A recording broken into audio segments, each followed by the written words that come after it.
After traversing time, she found herself engulfed in despair. It was not mere sentimentality. Life had become unbearable. To be transported to the Qing Dynasty was one thing, but to be a mere concubine in the courtyard of the fourth prince? How was she to navigate this predicament? The starting point was dismally low, her lineage was lamentably poor, and her leverage was woefully insufficient. The stakes were exceedingly high, and every interaction was fraught with peril. She pondered deeply. Pretending to be virtuous could lead to her demise, as evidenced by the fate of Ulanara. Conversely, adopting a fiery demeanor would also spell disaster, given the shadow of Li, the side consort, looming behind her. Bearing a son without the means to nurture him, or choosing not to bear a son and thereby lacking support, every possible outcome appeared grim. Moreover, this fourth prince wasn't he supposed to be indifferent and unfeeling? His contradictory nature was perplexing. One moment he was insistent, and the next he was dismissive. The physical toll of it all left her aching. Ultimately, Yi Zhao came to a resolution. If the fourth prince favored this particular dynamic, she would embrace it. In bed, she would embody the fierce flower, and out of bed, the innocent lotus. She would not shy away from his desires, she would seize him when he approached. The fourth prince, vexed by the aspirations of such a spirited concubine, wondered how best to contend with her. Bring the lights down, let me show you how to handle this. Reclining on her couch, Yi Zhao stared unblinking at the pink canopy above, feeling an overwhelming sense of suffocation. How constraining it was to be a woman of ancient times, particularly a concubine in the royal courtyard of the Qing Dynasty. Was this fate a cruel joke? 3 months had passed, yet she still could not fathom what heinous act in her previous life warranted such a punishment. Was it too much to ask for a semblance of kindness? She had been a good person, often caring for stray cats and dogs. Surely, heaven had turned a blind eye to her plight? A concubine, was that all she was reduced to? She closed her eyes in frustration, only to reopen them, still feeling trapped. The original owner of this body had been utterly pitiful, having succumbed to despair just 6 months into her tenure in the manor. Now, Yi Zhao had inherited this dismal situation. With no affection from her father, no love from her mother, and never having met the fourth prince, how was she to survive? Could you not wait until after winter to die? She lamented. It was already September, and winter loomed on the horizon. Would she even manage to secure a warm place by the hearth? "Miss, it's time to wake up. You must prepare yourself before the family banquet," announced the maid, Hong Tao, as she entered with a basin of hot water. Yi Zhao sluggishly rose. "Whether I prepare or not, it makes little difference. Today, the prince has just returned and will not come to see me." Despite being a mere concubine, she enjoyed a modest privilege, her own quiet chamber, albeit shabby. Do not lose heart, Mississippi. There will always be opportunities. If the master remembers you, that in itself is a chance, Hong Tao urged, though she too felt reluctant to serve under such circumstances. Reluctantly, Yi Zhao got up, washed her face, and donned a somewhat worn pale, pink chipao. Her wardrobe was limited, each piece more disheartening than the last. Opting to ignore the dismal selection, she styled her hair simply, adorning it with a few understated silver pieces. The gold jewelry was too ornate and cumbersome for her taste. Having dressed, she noted the time was still early. Let us go. A little delay in the garden should suffice, she decided. A concubine must always arrive early. Right away, Hong Tao replied, leading the way with a lantern. Though twilight had not yet descended, it would soon be dark. Their quarters housed only 3 individuals, an elderly woman, herself, and another young lady. There was no need to wait for anyone to escort them. Upon entering the garden, it was already dim enough to forego the lantern. "Miss, shall I pick a chrysanthemum for you to wear? Your hair is too plain," Hong Tao suggested, admiring the flowers in full bloom. "No, let them remain. Wearing a flower would only belittle it," Yi Zhao thought. Chrysanthemums were not meant for her. "Come now, a flower would enhance your beauty and bring joy to the master," Hong Tao insisted, chuckling. "Honestly, given my status, I have no right to be concerned about such matters," Yi Zhao replied with a smile. "Very well then, miss, your word is law. Let us proceed," Hong Tao conceded, though her tone suggested a hint of disappointment.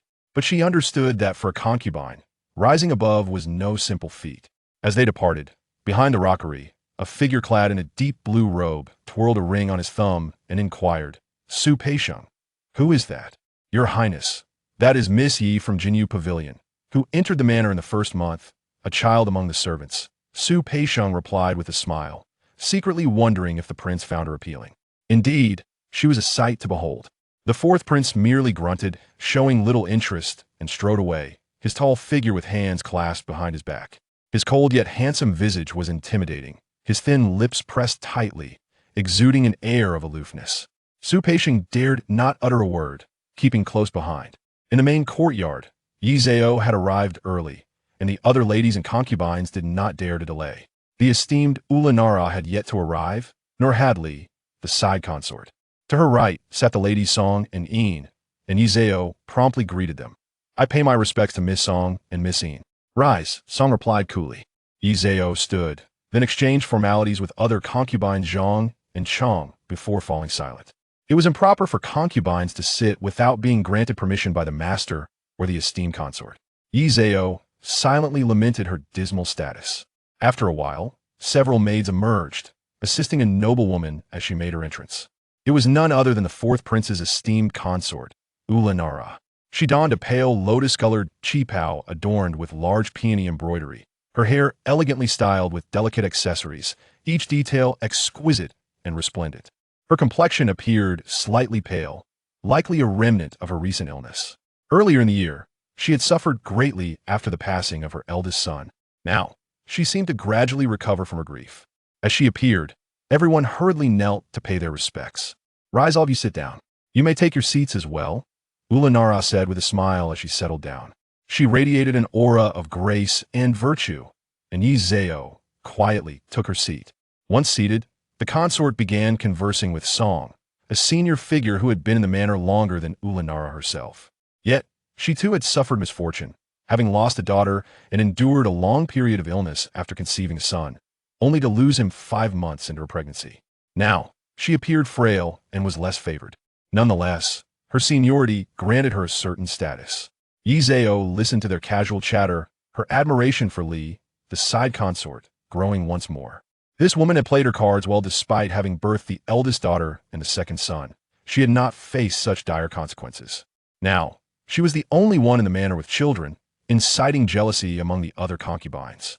As she pondered this, commotion from outside caught her attention. Li, the side consort, entered, clad in an oranger jacket adorned with gold, underneath which she wore a matching qipao embroidered with chrysanthemums, far more vibrant than Ulanara's attire. Her hairstyle was elaborate, adorned with exquisite gold and agate jewelry, exuding an air of elegance. Her complexion was rosy and inviting, making her appear amiable. As she entered, she smiled broadly. The second prince insisted, "I eat something first, which is why I am late." "Please forgive me, Ulanara." "Eldest daughter, second prince, come and pay your respects to your mother." As she spoke, 2 children hurried to greet her specifically, the eldest daughter, as the second prince was still too young to articulate his greetings. Having spent several months in this realm, Yi Zhao had yet to encounter the fourth prince, who had been occupied with royal duties in the south and Mongolia. Thus, this was her first true experience in the main courtyard. She observed Li, the side consort favored, bold, and somewhat defiant towards Ulanara. It was no wonder her fate had turned dire. Perhaps her own recklessness had led to such a downfall. "Everyone rise. Having children naturally comes with its challenges. Please, sit down," Ulanara said with her characteristic kindness, seemingly unfazed by the side consort's boldness. "Thank you, my lady." Li Side gracefully expressed her gratitude. Once seated, it wasn't long before they heard Su Peixing's voice announce, "Fourth master has arrived." Everyone hastily rose, including the lady and those kneeling, offering their respects. "We pay our respects to the fourth master." The fourth master strode in with purpose, not offering assistance to anyone, and simply took his seat. "Everyone, please rise. Be seated." The crowd quickly expressed their gratitude once more. In her heart, Yi Zhao marked a disapproving note against the fourth master. With so many women present, including his legitimate wife, he offered no support? What a scoundrel! Once settled, Li Side smiled, saying, "The eldest princess and the second prince have missed you dearly. It seems you have finally returned." Mentioning the children, the fourth master nodded and glanced at them. The second prince hardly remembered the fourth master, but the eldest princess did, and quickly stood to offer her respects. "Greetings to father." "I'm good. Please sit." The fourth master's acknowledgement of the children was as tender as he could muster. Having been preempted by Li Side, the lady didn't mind and cheerfully inquired, "Was everything handled smoothly this time?" They were also at a loss. The fourth master had returned home 3 days prior, yet had only now made his appearance. "Thank you for your care, my lady. Everything outside is well," the fourth master replied, maintaining his usual indifference. After the wives and concubines had inquired, the princesses dared not speak further, and a banquet commenced. The family feast was set in the small garden of the main courtyard. It wasn't too cold, and the atmosphere was quite pleasant. Ye Zhao occupied the last seat, having entered the residence the latest. The dishes were delightful, yet she dared not indulge freely, instead taking small, measured bites. She listened to the light-hearted banter and invitations for favor from Li Side Concubine. The fourth master, displaying a hint of impatience, cast his gaze around the room. His eyes fell upon a woman with her head bowed, delicately eating cucumber strips. From her profile, she was rather attractive. As the banquet concluded, Li Side Concubine endeavored to lure the fourth master to her quarters, yet he remained steadfast in his principles, waving his hand. "Everyone, please disperse. It's getting late." Li Side Concubine smiled subtly. "I am merely longing for the company of my sisters." The fourth master did not engage in conversation, simply making his way inside. Li Side Concubine, seeing no embarrassment, instructed everyone to return home. Though reluctant, Li Side Concubine dared not cause a scene at that moment and took her 2 children away. Ye Zhao followed suit, trailing behind to her humble quarters. Days passed without her stepping outside. One day, she was contemplating whether she could persuade the kitchen to prepare something delectable, as the fare had been exceedingly plain. Just as she pondered, Hong Tao rushed in, nearly breathless. Miss. What is it?" Ye Zhao gasped. Alarmed, had something gone awry? She had done nothing wrong. "It's the master has come." Hong Tao clutched her chest, her flushed face betraying her urgency. "Isn't this a good thing?" Ye Zhao blinked in surprise. Hong Tao blinked back, then smacked her thigh. "I was foolish. It's a good thing. No time to change. Hurry out to greet him." Ye Zhao took a deep breath. A smile of inexplicable joy mingled with fear gracing her face as she made her way to the entrance. As she arrived, she noticed the fourth master in a silver-gray robe approaching swiftly. She knelt at the entrance. "I greet you, my master. May you be blessed." The fourth master regarded her for a moment before grunting and proceeding inside. After a moment of bewilderment, Ye Zhao looked to Su Peixiong, feeling flustered. Was she to make an impression? Su Peixiong chuckled. "Shouldn't you attend to him, my lady? Be astute. If the master is in a good mood, one must seize the opportunity." Ye Zhao entered to find the fourth master seated at a rickety table, gently tapping his fingers on the surface. "Petit forme." Ye Zhao lowered her head, pouring a cup of freshly brewed tea. "What luck?" Presenting the tea, the fourth master graciously lifted the cup only to set it down without tasting. Unable to drink, it bore a resemblance to dishwater. Ye Zhao felt a little embarrassed, but refrained from apologizing. Such was the treatment of a concubine, and an apology would feel insincere. The fourth master placed the teacup down and glanced at her. "How old are you?" Replying to the master, "I will turn 15 during the new year," Ye Zhao responded, a hint of shyness and apprehension in her voice. The fourth master acknowledged her with a grunt, surveying the surroundings, then suddenly stood. "Rest." Ye Zhao promptly displayed a look of disappointment and fear. "I bid you farewell, my master." This time, the fourth master merely grunted and exited quickly, leaving her behind. After the fourth master had moved a distance away, Hong Tao dared to enter. Why did he leave? Is he angry? No, it's broad daylight. Why would he linger? Perhaps he had other matters to attend to. Upon returning to the front courtyard, the fourth master changed his attire and suddenly declared, "Bring her over tonight." Su Peixiong paused for a few seconds before responding. It seemed this girl was destined to be favored for a while. Yet, her appearance suggested she would indeed attract attention. Primarily, the residence lacked a suitable companion for the master. The lady had never been favored, and Li Side Concubine was becoming increasingly unremarkable. The master likely had no desire to indulge her. Song Gij and Ean Gij were both lacking in charm. Thus, one could only sift through the concubines. Fortunately, there would soon be a selection of new candidates, and surely some worthy individuals would emerge. Otherwise, what was to become of the master? In the front courtyard, when the announcement came to fetch Ye Zhao, she was taken aback. Such treatment? Yet, upon reflection, she realized that her humble quarters were not suitable for the fourth master, hence the relocation to the front courtyard. However, the front courtyard was overseen by Su Peixiong, with Su Wanfu, Li Anhe, and Li Ankong in subordinate roles, and now, they'd sent a lesser eunuch named Xiao Gizi. "Miss, please come this way," Xiao Gizi beamed. Ye Zhao sighed and stood. Then let us proceed. Alas, she had yet to dine. The treatment of a concubine was indeed lacking, and she had been left waiting until nightfall. She walked through the garden towards the front courtyard. The front courtyard was brightly lit. Upon reaching the outside of the fourth master's chambers, Xiao Gizi could not enter without first consulting Su Wanfu. Su Wanfu scrutinized Ye Zhao, displaying a hint of disdain. Just wait, the master is busy. Ye Zhao smiled politely and stood at attention, unable to have Hong Tao accompany her, highlighting her lowly status. After a half-hour, an hour had passed. Su Peixing finally emerged. Why hasn't the person arrived yet? Su Wanfu blinked and replied with a smile. I was merely concerned about delaying the master's affairs. Thank you for your patience, Miss Yi. Rascal, why haven't you invited her in? Su Peixing reprimanded him sharply. Ye Zhao remained silent throughout, knowing that even the king of hell is easy to meet, but the little devils are hard to deal with. This lot of dog servants were not to be trifled with. Chapter 0003. The face of despair. Upon entering, Ye Zhao merely cast a cursory glance at the fourth master, who was engrossed in his reading under the lamp. Before kneeling down, I pay my respects to you, my lord. May you be blessed. The fourth master beckoned her to rise and set aside his book. As she moved closer, Ye Zhao took a few steps forward. The fourth master observed her, noting her change of attire. Though it was different, it was still somewhat worn, suggesting a lack of finer garments. Can you read? Yes, my lord, she replied, but not very well. In the months since her arrival, she had scarcely read a word. Nevertheless, her original foundation was solid, and she could manage classical Chinese without much difficulty. Very well, read, he instructed, pushing the book towards her. Ye Zhao picked it up and began to read from the first character on the page. In truth, Ye Zhao's appearance was not particularly striking by the standards of this era. It was not that she was unattractive. Rather, she lacked a certain gravitas.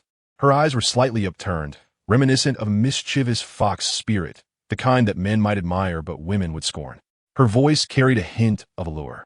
Youthful yet naive, though it was likely to evolve into a more seductive tone in the future. Ye Zhao felt a twinge of disappointment, of low status and fox-like beauty. She was unlikely to gain favor. If she did, it would likely lead to her downfall. Initially, the fourth master listened with a detached demeanor. However, as she continued, he found her audacity, daring to seduce while reciting the agricultural classics, rather unsettling. His brows knitted together as he contemplated speaking. Yet, upon glancing up, he noticed her pace had slowed. Her brow furrowed slightly, as if struggling with unfamiliar characters, only to smooth out again as she pressed on. She quickened her pace, though her tone remained natural, devoid of artifice. After reading several pages, Ye Zhao's voice began to falter. She had spoken more than she ever had in one sitting, and her throat grew hoarse.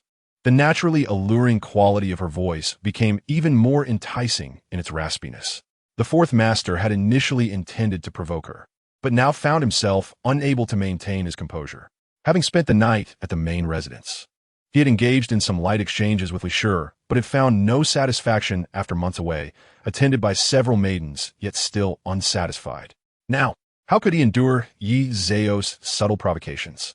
Enough, it is late. Rest, he interrupted her. Ye Zhao acknowledged him, setting the book aside, her throat parched, but hesitant to voice her need for water. She raised an eyebrow. Oh, it seemed the fourth master was indeed roused. Since he enjoyed her husky voice, she decided against drinking water. As she prepared for bed, she silently recited the first rule of serving a concubine. Serve the master well and ensure his satisfaction. They donned their night clothes and settled into bed as a maid extinguished the lamp and drew the curtains. Ye Zhao shifted unasidi, only to feel a strong hand encircle her waist in the darkness. A smile crept on her lips. Very well, if he was interested. She let out a soft, tremulous call. My lord. The single word echoed with a multitude of implications, impossible to resist. The fourth master swallowed hard, instinctively responding with a low murmur before pressing her down beneath him. After what felt like an eternity, Ye Zhao found herself aching all over, her waist, legs. Every part of her body seemed to throb. The fourth master, panting beside her, had yet to suggest she rise and serve him. Instead, he rolled over and pressed down upon her again. Ye Zhao felt like crying. Was this how he intended to torment her? My lord, I serve you. Silence, the fourth master said, his control slipping. Did she not realize that her already sultry voice had grown even more alluring with her hoarseness? Yizao guditit hertit, cursing him silently. Nonetheless, she resolved not to remain passive. If he desired chaos, she was prepared to fight back. Stretching her arms around his neck, she whispered softly, "Please be gentle with me, my lord. It is my first time." This plea was dangerously provocative, and the fourth master, already pinned up with desire, found himself unable to resist. The mere utterance of her words drove him beyond control. After another stormy encounter, Yi Zhao lay utterly spent, unable to move her fingers. Finally, the fourth master sat up. Yi Zhao, feeling a surge of indignation, managed to feign a pitiful demeanor. "My lord, I cannot get up." At this moment, as he sat, she was obliged to rise and attend to him. The fourth master, having found some satisfaction, remained unbothered, simply responding with a nonchalant He then called for tea. Soon, a maid entered with a cup of tea. The fourth master drank deeply before instructing, "Pour me more." Yi Zhao watched enviously as he gulped the tea, her throat still burning. Perhaps he was truly satisfied. After finishing, he seemed to remember her, saying, "Sit up." Struggling to rise, Yi Zhao wrapped herself in the quilt and accepted the remainder of the tea from the fourth master, thanking him before drinking it all. In the darkness, she failed to notice the smile that crept onto his lips.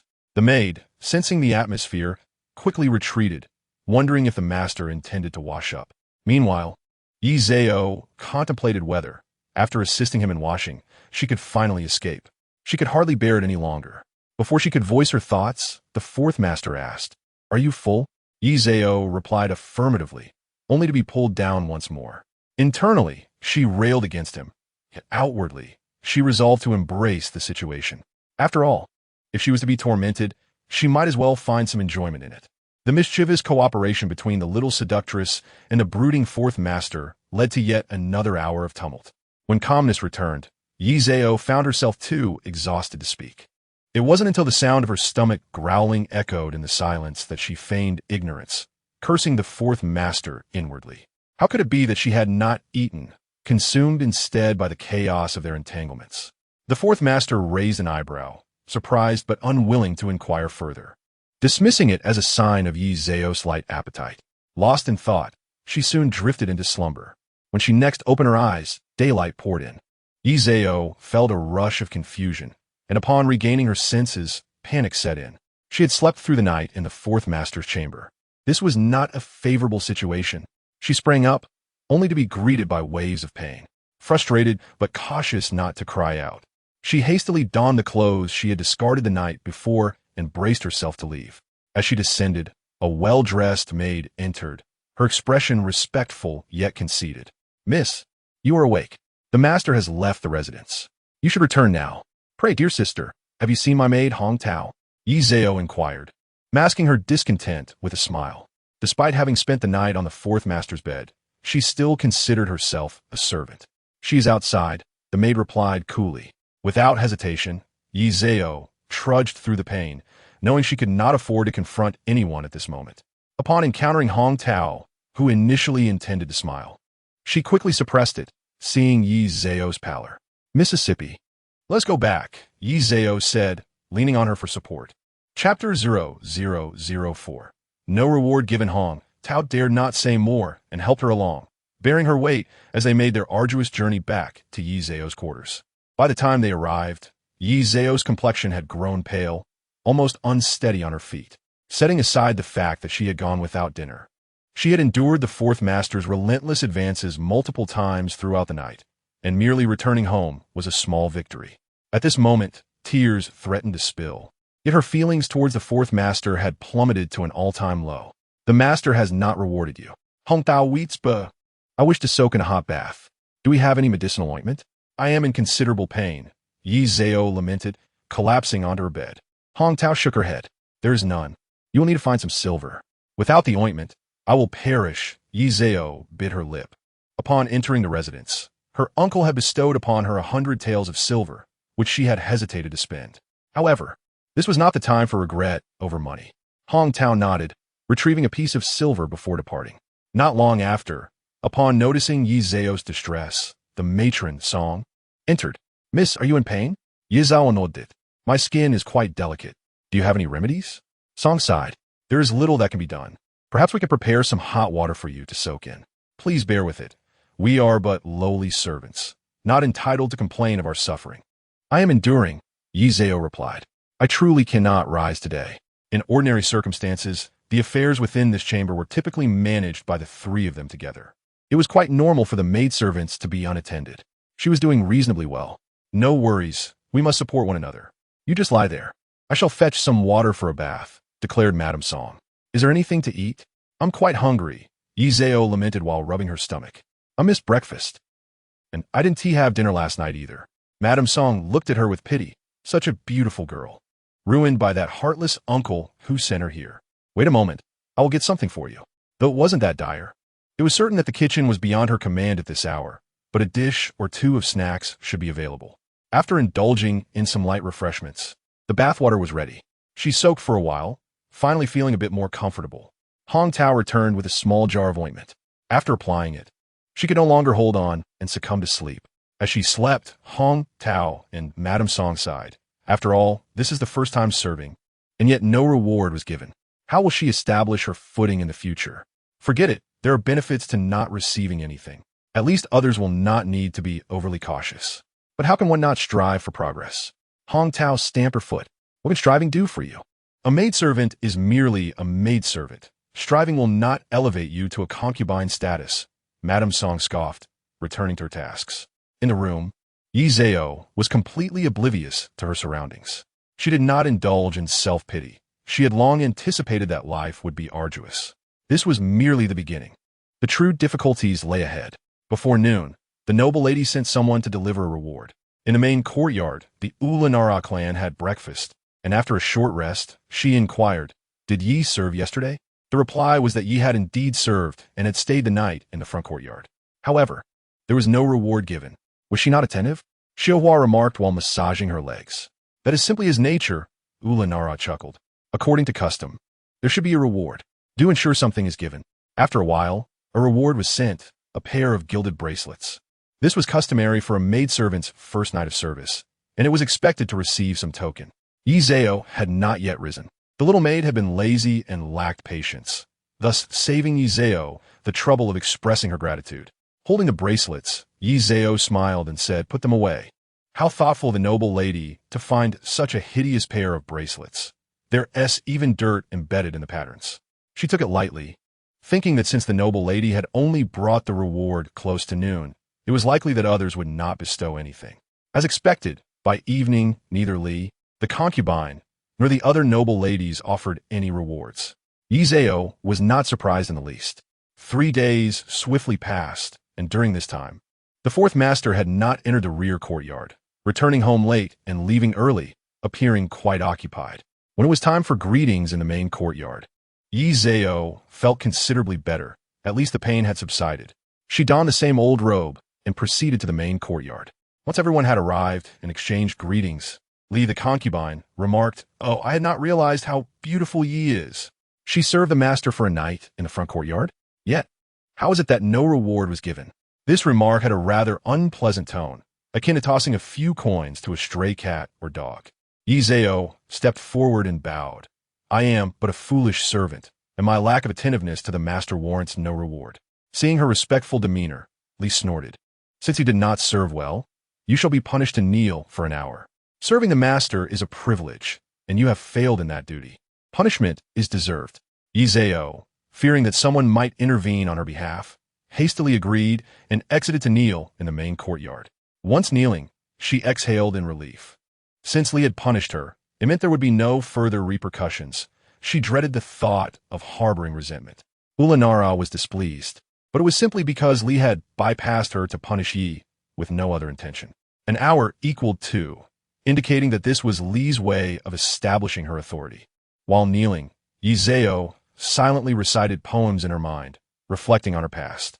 After the greetings concluded, Li walked ahead, noticing Yi Zhao's upright posture as she approached to adjust her hair.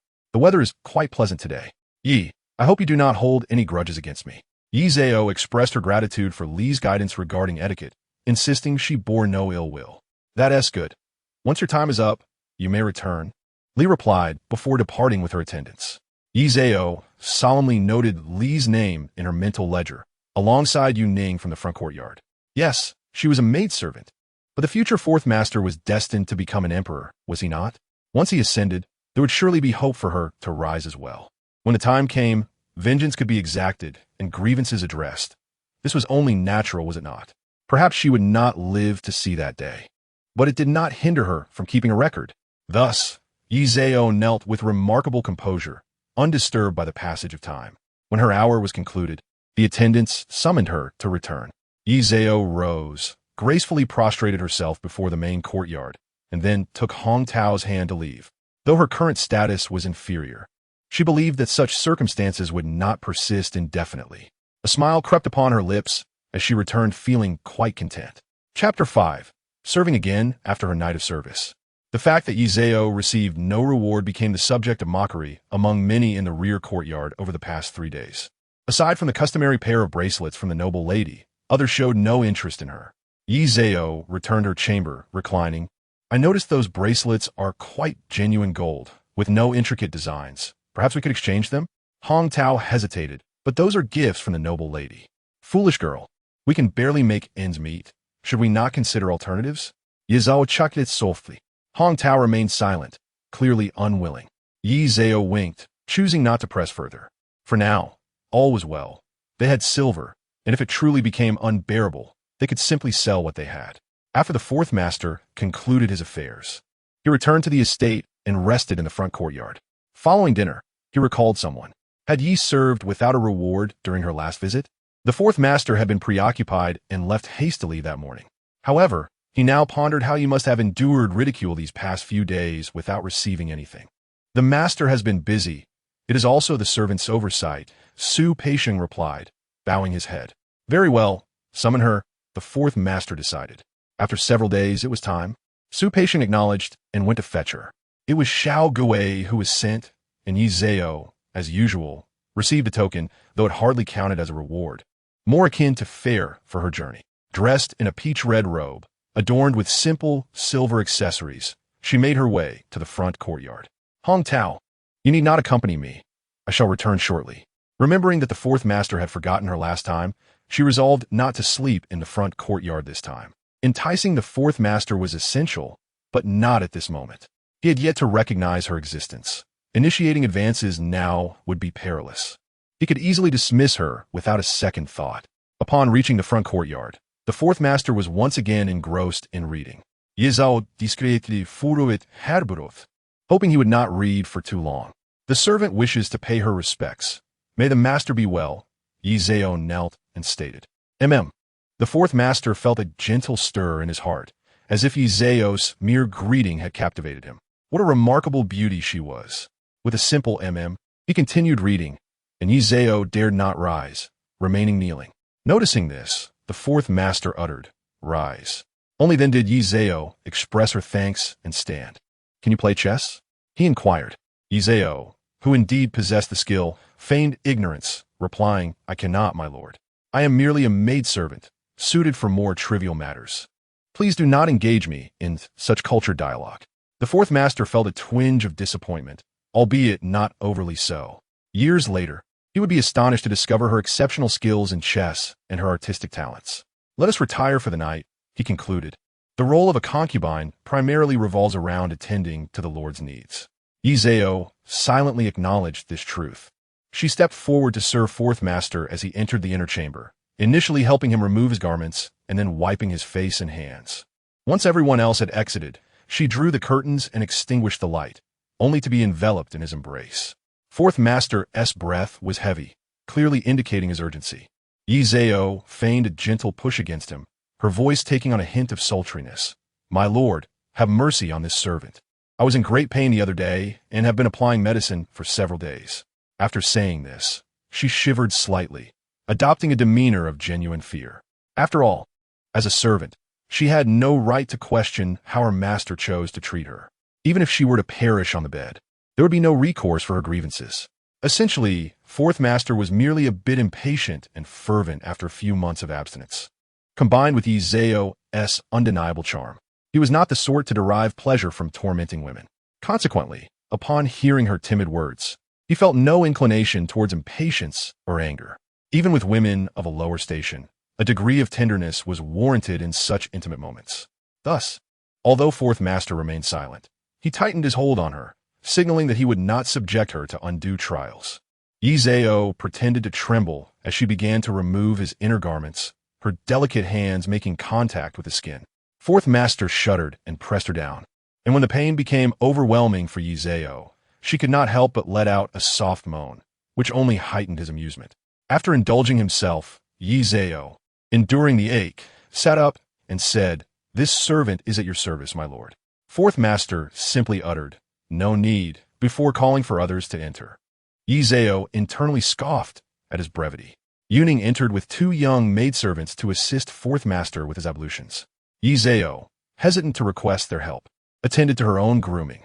Approaching the bedside, she inquired, "If my lord does not require my service, may this servant take her leave?" "Stay," fourth master replied languidly. Yuning shot Yi Zhao a sharp glance before leading the others out. Yi Zhao felt perplexed and hesitated, uncertain of her next move. Fourth master glanced at her and thought it best to let her rest, given her discomfort. "Go sleep over there," he instructed. After all, there was more than one bed, and the soft couch could not compare to the comfort of a proper bed. Yi Zhao expressed her gratitude and hurried to lie down. When she awoke, she found Yuning and Yujing attending to fourth master's attire, the sky still dark as they prepared for court. She quickly rose, feeling unhelpful, and knelt, saying, "This servant has overslept. I beg for your punishment, my lord." Fourth master, extending his hand for Yuning to assist him with his clothing, glanced at her and noticed her disheveled hair framing her fair face and neck. "Get up, tidy your hair, and then rest," he commanded. Yi Zhao quickly complied. Lacking the skill to style her hair, and with Hong Tao absent, she decided to simply braid her hair. As fourth master finished dressing, she approached him. "This servant is ready. I shall take my leave." Fourth master acknowledged her with a nod, permitting her to depart. As Yi Zhao made her way back to her quarters, no one accompanied her. The early autumn night was quite chilly, and she hugged her arms for warmth. She consoled herself with the thought that at least fourth master had shown her some concern. When fourth master departed, he instructed his attendants, "Reward Yi Zhao generously." Su Peixing nodded and pondered what generously meant. Did it imply satisfactory service? After deliberating, he remarked to Li Kong, "It seems the master believes Yi Zhao has served well, so perhaps we could reduce the rewards for the other ladies by a couple of tenths." He noted that Yi Zhao had few clothes or jewels, suggesting that Li Kong select a few items for her. Chapter 6. The reward. Li Kong understood the implications. It indicated that Miss Yi had gained favor. Given her newfound status, there was no harm in getting closer to her, even if she was merely a concubine or maid. He readily agreed, reflecting on how he had previously sent Xiao Gizi to her. But now it was his turn, suggesting that Yi Zhao had indeed caught Su Peixing's attention. After returning, Yi Zhao did not dwell on such matters. After washing up, she lay down to catch up on sleep, as she found it difficult to rest in the front courtyard. When the rewards were finally delivered, dawn was breaking. It was not a matter of immediate delivery, but required retrieving items from the storeroom. And even though Yi Zhao appeared favored, it did not seem overly significant. Thus, Li Kong leisurely enjoyed his breakfast before making his way there. Yi Zhao rose to express her gratitude, kneeling to receive the rewards without the time to prepare herself. Li Kong mused internally about why she had garnered favor. Her beauty was striking, akin to a fox spirit aiming for favor. As she rose, he noted the chill of the ground and thought, surely, the master must feel concern for her comfort. Yi Zhao smiled lightly, dismissing the thought, and said, "Li Gong, please do not rush off. Wait a moment." Without directing Hong Tao, she entered her quarters. Li Kong, amused, stood waiting. Yi Zhao emerged with 10 taels of silver in a pouch and approached him. "I appreciate your hard work, Li Gong. I should offer you a good cup of tea, but I truly have nothing substantial to give. I hope you won't take offense." Li Kong hesitated to accept. Though he held a minor position in the front courtyard, he knew that accepting such gifts could lead to complications. However, considering her low status as a concubine, he felt she would not dare to request anything inappropriate. Besides, she could choose not to speak, and he could decline without consequence. "Thank you, miss. We are all servants. What good tea is needed? As long as we have something to drink, it suffices," he replied, recognizing the value of the gift. "Onje li Ankang departet, Yi Zhao similet." Miss, you gave away so much silver? Hong Tao remarked, looking puzzled. Yes, Li Gonggong brought rewards, and I am immensely grateful, Yi Zhao replied, choosing not to delve deeper into the topic, as she found Hong Tao lacking in wit.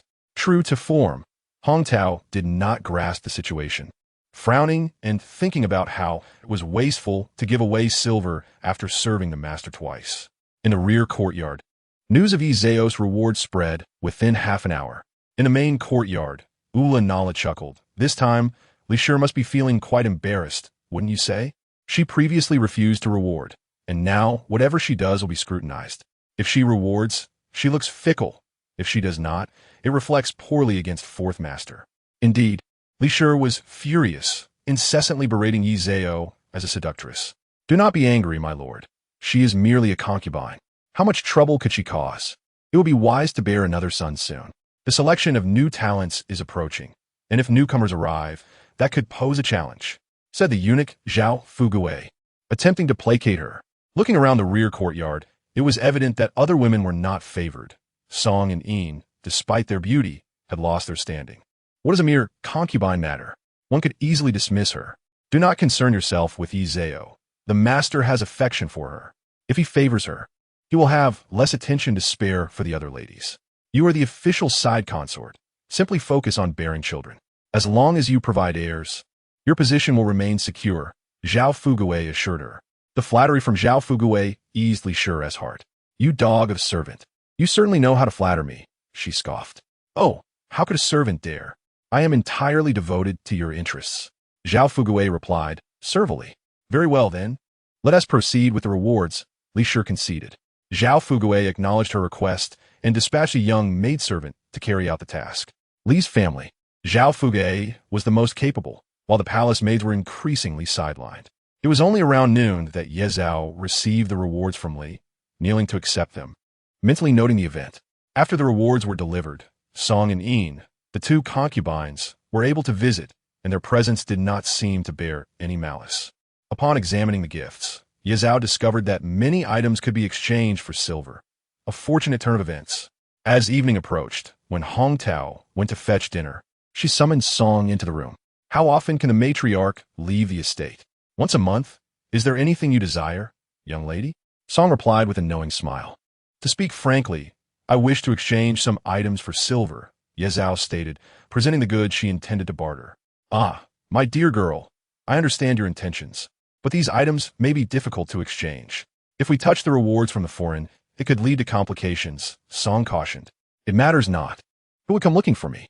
I could simply say, I am returning home, Ye Zhao retorted, having already formulated her plan. After all, her family was impoverished. Otherwise, how could I have someone from my uncle bring me to the estate? Very well, I shall attempt it, but will you not have Hong Tao accompany you? Song was surprised, as the young lady had always been close with Hong Tao. She is young and might not handle matters discreetly. I prefer you to go, Ye Zhao replied. They decided that the items would be exchanged, and the silver would be brought back under Ye Zhao's family name. I can obtain the silver. There is indeed some at home. In 8 days, I shall be able to go out and take care of this matter for you. But, should we keep this from Hong Tao? Though of lower status, Song was shrewd enough to recognize the shift in Ye Zhao's relationship with Hong Tao. It was best to keep a secret. Seeing that Song understood, Ye Zhao chose to confide in her. Hong Tao is young and beautiful, ambitious too. Song nodded in comprehension. After Song departed, Hong Tao returned, beaming. Today's dishes look splendid. Upon opening the meal, they found 2 meat dishes and 2 vegetable dishes. Indeed, fine fare. Ye Zhao raised an eyebrow, wondering if this was the benefit of being favored. Was the kitchen already attentive after only her second service? Once Song returned, she resolved to cultivate a good rapport with the kitchen staff for future comfort. Very well. Let us invite Aunt Song to join us for dinner. There is no need for distinctions between master and servant. We are all together. Hong Tao readily complied and went to fetch her. Chapter 0007. The notion of importance after serving the fourth master twice. Ye Zhao was momentarily forgotten. As the Golden Award Festival approached and the fourth master, busy with affairs, also tended to the 6th prince. Consequently, upon returning each day, he would visit Li's side, caring for the child and occasionally staying overnight. Ye Zhao was indifferent. She had no desire to compete for favor with Li, which would be unwise. Thus, she closed the door to her life and for the time being, no one troubled her. During this period, the fourth master had not summoned her. But given the special circumstances, no one assumed she had fallen out of favor. Aunt Song managed the exchange swiftly. Within days, she returned with silver and banknotes, bundled with various provisions and fabrics, directly brought into the estate. The gatekeeper was momentarily taken aback, but was easily swayed by Song's eloquence. "This is just a gesture from Miss Yi, is it not?" she said, discreetly offering a pouch containing 5 taels of silver. The gatekeeper, weighing it in hand, remarked, "Is your young lady not favored? Why the need for such caution?" Song chuckled softly. "Oh, a concubine can only be favored so much. If we do not offer silver, who would be at ease? You know our young lady was tricked by her uncle into entering the estate." The eunuch, not ill-intentioned, sighed very well. "You may enter. If you're bringing something for your lady, just ensure it's suitable while the master is present. If it were anyone else, a good portion of that silver would be withheld." Song readily acknowledged, realizing she had a reliable ally. Once back in the Jinyu Pavilion, she found Hong Tao there. Therefore, she did not proceed to the main chamber, but returned to her own quarters. It was only when Hong Tao went to fetch lunch that Song entered. "Here are the exchanged banknotes and coins. I concealed a stack in my bosom." The gatekeeper did not scrutinize closely. Otherwise, it might have been difficult to pass.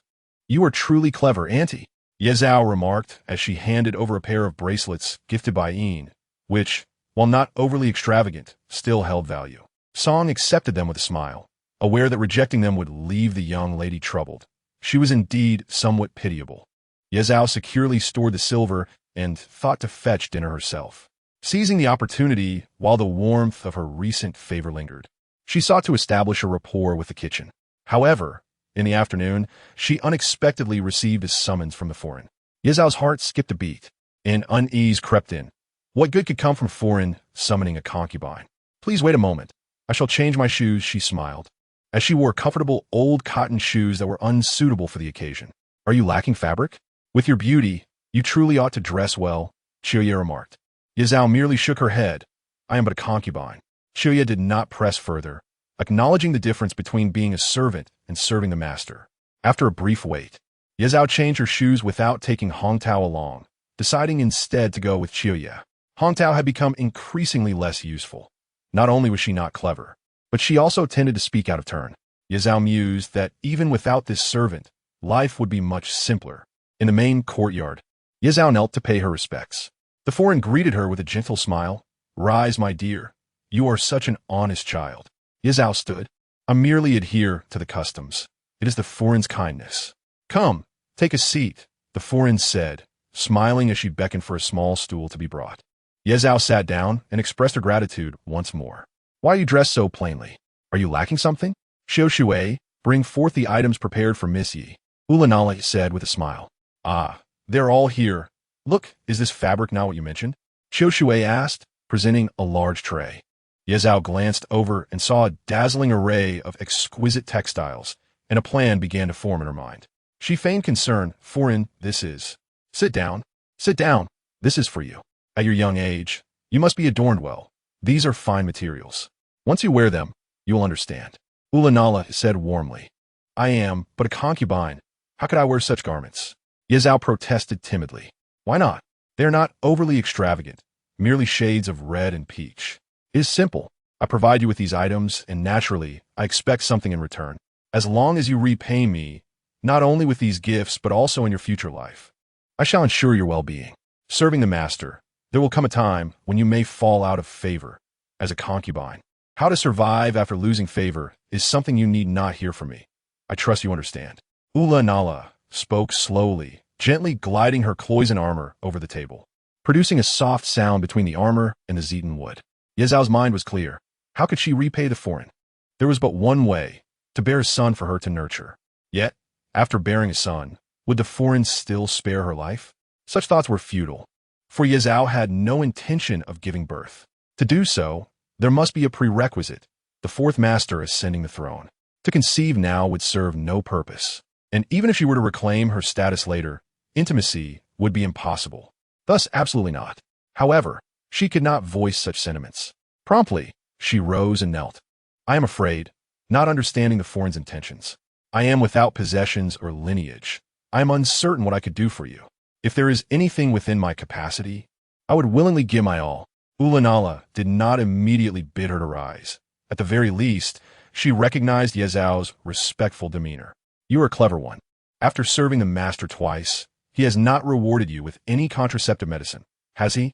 Ulanara inquired, and Ye Zhao feigned enlightenment. Fujin, does it mean that the master wishes for me to bear offspring? Not every concubine is granted the privilege of being chosen to bear heirs. It is against the rules for concubines to raise children themselves, and even if they cannot, they may not be permitted to conceive. In truth, Fujin is well aware that due to the scarcity of children in the household, the fourth master would not bestow any medicinal aid. If I, a mere servant, were fortunate enough to bear a son or daughter, I would gladly let Fujin raise them. Ye Zhao thought to herself, after all, it's merely a matter of appeasing someone. She herself would not give birth, so who would be afraid? As long as Fujin protects her, that is a blessing, is it not? However, she could not be too forthcoming. After saying that, Ye Zhao barely suppressed her fear. I only hope that in due time, Fujin will safeguard my life. I would never dare to acknowledge the young master or young Mississippi. Ulanara breathed a sigh of relief. Rest assured, your life will be safe. Upon leaving the main courtyard, Ye Zhao did not carry her things back herself. Fujin had sent a young eunuch to assist her. Once in the quarters, Ye Zhao handed the little eunuch a silver ingot, not intending to cultivate familiarity. Hong Tao looked at the pile of fabric, jewelry, and a row of silver.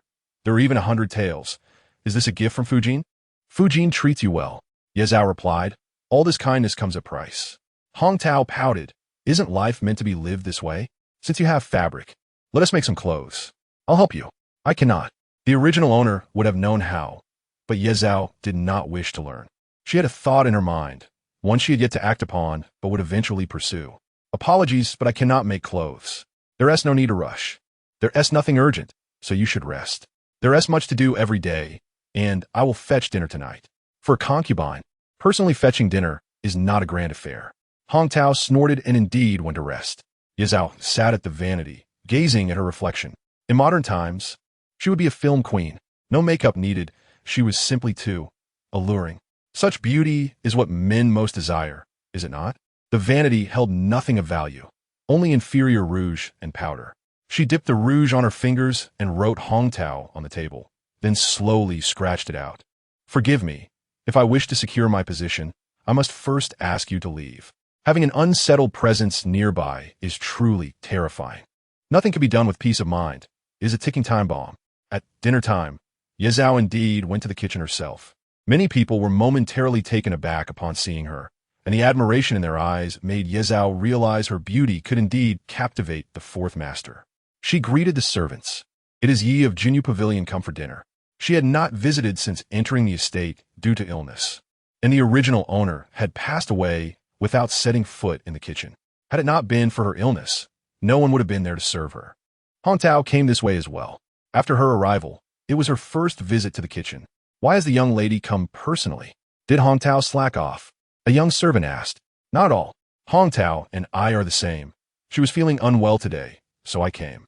Ye Zhao smiled. The young servant nodded. All right, please wait. I will fetch your meal right away. Ye Zhao nodded and waited patiently. Once the dishes were ready, she took them and casually slipped a pouch into the young servant's hand. He had no time to speak further before Ye Zhao left. The young servant received the pouch, not daring to stumble. This seemed rather generous. Perhaps 10 taels of silver? This lady is quite intriguing. Buying people's favor is not achieved in a single attempt. Ye Zhao had merely made a start and would observe whether this young servant could be won over. Thus, she returned calmly. After dinner, she learned the news that Li Side Concubine was pregnant. Ye Zhao smiled. This is indeed joyous news. Hong Tao sighed. If you were pregnant, that would be a true delight. Do not jest. As a mere concubine, my pregnancy would hardly be a cause for celebration. Your pregnancy would be far more significant than mine. Ye Zhao huffed and retreated to the inner room. She was not angry, merely wishing to feign irritation. Hong Tao, however, did not catch on, finding the conversation amusing. She couldn't help but fantasize.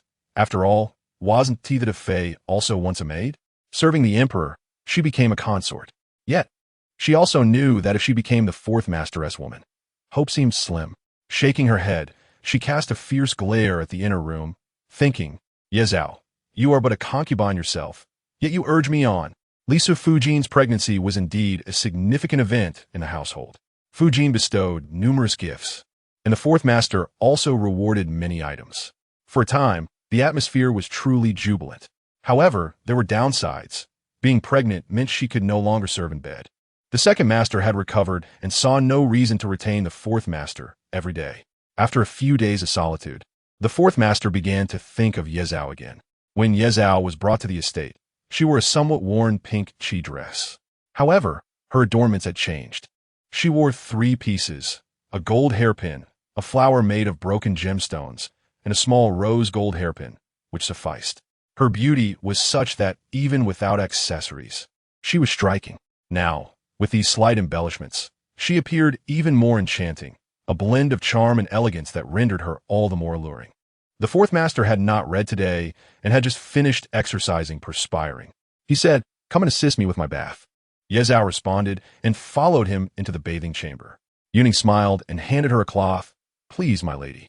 In the fourth master's presence, Yuning could not afford to speak out, no matter her dissatisfaction. The fourth master decisively sent everyone away, leaving only Yezhao to attend to him.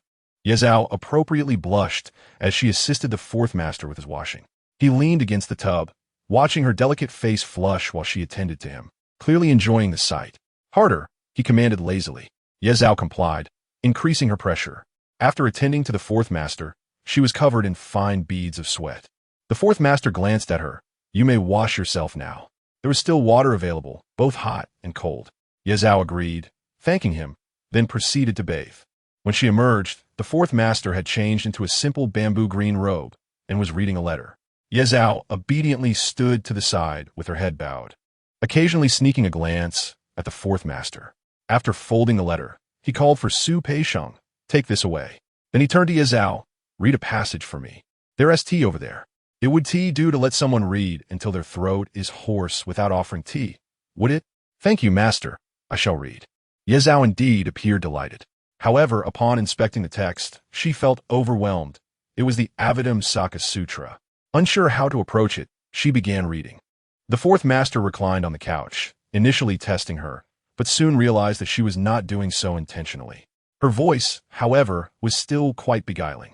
Reading the sacred text, the fourth master found himself tormented by desire. "Stop reading. Let us retire for the night." The fourth master could no longer contain himself. Yezhao, too, felt disheartened. She had never read in such a manner before, and this was the second time she had realized how stimulating it was. Thus, she ascended the bed, somewhat dispirited.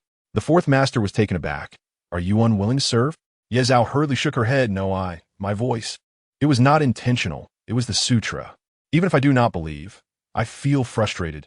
It is a sutra." Reading it out loud, it felt so undignified. The fourth master said nothing, simply embracing her, thinking, well, this is also a skill. Yezhao's third service in bed concluded satisfactorily. On her way back, it was still during the fourth master South morning court session. This time, a little palace maid was carrying the lantern for her. 2 days later, she saw Li Side Concubine again. Autumn was nearing its end, yet the garden still boasted a plethora of blooming chrysanthemums, and Yezhao, feeling whimsical, ventured into the garden. At this moment, the garden was nearly deserted. Yezhao strolled for a while, feeling fatigued, and sat down in the pavilion, intending to rest before returning. In truth, she harbored a desire to encounter someone. A sidelong glance at Hong Tao revealed her peculiar demeanor. Before she had begun to serve, Hong Tao was quite amiable. But after several nights of service, something seemed amiss. It would be best to send her away swiftly. Sometimes, matters proceeded smoothly. While she sat, a group approached from across the way. By their demeanor, they were not the princesses, for a princess typically traveled with no more than 4 attendants. Yezhao hurriedly rose to see Zhao Fugui, the eunuch of Li Side, leading the group. She promptly inquired, "Is it Li Side who has arrived? I shall withdraw." "Do not be in haste, young lady," Zhao Fugui replied with a smile. "Li Side wishes to meet you." Yezhao smiled in return. "I am grateful for the announcement." Upon seeing Li Side arrive, she knelt without hesitation, greeting her. "I pay my respects to Side." Li did not respond immediately, settling down with the assistance of her maidens. Then glanced down. "Oh, is this not Yi?" Yezhao rolled her eyes inwardly, wondering if Li was blind or simply foolish. This servant pays her respects to Sephu. She repeated, lowering her head. I have heard you have recently gained favor, Li remarked, her tone nonchalant. This servant has attended to the master on several occasions. I dare not claim favor. If anyone is favored, it is you, Li Sephu, Yi Zhao replied softly. Li huffed, seemingly dismissive. I did not notice, you little seductress. Yea, be aware of your own status. That is sufficient. Rise. Perhaps sensing Yi Zhao's respectful demeanor, Li finally spoke. Yi Zhao thanked her and rose, reluctant to move. What is this? You do not serve me tea? Li looked at her disdainfully, as if she were merely an insignificant servant. Yes, this servant shall serve tea to Sephu. Yi Zhao noted, mentally marking another entry in her small ledger. No rush. We shall calculate this slowly. Yi Zhao stepped forward to pour tea for Li, but Li refused to take it, leaving Yi Zhao to stand there obediently, her hand beginning to tremble. Suddenly, Li stood sharply. If you cannot serve tea properly, then kneel. Startled, Yi Zhao complied, responding yes. With that, Li and her entourage departed. Chiu Yu arrived to take away the teacup, advising, do not be upset, Mississippi. Our mistress is with child. Her mood may be unpredictable. Please bear with it. There was a hint of disdain in her tone. What could Yi Zhao not bear? This servant dares not, she replied, lowering her head. Soon, Li Sephu left, having merely penalized one of her maids to kneel in the garden. What was the significance of that? Once Li had departed, Hong Tao, still kneeling, scoffed. So what if she is pregnant? Yi Zhao remained silent. After a while, Hong Tao added, you lack ambition. You kneel when told. Though she knew Yi Zhao could not resist, she felt frustrated by the shared punishment. Yi Zhao raised an eyebrow, her desire to rid herself of Hong Tao intensifying. Such a loquacious companion was a liability. After what felt like an eternity, perhaps an hour later, someone from the main courtyard arrived, announcing, Miss, you are still kneeling? Sephu has instructed you to rise. Here is your ointment. Given that Li Sephu was expecting, it was deemed inappropriate for her to command Yi Zhao to rise too abruptly. One must kneel for a while to show respect. Yi Zhao appréciait her gratitude, enduring the ache in her knees as she stood to accept the ointment, saying, this servant is deeply grateful. Hong Tao also rose, but made no move to assist Yi Zhao, instead rubbing her own knees. The maid from a main courtyard delivered the ointment and left without further ado. Yi Zhao cast a glance at Hong Tao, then plucked a slender branch from a nearby tree. After a few gestures, she made a shallow cut across her face. It was merely a scratch, not deep enough to require medication, and would heal in a few days, leaving no trace. Yet, the sight near her ear appeared quite ghastly. Hong Tao gasped, what are you doing? What do you think? Yi Zhao shot her a glance, disregarding her, and made her way toward Jinyu Pavilion. Hong Tao, paled and lagged several steps behind, her mind racing with various thoughts. Upon returning to Jinyu Pavilion, Yi Zhao paid no heed to the wound on her face. After soaking her feet, she applied the ointment to her knees, which were bruised and tender. Hong Tao waited for quite some time, noticing Yi Zhao's lack of action, and after pondering for a while, she stomped her foot and departed. In the household, matters of personnel were overseen by Granny Sun, and Hong Tao made her way to seek her out. Upon seeing Granny Sun, she knelt and said, Granny, when Miss Yi was ill, I was assigned to serve her. Now that she is well, may I seek a new position? Granny Sun, sharp-eyed and astute, was aware of Yi Zhao's recent punishment. She felt displeased with Hong Tao. Despite not being a legitimate master, they had coexisted for some time, and such disloyalty was unbecoming. Where do you wish to go? If you leave Jinyu Pavilion, you may only find yourself assigned to menial tasks, she replied coolly. Hong Tao bit her lip, hesitating, but upon recalling Yi Zhao's audacity in attempting to harm Li Sephu, she trembled with fear. She had witnessed servants being punished in the past, and the thought alone caused her distress. I have made my decision. I seek your arrangement, Granny. Yi is merely a concubine. You ought not to have anyone serving you. Hong Tao gritted her teeth. Since you feel so strongly, go back, pack your things, and prepare to serve in the laundry. Granny Sun was disinterested in further discussion and left it at that. After thanking her, Hong Tao hurried back to gather her belongings. Yi Zhao asked nothing, waiting until Hong Tao was ready before giving her 10 taels of silver. At least you cared for me while I was ill. This is my gratitude. It was best to part ways here. Should Hong Tao dare to cause trouble again, she would not hesitate to take action. After I leave, Take care of yourself. While enduring Sefu's difficulties, do not lose heart. A concubine is merely a concubine. As she departed, Hong Tao felt a twinge of concern for Yi Zhao's safety. Yi Zhao merely smiled, neither nodding nor shaking her head.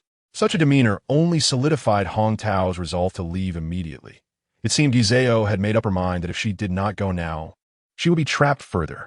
After bidding farewell to the hastily retreating Hong Tao, Yi Zhao sighed in relief. The first battle had been won. Once she left, there would be no return.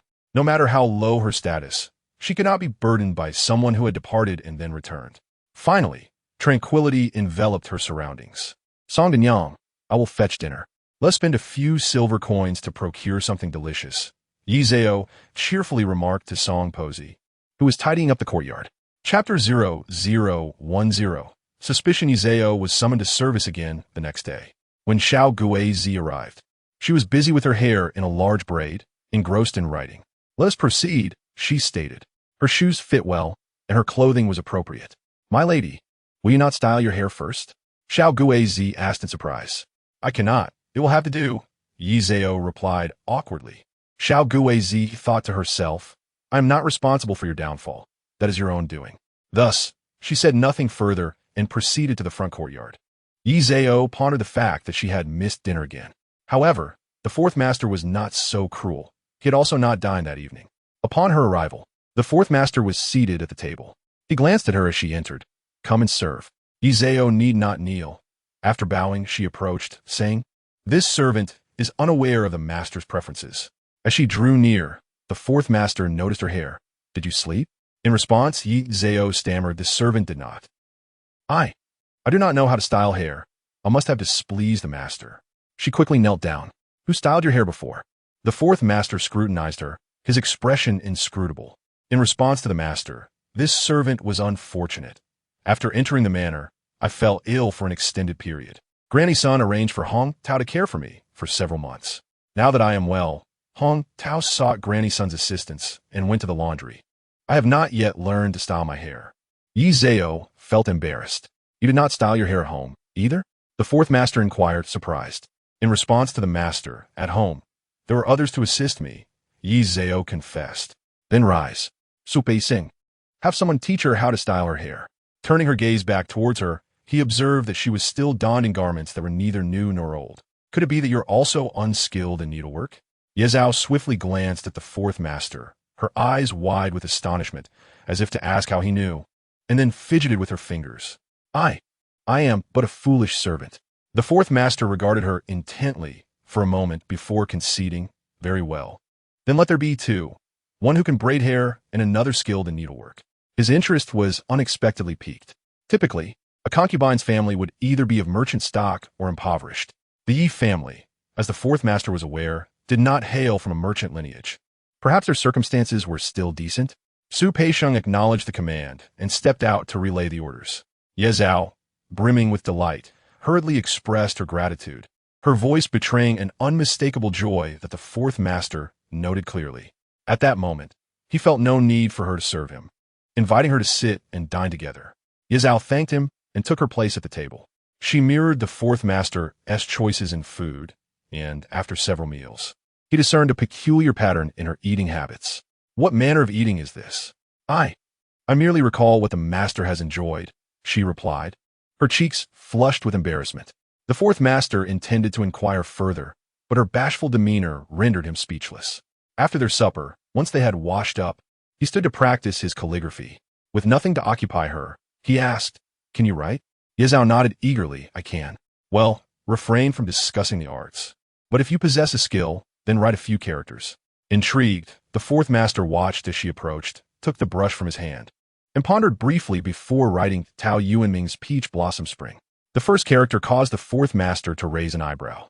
Her handwriting was strikingly different from her persona, powerful and imbued with character, even reminiscent of someone far beyond her years.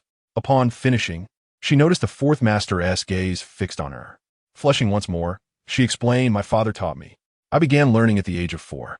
The fourth master acknowledged her skill with a grunt, yet his attention was soon drawn to the scar on her left cheek. Ye Zhao had intentionally avoided revealing it since entering. Waiting for this moment, he lifted her chin gently. What has happened to your face? A branch scratched me. It was an accident. Ye Zhao gazed at him in fear, tears welling in her eyes. The fourth master tightened his grip, and her expression grew increasingly anxious. I do not dare deceive you, my lord. He turned her head to the right to examine the injury closely. It was not severe. Have you applied medicine? No. No, Ye Zhao replied, her expression a mix of innocence and fright. Let us retire. Attend to my needs first. The fourth master released her, and she hurriedly complied, exhaling a sigh of relief that he heard. After they had cleaned up, the fourth master summoned her into his inner chamber while he called for Su Peixiong. This was not to advocate for Ye Zhao, but rather because he disdained any matters in the back courtyard being concealed from him. In recent days, has anything occurred? How did Ye's injury come about? He inquired casually. My lord, I am not privy to the details, but yesterday, Miss Yi encountered Lady Li in the garden. It is said that Miss Yi was punished by kneeling, commanded by the main courtyard. Ah, indeed, during her first night of service, she was also punished by Lady Li in the main courtyard. Su Peixiong was aware of Lady Li's favored status, yet the master also respected the primary wife. Although Lady Li was not favored, she was still the legitimate wife. It was inappropriate for a concubine to punish anyone in the legitimate wife's courtyard. Go to the storeroom and send that pair of peony hairpins to the main courtyard. The fourth master lightly tapped the table with his fingers. I shall do so at once. Do you have any further instructions, my lord? Su Peixiong noted that the fourth master still had more to say. Investigate the Yi family, and also how she was sent here by her uncle. She does not appear to be the daughter of a destitute family, unskilled in hairdressing or needlework, yet possessing excellent calligraphy. This is the demeanor of a well-bred young lady. If there are any sordid details, I will not spare her uncle. Yes, my lord, I understand. Upon entering, the fourth master found Ye Zhao standing suddenly, her fox-like eyes betraying a hint of panic. He felt a smile tug at his lips. Her stunning features, combined with such naive alarm, were oddly amusing. Let us retire.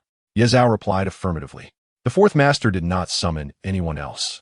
She first extinguished the lamp and partially drew the curtains. Once she settled in, he wrapped an arm around her waist. Attend to me. Ye Zhao rolled her eyes, hurriedly complying, albeit with a hint of awkwardness. The fourth master relished the moment, and before long, they were entwined in an intimate encounter. Afterward, Ye Zhao feigned sleep, and the fourth master, unaware, reached out to caress her face. The smoothness of her skin made the scar all the more pronounced. In the darkness, his eyes narrowed slightly, contemplating how treacherous Lady Li had become. What advantage could a mere concubine possess beyond her beauty? If this visage were to be marred, what hope would the Yi family have? Such cruelty was akin to harming one's progeny. The next morning, the fourth master did not attend court but awoke early. He lay in bed for a while, watching as Ye Zhao remained asleep. Truly, she was exceedingly alluring. It was no wonder Lady Li sought to manipulate matters to her advantage. As the fourth master rose to dress, Ye Zhao finally stirred, frightened, and knelt at the bedside. I am at fault. Rise and return. Your duties await you. The fourth master replied coolly. However, Yu Ning and Yu Jing could discern that he bore no resentment towards the drowsy concubine. Yu Ning felt a pang of jealousy, but dared not voice her feelings. Ye Zhao hurriedly donned her attire, her hair hastily braided. I take my leave. The fourth master glanced at her, replying with a noncommittal grunt. Once outside the main courtyard, Ye Zhao inhaled deeply, relishing the crisp autumn morning, which was particularly beautiful that day. Ambling back slowly, she encountered two young girls, perhaps 13 or 14 years of age, waiting outside. As she approached, they stepped forward. I am Ailing, and I have met the young lady. I am Yuer, and I have also met the young lady. Ye Zhao smiled warmly. We are all the same. Rise, please. The two maidens were quite respectful, fully aware that being chosen by the supervisor to serve this young lady indicated their distinction. Might you bestow us with names? Ailing inquired. Ye Zhao chuckled. Naming is unnecessary, but Yuer. Perhaps you should consider a change. All the maids in the front courtyard share names starting with you. Yours might not be well received, especially not by Yu Ning, whose eyes seem to be in the heavens. Indeed, your words ring true. This name is not my given name. Would you kindly think of a better one for me? Yuer replied with a smile, her round face adorably charming. Ye Zhao pondered briefly and suggested, then let us call you Ayuan. Ailing can remain as is. It is quite lovely. Thank you, young lady. You must be tired. Please rest while I fetch your meal. Ayuan said cheerily. Ye Zhao nodded and retreated into the inner chamber. Meanwhile, after finishing his breakfast, the fourth master was met by Su Peixiong, who came with news. My lord, I have inquired thoroughly. Miss Ye's family is not of ordinary status. Intrigued, the fourth master urged, do elaborate. The Yi family once held the position of county magistrate in a county beneath Jingzhou in Hubei. The elder of the Yi family is a legitimate scholar. Despite serving for over a decade, he never advanced in rank. Miss Ye's uncle is not her biological one. She is a daughter of the concubine. The legitimate wife bore no children, leaving 3 illegitimate offspring. The eldest, Yi Feng, the eldest daughter, Yi Zhao, and the second daughter, Yi Gui. The fourth master nodded, reflecting that the Yi family, despite their literary background, certainly had a peculiar taste in names. The elder Yi had offended someone and was forced to resign. Returning to the capital, the Yi family possessed some assets, and naturally, Miss Yi was not without her own attendants, as they did not lack for a cook or housekeeper. Furthermore, her brother was preparing for the imperial examination in 2 years. Sister Ji Tai is indeed kind, treating the children of concubines well. However, Su Peixiong hesitated to speak. The fourth master glanced at him. Yes, this Miss Yi, it seems she did not come to the residence willingly. After Su Peixiong's investigation, it was evident that she had been deceived by her unscrupulous uncle. It is no wonder she fell ill upon her arrival, suffering for half a year without recovery. Such resilience is remarkable. Otherwise, would she not have thrown herself against the walls? Ji Tai's audacity is truly appalling. The fourth master exclaimed in anger, given her background. Even if she is not of an official lineage now, she need not participate in the selection and can still marry respectably. Moreover, Miss Ye's biological mother is of Manchu descent, which would enable her to enter the selection process.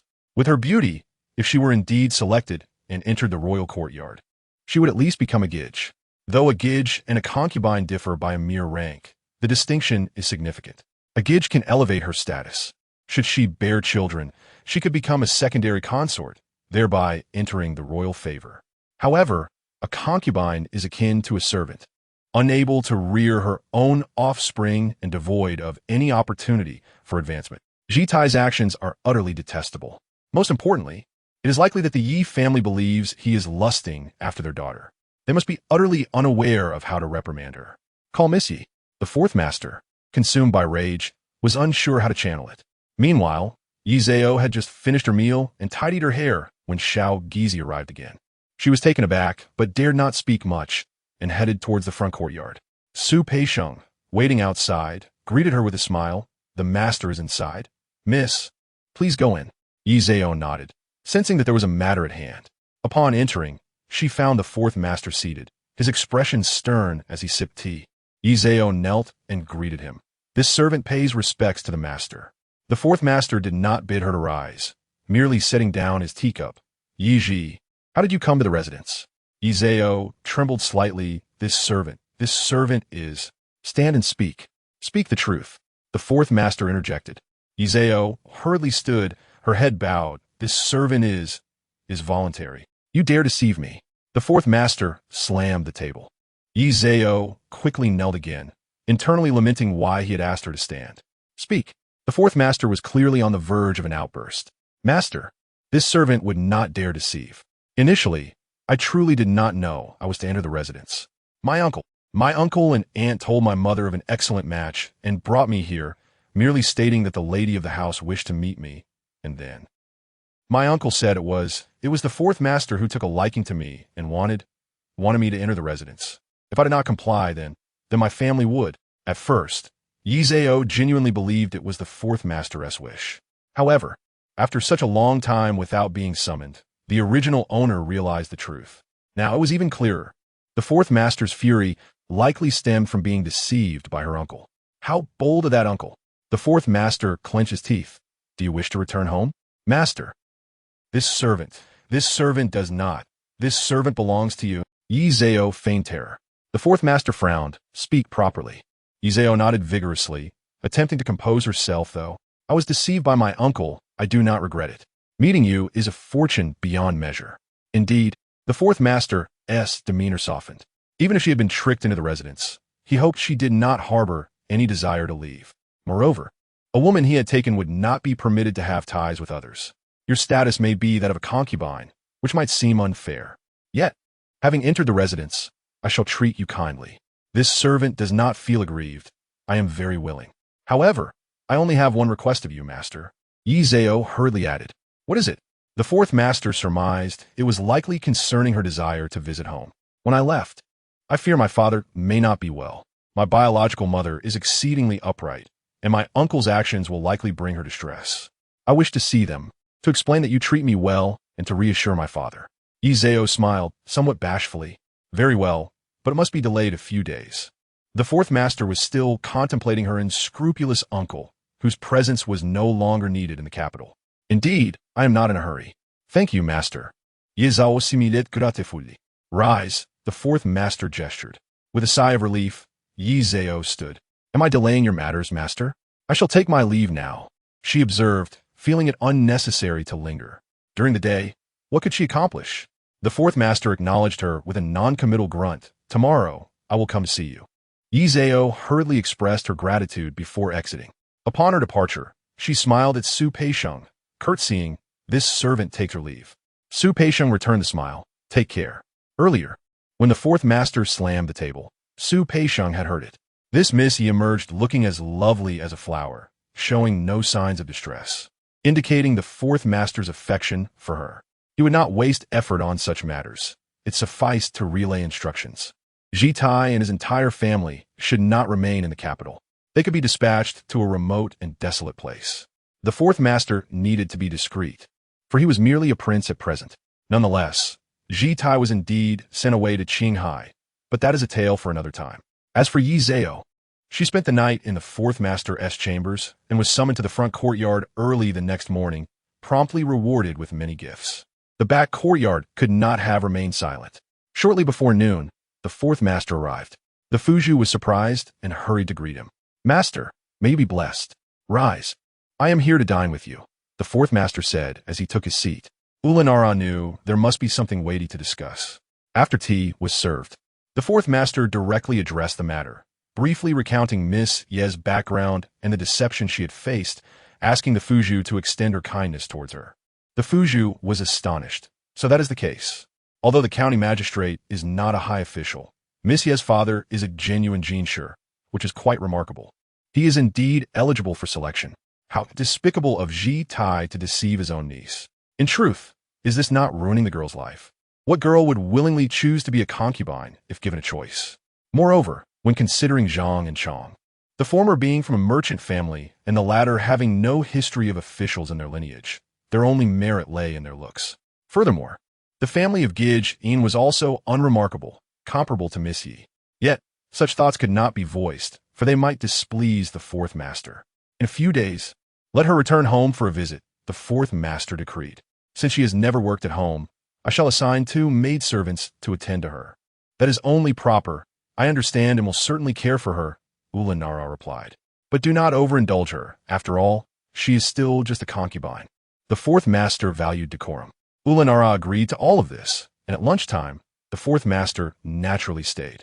In the afternoon, Ulanara also bestowed many gifts upon Miss Yi, which bewildered those in the back courtyard. Lisa Fuju frowned as she sat on the couch. What does this mean? The master rewards her, and the Fuju does as well? Could it be that Miss Yi is with child? How could that be?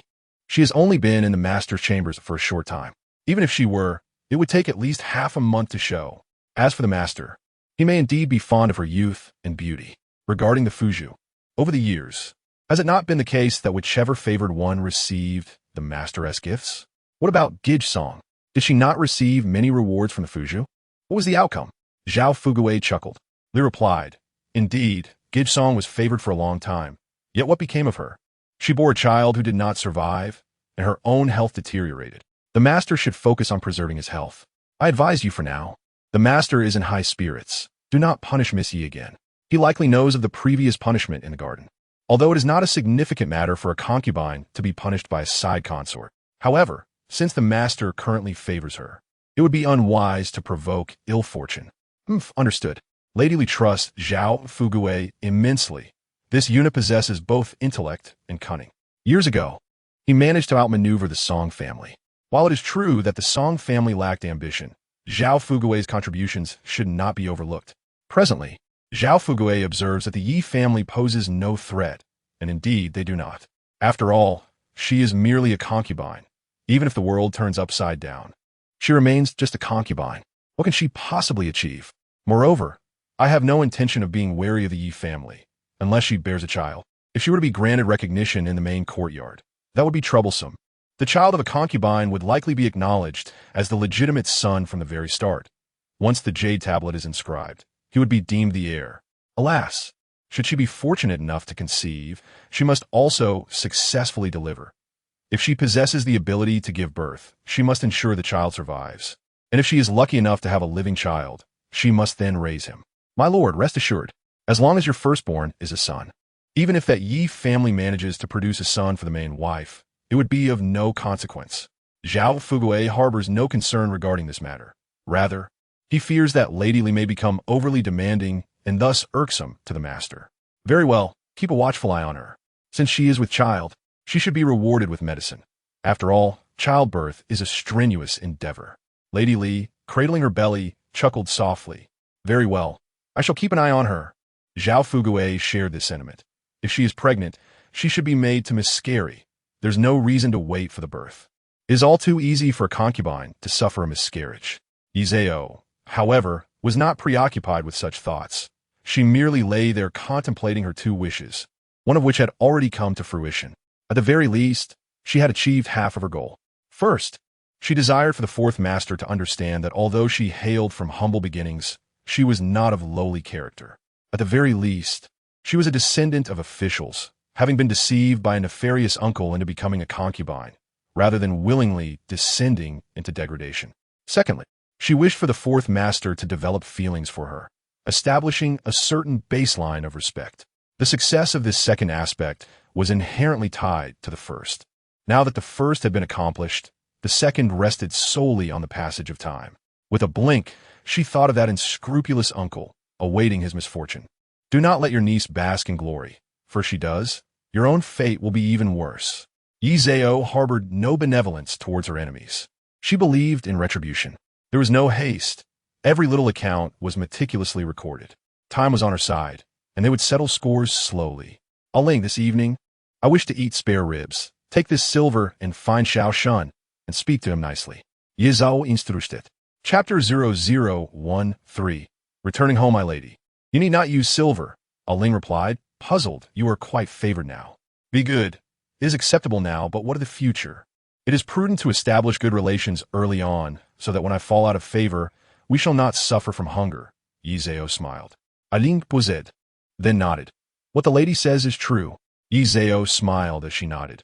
Ling was quite obedient, following her every word. A Yuan was clever and capable as well. For now, neither appeared to harbor ulterior motives, which was promising. After Ling departed, a Yuan approached. Tomorrow, I shall measure your dimensions, my lady, and make a few garments. Measuring is fine, but as for making garments, I must decline. I lack sewing skills. You need only assist me with minor items, while I shall go to the sewing room for the garments. Although the attire for concubines is not urgently needed, it will be made nonetheless. Yi Zhao preferred not to tire the maids unduly. As things stood, it was unnecessary to overburden them. Very well, I shall bring the materials tomorrow, a Yuan answered. You two are a year younger than I. Henceforth, let us support one another as sisters. My status is lowly, and you need not treat me as a mistress. Simply regard me as family, and we shall support one another. Lady Song is not an outsider. Our household is small, so let's all be harmonious. Hearing this, the servants felt elated. A Yuan nodded, smiling sweetly. That evening, the four of them prepared a meal together. Initially, Lady Song was reluctant, but Yi Zhao reassured her. It is not every day that we do this. Today, they have just arrived, and we're getting to know each other, so let us share a table. Tomorrow, Lady Song can be more casual. Finally, Lady Song relented, contemplating that Yi Zhao was indeed a woman of resourcefulness. The previous attendants were certainly inferior to these two. Besides, these two had been chosen from the main courtyard. That night was peaceful. After the fourth master returned from outside, he went to the main courtyard. It was neither the first day of the month nor the 15th. Yet Lady Li was greatly displeased. Over the past few years, the fourth master had spent very little time at the main courtyard. He would typically only dine there without staying overnight, except during festivals. Yi Zhao, however, did not dwell on such matters. She was solely focused on one thing, returning home. Some matters could only be resolved there. Nevertheless, by the time Izeo returned home, it was already October. The Golden Festival had yet to arrive, but the fourth master and fourth lady were exceedingly busy. When the fourth master summoned Izeo to his chambers, she brought it up once more. Only then did he recall the matter, and the next morning he instructed Izeo to depart the estate with 2 maids. Upon returning to the Yi residence in the capital, they settled in Songshu Alley in the southern part of the city. In truth, it was not far from the Great Qing Gate. The 5-compound courtyard indicated that the family was not impoverished. They could afford to employ servants. Izeo arrived in the estate's carriage, although she could not command it. By the afternoon, the carriage would indeed return to fetch her. Upon exiting, although concubines were still of the lowest rank, being the fourth master's woman did afford her some distinction. At the very least, the family had shown Izeo due respect. Upon disembarking, no one was there to greet her, primarily because she had not informed them in advance. She instructed a yuan to knock on the door, and an elderly man answered. "Who is it?" As soon as he spoke, he was taken aback, staring at the beaming Izeo. "Young lady? Uncle Yi, it is I." Izeo replied with a smile. Uncle Yi was momentarily stunned, then hurried inside. "Master, madam, the young lady has returned." "Oh dear, master." Izeo shook her head, recalling the warmth of her original family's harmonious atmosphere. Uncle Yi, the gatekeeper, was also quite familiar. She entered with her 2 maids and soon saw Yi Mingyuan rushing out. Where is Xiao Zhaoer?" Xiao Zhaoer was Yi Zhao's childhood name. Yi Zhao felt a lump in her throat, unsure whether it was the original owner's memories or her own emotions. "Father, Xiao Zhaya, is it really you? You have returned? It is I who has wronged you. I was blind to your suffering. My little Zhao?" Yi Mingyuan rushed over, seizing Yi Zhao in a tight embrace, tears streaming down his face. The last 6 months had been agonizing for both him and his wife. Before they could exchange further words, a youthful voice called out, "Elder sister has returned?" Elder sister. The speaker was the matriarch of the Yi family, Saimeyer Hucking, who happened to be the biological sister of Yi Zhao's detestable uncle. Ever since that wretched uncle had taken Yi Zhao away, she had been inconsolable. Her sorrow for Yi Zhao was one thing. After all, Yi Zhao's mother had long passed away, and Yi Zhao and Yi Feng had been raised by their mother. Who wouldn't feel heartache? Moreover, it was her brother's actions that had harmed an innocent girl, leaving her utterly humiliated. Yi Mingyuan and Yi Feng bore her no ill will. Yet she herself wished for nothing less than death. Grabbing Yi Zhao, Saimeyer intended to kneel. "It is all my fault." "What are you doing, mother?" "The actions of my uncle were beyond your knowledge. You cannot blame yourself." Yi Zhao hurriedly supported her. Yi Gui also came to assist. "Mother, please do not say that. It makes sister feel sorrowful. Let's all go inside and talk." After all, she was still accompanied by 2 maids. Only then did Saimeyer comply, and the family entered the main courtyard's room. The couple wiped their tears, and after a moment of weeping, Yi Zhao inquired, "Why is elder brother not here?" "Elder brother has gone to visit friends in Jili. He is likely to return in a few days." "Sister, do you have to go back to the estate today?" Yi Gui, well-educated and sensible, understood her sister's lack of freedom. "Indeed. However, it matters not. Seeing you both brings me joy." Yi Zhao contemplated, instructing the family to step outside, and she also asked a yuan and a ling to leave. Only then did she carefully explain that it was her unscrupulous uncle who had acted without consent, deceiving both sides. It was not the fourth master's fault. Indeed, upon clarification, Yi Mingyuan gritted his teeth. "That Chitai has never been a good person. It is indeed a misfortune. It is all mother's fault for having such a scoundrel for a brother. Causing you, what are you to do now?" Samir sighed, tears streaming down her face. At this point, there was no need for excessive worry. After all, the fourth master is exceedingly kind. As long as I commit no wrongs, I shall remain unscathed. Yi Zhao pondered for a moment. "There are just some matters I wish to discuss privately with mother." Yi Gui and Yi Mingyuan exchanged glances. Yi Mingyuan suspected it was something inappropriate for a young lady to disclose. Yi Gui also understood that her sister had some private thoughts that should not be shared in front of her. Yet, feeling for her sister, she recalled how her own aunt had passed away early. When it was just the 2 of them, Yi Zhao directly stated, "Mother, please procure some contraceptive medicine for me. It should be gentle on the body. 1 dose should suffice for a long while." Samir was ultimately pleased with her daughter's request, understanding in an instant. Chapter 0014 Speculation. The young lady does not wish to conceive, or is it that she cannot at the moment? Samir softly inquired. I am too young. At this age, having a child may jeopardize both mother and baby. It is better to wait until I am older. If I reach 18 and still have the chance to bear children, then I shall consider it. Yi Zhao spoke with a hint of vulnerability. Yet Samir's heart was as clear as glass. Ultimately, it was her brother who had harmed Yi Zhao, a pure and innocent young lady, who could have married into a good family and borne legitimate children now.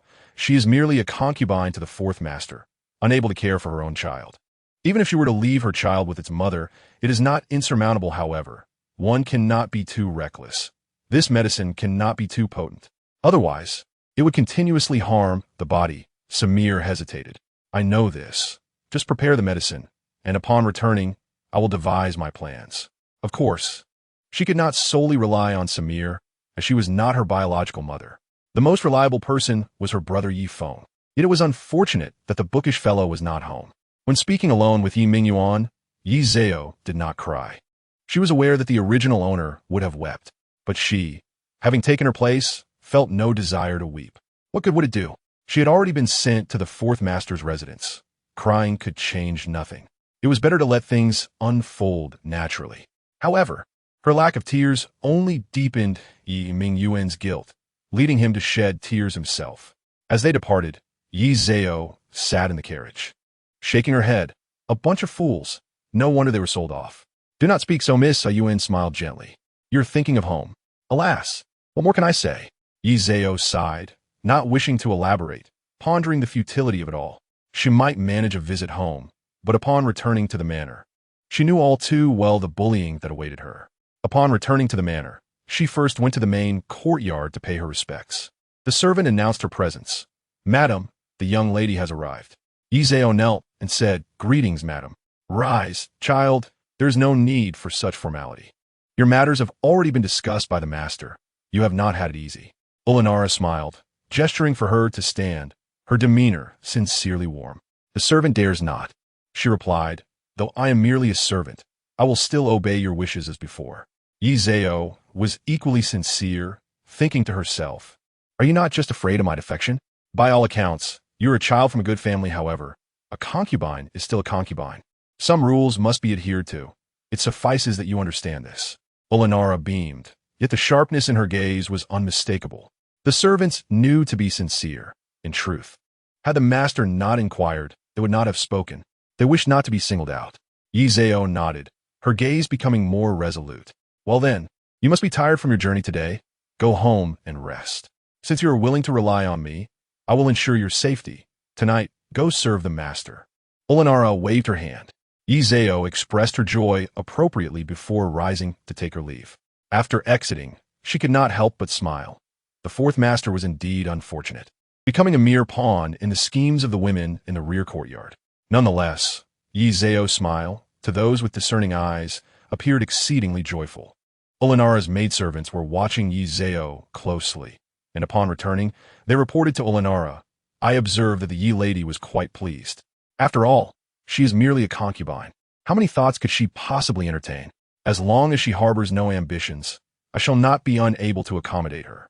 My only fear is if she becomes overly ambitious. If she were to think that the fourth master might elevate her status a bit and wish to raise her own child, that cannot be tolerated. Even if she is pitiful, what of it? She has brought this upon herself by being deceived by her uncle, who does not face difficulties. Water can endure, but who can? The master is assuredly a man of principle. He will not tolerate impropriety. A little care is acceptable, but should she wish to raise her own child, that is simply unacceptable. Ulanara nodded, clearly understanding this. After all, she is but a concubine. It is hardly worth expending effort on. Upon returning to Jinyu Pavilion, Yi Zhao changed her attire and rested for a moment before noticing Zhang and Chang arriving together. She stood, exchanged greetings, and invited them to sit. This was quite a rare occurrence. These two had never visited before. Sister, your place is quite spacious, Chang remarked with a smile. She was slightly older, having entered the manor earlier than Yi Zhao and Zhang. Zhang, however, pouted, My family is in business. Though we may be of lower standing, we are certainly not lacking in silver. Now that I am living with Song Gij, life is rather simple. So seeing this place only makes me feel it is more dilapidated. It is indeed spacious, yet rather empty. Sister Yi, you are quite favored. Why not add some furnishings? Sister Zhang, are you here to visit me or to quarrel? I am but a concubine. Why not enlighten me on how to adorn myself splendidly? Yi Zhao rolled her eyes, offering no pretense. Zhang, not at all offended, replied, Am I not merely offering good advice? A concubine has no status, but you are favored. Does that not place you above me? In the time since entering the manor, I have served the master only twice with a flick of her handkerchief. Zhang revealed her discomfort. Am I not fair enough? Alas, it is merely that I am not favored. Enjoy your little victories while you can, but what about the future? A concubine has no prospects. Yi Zhao shook her head dismissively. Chang chuckled. In truth, we are all the same. We ought to get along well. Chang came from a poor family and resided with Li Side Concubine, so it was evident that her chances of being favored were slim. Yes, that is reasonable. I'm simply content to have my own space, so I bear no disdain for its condition. The more dilapidated, the less I mind, Yi Zhao smiled. Zhang and Chang exchanged glances, and even Zhang could not help but nod in agreement. Who can argue? Even if it is a bit shabby, at least we need not worry daily. Song Gij is a noble lady. She is exceedingly cautious, not to mention Chang, who resides with Li Side Concubine, undoubtedly leading a difficult life. Does the Fuyin value you? Has she ever considered moving you in? Chang inquired.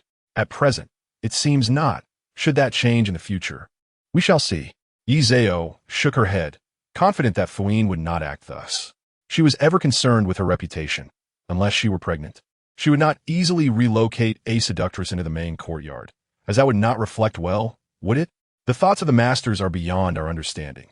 Since you have come, let's enjoy tea together. Aling, brew some tea, Yi Zhao called.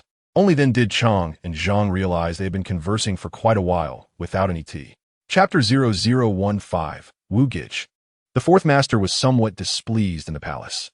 Initially, it could have been overlooked that the emperor had chosen a partner for the crown prince. However, the crown prince himself declared that he had no suitable companion. Yet, since both the eldest and fourth masters were present, they had all been included. The issue was, the fourth master had no desire for it. But who would dare defy the emperor? Tang Jiao Guifei had already been selected. Wu Gij, her origins may be commendable, and she might possess the qualities of a good mother, yet her appearance leaves much to be desired. This is the renowned beauty from the last selection. In this regard, she fares better. The fourth master was pleased to have Wu Gij brought to him, yet his joy was not shared. It is not merely that their father, the emperor, sent her. Rather, it was the overly cautious demeanor of Tang Jiashur that left him feeling as though he had swallowed a fly. One might argue that during the selection year, the beauty of the candidates was acceptable since they were all chosen for the inner palace. However, this was not the case. This was not a selection year, and to randomly select someone of inferior looks was disheartening. Moreover, the candidates granted to the crown prince and the first brother were both exceptionally attractive, leaving the fourth master to wonder why he alone received someone so unappealing. Was it not an excessive display of caution on Tang Jiashur's part? It is often said that one should marry a virtuous wife and take a concubine for beauty. The fourth master had no intention of making her the primary wife. It would be challenging for him to develop any affection for a lady of such unfortunate looks. The more he contemplated this, the more his displeasure grew. He ordered preparations to be made for a visit to the Jinyu Pavilion. In the inner courtyard, if one were to name a woman whose beauty could truly captivate, it would have once been Song Gij or Li Sure.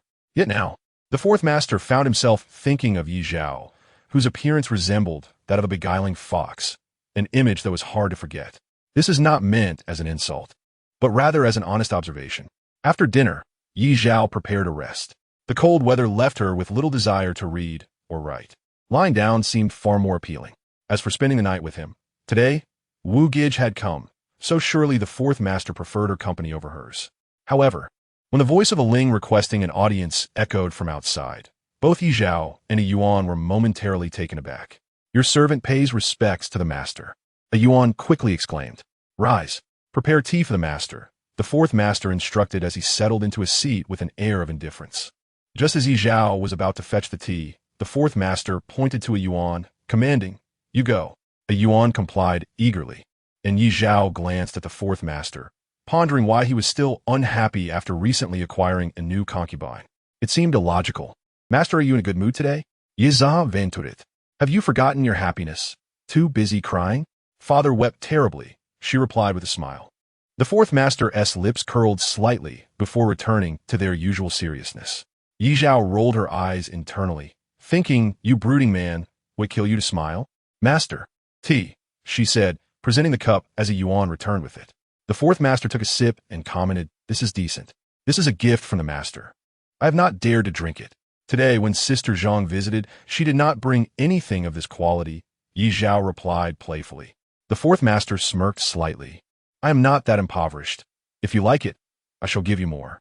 Although the share for concubines was minimal, and the tea was neither fresh nor abundant, the fourth master was generous enough to allow Yi Zhao to serve him, and he certainly did not begrudge her the tea.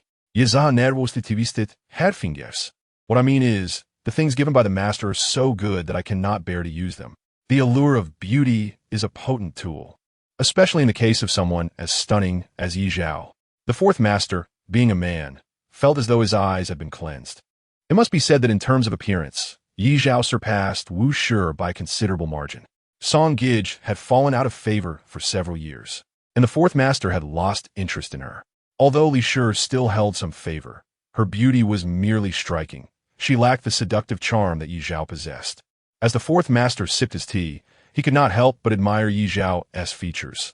The upward tilt of her eyes, reminiscent of a fox spirit, her nose, perfectly balanced, her lips neither too thick nor too thin, but just right. He thought to himself, isn't it obvious? She is a beauty. If there were anything unattractive about her, she would cease to be a beauty. Read to me, he commanded, reclining back. Yiza histatit.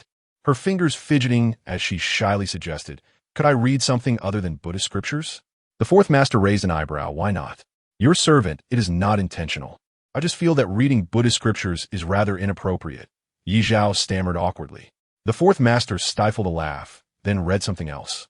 Her voice was undeniably enchanting, and the fourth master found himself captivated. Yi Zhao chose a collection of song lyrics, most of which were about romantic themes, accepting that the quality of her reading was secondary. Indeed, after reciting 3 poems, the fourth master declared it time for bed. This was the first time he stayed overnight at the Jinyu Pavilion. While it could not compare to the comfort of the front courtyard, he found it tolerable. The bedding had been replaced with fresh linens, though the pavilion itself was somewhat dilapidated. After a playful tussle, Yi Zhao murmured, this is uncomfortable. The old one was better. After voicing her complaint, she clutched one of the fourth master's fingers and drifted off to sleep. The fourth master was astonished, both by her words and her timid gesture of only daring to hold onto a single finger.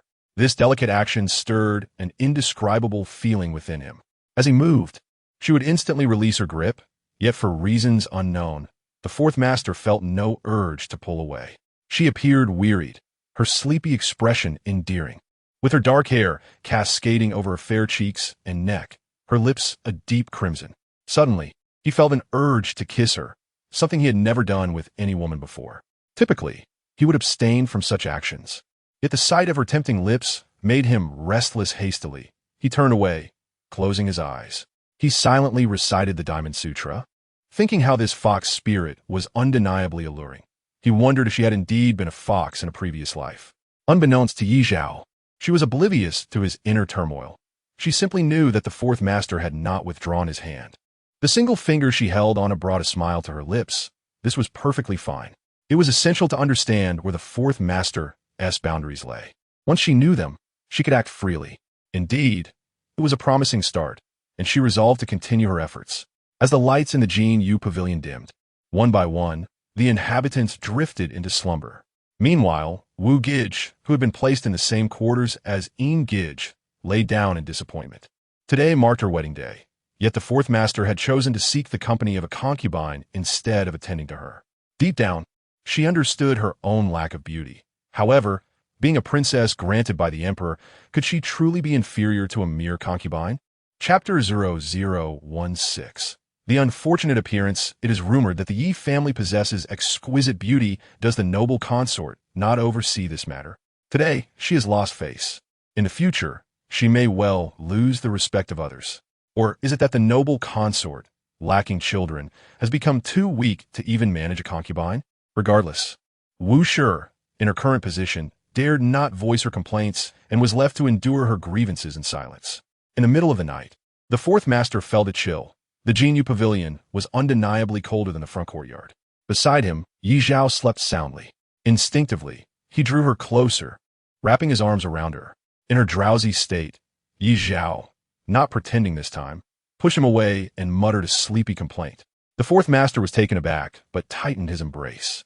Yi Zhao huffed a few times, but remained still. For the fourth master, this was an entirely new experience, being rejected by his own woman. His irritation flared, leading to playful banter. Yi Zhao, still half asleep, bore the brunt of his whims. Moments latte. The fourth master no longer felt cold, and Yi Zhao lost her drowsiness. Nestled beside him, she lazily extended a delicate hand to poke at his arm. "Master, why aren't you sleeping?" she asked, her voice irresistibly alluring. "Feeling a bit cold," he replied. "It is winter. I feel cold too," Yi Zhao responded, snuggling closer. "Let us light a fire tomorrow." The fourth master thought nothing of providing warmth for his woman. After all, burning some charcoal would not cost much. "Your kindness towards your servant is greatly appreciated," Yi Zhao teased, playfully pressing her hand against his chest. The fourth master captured her hand in his, commanding gently, "Sleep now."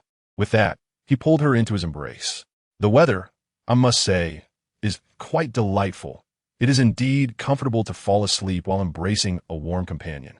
This morning, when the fourth master departed for court, Yi Zhao remained blissfully unaware in her slumber. In Yi Zhao's quarters, there were only a handful of individuals attending to the fourth master, who regarded them with little esteem. Thus, Su Peixing summoned the customary attendants from the front courtyard. Yu Ning and Yu He, accompanied by a young maid, had been waiting early to serve him. Upon hearing the fourth master rise, they hastily entered to attend to him. Since the fourth master was changing in the inner chamber, the slumbering Yi Zhao was inadvertently exposed. Unbeknownst to her, she had fallen asleep with her hair cascading over half the bed, clutching a pillow. Her fair, delicate face was nestled against the pillow, making her appear even more petite. Yu Ning could not bear to look any longer. This vixen must have charmed the fourth master last night, exhausting herself to the point of being unable to awaken. Ever since Yu Ning arrived at the front courtyard, she had developed a fondness for the fourth master, and over the past 7 or 8 years, she had come to regard him as family. It was not just Yi Zhao. She held disdain even for the noble ladies. Now, seeing Yi Zhao so at ease in front of the fourth master, Yu Ning felt an overwhelming urge to eliminate her. Once the fourth master was dressed, Yi Zhao awoke and quickly offered her apologies. "I overslept. Please forgive me, my lord." Still groggy from sleep, her voice was hoarse, making it impossible for the fourth master to be truly upset. Even if he were, her tiny voice could easily soothe his irritation. Consequently, the fourth master's tone softened. "It is of no consequence, nothing to worry about. You may continue to rest." After a moment's thought, he added, "I shall ensure the fire is stoked for you during the day. Do not hold back on the charcoal." "Thank you, my lord. Are you departing now? Is there court today?" The final phrase rose playfully in pitch, endearing her even further. The fourth master acknowledged her with a nod and glanced her way. "There is no need to rise. I am leaving." Yi Zhao sent the fourth master off from her bed. Yu Ning, overhearing this exchange, felt a surge of indignation. When had the fourth master ever been so accommodating? Previously, he had been kind only to Li Side, but even then, not to this extent. At the very least, when Li Side acted coy, the fourth master had not been so agreeable. However, being a woman herself, Yu Ning perceived things differently at times. Her growing animosity toward Yi Zhao only intensified her belief that everything she did was contrived. After they departed, Yi Zhao tumbled back onto the bed, muttering, "Having court in the middle of the night is truly exhausting." A Yuan intended to agree, thinking how truly arduous the fourth master's duties were. But upon glancing at Yi Zhao, she found her already fast asleep. With a bemused shake of her head, she tucked the blanket around Yi Zhao and settled down beside her. When Yi Zhao awoke, she noticed eunuchs arriving from the back courtyard to deliver charcoal. The charcoal was of good quality, only slightly inferior to the silver-threaded charcoal used by the masters, yet lacked any unpleasant odor. The stove was exquisitely crafted, and Yi Zhao smiled, instructing the eunuchs to accept her tokens of gratitude. The young eunuchs rejoiced, thinking to themselves that there must be a reason for her favor. Look how well she handles matters. Unlike Miss Chang and Miss Zhang, who were rather stingy.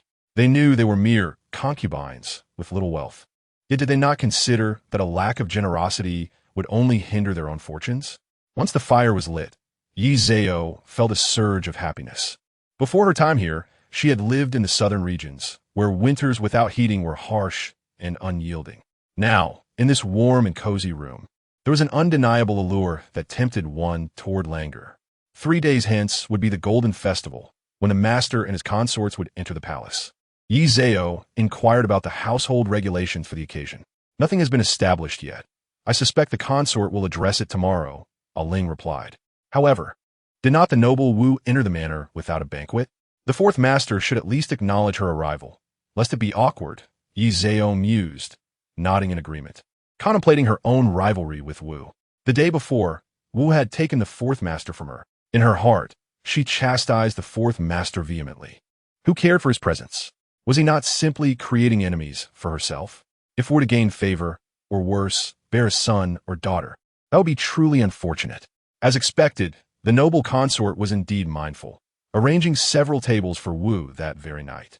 Naturally, she and Li Side would not attend, but they sent Song Gij, Yin Gij, and several other concubines to convey their congratulations. Yi Zhao brought forth a piece of fabric, thankful to have anything to offer. As she was but a concubine, Wu donned a peach-red coat, exuding an air of celebration as she mingled with the others. Upon encountering Yi Zhao, she was momentarily taken aback, for Yi Zhao's beauty was indeed striking. Greetings, Yi Zhao. May fortune smile upon you, she addressed. Yi Zhao performed a curtsy, replying, Thank you, noble sister. You are truly radiant, making me feel quite inadequate. Wu smiled graciously in response. Song Gij cast a glance at Yi Zhao. You are indeed lovely, but you're not lacking. Such words came off as insincere.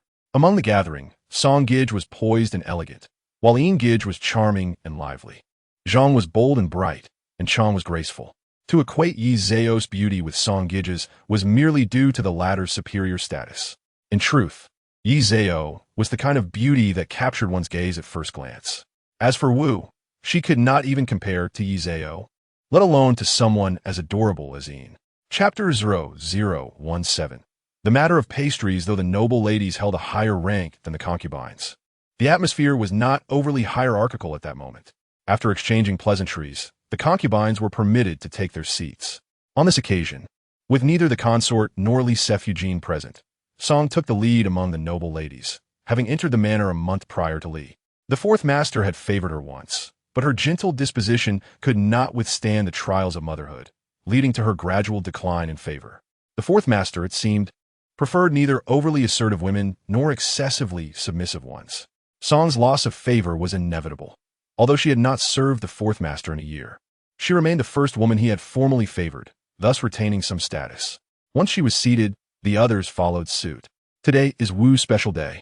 Let us drink a toast to celebrate her good fortune, Song Gij proclaimed, lifting her cup cheerfully. Wu hurriedly raised her cup in response. Thank you, Sister Song. With a smile, Song drank with her. Next came Yin Gij, who, despite her loquacious nature, had grown increasingly reticent after years without favor and the sharp rebukes from Li Side. After the two noble ladies toasted, the concubines followed suit. Chang was the first to raise her cup, followed by Zhang, and finally, Yi Zhao. She lifted her cup without embellishment.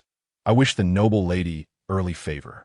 Thank you, Yi Zhao, but I hope you gain favor sooner and bear a son, Wu replied, her youth showing through her naivete. Yi Zhao was momentarily taken aback, forcing a smile that betrayed her dismay. Internally, she scoffed. Did Wu not realize the effort required to win favor with such a countenance? The assembly fell silent, each lost in their own thoughts. After dispersing, they returned under the cover of night. Song Gij and Miss Zhang conversed as they walked. Wu is quite the temperament, Zhang remarked, trying to placate her. In truth, you need not concern yourself with today's matters. I merely entered the manor a bit earlier. How does that confer any privilege? Wu's arrival had stirred some discontent. Song Gij commented coolly, it is unwise to express disdain over Yi Zhao's service to the fourth master. After all, it was his wish. Song wished to prevent any discord for Zhang's sake. I understand. Let us return now "It is quite cold," Zhang replied, resigned.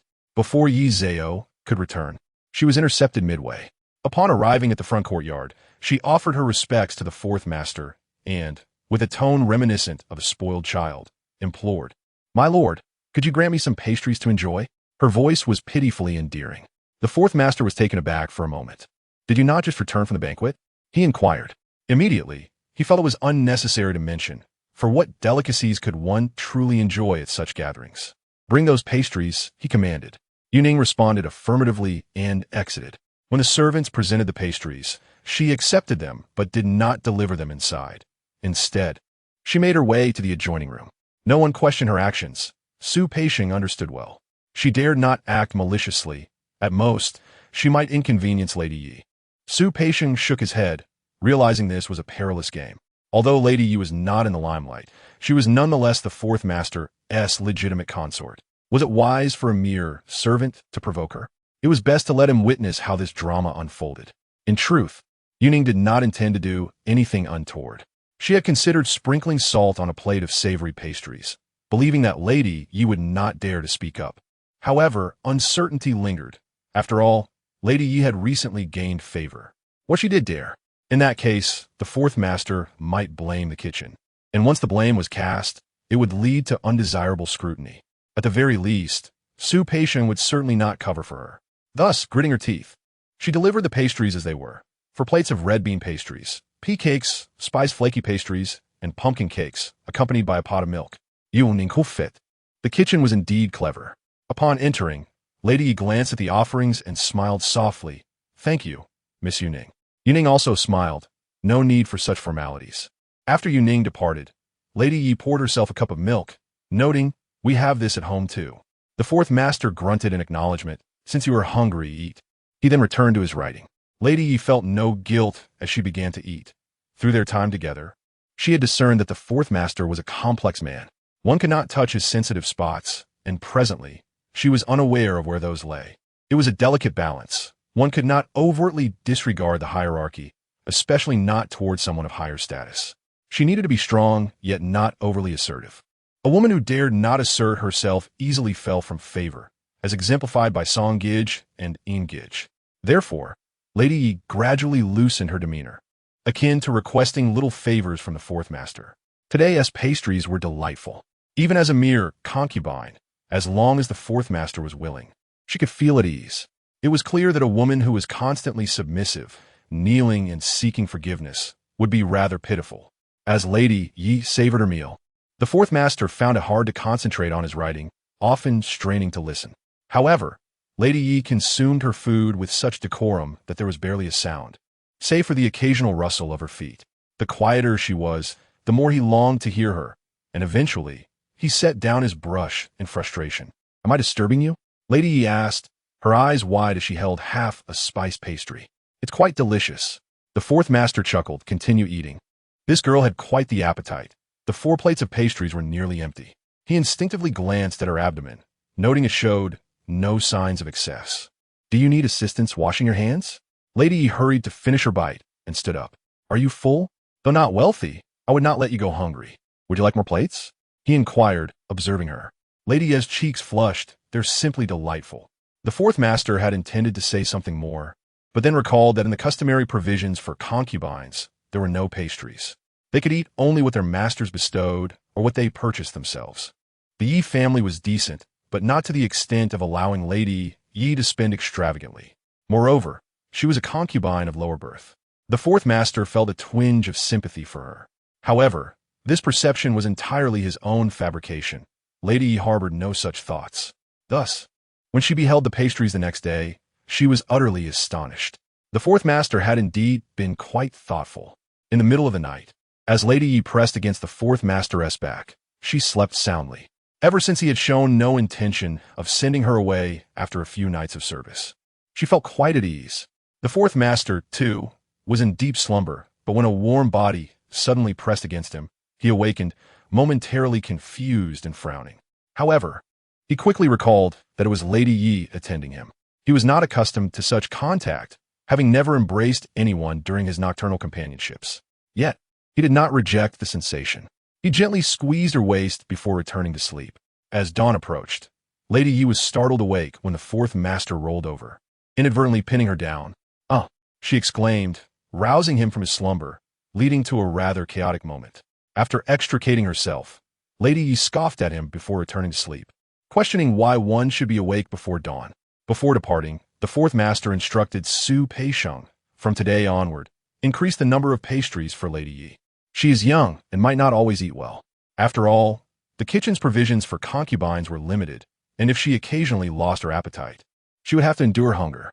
Su Peisheng promptly replied, "Understood. I shall mention it to the master upon his return from the palace." The fourth master grunted in acknowledgement, not saying more as he proceeded to the court. Su Peisheng pondered the implications. Lady Yi was indeed favored. Even her meals garnered the master's concern, which was far more intriguing than mere gifts of gold or fine clothing. Alas, despite her favored position, she remained a concubine. How long would this affection last? Shortly after Lady Yi finished her breakfast, someone from the kitchen arrived. Coincidentally, it was Xiao Shun. He brought 4 plates of pastries, noting, "I wasn't sure of your taste." This was quite favorable. However, Lady Yi wondered if the recipe for the spiced flaky pastries was different. The previous day, she had nearly lost her composure in front of the fourth master. Xiao Shun, attentive to her tone, inquired, "What do you mean by that?" "These are made by Master Li. Was yesterday's batch unsatisfactory? Please try today's." Lady Yi tasted a piece, her brow furrowing. This is correct, yesterday's was." "Never mind." Xiao Shun smiled, refraining from further questioning as he collected his payment and departed. He mused that Lady Yi had indeed fallen into favor, inciting jealousy among the other servants. Upon returning to the kitchen, he relayed the incident to the head chef, who responded with an exasperated slap. "Are you foolish? It doesn't matter who schemes against whom, but the kitchen must not be involved. If anyone claims our pastries were poorly made, where do we stand? What will you say when they accuse Master Li of making them too salty? What should we do?"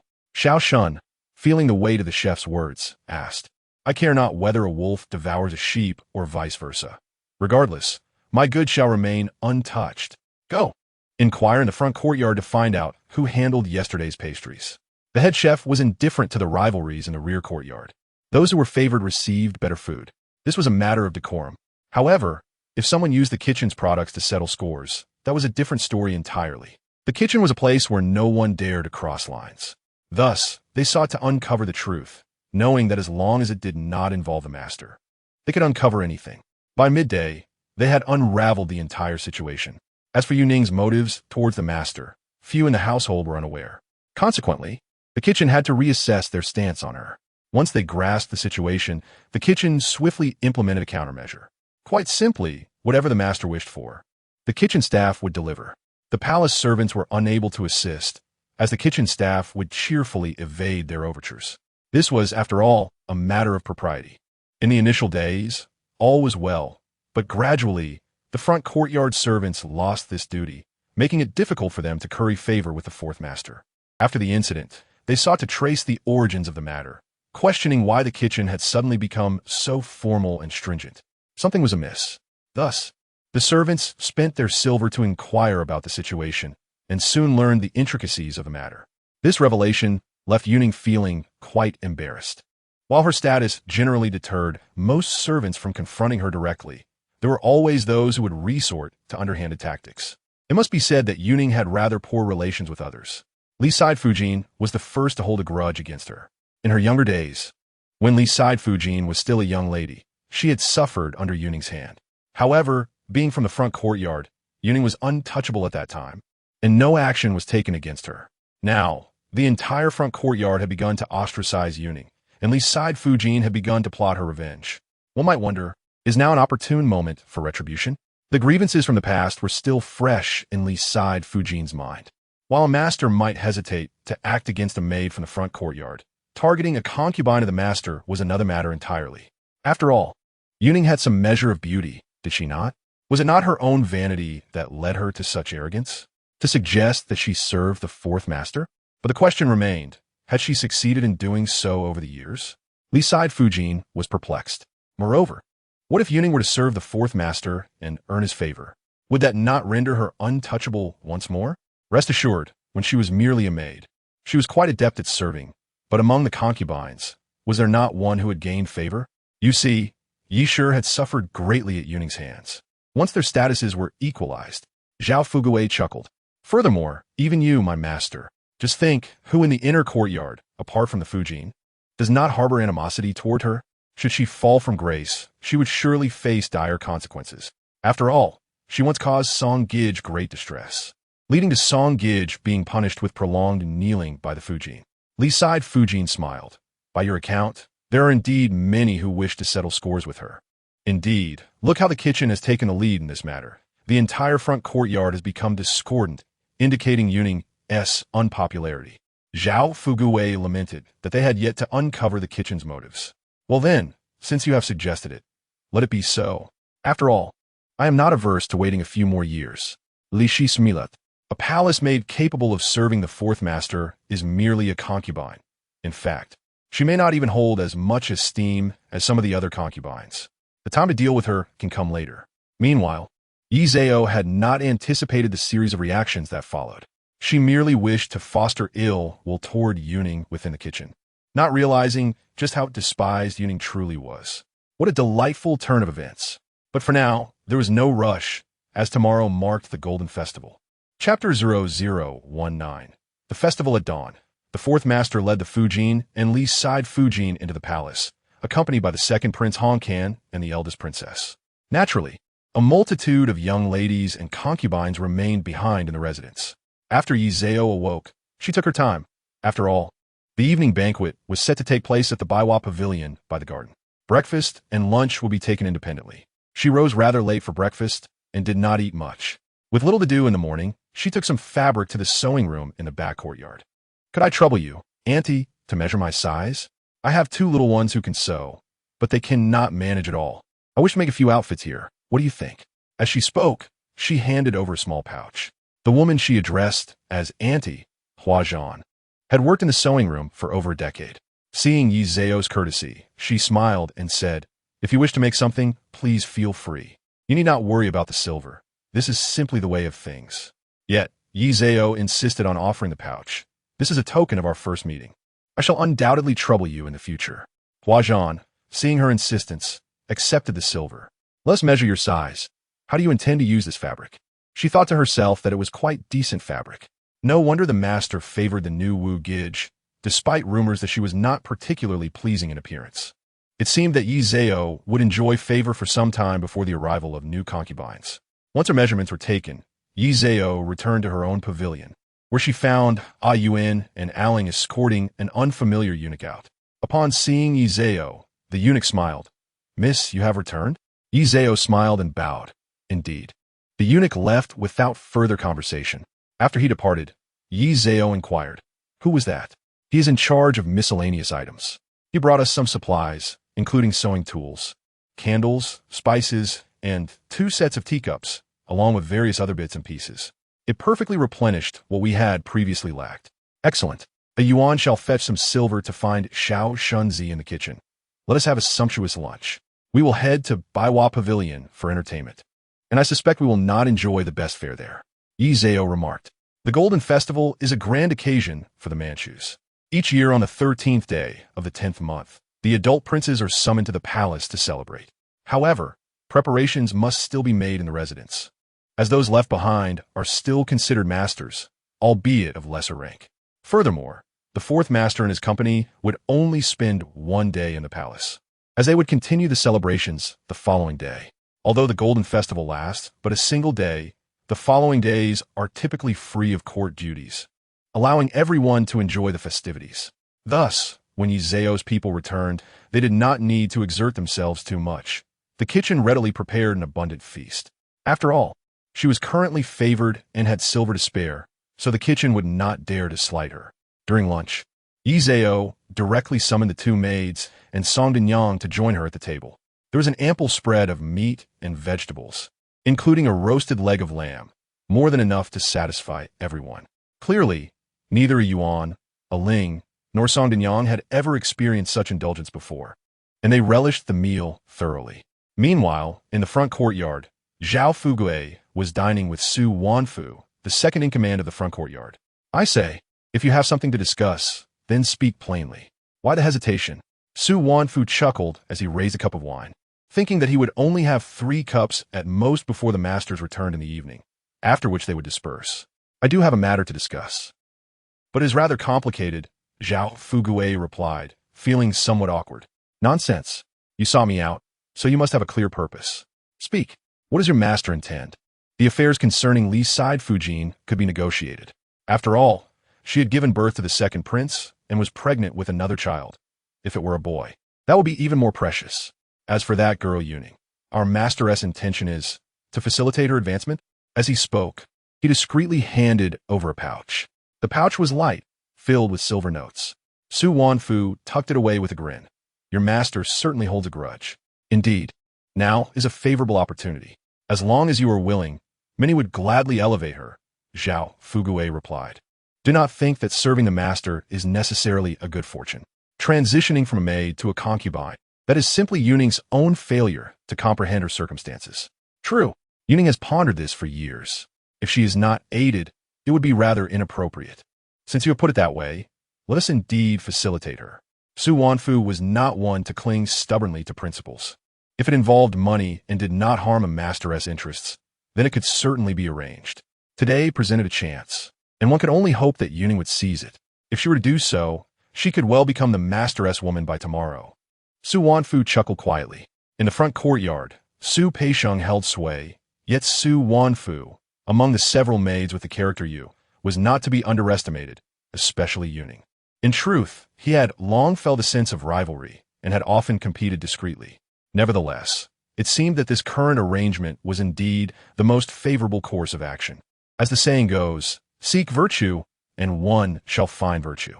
In this way, at the very least, Yuning would have her desires fulfilled. The 2 senior eunuchs easily settled the matter. As Zhao Fugui was leaving, he encountered Yuning and Yujing. He greeted them with a smile. I offer my respects to the 2 young ladies. Yujing smiled and curtsied, returning the greeting. However, Yuning merely smiled and remarked, Have you been drinking with Wanfu again? Her familiar tone caused Zhao Fugui to smile even more sincerely. How could I dare to drink? I merely savor the aroma of the wine, indulging in a fleeting pleasure. This eunuch could only indulge in fleeting pleasures. The conversation took on a somewhat flippant tone, leaving both Yuning and Yujing feeling embarrassed. After he departed, Yuning spat in disdain, calling him a vile creature. Yujing chided her, saying, Must you behave this way? Is it not enough already? Yuning huffed, dismissing her words as she strode past Yujing and entered the master's chamber to tidy up. Yujing, feeling discontent, scoffed. No matter how proud you are still a servant. What is there to be proud of? That evening, when Ye Zhao arrived at the Baiwa Pavilion with Ayuan, she found herself the first to arrive. I suppose I came too early, she mused. A matron in the courtyard smiled and remarked, whether early or late. We all must come eventually. Being early is better. Ye Zhao chuckled in agreement and chose a seat for herself. The weather was rather cold, and she wore a light purple cotton robe, nearly new, accompanied by a matching cloak that was brand new. Adorning her head were only a few simple pieces of jewelry, which, while delicate, were not ostentatious or extravagant. The matron observed her with approval, thinking that she was quite well-mannered. Before long, Wuyujij and Yingij arrived. These 2 now resided in the same courtyard. Wuyujij wore a peach-colored cotton robe with a cream-colored cloak, adorned with delicate jade ornaments. Yingij, also in peach, had a distinctly different floral embroidery, with a light green cloak and gilded accessories. Ye Zhao rose to greet them. Wuyujij, auspicious greetings. Yingij, auspicious greetings. Just as Yingij was about to speak, Wuyujij chimed in cheerfully, Dear Yi, your attire is quite lovely, though your jewelry appears a tad plain. Was this meant to belittle her? Ye Zhao pouted and stood up, saying, Thank you for the compliment, Wuyujij, but I am merely a servant. You, however, have adorned yourself with jade. Seeing her stand, Wuyujij felt a twinge of displeasure, yet she understood that punishing a maid would only bring misfortune upon herself. A noble lady should know her place. Wuyujij had not yet served the 4th master and would not dare to act so brazenly. However, she could not overlook the fact that Ye Zhao had stolen her first night, which irked her. With a huff, she turned away and took her seat. Yingij, on the other hand, smiled at Ye Zhao before sitting down as well. Ye Zhao was indifferent. A noble who had not garnered favor yet displayed such a temper was hardly a concern. Soon after, Songgij and Miss Zhang arrived, while Changshe was a little late. After exchanging pleasantries, they settled down. Songage announced, "Tonight is a festive occasion. Let us enjoy ourselves. I heard from the kitchen that there is wine. Let's drink a few cups." Deep down, Songage felt quite uncomfortable. Though she had entered the manor before Li Side, the latter could celebrate in the palace, while she was relegated to festivities with other noble ladies and servants. Even if others acknowledged her uniqueness, she was still a servant. Yingage did not dwell on such thoughts. She believed her lack of favor was her own fault and bore no resentment. Thus, she found solace in the notion of living in the moment, embodying the spirit of drink today, for tomorrow may not come. Yingage also felt discontent. During her time in the manor, she had yet to see the fourth master, which left her feeling rather glum. As the gathering progressed, everyone seemed eager to drink, and even Changshe partook more than usual. Ye Zhao did not drink at all. After all, the original owner of her body had a low tolerance for alcohol. Yingage made a few offhand remarks, but Ye Zhao did not engage, allowing the moment to pass. By the time they returned, the moon was high in the sky.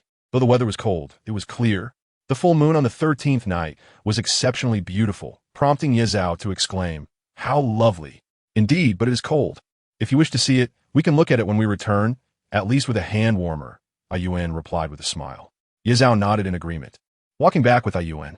Along the way, Yuan remarked, "Yingage seems to have a bone to pick with you, always acting this way. One could only say she is too impatient. The matriarch prefers to pick the softer fruits. Li Side is still in favor, so why does she not confront her? It is clear she is one who bullies the weak and fears the strong." Ye Zhao pondered, thinking that if the roles were reversed, a servant would remain a servant for life. Fortunately, it was the fourth master, and there would surely be a day for her shine. Wouldn't he there? After returning to her pavilion, she lost interest in the moon, as it was too cold. After washing up, she climbed into bed, finding the warmth left by owling was just right for sleeping. Almost as soon as she lay down, she closed her eyes and drifted off to sleep. Some time later, there was movement in the front courtyard. The fourth master returned with his primary and secondary consorts. After arranging for the consorts to return to the back courtyard, Li Side took her two children back to her own quarters. The fourth master had indulged in too much drink. Supporting himself, he watched the consorts leave, feeling overwhelmed. Meanwhile, Su Peixiang was also exhausted, and Su Wanfeng hurried to assist him, casting a knowing glance at Lian Kong, who smiled knowingly in response. Soon after, Yuning and Yuhe arrived to serve. Everyone in the front courtyard knew that Yuxia and Yuhe were to attend to the fourth master tonight. Yet Yuning had once again pushed Yuxia aside. Yuhe quickly befriended Yuxia, harboring her own discontent. At that moment, Lian Kong stopped her with a smile, saying, "Miss, wait a moment before entering. The master has had too much to drink, so please prepare a cup of tea first." Yuhe paused, glancing at the impatient Yuning entering, and felt a sudden pang of anxiety. Maintaining her composure, she replied with a smile, "Of course, I shall do that right away." After all, Yuning was already inside. So eager. Upon entering, Yuning found the fourth master reclining on the soft couch, appearing rather unwell. She hurried to his side, asking, "Master, are you unwell? Shall I help you change your clothes or prepare a bath?" Her tone conveyed genuine concern and worry. The fourth master, in a daze, was not inclined for a bath. Simply muttering, "Sleep." The hangover remedy had proven ineffective. The eldest brother was quite the drinker. Yuning sighed softly and assisted the fourth master onto the couch. He, feeling weak, leaned heavily against her. Once he was settled, Yuning began to remove his outer garments, but suddenly felt a tightness in her throat. She could not help but gaze at the fourth master's body, strong and upright. With his eyes closed, his handsome features lacked the usual coldness of the day, appearing unexpectedly approachable. Suddenly, Yuning felt an overwhelming rush of desire. She thought it was merely a sign of maturity, having turned 20. Yet, she was completely unaware that Su Wanfeng had slipped a hint of aphrodisiac into her drink. After years without intimacy, a small push was all it took to create an opportunity, was it not? The fourth master was intoxicated, as she found herself unable to control her urges, leading to an inevitable encounter. Despite being a maiden, a little influence was enough to make her lose her composure, her hand instinctively reaching for the fourth master's chest. He frowned and grasped her hand, yet said nothing. Yuning felt the heat emanating from his grip, and she could no longer contain herself. As she melted into his embrace, she felt a wave of comfort envelop her. Initially, the fourth master was disinterested, a man who had drunk too much merely seeking rest. However, Yuning, though inexperienced, had imagined such moments numerous times, even eavesdropping on Leisure's interactions. Thus, when it came to seducing the fourth master, she found herself surprisingly adept. The fourth master, though inebriated, was still aware enough to evade her advances.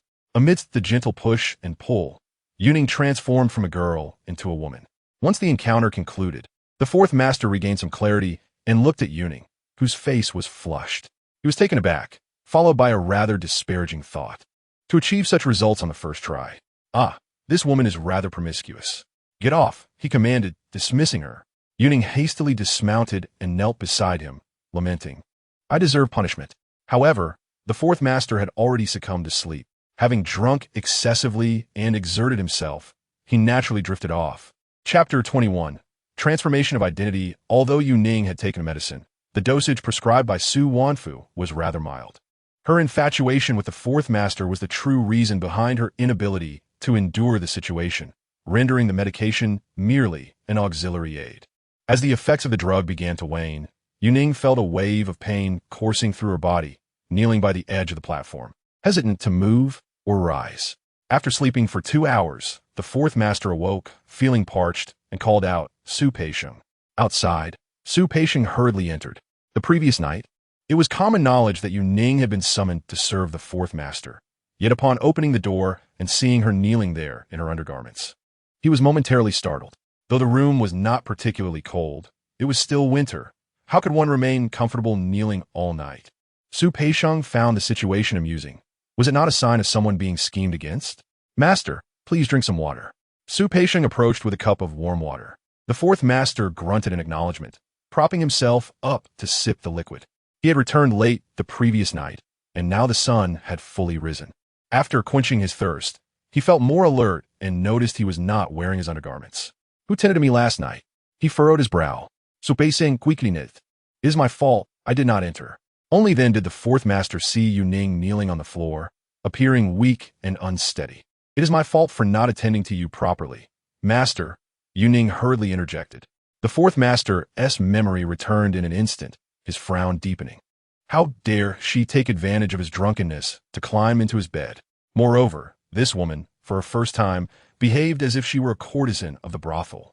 The fourth master had never harbored any intentions towards Yuning. Otherwise, he would not have left her untouched for so many years. Furthermore, the events of that night had left an exceedingly unpleasant impression on him. He had not desired such a liaison and had been taken advantage of. While still vividly recalling Yuning's brazen behavior, he felt a wave of disdain wash over him. Get out, he commanded coldly. Yuning, in her heart, regretted her actions. Kneeling there, she had come to clarity about her situation. The fourth master was indeed a fine man, but what was the benefit of being a concubine? She could not even raise a child of her own. However, the die had been cast. Apart from securing the fourth master's affection, she felt powerless to change her fate. Yet now, it was evident that the fourth master had no fondness for her. Where'd she gone wrong? Get out. The fourth master disregarded her attempts to speak. Su Peixiong, make the arrangements. Since she has served, there is no need for her to remain in the front courtyard. The fourth master huffed. A maidservant who had attended to her master would not necessarily become a concubine if the master did not express his wishes. She could remain a maid and still have the opportunity to marry outside. Clearly, the fourth master did not wish to see her anymore. Su Peixiong replied with a sigh. I will make the appropriate arrangements for Miss Su. Yuning's surname was Su. Please proceed. Mississippi. Su Peixiong smiled amiably.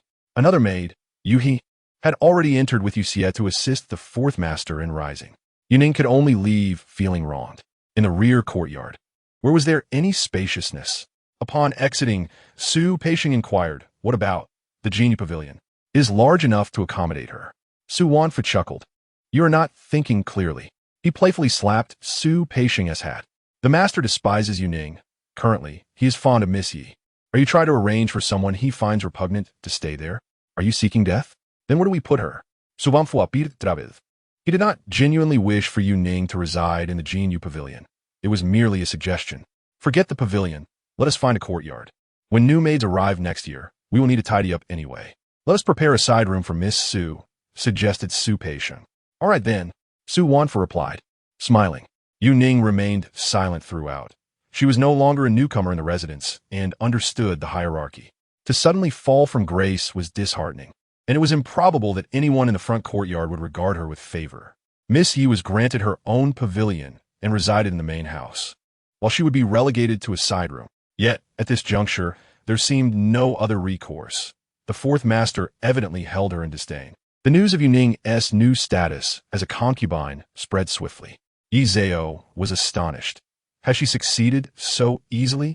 To her, Yu Ning seemed far more perilous than Wu Gij, who is undoubtedly cunning. Indeed, it has spread widely. They say she resides in a small courtyard behind the sewing room. Not particularly large, in the west side room, a Yuan remarked.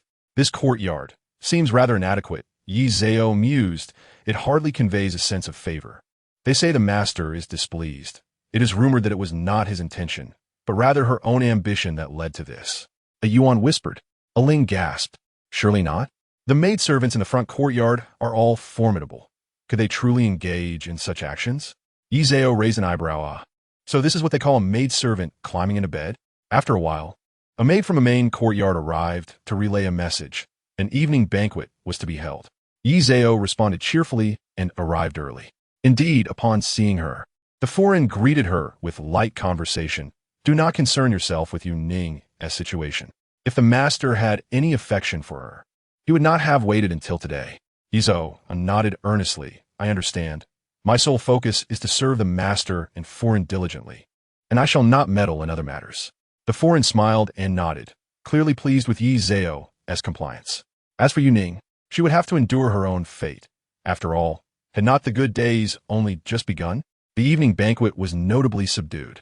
Yu Ning sat beneath Yi Zhao, wearing a pale pink cotton robe, her complexion unwell, heavily powdered. Initially, Yi Zhao acknowledged her with a greeting, but soon disregarded her presence. Yu Ning felt an intense hatred brewing within, yet dared not reveal even the slightest hint of it. The fourth master did not cast a glance in her direction. It was the foreign who called for the formal greetings. After the banquet concluded, the fourth master remained in the main courtyard as per custom, while everyone dispersed to return home. In her haste, Yu Ning found herself walking ahead of Yi Zhao. Yi Zhao was indifferent, but others were not so forgiving. Li Side let out a disdainful huff. This Miss Su lacks decorum. Having become the master's concubine, she dares to walk ahead? She clearly understands nothing of propriety. I understand my error. Yu Ning lowered her head, concealing the hatred in her eyes. Just yesterday, Li Side had not dared to speak to her in such a manner. Had it truly only been a day, and yet the world felt so transformed? Since you acknowledge your mistake, it is only fitting you receive punishment. Kneel for 2 hours. Li Side chuckled, but let us not be too harsh. Yi Zhao thought to herself, with this successful climb into bed, perhaps it will deter Li Side from bullying her constantly. Yu Ning protested, we are all concubines. Even if I walk ahead, it should not warrant such punishment. And you? Who are you? A maidservant who has forgotten her place? If you have erred in decorum, you must face the consequences. Have you not punished others in such a manner before? Chapter 22. Intoxicated. Oh, my dear, it seems you have yet to grasp your own identity. Zhao Fugue remarked with a chuckle. In the past, he had dealt with Yu Ning in the front courtyard, and she had often made things difficult for him. I am deeply grateful. Yu Ning clenched her fists tightly. Then kneel, Li Side ordered, leaving a person to supervise her, and once the time was sufficient, they were to allow Miss Su to rise, without undue hardship. With that, Li Side turned to leave. Everyone returned. She led the way, and the crowd dispersed in a flurry, each retreating to their quarters. Yi Zhao lingered behind, casting a significant glance at the kneeling Yu Ning, thinking, Li Side truly excels at punishing others by making them kneel. Very well, she mused. The animosity between them was advantageous. Upon returning to her own space, Yi Zhao felt quite pleased as she indulged in 2 plates of pastries. These crispy rice treats are delightful. The kitchen had learned her preferences, pairing sweet dishes with savory ones. Ling chuckled, I'm too thin. It wouldn't hurt to gain a little weight. Yi Zhao pinched hergeist, lamenting how devoid of flesh she felt. Indeed, it was true. She would prefer to gain a bit of weight. Being a concubine held little status, should illness strike. There would be scant opportunity to summon a physician. It was best to fortify oneself through good nourishment. Had she heard Ling's candid thoughts, Yi Zhao would have been dismayed. Fortunately, she remained unaware. In the main courtyard, the fourth master was conversing with the foreign. During the new year, Li's condition worsened. She need not enter the palace. She should not go this time, but it does not matter. However, there are the rules of the Li family. The noble consort smiled faintly. The fourth master remained silent, pondering that if the Li family's rules were upheld, then no one would truly adhere to them. Indeed, it wasn't long before Su Peisheng entered, delivering the news that Lady Li had been punished to kneel by Lady Su. The fourth master raised an eyebrow. Let it be. Without rules, one must face punishment. Lady Su is not virtuous, and Lady Li is no better. The fourth master, at present, found his patience with Lady Li increasingly waning. At first, he thought that Lady Su, coming from the front courtyard, should at least be capable of hosting a decent meal, but now, it appeared unnecessary. The noble consort shook her head. She just served the master and then aligned with Lady Li. Her heart is too bold.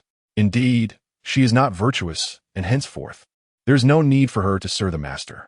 The fourth master felt a sense of relief at these words. Disliking someone is simply disliking them.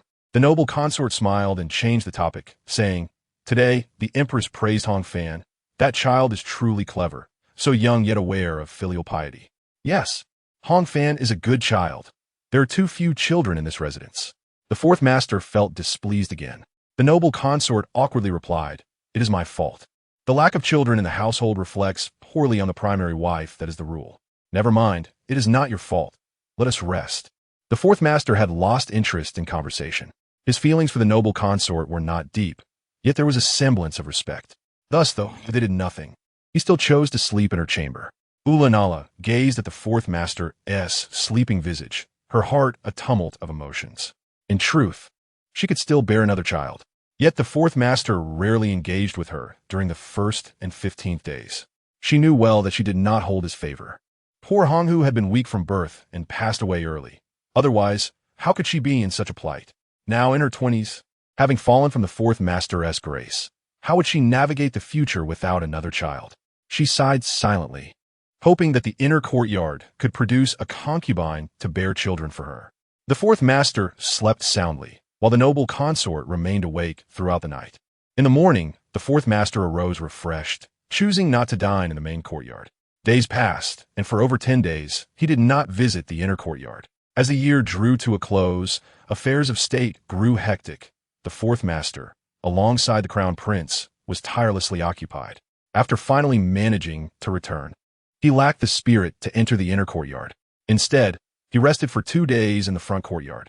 It was only when Lady Li requested his presence, claiming that the second prince missed his father, that the fourth master was invited over. However, he did not stay overnight, merely dining with Lady Li before returning to the front courtyard. Upon re-entering the inner courtyard, he unexpectedly went to the small courtyard of Wu Gij and Ying Gij. Wu Gij felt an indescribable joy and hurriedly came out to greet him, only to see the fourth master bypass her and head straight for Ying Gij. "Greetings, your highness. May you be blessed." Ying Gij knelt and said. The fourth master acknowledged her with a grunt, walking directly into the room without offering assistance. Ying Gij quickly rose to attend to him. Wu Gij, feeling both embarrassed and distressed, did not dare to show herself again after returning, with Ying Gij in the forefront. When Ye Zhao came to serve, she was not as conspicuous. In the front courtyard, the fourth master sat at the table. "Come here." Ye Zhao walked over. "Greetings, your highness." The fourth master responded with a brief acknowledgement. "Sit down." Ye Zhao smiled sweetly. "Thank you, your highness. Was this an invitation to dine with him?" "Splendid." After such a long period of busyness, the fourth master found Ye Zhao's presence unexpectedly comforting. Her voice, sweet as honey, lifted his spirits. The fourth master had a wine jug nearby. He picked it up and poured a cup, contemplating before handing it to Ye Zhao. "Here for you." Ye Zhao hurriedly replied, "I cannot drink wine." The fourth master's expression turned serious. Ye Zhao dare not speak, quickly accepting the cup. The fourth master did not intend to trouble her. He simply believed that even if one could not drink, a small cup would be harmless, as it was not strong liquor. Thus, he remained oblivious to the notion of drinking to excess. Ye Zhao, however, managed to eat a few bites of food before the situation took a turn. Before becoming inebriated, she firmly reminded herself that the fourth master was present, allowing her to act freely, yet she must not speak the truth. The fourth master observed as Ye Zhao ceased eating, propping her head up to gaze at him, smiling intermittently. Although her smile was charming, he found it somewhat unsettling. The fourth master furrowed his brow. "Have you drunk too much?" Ye Zhao remained silent, continuing to smile, lost in her mirth. The fourth master frowned, uncertain of how to proceed. Su Peixiong, noticing the situation, quickly suggested, "It appears she is intoxicated. Perhaps I should call someone to escort her back?" The fourth master glanced at Ye Zhao. "Never mind, let her stay. Remove these." He waved his hand. Su Peixiong promptly complied, summoning others to tidy up. Ye Zhao was gently assisted to sit on a soft couch, her demeanor compliant as she followed their guidance, smiling up at Yuha. Yuha could not help but chuckle, thinking how endearing this young lady was, explaining the fourth master as fondness for her. Once the area was cleared, the fourth master gestured for everyone to leave. "Come here," he instructed Ye Zhao. She looked dazed, taking a while to focus on the fourth master, then grinned widely. The fourth master could not maintain his composure, returning her smile with a softer tone. "Come here." Ye Zhao stood up. She was not incapable of moving in a straight line, merely lacking strength in her legs, nearly collapsing. The fourth master reached out to catch her, and for the first time, she found herself seated in his embrace. Chapter 23. A beautiful misunderstanding. The fourth master felt Ye Zhao was somewhat slender, yet remarkably pleasant to hold. The sensation of warmth and softness enveloped him. It was a feeling he found both unfamiliar and strangely comforting. "You are intoxicated," he murmured softly. Ye Zhao nodded. "Yes, I am drunk." The fourth master paused for a moment, surprised by her compliance. How could someone inebriated be so agreeable? "Do you know who I am?" He did not wish to embrace a stranger. "Fourth master," Ye Zhao replied without hesitation, her eyes studying him closely, as if confirming her recognition. The fourth master felt no further disdain, his lips pressing together in satisfaction as he encircled her frail waist. "I heard you fell ill upon entering the residence. Was it for 6 months? No wonder you are so thin. Have you taken any nourishing medicine?" "No, I'm a concubine. I cannot take medicine. Or I might perish." Ye Zhao's voice was muffled, hinting at some distress. Under normal circumstances, she would not have expressed such sentiments, and the fourth master would not have listened. But in her current state, she was clearly unaware of what she was saying, speaking the truth instead. "Do you fear me?" The fourth master tightened his grip. "Yes," Ye Zhao replied, her eyes glistening with tears. The fourth master gently held her chin. "I will protect you." Though she was merely a concubine, as long as the fourth master desired, he could still ensure her a good and comfortable life. Ye Zhao smiled again. "Yes, it is truly wonderful to have someone to protect me." After uttering this, she appeared fatigued, leaning against the fourth master's shoulder. He tightened his hold on her chin. Those innocent eyes on her flushed cheeks tightened his throat. Suddenly, he pulled her closer, kissing her soft, rosy lips. Indeed, it felt delightful. The fourth master initially brushed his lips against hers, then deepened the kiss until Ye Zhao pushed him away, gasping for air. "I can't breathe," Ye Zhao panted, covering her mouth in reproach. The fourth master gazed at her, suddenly smiling. "You truly are a little vixen." With that, he lifted her, carrying her towards the couch. Ye Zhao gasped, gripping his arm tightly, devoid of any other thoughts. One cannot expect an intoxicated person to have many plans. Her sole awareness was that she must not anger him. Thus, once they reached the couch, she beamed at the fourth master, her smile irresistibly charming. Consequently, the fourth master took note of one thing. Ye Zhao should not drink, yet when she did, she became exceptionally endearing. Thus, today as playful antics were particularly spirited. After Ye Zhao regained her senses, she found it hard to believe. "Your Highness, you are too reckless." "Reckless?" The fourth master felt a tinge of embarrassment at her words. Adopting a stern expression, "You speak nonsense." The slender form of Ye Zhao trembled as she nestled into the embrace of the fourth master. "I dare not speak, master." Her voice, inherently enticing, now bore the tremor of fear following their previous encounter. How could the fourth master be so unyielding? He merely grunted, "Sleep now." It was indeed unwise to indulge further. This vixen was too alluring. In the main courtyard, the foreign had no desire for slumber and chose to engage in a game of flower cards. The unpopularity of Wu Gij was now a foregone conclusion, and Miss Su was similarly unfit. Yet, Yi Shi had managed to capture the masteress' attention. The foreign spoke matter-of-factly. Young Mama served the foreign hot tea, stating, "Regardless of who gains favor, as long as they bear a son, They will be your child, foreign. Whether Yi Shi is favored or not. Her lineage is not entirely disreputable. As for Yu Ning, I observe her to be lacking. Yu Ning had earned enmity over her years in the front courtyard. At least Yi Zhao had consistently remained in her own quarters, avoiding conflict.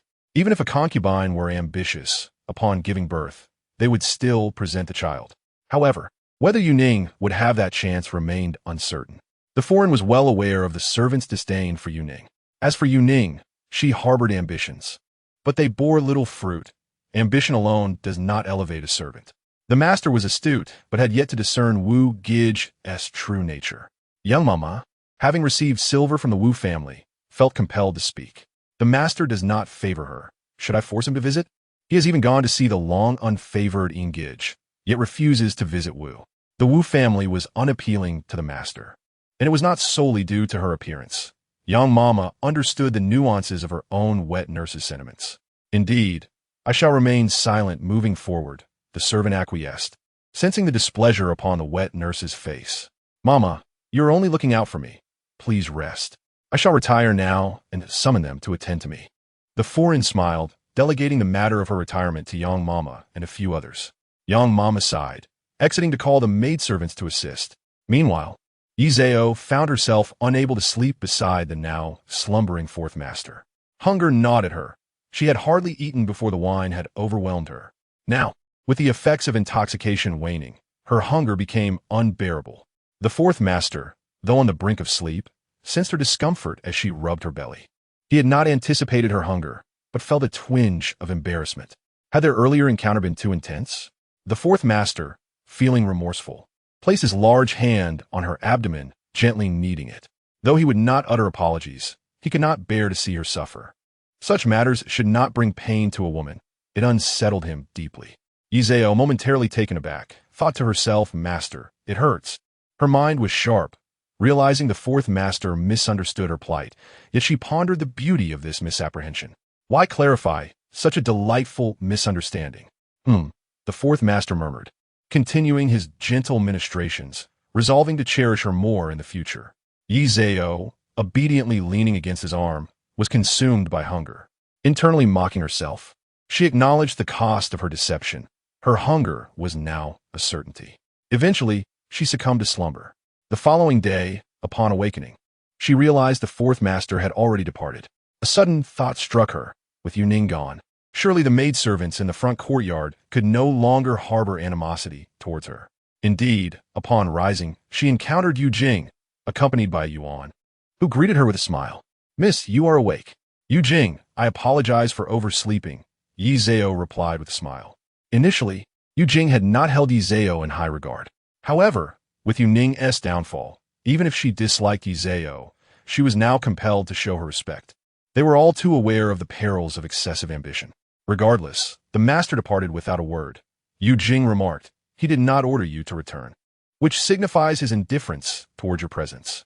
Yi Zhao smiled, grateful for the understanding. Well then, I must take my leave, Yi Zhao said, not lingering for further conversation. A Yuan assisted her in donning her garments and offered a gentle push. Shall we return? Yes, I appreciate your kindness, Yu Jing, Yi Zhao replied, bowing slightly. After all, she had rested upon the master's bed, which required tidying. As they walked back, Yi Zhao felt elated.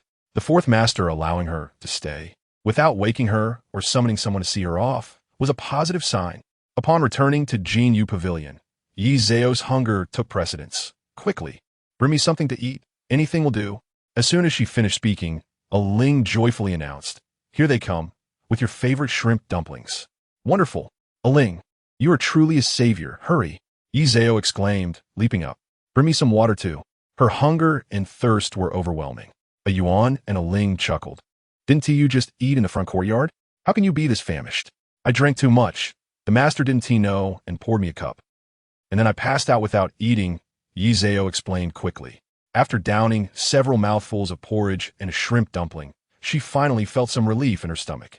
After quenching her thirst, she felt more at ease, allowing her to engage in conversation. She was never one to adhere to the rule of silence while eating, so a Yuan and a Ling often chimed in. Miss, your tolerance for alcohol is quite poor, a Ling remarked incredulously. Indeed, at the family banquet, you didn't see me lift a cup, Yi Zhao laughed, acknowledging her shortcomings. After finishing her breakfast, she changed into a fresh outfit. Despite her earlier hunger, she had slept soundly. With nothing pressing to attend to, she inquired, "Is there something to do?" "Ah yes." Li Side sent Buddhist scriptures to Miss Su, stating that Miss Su is troubled and must copy them 10 times for her to review, Ling informed her. Is it truly appropriate for Li Side to impose such a task? Yi Zhao questioned, feeling little sympathy for Su Shi. Is this something a secondary consort should be responsible for? It seems the foreign is uninvolved. Perhaps Yuning has offended Li Side too gravely, a Yuan whispered. Having recently entered the household, they were unaware of past grievances, but the harsh treatment likely stemmed from such issues. On the other hand, the foreign had bestowed some unexpected rewards, though not abundantly, and none were given to the attending maidservants. Yes, we are of lower status, so we must remain observant, Ling added. However, Miss Su is not a pleasant person. You should avoid her in the future. Yi Zhao, unperturbed, replied, Yuning is calculating. She will not simply fade into obscurity. She is bound to devise another scheme. After a morning spent copying scriptures, Yuning felt exhausted, hungry, and thirsty. It dawned on her that without requesting meals, she would miss out on food. Gritting her teeth, she rose and rubbed her aching knees. The previous day's kneeling had taken a toll, leaving her sore. After enduring hours of labor, her back and arms ached. After easing her discomfort, she sighed and made her way outside. Yuning had 2 maidservants and an elderly woman in her household. Although the elderly woman originally belonged to the Jinyu Pavilion, now that they lived together, could she not take care of them? The 2 maidservants were chosen by the master, skilled in hairstyling and sewing, tasked solely with attending to Yi Zhao's hair and needlework. Why was it that she, despite receiving 4 extra plates of pastries daily, found herself without even a single maidservant? Yuning changed her attire, suppressing her anger, and headed towards the kitchen. Her small courtyard was nestled between the garden and the upper and lower pavilions. The pavilions on the eastern side were known as the Upper East Pavilion and Lower East Pavilion. Further down lay the East Courtyard, residence of the Li Concubine. However, reaching the kitchen from her place was quite a trek. The nearest route led her through the garden, past the Jinyu Pavilion and an idol pavilion nearby. Alternatively, she could take the eastern path, passing by the Li Concubine's courtyard, a place she was keen to avoid. It wasn't that she was compelled to pass by Yi Zhao's entrance. Walking through the garden necessitated traversing the half-lake, a detour she could not circumvent. The furthest distance was not hers to bear. The main courtyard, although distant, did not require her personal presence. Furthermore, Song Gij and Zhang Shi resided in the northeastern corner, making them the most distant. Yet, for many years, Song Gij had looked after Zhang Shi, both returning together for meals. In Zhang Shi's quarters, there was a little maidservant, origins unknown, yet she existed. Additionally, Zhang Shi had an elderly woman attending to her, purportedly provided by the Li Concubine. Regardless of the circumstances, there was always someone to serve tea and water. Moreover, due to Song Gij's care for Zhang Shi, the Li Concubine also looked after Zhang Shi, ensuring their meals were served together. The more Yuning pondered, the angrier she became, as she found herself in the garden, snapping a dry branch in frustration. "Oh dear, the flowers in this garden are for the master's admiration. What are you doing?" protested a maidservant named Ut, who tended to the garden. Yuning glared at her. It was ironic, for Ut had once made her life difficult due to her name. Unexpectedly, Ut was quite formidable, refusing to change her name. At that moment, Ut was a minor supervisor among the rough servants, but Yuning had undergone significant changes. "Ah, Sister Ut, I hear the master is fond of the ladies from the front courtyard, so do not offend them," she sneered. Just then, another little maidservant approached, feigning decorum as she tugged at Uti's sleeve. "Oh, if you hadn't mentioned it, I might have forgotten. Isn't this the esteemed elder sister Yuning? Favored by the master? I offer you my respects," she said, curtsying dismissively. Yuning, filled with ire, longed to strike her but restrained herself. "I have said what I needed. I shall take my leave," she uttered, holding back her fury. "You haven't finished speaking," Ut remarked with a smile. "Sister, you have damaged a perfectly healthy tree. This is a branch brought from the south by the master. Breaking it is indeed a transgression." It was too close. As Yi Zhao and a Yuan emerged, they spotted the scene. Approaching was not suitable, so they strolled over. "Oh, is that you, Miss Yi? I offer you my respects." Ut greeted, along with the round-faced maidservant, both bowing deeply. "Please rise. We are all of similar status," Yi Zhao responded warmly. "Ah, you are too humble. How can we be the same?" She replied with a playful smile. "Are you heading to the kitchen? A Yuan could go for you." Ut had encountered Yi Zhao before, mainly because she worked in the garden adjacent to the Jinyu Pavilion. The more they met, the more she recognized Yi Zhao's favored status. Thus, she usually refrained from causing trouble and often provided assistance. "I have nothing to do. A stroll will be pleasant," Yi Zhao said, glancing at Yuning before bowing gracefully. "I acknowledge my elder sister." Despite being 6 years her senior, Yuning was of lesser standing since she was a later addition to the fourth master's household. Yuning nearly ground her teeth in frustration, but still managed to bow. "I acknowledge, Miss Yi. Seeing you have matters to attend to, I shall not disturb you further. I must hurry. Otherwise, I will miss the meal," Yi Zhao teased, a mischievous smile gracing her face. Uti's eyes widened momentarily. "Oh dear, the kitchen will surely reserve food for the ladies," she remarked. Yi Zhao leaned in, whispering, "I shall request a plate of osmanthus cake for you." Uti's eyes narrowed with a smile as she replied softly, "Then I shall certainly go and enjoy it this afternoon." The two laughed and parted ways. Yuning could not contain her irritation. "Ah, how you flatter those above you. Yet it is a pity that the Yi family remains merely a concubine. Your efforts are futile," she thought, unable to fathom who was truly ingratiating whom. A mere maidservant in the garden, and Yi Zhao warranted such flattery?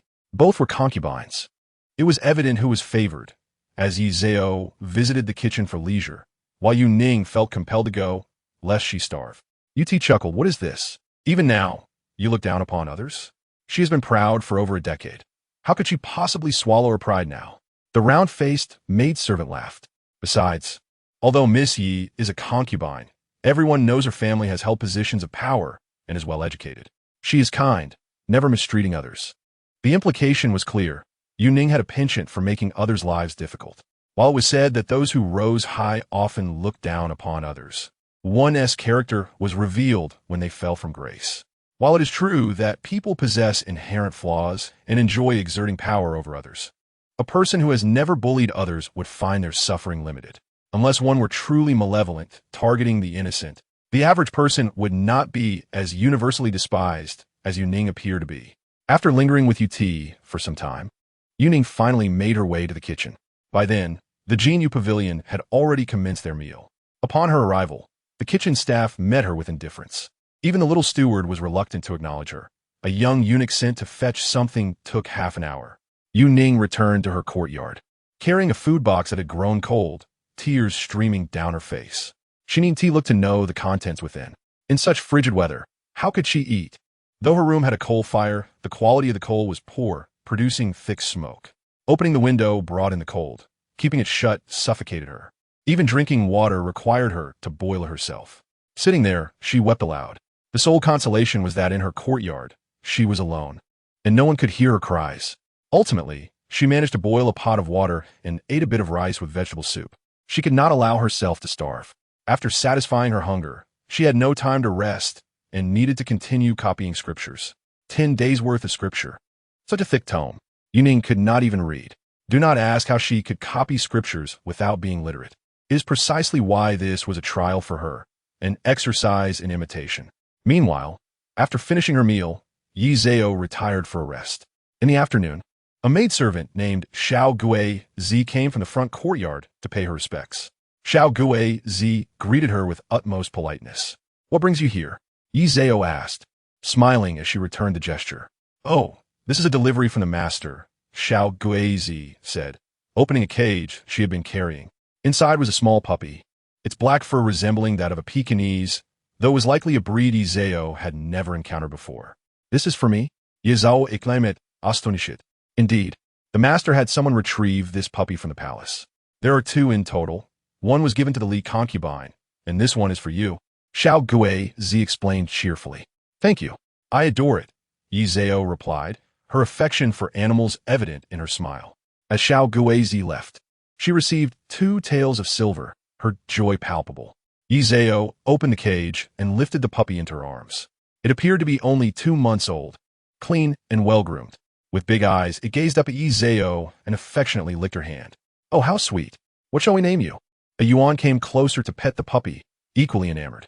What do you think of the name Machio, Coldball? A humble name is easy to care for, is it not? Yezawa similet, head is sukunting. A Ling and a Yuan exchanged glances, both wanting to laugh. This is too. Ahem, let's call it Coldball. Do you like it? Yi Zhao gently patted the little dog's head.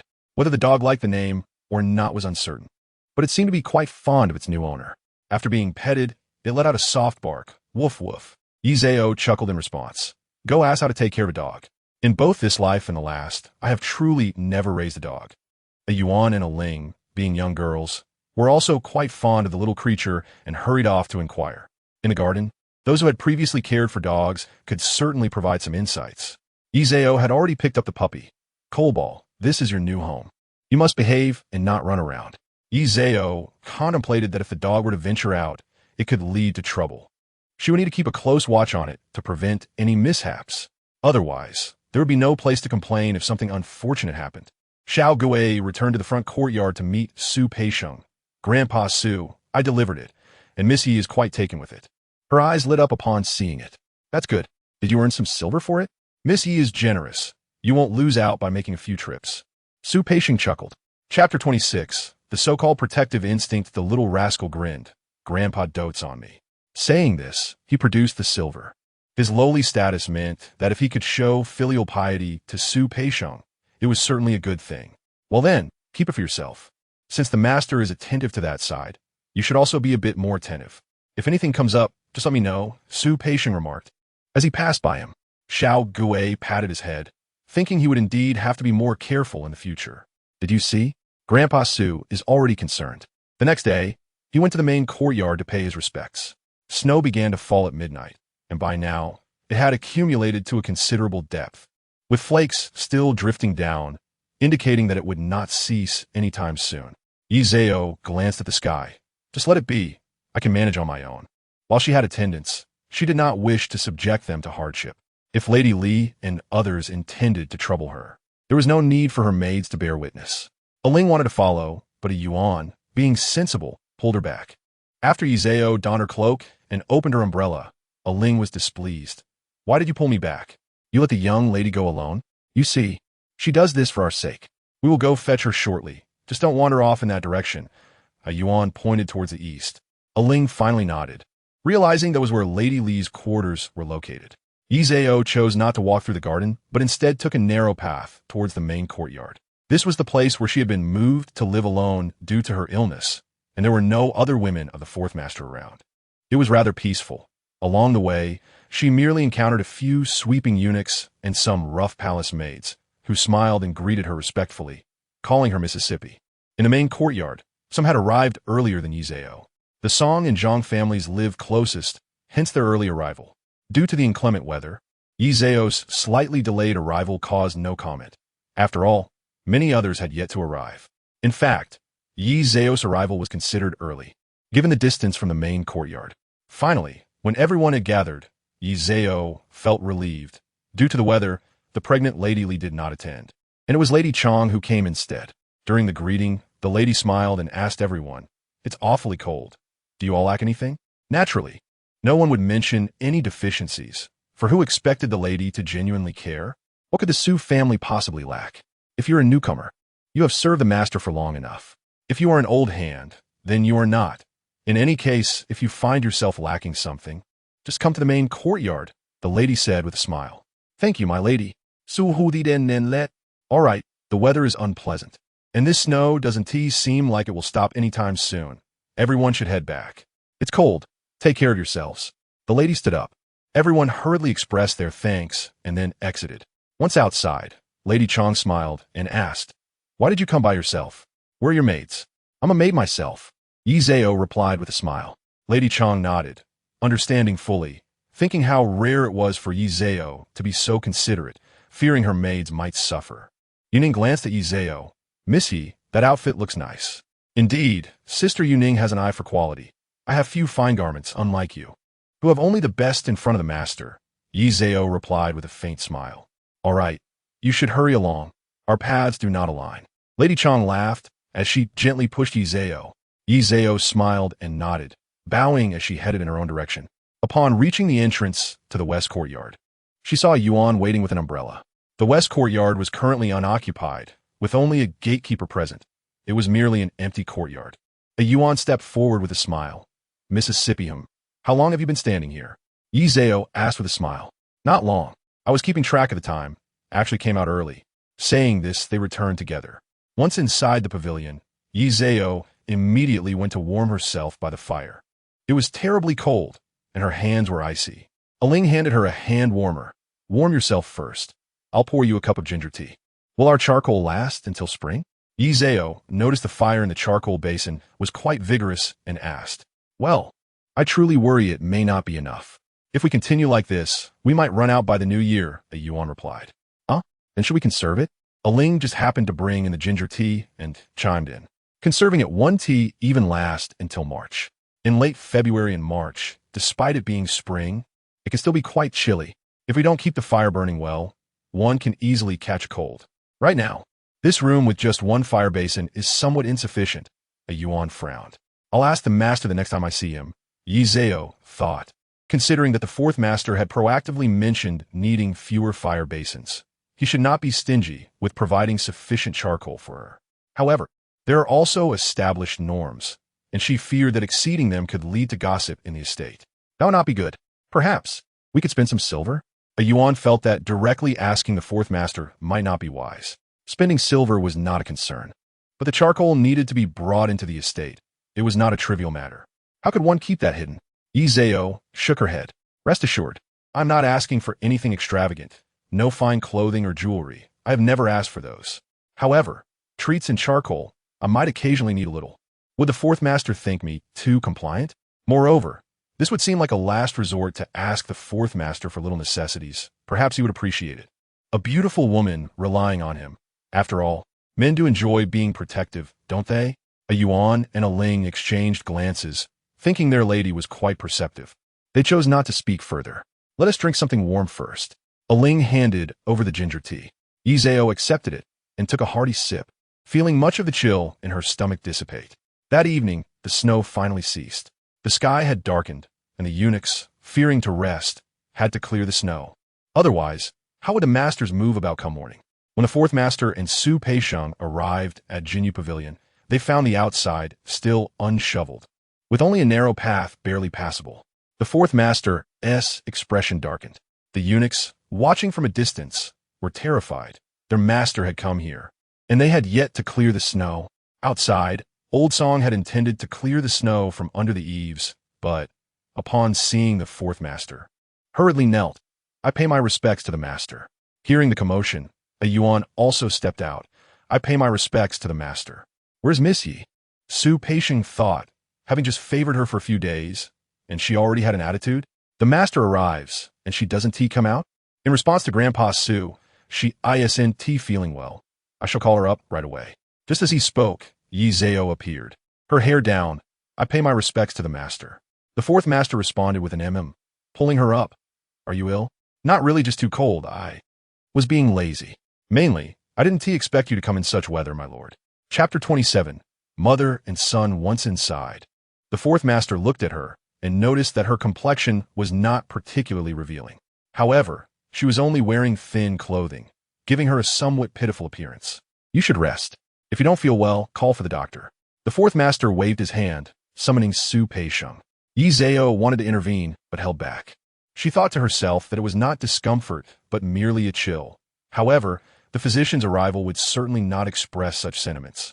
They had their own way of speaking, and, during winter, taking several doses of tonic was certainly beneficial. Yi Zhao did not return to lie down. With Yuan's assistance, she donned her cotton coat, neglecting her hair for the moment, and attended to her master with tea. The fourth master remarked, Aren't there two maids here? Have they gone off to be lazy? Ling had brought the meal. Have you dined, master? Yi Zhao mused that it was still early and assumed he had not eaten yet. The fourth master took a sip of tea and instructed her to sit down. Noticing her unease, he added, Is the charcoal sufficient? If one basin is lacking, light another. The latter was directed at a Yuan, who hurried to comply. Master, please be sparing. It one tea last until the new year. Yi Zhao fidgeted with her fingers, feeling a twinge of embarrassment akin to a wanderer asking for something. The fourth master raised an eyebrow. The last time she had asked for a bit of dessert, She had been overjoyed, this time just for a bit of charcoal, and she seemed anxious. "Come here," he said, setting down his tea bowl. Yi Zhao nervously rose, approaching with a pitiful demeanor. "Master." Her voice trembled, causing the fourth master to feel a tightening in his throat. He pulled her closer, and she settled into his embrace. "Master." She blinked, her ears turning warm. The fourth master, while not overly forward, was still restrained as it was not yet bedtime. He merely placed his hand on her waist, gently pulling her closer. "I shall have someone send you some tomorrow. Use it if you feel cold. If it runs out, inform me." "Thank you, master," Yi Zhao replied cheerfully, her voice brimming with uncontainable lightness. The fourth master smiled in return. Soon, the kitchen delivered the evening meal, and it was essential to serve the fourth master well. A Ling returned with the meal, and they dined together with a Yuan and Aunt Song. After dinner, the physician arrived. After greeting the fourth master, he proceeded to check Yi Zhao's pulse. A Yuan placed a cloth on Yi Zhao's wrist, and the physician felt her pulse through the cloth. After a moment, he addressed the fourth master. "This young lady appears to have recovered from a serious illness and seems to have not fully regained her strength. Given the current cold weather, she is somewhat deficient in qi and blood, likely exacerbated by past inadequacies, hence her discomfort. A few doses of medicine and attention to warmth should suffice." "Deficient?" The fourth master looked at Yi Zhao. She quickly replied, "In response to your query, I was born 7 months along. Premature. Therein lies the issue. Being born prematurely has left her somewhat weaker in vitality, but she is not in dire straits. With proper care in 3 months, she should improve by spring. The main concern is that she was ill for too long. A good rest for 3 months will remedy her condition." "Thank you, physician," Yi Zhao nodded. The physician left to prepare a prescription, and the fourth master glanced at Yi Zhao, contemplating her well-being. She had grown well, yet her health remained fragile. After the physician departed, Yi Zhao awkwardly said, "Master, you came to see me. You've gone through trouble." The fourth master nodded and moved towards the back. "Prepare for bed. There are matters to attend to tomorrow." Yi Zhao acknowledged, personally serving the fourth master. The medicine would take effect by tomorrow, as it was already late for today. Once settled, the fourth master, unusually, did not engage in anything. He simply held Yi Zhao close, urging sleep. Yi Zhao, unaccustomed to the gentleness, felt bewildered. If she had been alone, she surely would have awakened cold in the night. However, with the fourth master beside her, she instinctively sought warmth during the latter half of the night. In the morning, when the fourth master awoke, he found Yi Zhao curled up in his embrace, sleeping soundly. He felt no displeasure. Rather, he recalled the physician's words about her susceptibility to cold. No wonder she was so hesitant to ask for anything. She had been terribly anxious when she had requested charcoal the previous night. His heart softened further. When leaving, he chose not to wake her and instructed Su Peixiong. "Ensure that a sufficient supply of charcoal is brought to Jinyu Pavilion, enough to last until April." Su Peixiong nodded, pondering that since it was being brought here, there was no need for fanfare. That evening, it will be delivered through the western gate of the estate to ensure discretion, avoiding unnecessary trouble over a mere supply of charcoal. When Yi Zhao rose and finished her morning ablutions, she found the breakfast laid out more lavishly than usual. Smiling, she sat down to eat. "Have you arranged for the medicine? Shall we brew it ourselves or have the kitchen handle it?" "We can manage it ourselves. We have a stove for boiling water, brewing medicine, or making ginger soup," Yi Zhao agreed. "Then we shall trouble you to assist us." Aunt Song volunteered. "Do not laugh. We have never made medicine before." "Is that so? Then I shall rely on Aunt Song," Yi Zhao said, donning her cloak and heading to Aunt Song's quarters. Here, there was no distinction between master and servant. They all resided together, so it was not an issue to visit. The little dog, Coalball, had awakened and was circling Yi Zhao's feet. "Hungry, are you?" "Ah Yuan, has Coalball eaten?" "Miss, you mustn't feed it too much. It can't digest well." "This little one has charmed me into feeding it, coaxed Ah Ling into feeding it, and now it has come to charm you." Ah Yuan scooped up the puppy, feigning annoyance. Coalball wagged its tail, licking Ah Yuan's hand. Yi Zhao chuckled, well, a rather charming little dog.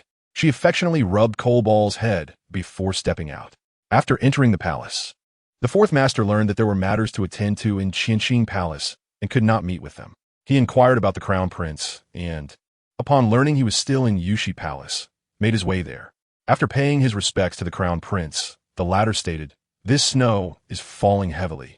The emperor may send someone to investigate in Jili. You should prepare as well. Whether or not it meant the fourth master would be going was uncertain, but the likelihood was high. The fourth master felt pleased. Having tasks to undertake was a positive development. He nodded. Thank you, Your Highness. Well, return now. The Emperor is unavailable today. Perhaps you might visit your mother instead. The Crown Prince patted the fourth master on the shoulder. The fourth master acquiesced, but then considered. Having entered the palace, why not visit Yonghe Palace? Thus, he turned and exited. In Yonghe Palace, the concubine was playing flower cards with her attendants, smiling. Upon hearing the fourth master's arrival, she concealed her smile, saying, Please come in. Chapter 28. Departure from the capital. The fourth master entered and greeted the concubine. I pay my respects to mother. Rise and take a seat, she responded with a smile. However, this smile bore a stark contrast to her previous lightheartedness, resembling a blade etched into her features. How is mother? How is your health? Have you experienced any headaches? It had been some time since the fourth master last saw the concubine. Though they had met during the Golden Festival, they exchanged few words. I am well. You need not worry. How is your household? The concubine asked in a routine manner. All is well with me as well. Thank you for your concern, mother. The fourth master replied with formality. Ultimately, there was little to discuss, and their time together lasted scarcely as long as it took to drink a cup of tea. Upon his departure, the concubine appeared even more displeased, as if he owed her something. The maidservants remained silent, thinking to themselves that it was always this way. How could the fourth master linger? This mother-son relationship was indeed fraught with difficulty. Once outside Yonghe Palace, the fourth master took a deep breath and, accompanied by Su Peisheng, walked briskly. Each encounter with his mother felt similar. She blamed him, and he understood. Yet, after all these years, had nothing improved at all? Su Peisheng closely followed, observing the fourth master's evident displeasure and pondering where his frustration might be directed. Seeing the fourth master head straight back to the estate, Su Peisheng speculated that he was preparing for an outing, likely to visit the main courtyard. It was indeed unfortunate. It seemed that the foreign would once again find herself in a difficult situation. Every time, it is the favored concubine. Indeed, after the fourth master returned to the residence, he went straight to the main courtyard to pay his respects. Greetings to you, master, said the favored concubine. The fourth master acknowledged her with a sound, and, like a gust of wind, entered. Prepare for me, for I fear I must make a trip to Jili. How many days will you be gone, master? The favored concubine hurriedly inquired. I shall arrange accordingly. About 10 days, the fourth master thought to himself. How would I know? The favored concubine responded and asked again, Since it is about 10 days, who shall attend to you? It has always been Li, but she is with child and cannot go out. Why would I take a woman with me for official business? 10 days without a woman is unbearable? Am I so desperate for women? The fourth master retorted before rising and leaving. The favored concubine had no choice but to say, I bid you farewell, master. After venting his anger, the fourth master felt considerably relieved. Su Peisheng sympathized with the favored concubine, noting how she consistently treaded upon the master's sensitive spots. Exiting the main courtyard, the fourth master returned to the front courtyard, where preparations were also underway. As expected, by afternoon, a message arrived from the palace, stating that the crown prince would be heading to Jili the next day, accompanied by the fourth and fifth masters. After dismissing the servants from Yuqing Palace, the fourth master instructed someone to relay a message to the main courtyard, stating that he would depart the following day. Once all matters were settled, night had fallen. Please go to Li's place and inform her that I am leaving tomorrow. Tell her to take good care of herself and the child. I will return in a few days, the fourth master said, hesitating before adding, Never mind, I shall go see her myself. Thinking of Hong Fan and the eldest princess, he decided to spend the night with Li, who was expecting. Ultimately, he sent Li Kong to Jinyu Pavilion to notify Ye Zhao. And Su Peisheng also instructed him to keep an eye on things, ensuring that while the fourth master was away for a few days, Li would not go hungry. At the very least, she should not be deprived of food and drink. The fact that the fourth master remembered a concubine before his departure indicated that he would not easily forget her. Upon his return, if he found the once cheerful beauty wilted, it would be a misfortune. After hearing Li Kong's words, Ye Zhao felt somewhat disheartened. I understand. I wish the master a safe journey, she added. Li Kong returned to the front courtyard, where he naturally could not see the fourth master. By the time the fourth master returned, dawn was approaching. Before leaving, he called for Li Kong and asked, What did ye say? She appeared a bit saddened. Wishing you a safe journey, Li Kong replied without embellishment. The fourth master acknowledged with a sound. Ensure the kitchen does not forget the pastries for ye. She is ill, so have them prepare something nourishing. There is no need to exceed the customary practices. Just take good care within the rules. This made a significant difference. Even a simple meal for a concubine should be treated with distinction. In winter, would one prefer a cabbage and tofu soup or a black-bone chicken soup, rib soup, or an old duck soup? For the two dishes, would it be tofu and sliced meat, or two substantial courses? Moreover, after learning of Ye Zhao's condition, the fourth master had already arranged for her to receive 2 additional dishes. Now, with the kitchen providing extra care, Ye Zhao would not suffer in terms of food. Furthermore, this matter was known only to Fan, so it would not lead to idle gossip. The fourth master left the residence and proceeded to the palace to meet the crown prince. He went first to Qing Palace to pay his respects. Fourth, accompany your second brother and do well, Emperor Kangxi said with a smile. The fourth master returned the smile, saying, I shall certainly assist the crown prince diligently. Very well. Be cautious on your journey and do not catch a chill, Emperor Kangxi said affectionately, glancing at the crown prince. The crown prince hurriedly added, Your Majesty, please take care of yourself while in the capital. Do not overexert yourself. After the warm exchange between father and son, the crown prince, fourth master, and fifth master exited the palace and headed towards Jili. Jili encompasses areas including the capital, extending from Mongolia to Hunan. However, within the capital, it is generally accepted that only upon exiting the city does one truly enter Jili. This time, they were heading north, exiting through Dishengmen and directly towards Tongzhou, which was estimated to take about 2 days. After all, the snow on the road made travel difficult.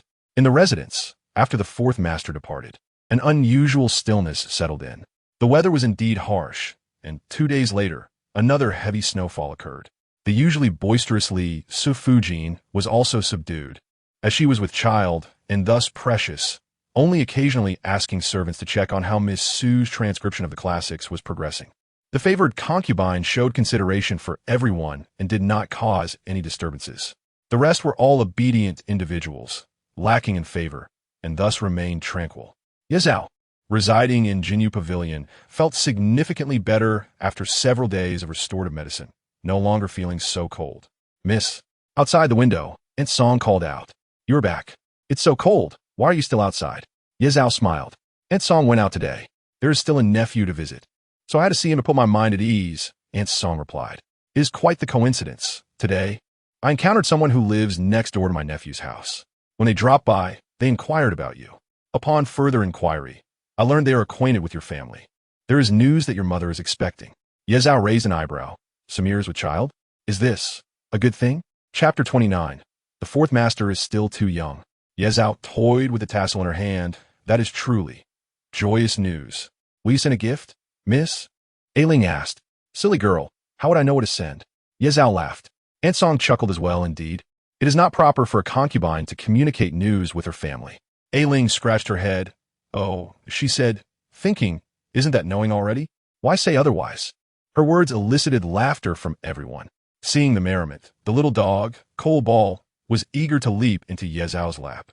Ye Zhao picked it up. You little rascal. What do you want? Coal Ball, unable to comprehend, wagged its tail excitedly, looking at Ye Zhao with an open mouth as if wanting to lick her. Ye Zhao blocked it, no? Woo, Coal Ball whimpered, feeling wronged. No, Ye Zhao said slowly, staring at Coal Ball. It howled again, squatting in her arms, looking at her with big, wet eyes filled with grievance. Ye Zhao returned the gaze. Do not think that your pitiful act will sway me. As she spoke, she recalled how the fourth master looked at her. Was she not like this little dog, appearing pitiful? A shiver ran through her. Go on. Find your sister Ailing. Meanwhile, far away in Tongzhou, the fourth master was in a foul mood. The snowfall here was not severe, but the tax revenues submitted by Tongzhou last year was significantly lower, attributed to natural disasters. Natural disasters always resulted in lesser yields, which was unavoidable. However, the reduced tax revenue raised some suspicions. The fourth master was not entirely clear on the matter, but the crown prince was well aware. The emperor summoned him for this purpose, merely assigning him a task. This year, the emperor had not traveled to Mongolia or undertaken a southern inspection. The crown prince had been idling, and the year was drawing to a close. Something had to be done. Zhao Wenchuan, the governor of Tongzhou, was known for his loyalty, Even if there were issues with tax revenue, he was not someone the emperor intended to dismiss. It was likely that the problem lay with the Ministry of Revenue and Mao Wanzhong. The crown prince sat in his chamber, sipping tea and contemplating. His expression remained gentle, but internally he was tumultuous. How much did the emperor know? The tax revenue from Zhili was not substantial. Tongzhou's ability to manipulate figures was due to genuine natural disasters. However, how could the emperor focus on such a small amount? What did this mean? As a crown prince, should he take the lead? Was it merely coincidental that he was tasked with this particular matter? Could it be that this time it was related to the Hescheli family or some other household's issues that implicated him? The crown prince felt fatigued, propping his head up and rubbing his temples. "Your Highness, the fourth master has arrived," the eunuch Song Bao said softly. "Please let fourth brother in," the crown prince replied, raising his head, once again appearing calm and composed. "Greetings to you, Your Highness," the fourth master entered, cupping his hands in respect. "Fourth, please take a seat." The crown prince waved his hand, while the fourth prince sat nearby, inquiring if the crown prince had any leads. He noted that directly auditing the accounts might not yield significant results. Although the fourth prince was still young, he understood that a mere audit would not uncover much. The crown prince smiled and nodded, explaining that this was merely a pretext to stir up the lurking spirits of the capital. The fourth prince observed that there were issues with this year's tax revenue, suggesting that their presence was unnecessary for such a singular concern. Rather, it was likely that previous years were also tainted. How much could a single prefecture like Tongzhou yield in taxes in a year? Even if half were missing, it wouldn't amount to much. It merely indicated that someone had caught the emperor's eye. The crown prince concealed the brilliance in his eyes, realizing that his brother's thoughts were rather simplistic and not as far-reaching as his own. The fourth prince felt enlightened by the crown prince's guidance. Upon returning to his quarters, the fourth prince hesitated for a while before instructing Su Peisheng to send someone back to the capital for an investigation, ensuring that no one was aware of it. Since the matter was deeply entangled, it needed to be approached cautiously. After all, it was essential to glean at least a general understanding. Indeed, the fourth prince sent someone back to the capital, as reported by Song Bao to the crown prince. The crown prince smiled, acknowledging his younger brother's diligence as commendable. Given that the fourth prince was now allied with his own interests, it was no longer feasible to keep this matter concealed. The crown prince mused whether the fourth prince was genuinely assisting or merely observing, or perhaps even seeking to undermine him.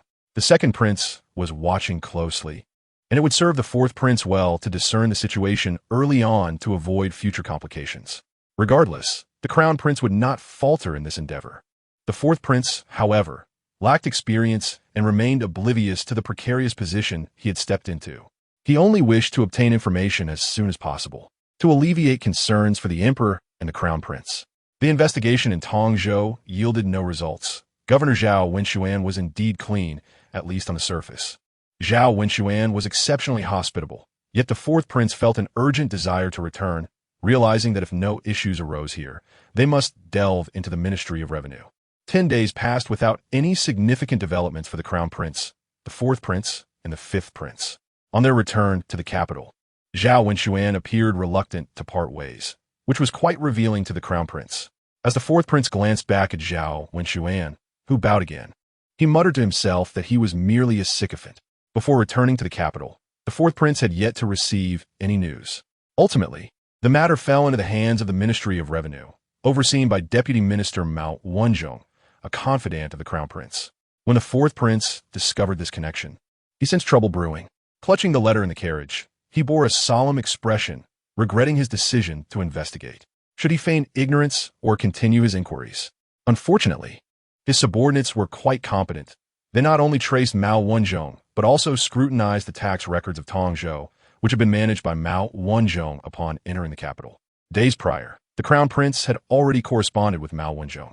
Although the content remained unknown to the fourth prince, it was undoubtedly intended to safeguard Mao Wanzhong's interests. The information the fourth prince had received was rather troubling. Mao Wanzhong, being a Han Chinese, maintained a reputation for integrity.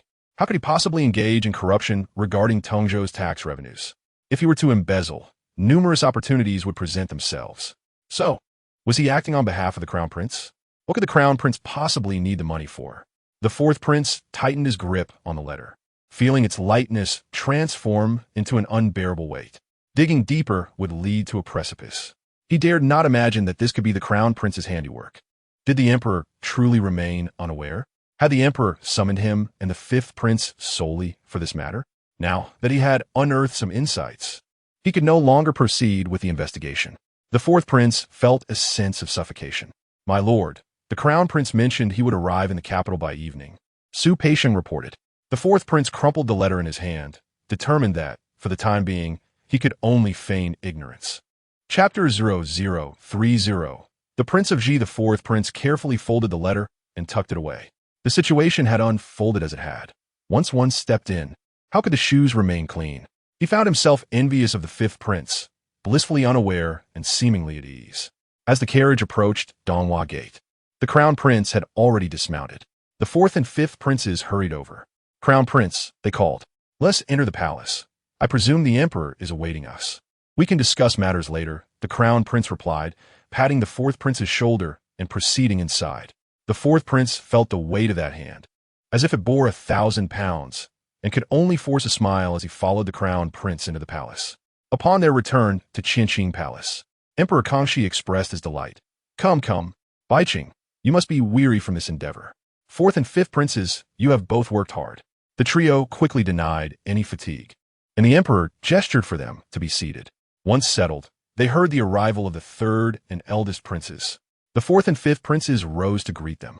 The third prince was of no concern, as he was also a prince.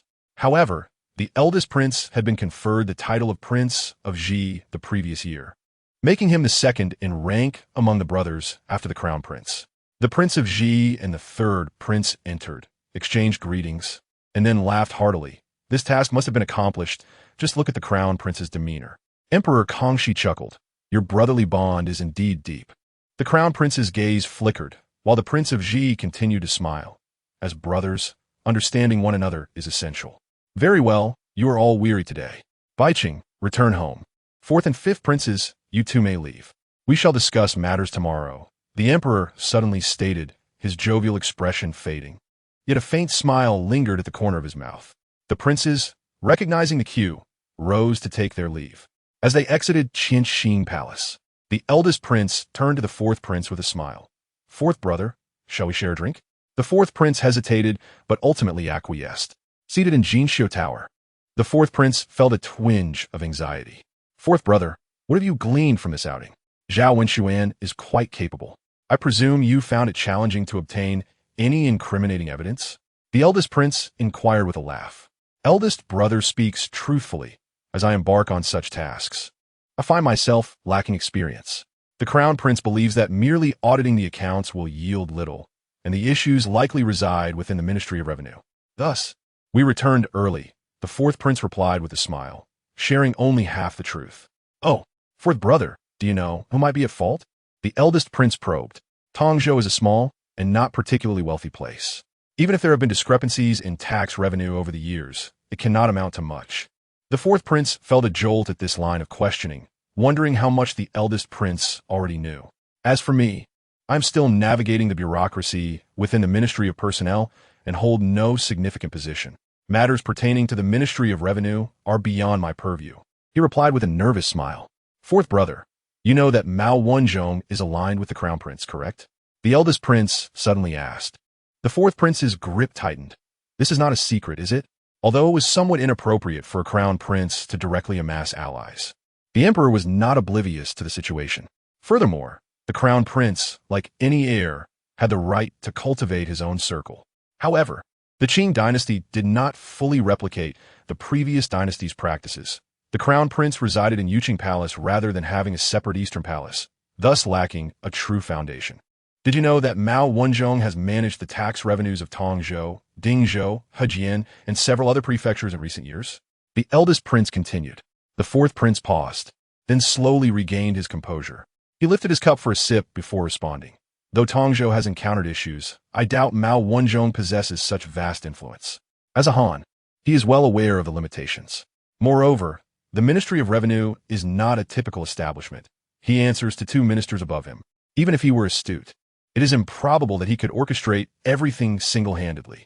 Either the problems with the tax revenues arose before reaching the capital, or the Ministry of Revenue involves more than just one individual. It is a network of the Crown Prince's associates. Since eldest brother is interested, perhaps you should investigate further, the fourth prince suggested, leaving the eldest prince momentarily speechless and somewhat displeased. Fourth brother is indeed raised by the late empress. Upon uttering a word, he stood up. Enough, you have not been in the capital for some time. Return to your residence. The two parted with an air of displeasure. Fourth master clasped his hands, said little, and left with a dark expression. Even though the eldest brother is formidable, he should not resort to such mockery. Fourth master chose to ignore him, and mounted his horse to return home. Outside, Ulanara awaited with the ladies of the household, growing anxious as they did not receive news. Eventually, a messenger arrived, informing them that fourth master and the eldest prince had gone drinking, instructing them to return first. They dispersed. Just as they did, Ulanara heard that fourth master had returned. Gathering the ladies was no longer feasible, so she proceeded to the front courtyard. Upon arrival, she encountered Su Peisheng, who was smiling apologetically. I convey my greetings to the noble consort. The master is feeling a bit unwell and is resting. He has stated that there is no need to prepare a banquet this evening. He will visit you in the main courtyard.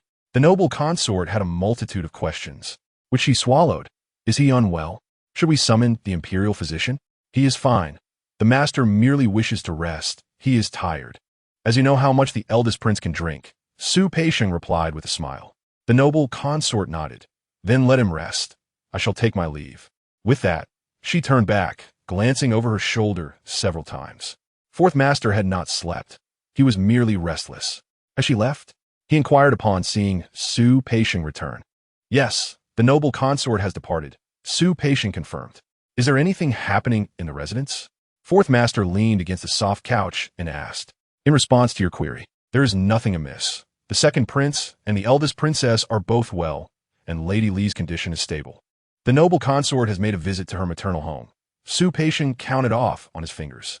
Additionally, Miss Yi from Jinyu Pavilion sprained her ankle the day before, but it is not serious. Furthermore, Miss Su has fallen ill. The noble consort summoned the physician, who stated it was merely a chill, nothing severe. The mention of Miss Yi was abrupt, and with the addition of Miss Su, it seemed there were suddenly more names. However, fourth master frowned. Who is Miss Su? Has Miss Yi seen the physician? Although the inquiry began with Miss Su, the underlying implication elicited amusement. The initial question was about her, yet he was unaware of her identity. The latter question truly reflected his concern. In reply, Miss Su is Yuning. Her surname is Su. As for Miss Yi, she has not seen the physician. A skilled nurse in the residence has examined her, and it is not serious, just some pain, Su Peisheng explained. Well then, arrange for a sedan chair. Very well, I shall go, fourth master stated, rising. Chapter 0031, The Art of Naming. Su Peisheng was taken aback. They had not yet visited the main courtyard, and were headed to Jinyu Pavilion instead? Isn't that inappropriate, master? Su Peisheng, as fourth master's close servant, felt compelled to express concern.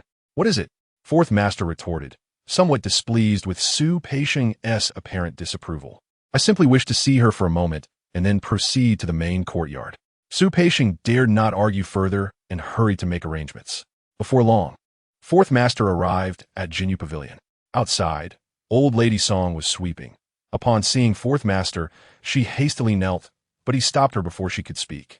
Inside the pavilion, Yi Zhao was laughing heartily. Oh, don't chase the coal ball. You might knock the girl over. She can only stand on one foot. Oh no, this is a yuan. A yuan, stop calling out. Look, coal ball is doing it intentionally. This is a ling. What is going on? Did she not sprain her ankle? Fourth master listened for a while, his irritation gradually dissipating, and he pushed the door open, entering. Ah! Yi Zhao was genuinely startled and instinctively lowered her injured foot. Ouch, that hurts. Fourth master hurried over, grasping her. You're hurt, yet you're playing around? As Yi Zhao began to respond, coal ball circled fourth master and barked playfully. Fourth master glanced down, then lifted Yi Zhao in his arms. Do you understand the rules? A yuan and a ling had already knelt, their faces pale. Technically, the three of them had done nothing wrong, yet in fourth master's presence, they felt trepidation. Yi Zhao clutched fourth master's clothing, her little face paling. Master, you've returned. It was better not to mention it. Yet upon speaking, fourth master grew displeased. He did not believe Izao was unaware of his return today, yet she seemed to be enjoying herself so much. He raised his hand as if to strike her. Izao filinchit, hastidikulosin herius. Fourth master found it amusing, retracting his hand and pinching her cheek. How is your foot? You're injured yet playing with a dog? In response, she smiled nervously. It's not serious, just a bit painful. Mama has checked on it. She said it's normal to feel some pain, and there are no injuries to the tendons or bones. It will heal in 3 days. Izao huriedli similit apologetikal. Fourth master observed her, a faint blush creeping onto her pale cheeks. Are you shy? Your dog's name is Colball? Fourth master inquired, glancing at the little dog wagging its tail eagerly. Yes, it's Colball. It's so black. Izao thought, feeling a bit miffed. Are you disdaining my dog's name? Afraid its name sounds better than yours? Fourth master raised an eyebrow, inwardly amused, thinking this might be a quirk of the Yi family, where names were notoriously unappealing. That's not it. It's simply Colball, Izao replied, putting on a bashful yet somewhat defiant expression, pouting. Suit yourself. Since you have a dog here, I shall assign a young eunuch to take care of it. Fourth master glanced at the eagerly watching dog and patted it gently. I apologize for this. As he spoke, he intentionally looked at Izao. She protested. It's being well fed. It's just a name. It's not that ugly. Fourth master did not laugh, but his eyes sparkled with mirth. Izao noticed and reached for fourth master's hand. You've been gone for quite a while. After just a few days, you sprained your ankle. What if something worse happened if you were away longer? Fourth master replied lightly, teasingly. It's Colball's fault. It's all it's doing. Izao pouted again, yet she refused to let go of his hand. Thus, I'll have your little eunuch watch over you. Don't be so reckless. Fourth master chuckled softly, finding her childishness endearing. Izao nodded vigorously, then glanced at fourth master. Su Peixiong had already approached, reluctantly carrying away Colball. Fourth master thought it was too late to stay overnight, but since dinner was still some time away, he could afford to linger a little longer.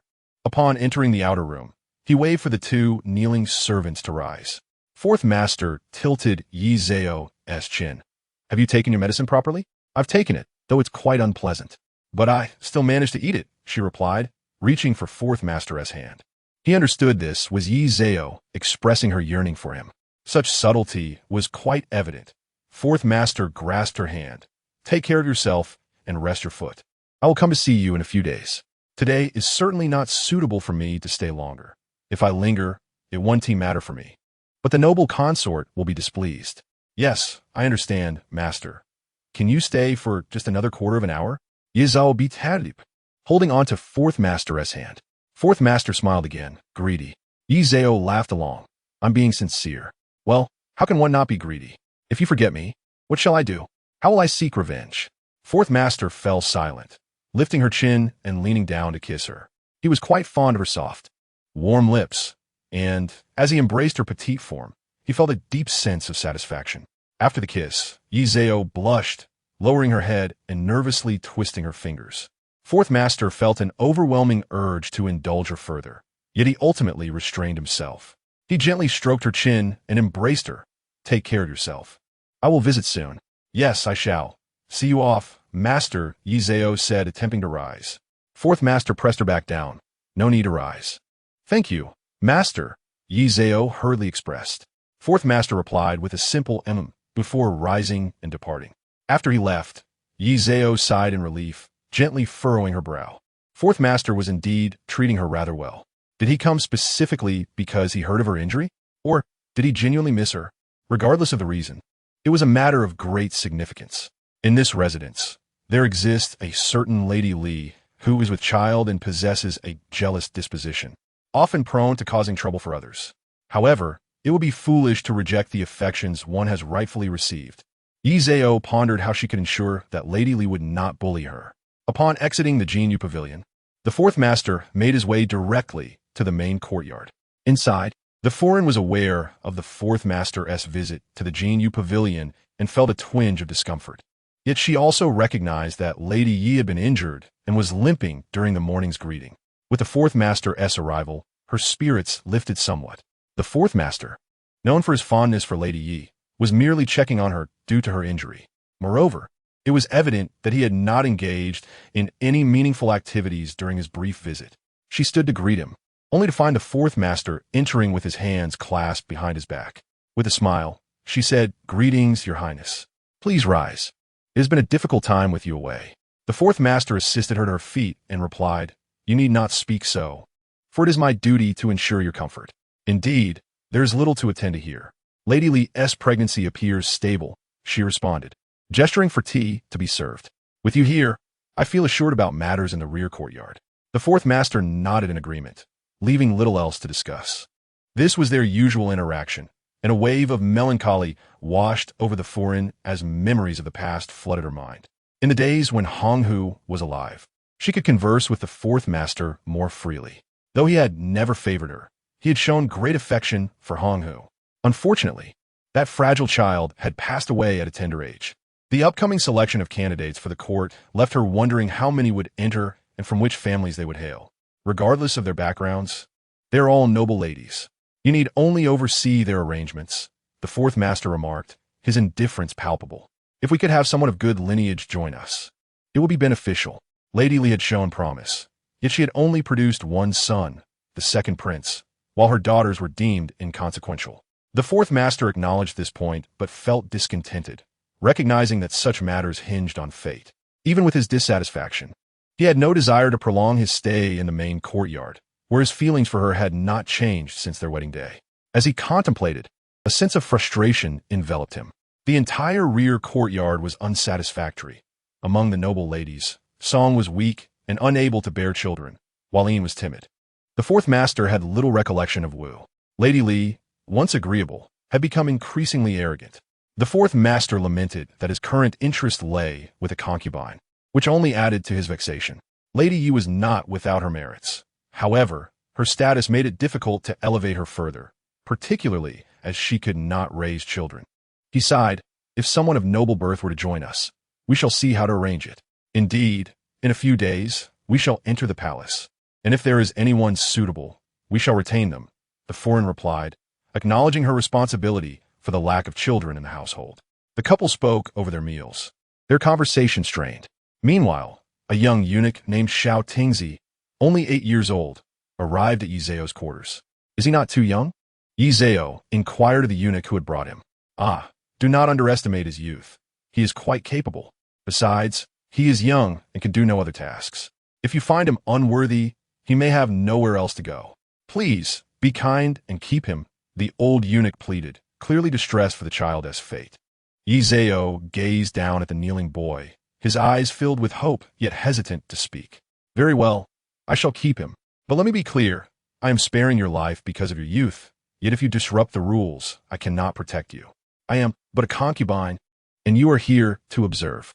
However, I wish for you to be loyal to me. Do you understand?" Yi Zhao was not one to indulge in excessive compassion, aware that there were many who needed care in the world. "Yes, I understand, and I shall not betray your trust," Xiao Tingzi replied earnestly. "Very well, rise. Since you are here, I shall provide you with new clothing. A yuan, fetch some silver for this kind eunuch. We must show our appreciation for his care of you," Yi Zhao instructed. A yuan complied and handed over 20 taels. "This is too much. 5 taels would suffice for new clothes." The old eunuch protested, reluctant to accept such a generous gift. "Take it. You will need it. Half for you and half for the boy," Yi Zhao insisted with a smile, appreciating the old eunuch's understanding. "Understood. This is merely a gesture to ensure the boy is cared for. He must stay true to his duties," the old eunuch said, grateful. Xiao Tingzi, with tears in his eyes, expressed his gratitude. Having been castrated at 6, he had endured hardship in the inner court for half a year, barely surviving. Now, he found himself in a new place, and despite his fears, he hoped to find stability. "Let's first fill your belly before worrying about clothing. Your garments are tattered. We shall mend them," Yi Zhao said kindly. A yuan led him to the quarters of Madame Song. "Miss, the Xiao Tingzi may be young, but in time, he will remember your kindness," a Ling commented. "You are such a naive girl," Yi Zhao teased, pinching her cheek. "Unless I rise in status or maintain favor. A grown eunuch may harbor different thoughts. Loyalty is fleeting. Perhaps, yet the chance remains. I may be foolish, but I will craft you a handkerchief." As the last one I made broke, a Ling replied, her face flushed from embarrassment. "Ah, I will have many made for you." Yizao iklemet, head joy infectious. Xiao Tingzi, listening to their laughter, felt a sense of comfort. "Madam Song, are there any taboos I should be aware of?" he asked, feeling somewhat nervous. "Just refrain from eating here while coveting other delicacies," Madam Song advised, her heart aching for the boy, who had been cast aside by his own family and forced into servitude. "Understood. I shall not betray your trust," Xiao Tingzi promised. That night, the fourth master naturally stayed in the main courtyard. Without a banquet held, the other women did not have the opportunity to see him. For the others, it was of little consequence, as they were all either disfavored or without favor. Li was displeased upon realizing that the fourth master had visited Yizao, whereas he had merely summoned Su Peixing to check on the child. Jealousy surged within her, proving hard to suppress. After enduring a restless night, she learned that the fourth master had not left the residence and hurriedly made her way to the front courtyard. "What do you think of my attire?" Li inquired, twirling around. At present, her belly was still not pronounced, allowing her some freedom in her choice of clothing. She donned a water-red qipao, adorned with large peony embroidery, and a grand headdress embellished with golden South Sea pearls, gleaming brilliantly. Her ears were adorned with 3 pairs of earrings, one set of South Sea pearls, another of agate, radiating an eye-catching brilliance. Naturally beautiful, she had accentuated her features meticulously, leaving an impressive impression. Chunhua smiled. "In this entire residence, who could possibly rival your beauty? My lady? Dressed thus, you are nothing short of exquisite. The master will surely be enamored." Isn't he quite beautiful?" Li retorted, a hint of satisfaction in her voice. "The master has remarked that she is merely a seductress, not one to endure." She continued, "As a mere concubine, the master need not concern himself with her. You are now expecting the little prince. Once you give birth, this household will revolve around you. What power does a concubine hold against you?" Chunhua glanced towards the main courtyard, contemplating the hierarchy between a legitimate wife without children and a concubine with 2 sons and a daughter. The distinction was evident, and there was no need for elaboration. Besides, how much difference existed between a Manchu legitimate wife and a concubine? "Indeed, you speak the truth," Li scoffed dismissively. She recalled the time when she and Song entered the residence. The legitimate wife had overshadowed them upon her arrival. Yet what of it? She bore a daughter, which elevated the status of the concubine. Though the legitimate wife had given birth to a son, he had tragically passed away early. Currently, the eldest son in the residence was the second prince. "Let's walk. I shan't take the palanquin," Li declared. "My lady, that is unwise. It is quite a distance, and the weather is cold. You should take the palanquin. We will arrive shortly," Chunhua insisted. After a moment's thought, Li acquiesced. "Very well, I shall heed your advice. I shall summon someone to prepare it. Please wait a moment, my lady." After a quarter of an hour, Li was carried in the palanquin towards the front courtyard. They exited the eastern courtyard, passing by the 100 Flowers Pavilion and several small courtyards to the east. They traversed through the garden, moving towards the southern courtyard where Ying and Wu resided, and after passing through the second gate, they reached the front courtyard. As Li's palanquin approached the gates of Ying and Wu, it did not halt, but suddenly someone rushed out and collided with the eunuch. The eunuch, losing his balance, let go of the palanquin. Li's scream startled everyone. In the ensuing chaos, the palanquin toppled over, leaving the person who had rushed out in shock. My lady, Chunhua and Qiufeng cried, their voices strained with panic. It hurts, Li cried out, clutching her belly. Who was so careless? Ying, Zhao, Fugue, scolded halfway, only to see Ying trembling on the ground. Moments later, Ying's servants arrived and knelt without hesitation. This is a grave mistake. Quickly, go inform the master and summon the physician. Chunhua remained somewhat composed. What are you waiting for? Support the lady to their courtyard. Qiufeng rebuked the young maid. Li, in great pain, disregarded everything else and urged the young maid to assist her towards Ying's courtyard. Would already come out. Upon seeing Ying kneeling, she felt a pang of concern but hurried over to support Li. The physician could not arrive immediately, but the birthing matron was already on her way. Someone had also been sent to summon the fourth master. Wretched woman, was this intentional? Li cursed Ying, her voice strong, for it was evident she would not suffer a miscarriage. The weather was frigid, and Ying was scantily clad, without a cloak, kneeling outside the door. The servants deserve punishment. Ying replied, biting her lip. My lady, are you unhurt? The master is coming, Chunhua quickly interjected, urging Li to maintain her composure. Li soon grasped the situation. Clutching her belly, I am in great pain. Where is the master? Upon entering, the fourth master first noticed Wu standing at the door and Ying kneeling. What happened? Li, upon seeing the fourth master, burst into tears. Ying was reckless. She rushed about, and now I am in pain. The physician has yet to arrive. What is going on? The fourth master grumbled as he entered. Even if a miscarriage was unlikely, Li had been startled, and her complexion was poor, presenting a pitiable sight. The fourth master, not being cold-hearted, had a fondness for her. Even if he was momentarily displeased, he could not remain indifferent, especially with her carrying his child. How is she? He sat down, looking towards the birthing matron. In response to the master, it appears there is no risk of miscarriage, merely a disturbance of the pregnancy. The matron quickly assured. Ying, why did you collide with the concubine? The fourth master frowned. Ying was brought in and knelt in silence, unable to defend herself. Indeed, she had quarreled with Wu. Yet, she had been the one to crash into the concubine. What could she say? It is my fault. I carelessly collided with Lady Li. I have no excuse, Ying admitted, biting her lip. Since you have no defense, then 20 strikes shall suffice. Afterward, let the physician examine you. It is the master's decree. You must understand, the fourth master stated, neither particularly fond nor disdainful of Ying. Thank you, master, Ying replied, her heart slightly relieved. 20 strikes were light punishment. Li, naturally displeased, but not foolish enough to demand Ying's punishment at this time, interceded, it is nothing serious. 20 strikes are too harsh. In this cold winter, it is hard to recuperate afterward. Let be 10 strikes instead? The fourth master nodded. Since you are unharmed and plead for her, then 10 it shall be. Ying, remember, should you ever again harm a lady, it will not be treated so lightly. Yes, I thank you, master, and thank you, Lady Li. Ying expressed her gratitude. The physician has arrived, Su Peixing announced from outside. Once the physician arrived and took Li's pulse, he confirmed there was no issue. Merely a slight disturbance of the pregnancy that required no medicine, just a few days of rest. Since there is no problem, you may return to your courtyard. I shall accompany you, the fourth master stated. Li smiled in response and rose to return to her quarters. She was fine, and Ying would merely endure 10 strikes. However, the 4 eunuchs who carried the palanquin did not fare well, nor did the servants who attended Lady Li, Zhao, Fugue, and all those who had followed. This incident ultimately led to Ying's future misfortunes.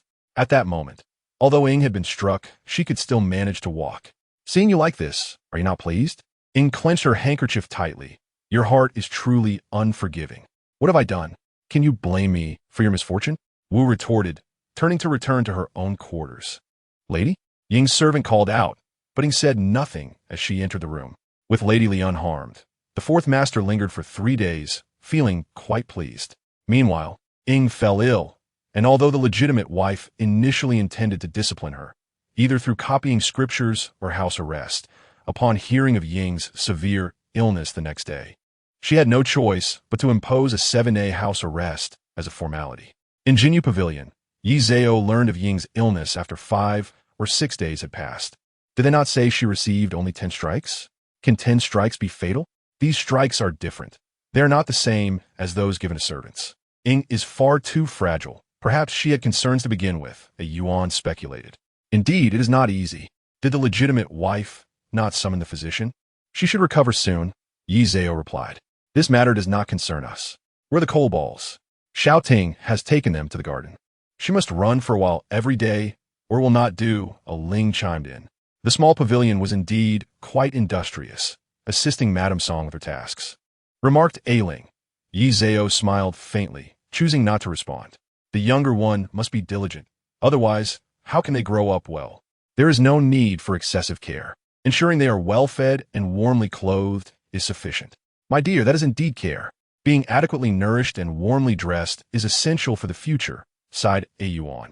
Compared to the eunuchs, the lives of young palace maids are far more favorable. Yi Zhao remained non-committal and turned her attention to her books. After visiting the imperial physician, Lady Yin received news in the main courtyard. The physician reported that her injuries were not serious, but her troubled mind could potentially affect her longevity if left unresolved. I understand. "Thank you for your efforts," replied the noble consort, appearing somewhat indifferent. Once the physician departed, she asked, "What is wrong with Lady Yin?" In response to her master's inquiry, Shohei stated, "As you know, Lady Yin was favored for a brief period, which likely stirred discontent in the eastern courtyard. It has been over a year since the master has visited her. Perhaps it is still the lingering heartache? That is her own affair. The noble consort does not concern herself too much with such matters. If she cannot find solace in her heart and falls ill, it is no concern of mine. Let's send her some medicinal herbs and instruct the kitchen to take care of her for a while," she added. "Ah, your kindness will surely aid Lady Yin's recovery," Shohei remarked with a smile. In truth, neither the master nor her attendants were overly concerned. A princess, especially one who was no longer favored, was of little consequence. Many were indifferent, yet there were those who held grudges, prominently among them Zhao Fuguei. Since aligning himself with Consort Li, he had faced punishment and now hobbled toward the kitchen, ensuring that Lady Yin's experience was far from pleasant. With her injuries, he insisted on providing her with unwholesome food. It was subtle, as some kitchen staff accepted bribes to make adjustments, leaving Lady Yin to suffer in silence. Indeed, Lady Yin, despite her status, held less significance in the eyes of some than Yi Zhao did in the household. In the busy kitchen at noon, when Yuan came to fetch the meal, the young eunuch Xiao Liang chuckled. "Isn't there a little eunuch around? Why is it still you, sister? This is rather heavy." "It is heavier now. Yi Zhao's meals have increased," Yuan replied. "Ah, he is young. How can he manage such weight?" "No matter, I have strength," she laughed. "Well then, today the soup is in a pot. Let me find someone to carry it over. It's not far." The kitchen was indeed not far from Jinyu Pavilion. Yuan graciously thanked him and prepared to return with the young eunuch. Just as she was about to leave, she heard a girl weeping. "Our princess is quite ill. She prefers lighter fare and has not eaten well for several meals. Please, have mercy." Go on. Our chicken, duck, and fish not enough. Such a luckless fate. Hurry up, I am busy." A eunuch shooed her away like a fly. With tears in her eyes, the girl reluctantly departed, food box in hand. Yuan watched coldly, thinking how true the young lady's words were. Young eunuchs were indeed the most difficult to deal with. This was one of Lady Yin's servants. Upon returning to Jinyu Pavilion, she relayed the incident to Yi Zhao. Yi Zhao acknowledged. It is perfectly normal for a patient to desire lighter food. However, the kitchen has its reasons. If questioned, they would argue that they provided nutritious meals, not intending to let Lady Yin recover. Thus, there are many ways to inflict torment. We have gained insight into such matters, Yi Zhao remarked. Let us pretend we are unaware. Do not overthink it. We certainly cannot afford to offend them, Ailing warned. Yuan chuckled. You should worry about yourself. Yi Zhao smiled and went to wash her hands for the meal. It is a good thing when those around one are considerate. That evening, Yi Zhao was summoned to the front courtyard. Upon seeing the fourth master, she smiled and greeted him. This servant pays respects to the master. May the master be blessed. Rise, the fourth master gestured. Yi Zhao stood and took a few steps forward, appearing eager, yet hesitant to approach. Observing this, the fourth master beckoned. Come here. Yi Zhao's face lit up with joy. Master. Her voice was filled with delight and cheer, utterly enchanting. The fourth master responded with a smile. What have you been doing indoors? In response to the masteress' inquiry, I was playing with the coal ball. It insisted on going outside, so I followed it into the garden. It was cold, yet the fresh air was invigorating. The plum blossoms in our garden are about to bloom, she explained. The fourth master, typically disinterested in such trifles, found himself able to visualize the scene as Yi Zhao animatedly described it. The frosty garden, the playful coal ball, and Yi Zhao following suit, with the plum blossoms poised to open. It almost seemed like snow was imminent. You should observe the blossoms when they bloom, he suggested, pointing to a nearby chair. Yi Zhao expressed her gratitude and took a seat. When they bloom, I shall certainly go and see them. They are all red plums. Is your foot healed? The fourth master inquired. Thank you, master. My foot was never truly injured. It has long since recovered, Yi Zhao replied cheerfully. That is good. After a moment, the fourth master observed Yi Zhao, thinking to himself that the girl had gained some weight, indicating that she had not been well fed previously, which accounted for her earlier thinness. Chapter 35. Violet. As November approached, the fourth master's previous impatience and unease gradually transformed into confusion and helplessness. Since returning from Tongzhou, the matter had remained unresolved. The emperor had not inquired about it again, and it seemed that everyone had collectively forgotten the incident. If it were not for the occasional conflicts between the crown prince and the eldest prince, he might have thought it all a dream. It appeared that both the emperor and the crown prince were fully aware of the situation, one wishing to intimidate and the other merely playing along. Reflecting on his own previous anxieties, the fourth master felt a surge of indescribable frustration. This was clearly a power struggle between the emperor and the crown prince, and he had been caught in the middle, worrying for naught. "Fourth brother, where are you going?" the third master called out, having emerged from the Qianqing palace and catching up to the fourth master. "You walk so fast, it's cold." "Third brother." The fourth master halted and called back. "Where are you headed?" the third master inquired. "Returning to the residence." "Is there something important?" The fourth master, feeling irritable, did not wish to engage. "It's nothing major. Didn't I mention that my brother-in-law is to join the Ministry of Personnel? You have some influence. He is hosting a banquet at Chunfeng Tower today. Would you do me the honor of attending?" the third master urged. The fourth master grew displeased. "Even if he is your brother-in-law, let him take care of his own affairs. If I must attend, it would be demeaning to go to Chunfeng Tower." "Oh, come now. You must show some goodwill after he has done you a favor," the third master insisted, eyes wide. "I will not go. Goodbye, third brother." The fourth master pushed past him and strode out of the palace. The third master scratched his head, wondering whom the fourth master was truly angry with. Before he could ponder further, the eldest prince emerged, radiating good cheer. "Eldest brother, third brother, why are you standing here? It's quite windy." "Fourth brother, I do not know what has put him in such a foul mood. As his older brother, I dare not provoke him," the third master chuckled. The eldest prince smiled, but said nothing, merely patting the third master on the shoulder before leaving the palace. The fourth master was still somewhat naive. After all, it was merely the unresolved matter from Tongzhou. Why the haste? The emperor was keeping track of everything. It was merely a matter of time before it was addressed. "What did we receive from the south this year?" "Let us give fourth brother half," the eldest prince remarked as he settled into his carriage. The eunuch quickly replied, "In response to your inquiry, it is similar to last year. Jewelry, fabrics, incense, and some high-quality jade. Select some good items to send to fourth brother's residence." The eldest prince smiled. "Fourth brother is quite capable. He is young and still inexperienced. In a few years, you shall see. Among us brothers, few can match his strength." The eunuch grinned. "Your Highness has the best judgment." After returning to his residence, the fourth master received a gift from the Duke of Ji, who sent items he deemed commendable. Following his expression of gratitude, the fourth master accepted them. "Master, these appear to have come from the south," Su Peisheng remarked, equally astonished by the offerings. It is not that the fourth master lacks options, but rather that, at present, the most sought-after figures in the court are the crown prince and the direct prince. As the new year approaches, receiving such splendid gifts evokes a sense of intrigue.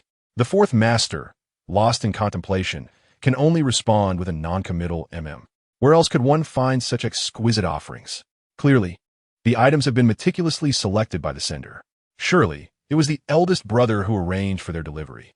"Put them away," he said, lacking the inclination to linger over the gifts. Su Peisheng acknowledged with a nod and was about to stow them when he noticed the fourth master reach for a hairpin from a box.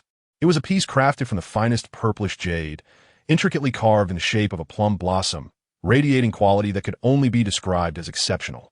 The fourth master extracted the entire box, revealing a complete set: 4 hairpins, a pair of bangles, and a pair of earrings, all in delicate shades of pink and purple, clearly derived from a rare piece of jade.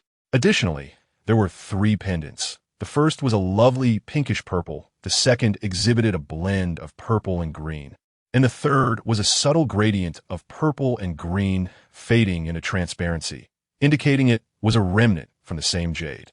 Several gold hairpins adorned with fragments of jade, remnants from the crafting process, were also included. "Keep this one, and take the rest away," the fourth master instructed with a wave of his hand. Su Peisheng sighed inwardly, pondering to whom the fourth master intended to give this particular piece. It could not be for the first lady. Perhaps it was for Lady Li? After all, she was with child. Later that evening, after dinner, the fourth master made his way to Ye Zhao's quarters. Su Peisheng was startled to see the fourth master carrying the ornate box. Goodness, such invaluable items intended for a mere concubine? Su Peisheng had to re-evaluate his perception of Ye Zhao, realizing he needed to adopt a more respectful demeanor. The fourth master was evidently quite taken with her. After Yezhao paid her respects, the fourth master beckoned her closer. Once a yuan served tea and exited with a ling.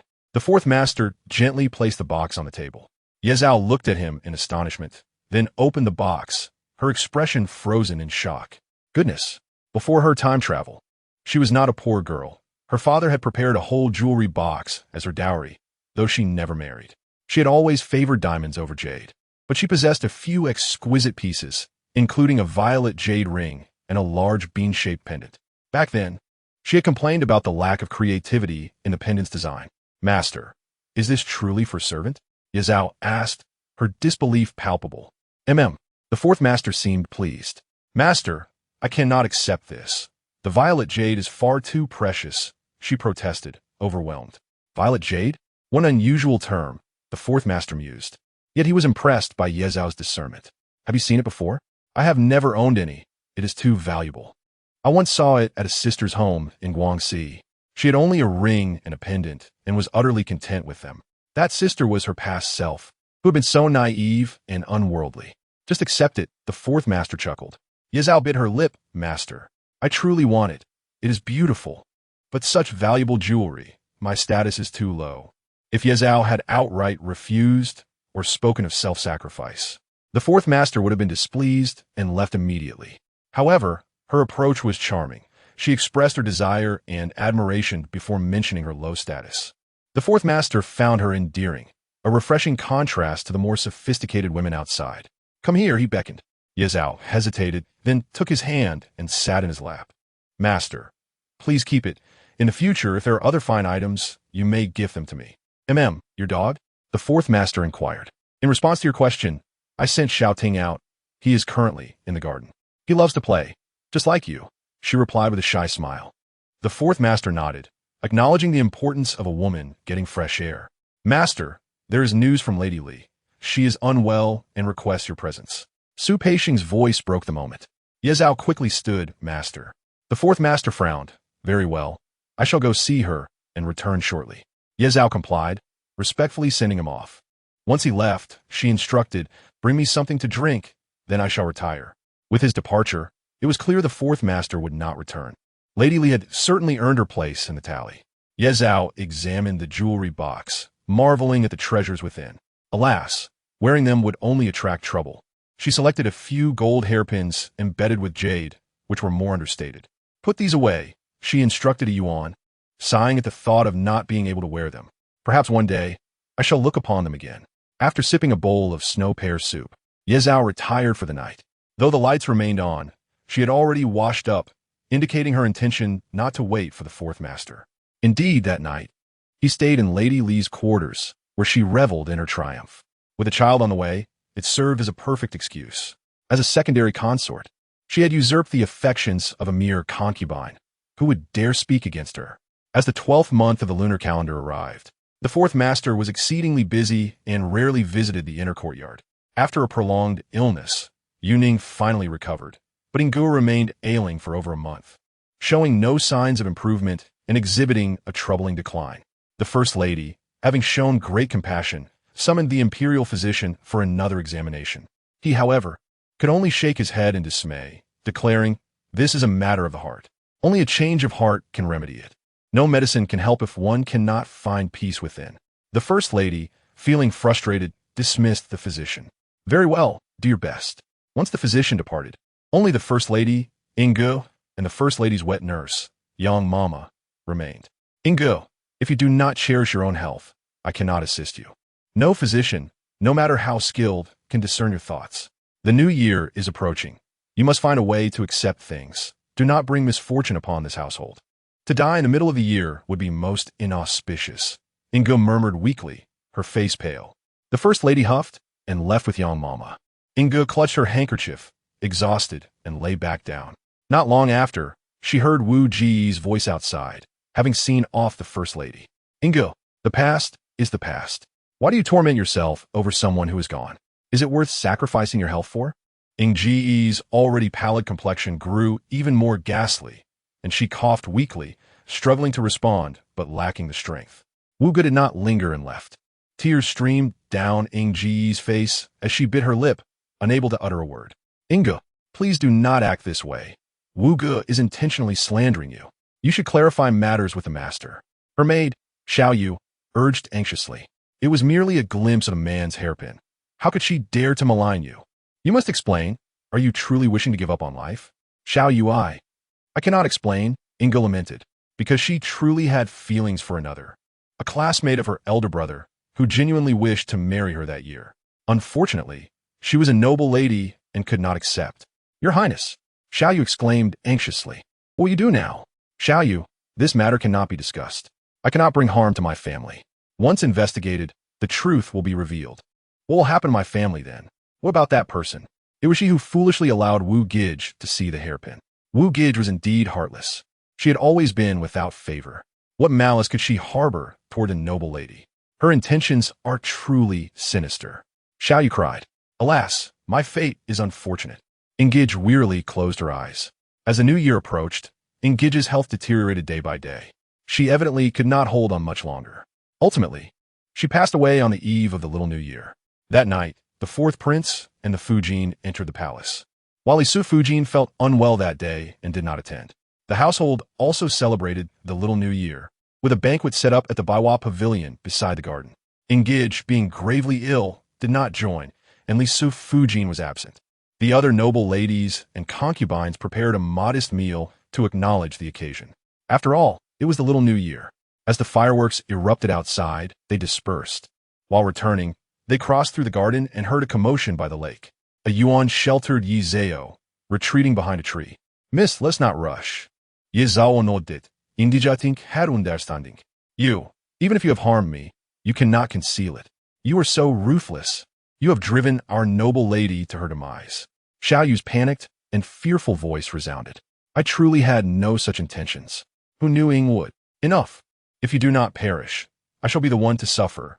Wu Gij spoke, her voice laced with fear. Wu Gij, you threaten our noble lady. How else could she be so frightened? You intend to drive me to my death. Even in death, I shall not spare you. Without needing Wu Gij's push, Xiao Yu leapt into the lake. The lake in the 12th month, although part of the estate, would not be allowed to freeze completely. Yet, in the dead of night, a layer of ice had formed. With a loud splash, Xiao Yu plunged into the water. Wu Gij was momentarily stunned, then panicked and fled, instructing others to rescue her without revealing their identities. Yi Zhao was taken aback as well. She was not so heartless as to disregard someone's death before her. Chapter 37. Unhappiness despite pregnancy. A Yuan shouted hoarsely that someone had fallen into the water and then helped Yi Zhao move quickly. Upon entering, Yi Zhao immediately checked. Let us ensure we have not left anything behind. We cannot afford any trouble. After confirming that they had not lost anything, they felt somewhat relieved. Suddenly, the garden erupted into chaos.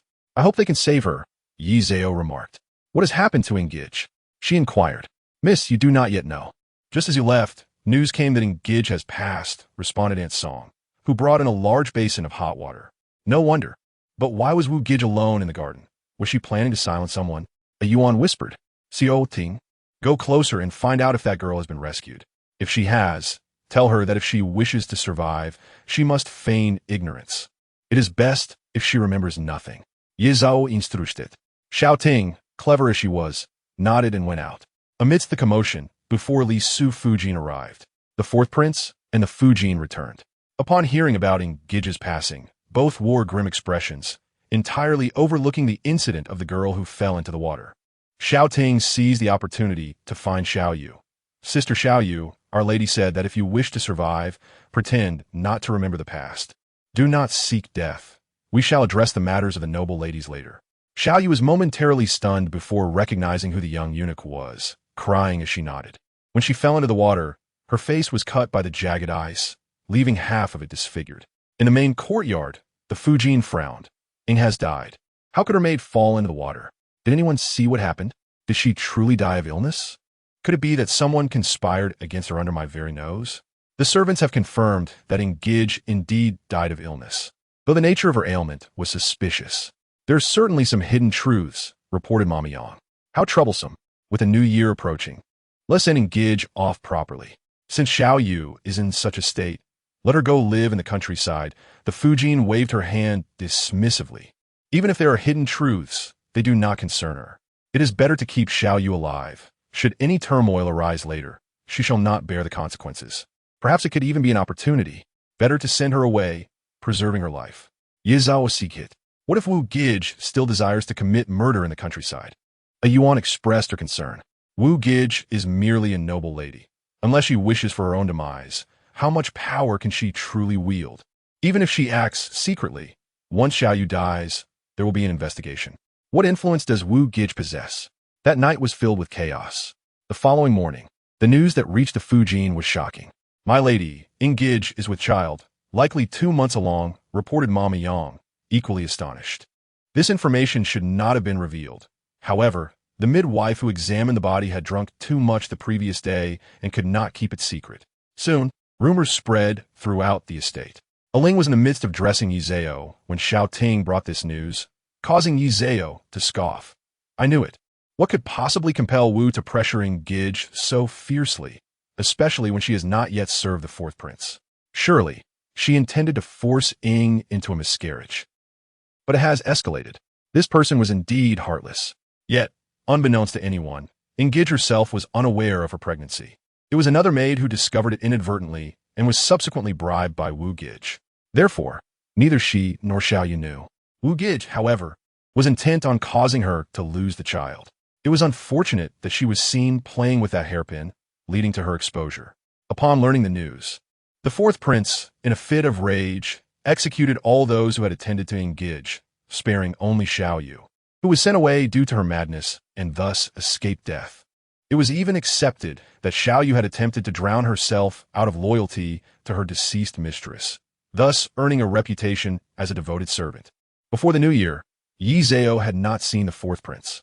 However, he did send her gifts through a servant from the front courtyard, for pieces of fabric, all exquisite silk brocade, and 2 boxes of jewelry. They were not part of a set, which she could not utilize. Rather, they were assorted items, each unique. One box contained gold and silver inlaid with jade and gemstones, which, while not particularly precious, was perfect for her use. The other box held hair ornaments made of silk, small beads, and fragmented gems. Though not expensive, they were all delicately crafted and ideal for a young lady. Yi Zhao felt a strange sense that the fourth prince regarded her as a daughter. Ahem. Ye Zhao's exceptional joyful demeanor curity pilaset su vanfu. When he reported this to the fourth prince, he too was satisfied. Keep these ornaments for the future. They're neither costly nor overly ostentatious, just right for her. Soon the new year arrived. With the fourth prince's extraordinary favor, Yi Zhao celebrated the holiday with great comfort. Naturally, with such generous gifts, silver was not overlooked. Knowing she had little money, on the 29th day of the year, he instructed Li Kong to deliver 200 taels of silver, each in 5-tael ingots. Ye Zhao, Simiding, promptly gave Li Kong 10 taels. For a moment, everyone was pleased. With silver and the kitchen's deliberate care, whether it was snacks, candies, seeds, or proper meal. This new year was abundant. During these days leading up to the holiday, the fourth prince was busy, the Fujin was occupied, and Li Su Fujin had to enter the palace, leaving no one to trouble Yi Zhao. Thus, she enjoyed peace. When the fourth prince finally saw Yi Zhao, he noticed that the young girl had gained a bit of weight. Of course, that is a story for another time. On the 16th day of the new year, during a family banquet, before the fourth prince had even noticed Yi Zhao, another incident occurred. Yuning, also known as Miss Su, personally announced her pregnancy. This revelation struck like a thunderbolt, leaving everyone in disbelief, including the fourth master himself, who summoned the house physician to take the pulse. The tension was palpable. If Yuning were found to be lying or not with child, the consequences would be dire. Lishi Giripit had Han Kerchief tightly, seething at the thought that this wretched woman might indeed be pregnant. She had better hope it was true, or else a grim fate awaited her. The house physician, though not as esteemed as the imperial physician, was certainly competent enough to ascertain the truth. After confirming that Miss Su was indeed 2 months along, congratulations were offered. The fourth master maintained a neutral demeanor. While a child was typically a joyous occasion, the circumstances surrounding this pregnancy were anything but desirable, particularly given the identity of the mother. Chapter 0038. The concubine schemes which man would relish the thought of a woman who took advantage of his inebriation and exhibited such reckless behavior, carrying his child. Thus, Yuning's pregnancy might not be the blessing it seemed. The uncertainty of whether she would successfully bear the child lingered heavily in the air. The fourth master would undoubtedly not protect her. And with Li Side harboring such animosity towards her, it was unlikely she would escape unscathed. Yet, Yi Zhao chuckled lightly and joined in the congratulations, recognizing that, regardless of the circumstances, this was still a favorable turn of events. Yu Ning was ecstatic. She had long suspected her condition, and now it was confirmed. This child would surely improve her future prospects. The family banquet proceeded without incident, and the fourth master, indifferent towards Yu Ning, found solace in the company of the second prince and the eldest princess. After the gathering dispersed, he lingered in the main courtyard while the others returned to their quarters. Wrapped in a thick cloak, Yi Zhao made her way slowly to the Jinyu Pavilion. The location was indeed charming, especially with the fourth master's other women residing on the opposite side, separated by a garden and a small lake. It seems Miss Su is quite fortunate. Ling remarked softly as she assisted Yi Zhao, careful not to let her slip in the fading light. The little pavilion had been waiting at the corner, now holding a lantern with utmost care. Indeed, if you believe she is fortunate, then so be it.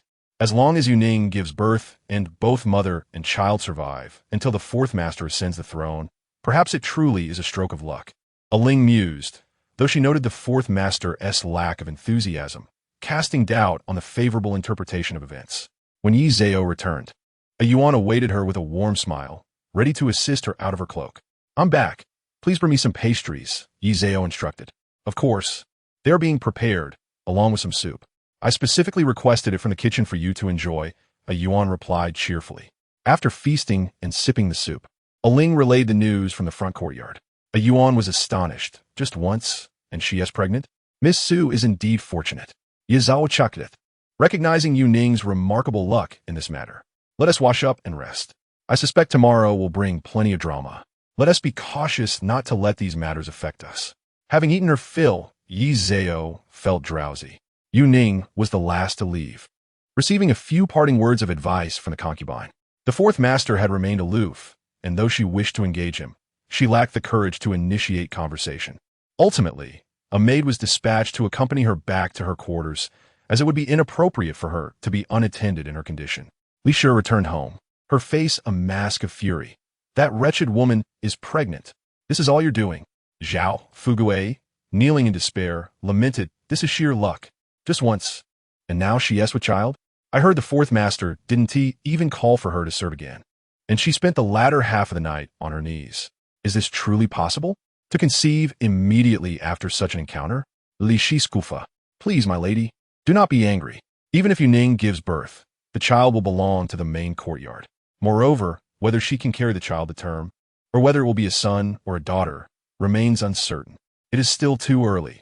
Only a little over 2 months have passed, and it's a gamble whether she will succeed. With the selection ceremony approaching in March, who knows what fate awaits Yu Ning?" Li Side, with a disdainful huff, declared, "There is no need for any underhanded tactics. I shall observe whether she can bear this child, ensure that we do not act against her. But let it be known, anyone who shows her favor is opposing me."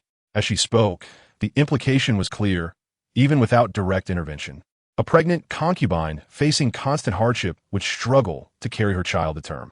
After all, the fourth master had shown little interest in her, and maintaining her position would not be easy. That night, many found it hard to sleep, but Yi Zhao rested soundly. The next morning, the fourth master attended court for the first time this year, a matter of utmost importance. After breakfast, the concubine inquired, "Have suitable candidates been chosen for Miss Su?" "Indeed, 2 maidens have been selected, both 15 years of age and reasonably attractive," Nurse Yang replied. "Please summon the imperial physician to examine her thoroughly. As we must avoid any misunderstandings," the concubine instructed, harboring her own doubts about the situation. Following her orders, the physician was summoned and, after a thorough examination, confirmed that Miss Su was indeed pregnant, with a stable fetal condition, though she was slightly undernourished. "She will require proper nourishment moving forward," he advised. "Thank you, physician. Please see that you are well compensated for your services," the concubine replied with a smile. After the physician departed, she contemplated the implications of a concubine's pregnancy for her own standing. Since Yu Ning was indeed pregnant, the concubine resolved to ensure she received appropriate care. "Rest well, and do not venture out unnecessarily. The weather is still quite chilly. When you have nourished yourself for 3 months, it will be warmer, and you can enjoy the gardens then, the concubine instructed as she took her leave. Yu Ning, still kneeling, expressed her gratitude with a bow. Once outside, the concubine took a deep breath before entering her carriage. She had hoped for Yi Shi to bear a child, but with her youth and the lack of success thus far, she had turned her attention to Yu Ning. After all, as long as it was a son, she could claim him as her own. As for Yu Ning, should she fail to survive childbirth, it would be of little consequence. A concubine's child, provided they were not foolish, would remain discreet about their origins and would owe their loyalty to her. Chapter 0039. The Fourth Master's Dilemma upon returning. The servants of the main courtyard summoned the Fourth Master. He was disinclined to visit. Has the physician examined Miss Su? He inquired. Indeed, my lord. The concubine has already summoned the physician, and it has been confirmed that she is pregnant with a stable condition. However, she is somewhat weak and requires nourishment, which the concubine has arranged for, Li Daqian reported with an ingratiating smile. Very well, I shall not visit the concubine today, the Fourth Master concluded. Return now, said the Fourth Master with a wave of his hand. Li Daqian understood that the concubine had summoned the Fourth Master for this matter, and since a conclusion had been reached, if the Fourth Master wished not to go, then so be it. Upon returning to the main courtyard, he relayed the message, and the concubine smiled. That Yu Ning, how much the master disdains her. Even now that she is with child, he has not uttered a word. Indeed, whenever the name Su was mentioned, the master would grow displeased. Yet, it seemed that the master had not even seen the child. Li Daqian, ever eloquent, had already spun a tale that led the concubine to believe that the master refrained from coming simply to avoid mentioning Yu Ning. Well, after all, she is the master's child. Though she herself is not of good character, the child should be cherished. Instruct the servants to take good care and prevent the Li family from causing any disruption. Let Su's courtyard be off limits to others, the concubine decreed. Rest assured, I shall see to it, replied Li Daqian with a smile. In the main courtyard, the Fourth Master completed his tasks and summoned Yi Zhao. Dressed in a fresh, pink-purple chi-pao, as it was just after the New Year, she looked delightful. Adorning her hair was a gilded hairpin, a fine piece made from the scraps of the violet he had gifted her. She wore 2 pearl flowers in her ears, and her complexion was unadorned save for a light application of lip balm. The maidservants did not wear cumbersome shoes. She approached gracefully in her embroidered shoes, smiling as she greeted the Fourth Master. I pay my respects to you, Master.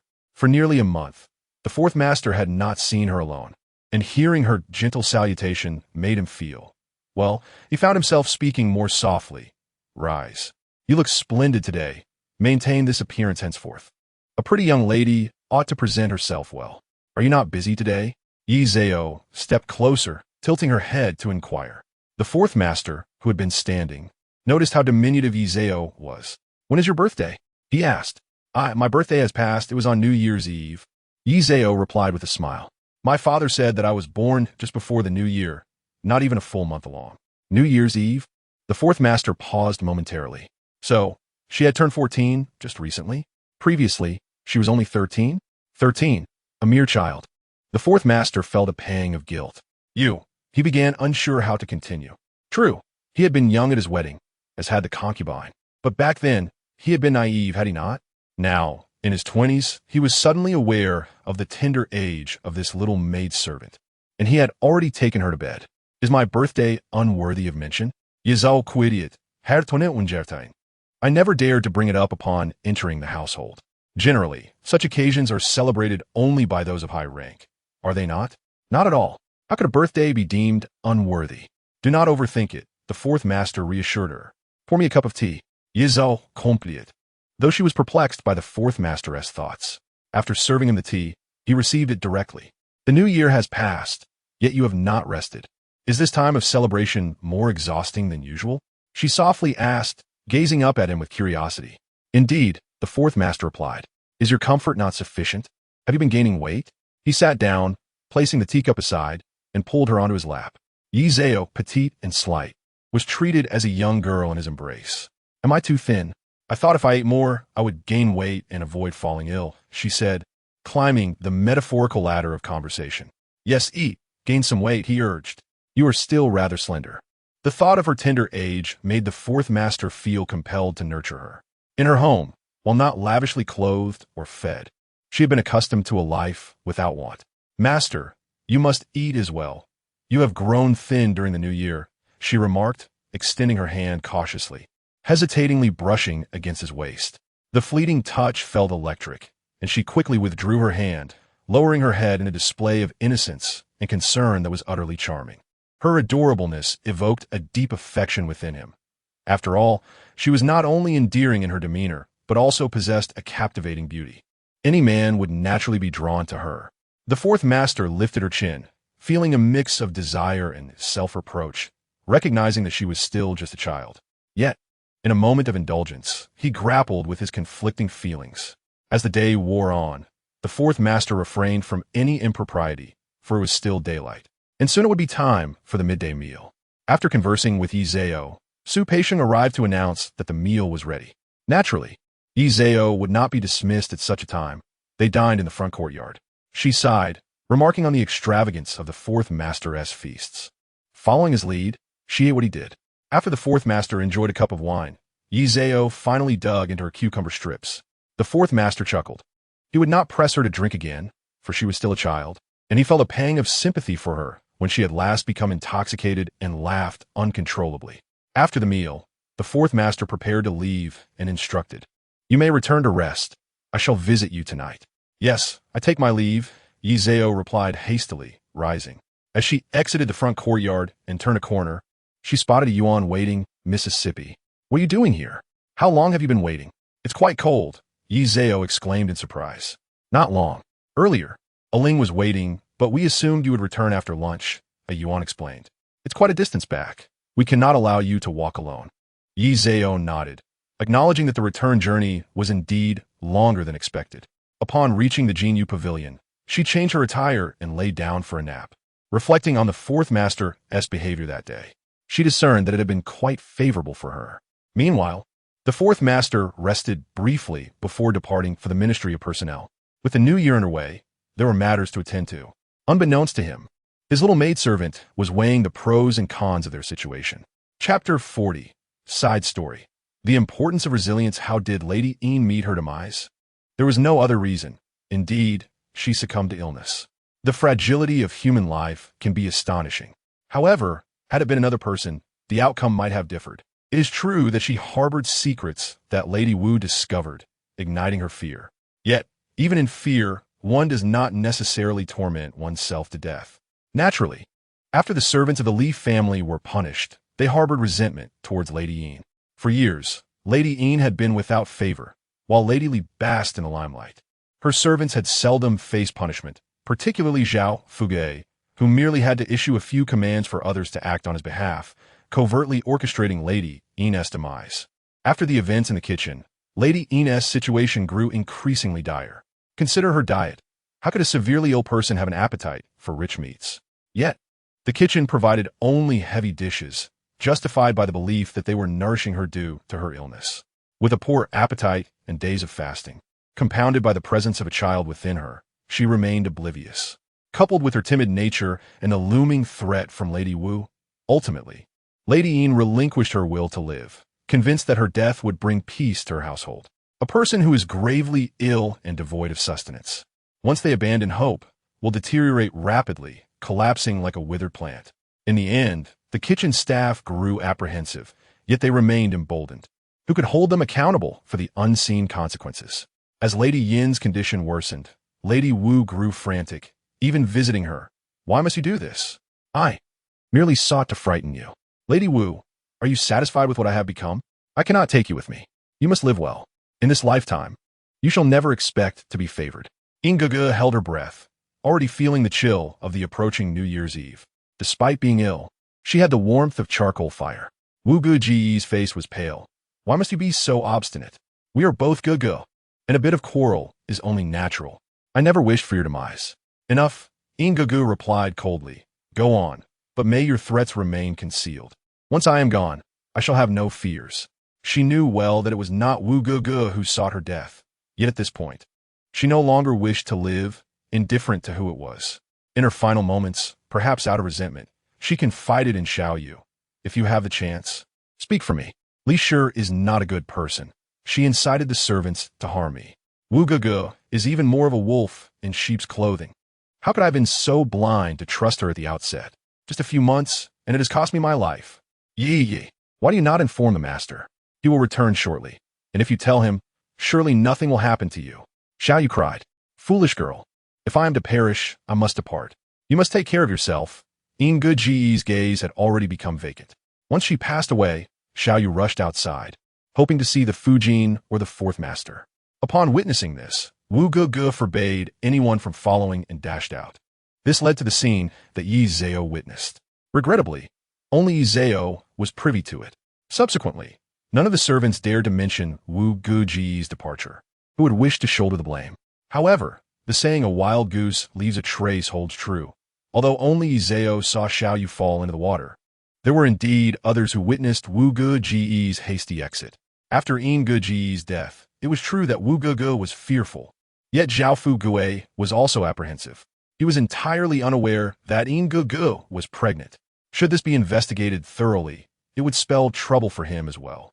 Suddenly, he recalled the night of Nguji's demise when he stealthily approached her chamber, anxious about any incriminating evidence. He saw Wu Gugu fleeing back in a flurry. Zhao Fu Gui followed. Observing Wu Gugu return, her maid astonished. Where did you go, Gugu? How did you disappear in an instant? Nothing, I merely got lost in the garden. Master, you should quickly change your clothes. Ngugu is gone. And soon the master and Fujin will return. Listening to their chatter, Zhao Fu Gui sensed something was amiss. Soon after, he learned of Xiao Yu's fall into the water. So it was you who played the ghost. I hope the master does not investigate. If he does, I shall pull you down with me. However, the situation unfolded smoothly, and the fourth master had no intention of probing further. He simply stated that Ngugu was unfortunate, and buried her along with the child after a few days of rituals. After all, the new year was approaching, and there was little time for reflection. Moreover, Ngugu indeed succumbed to illness, and there was nothing more to uncover. Wu Gugu was without favor, and Zhao Fu Gui, knowing she harbored secrets, chose to remain silent to avoid implicating himself. Thus, this matter was temporarily laid to rest. Ultimately, it was Nguji's own weakness that led to her downfall. Had it been Yi Zhao in her place, the outcome would have been vastly different.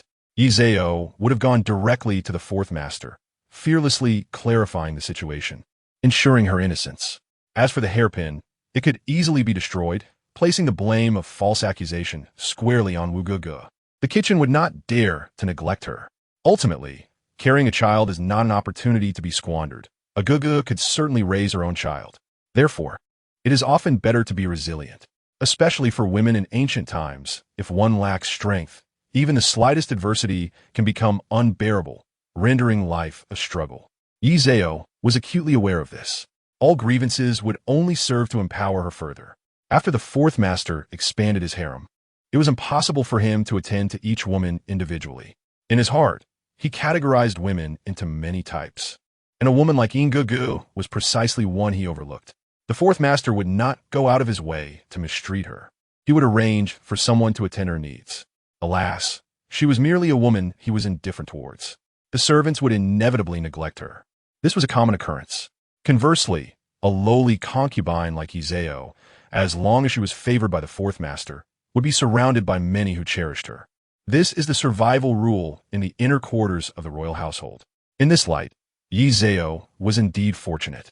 Of course, Yi Zhao was unaware of the intricate details. She simply felt pity for Ngugu.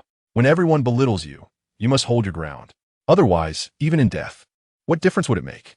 One might even fear that the household would lament your passing as an inconvenience before the new year, without uttering a word of sympathy. This illustrates the injustice of Nguji's demise. Clearly, she was ground down by others, yet in the end, no one could be held accountable. Can one argue that the kitchen's failure to provide adequate food led to Nguji's death, or that Wu Guji's threats were the cause? Ultimately, was it not her own fragility that proved fatal? Chapter 0041. Departure from the mansion. By the time the hour of C arrived, the kitchen began preparations for lunch. The front and back courtyards ought to be separate, yet when a mansion was established, the fourth master had a single kitchen situated between the two, spacious enough to serve both. Although it was one location, the food prepared for the back courtyard was distinct from that for the front. Chef Ergo was primarily responsible for the meals of the fourth master in the front courtyard, while the back courtyard's cooking did not require his involvement. Recently, however, the kitchen for the back courtyard had been quite busy, as they could not afford to neglect Fujin, who, regardless of affection, was still a master. Then, there was Li Fujin, a legitimate mistress, particularly demanding due to her pregnancy and 2 children, making her someone to be treated with utmost care. Li Fujin was also quite particular, even more so than Fujin, making her difficult to serve. Following her were Yi Zhao and Su Shi. Oddly enough, just 2 months ago, being a concubine felt inconsequential. Serving Fujin and Li Fujin, along with the 2 young masters, was more than enough, with only Song Gugu warranting extra attention, albeit just a little. Concubines were at the bottom of the hierarchy. What the Gugu took remained for the concubines. Yet, as the saying goes, the wheel of fortune turns, and in just a short time, the concubines began to rise. Young Miss Yi, though still quite young, possessed remarkable skills. Ever since she caught the master's attention, she had been showered with affection. Look at how the front courtyard catered to her every need, fearing any inadequacies. While they adhered to the rules, there was a distinction between rules and respect. In the kitchen, they now sought to please her, anxious that this ancestor should not go hungry. This young lady was quite capable. She praised the kitchen's merits before the fourth master, inadvertently earning rewards on 2 occasions. The kitchen staff, astute as they were, understood that she was no fool, should she ever fall out of favor. They could not simply cease providing her with food and drink. Moreover, now, it would not be an exaggeration to say that Miss Yi was deeply favored. How could they not care for her properly? Su Shi was not as fortunate, as the kitchen deemed her unworthy of attention. Yet the matter of her pregnancy could not be overlooked. Just once, and she was expecting. Even without considering her character, one must acknowledge her condition, and thus, she too was not to be neglected. Not only that, they had to be cautious, lest someone tampered with the meals. If a piece of meat went missing, the kitchen would bear the consequences. 2 concubines stood guard, while the Gugu remained behind. As for Zhang Shi and Chang Shi, they had long been forgotten by the kitchen. As long as they were not starved, who cared what they consumed? On Yi Zhao's side, a Yuan returned carrying the food and smiled. Miss, are you hungry? What delightful dishes do we have today? Yi Zhao rose. Everything you like is here, and there is a portion of longan and lotus seed soup, which the kitchen made for the main courtyard. They said they made too much and sent us a jar. Just right, as you enjoy it, don't you? A Yuan cheerfully placed the food box down, and a Ling entered carrying a jar. It had just been brought in by the little eunuchs from the kitchen, who said they made too much. Yi Zhao inquired. Miss, it was little Shun Zi who mentioned it. Upon hearing this, a Yuan understood. How could there have been excess? The kitchen can certainly keep some food for itself. It is evident that they purposely prepared extra, knowing the girl's fondness for it. It seems that the girl's efforts in her daily endeavors have not been in vain. A Yuan smiled as she served Yi Zhao a bowl, embodying the spirit of reciprocation. This gesture not only signifies Xiao Shun's willingness to share a morsel with Yi Zhao, but also implies that he has been somewhat won over by her charm. In times of hardship, she will have a place to seek assistance, will she not? Although Yi Zhao would never allow her life to reach such a state, it is wise to be prepared for any eventuality. Having just finished lunch, Yi Zhao was called to the front courtyard. With a smile, she changed her attire and proceeded. In the courtyard, the fourth master was dressed in an ordinary robe, appearing as though he was about to venture out. Yi Zhao approached to kneel, but the fourth master waved his hand, indicating there was no need for such formality. Yes, the servant pays respects to you, master, Yi Zhao replied softly, performing a gentle bow. That attire is acceptable. You may accompany me outside, the fourth master remarked, glancing at her. As a concubine, no matter how beautifully she adorned herself, she was akin to the women of wealthy families outside. Hence, there was no need for a change. Thank you, master, Yi Zhao replied, her surprise quickly giving way to delight, her eyes sparkling with joy, though she restrained her laughter. The fourth master noticed her happiness. It was indeed a rare occasion for a woman to venture outside, and naturally, she would be elated. Today, the fourth master had some errands to attend to, and on a whim, he had thought of Yi Zhao. Once outside, she climbed into the fourth master's carriage, and he kindly assisted her before settling in himself. The carriage was modest in size, not one designated for the fourth master, but rather akin to the common carriages outside, comfortably seating three. Yi Zhao took her place on the right, with the fourth master occupying the center. As the carriage jolted forward, Yi Zhao momentarily lost her balance and instinctively grasped the carriage wall to steady herself. The fourth master observed her with a flicker of amusement, pondering how a different woman might have tumbled directly into his arms. Yet Yi Zhao, with her fox-like charm, displayed remarkable composure. "Master, where are we headed?" Yi Zhao inquired softly once she found her balance. "Lilikang," the fourth master replied. Yi Zhao acknowledged his response, sensing something amiss but unable to pinpoint it at that moment. She let it go, thinking perhaps the fourth master was off to purchase antiques. As the carriage swayed along, the fourth master closed his eyes to rest while Yi Zhao discreetly shifted to peek through a small gap in the carriage curtain. This action, naturally, could not escape the fourth master's notice. Yi Zhao was intentionally curious, as any young girl would be. The fourth master observed her but remained silent until Yi Zhao suddenly exclaimed, dropping the curtain and rubbing her eyes. A gust of wind had blown sand into her eyes, causing her discomfort. "Such mischief," the fourth master chuckled, then pulled out a handkerchief to assist her. Yi Zhao bit her lip, struggling to open her eyes, and quickly admitted her fault. "It is my mistake. I shall not do it again." The fourth master felt a pang of sympathy for her. Her desire to glimpse the outside world was understandable. "Come, let me see which eye is affected," he said, pulling her closer. "The left eye," she replied with a shy smile.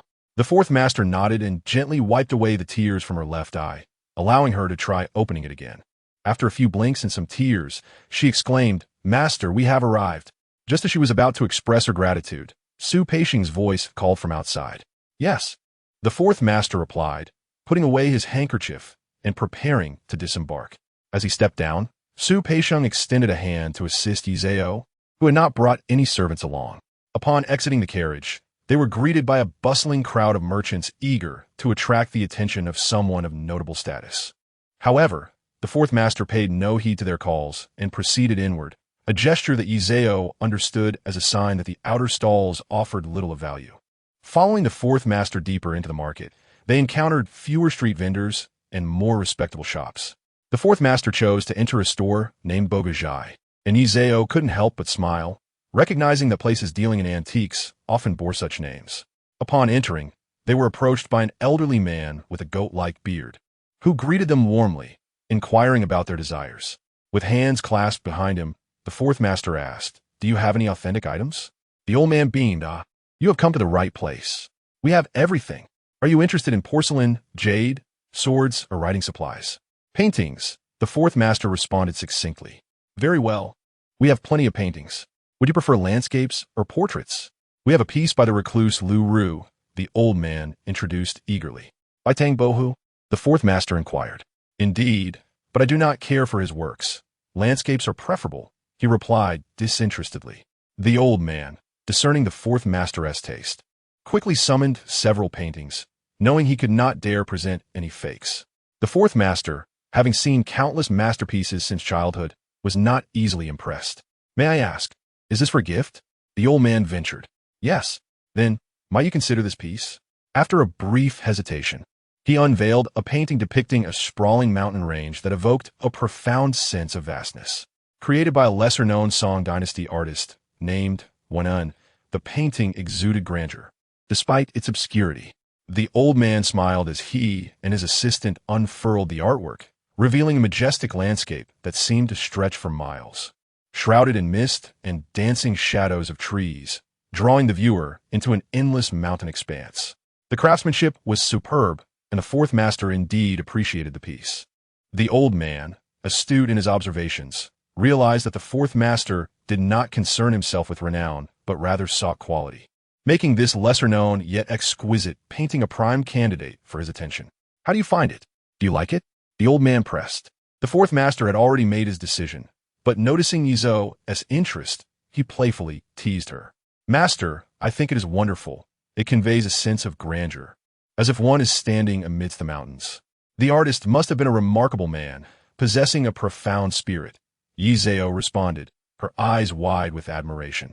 The fourth master chuckled, not wishing to embarrass her further. "Choose something suitable for you." The old man sighed, pondering. This young lady does not appear to be a legitimate wife. Perhaps she is the fourth master's favored concubine. I wonder what she would enjoy, he inquired playfully. Yi Zhao glanced at the fourth master, who nodded in encouragement. Do you have any Tang Dynasty paintings of ladies? A replica will suffice. The fourth master raised an eyebrow. Surprised. You like those? There are many types of lady paintings. If they are not from famous artists, they are not expensive. I merely wish to see what Tang Dynasty women looked like. My father forbids me from buying anything. I do not understand art.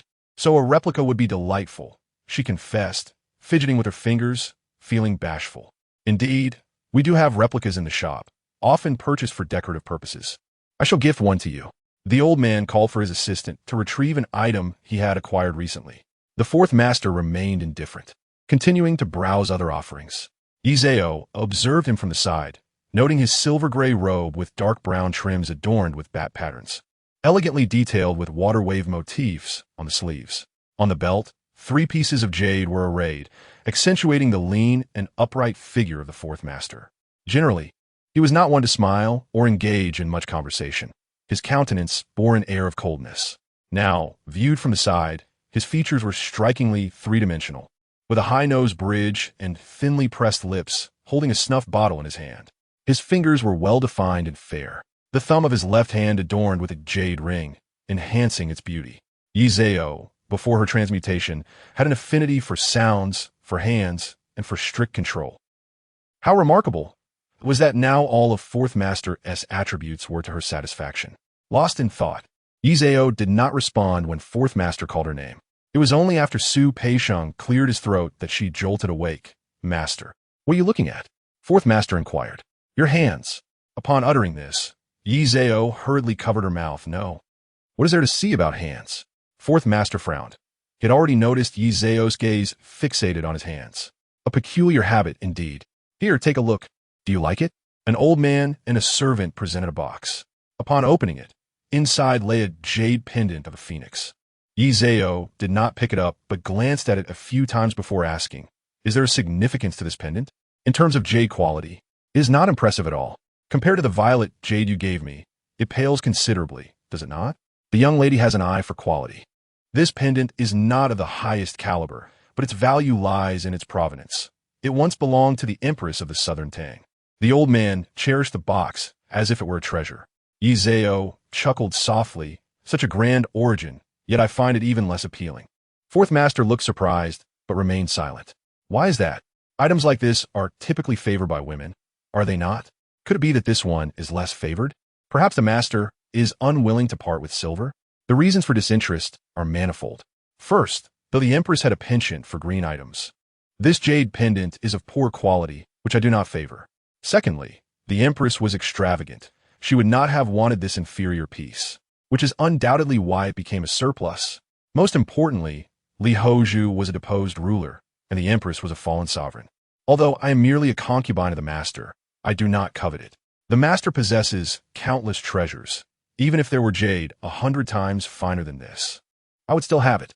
Yi Zhao was intentionally flaunting her discernment, ultimately lifting her chin with pride, as if to say, what my master gives me is far superior, and I have no interest in your trinket. Fourth Master found this amusing. Very well, if you do not like it, then let it be. Must you elaborate so much?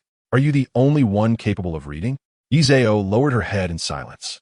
All right then, wrap this painting for the master and fetch a few exquisite Tang Dynasty lady paintings. Let the imitation be just that. Let Yi Zhao take them to play with.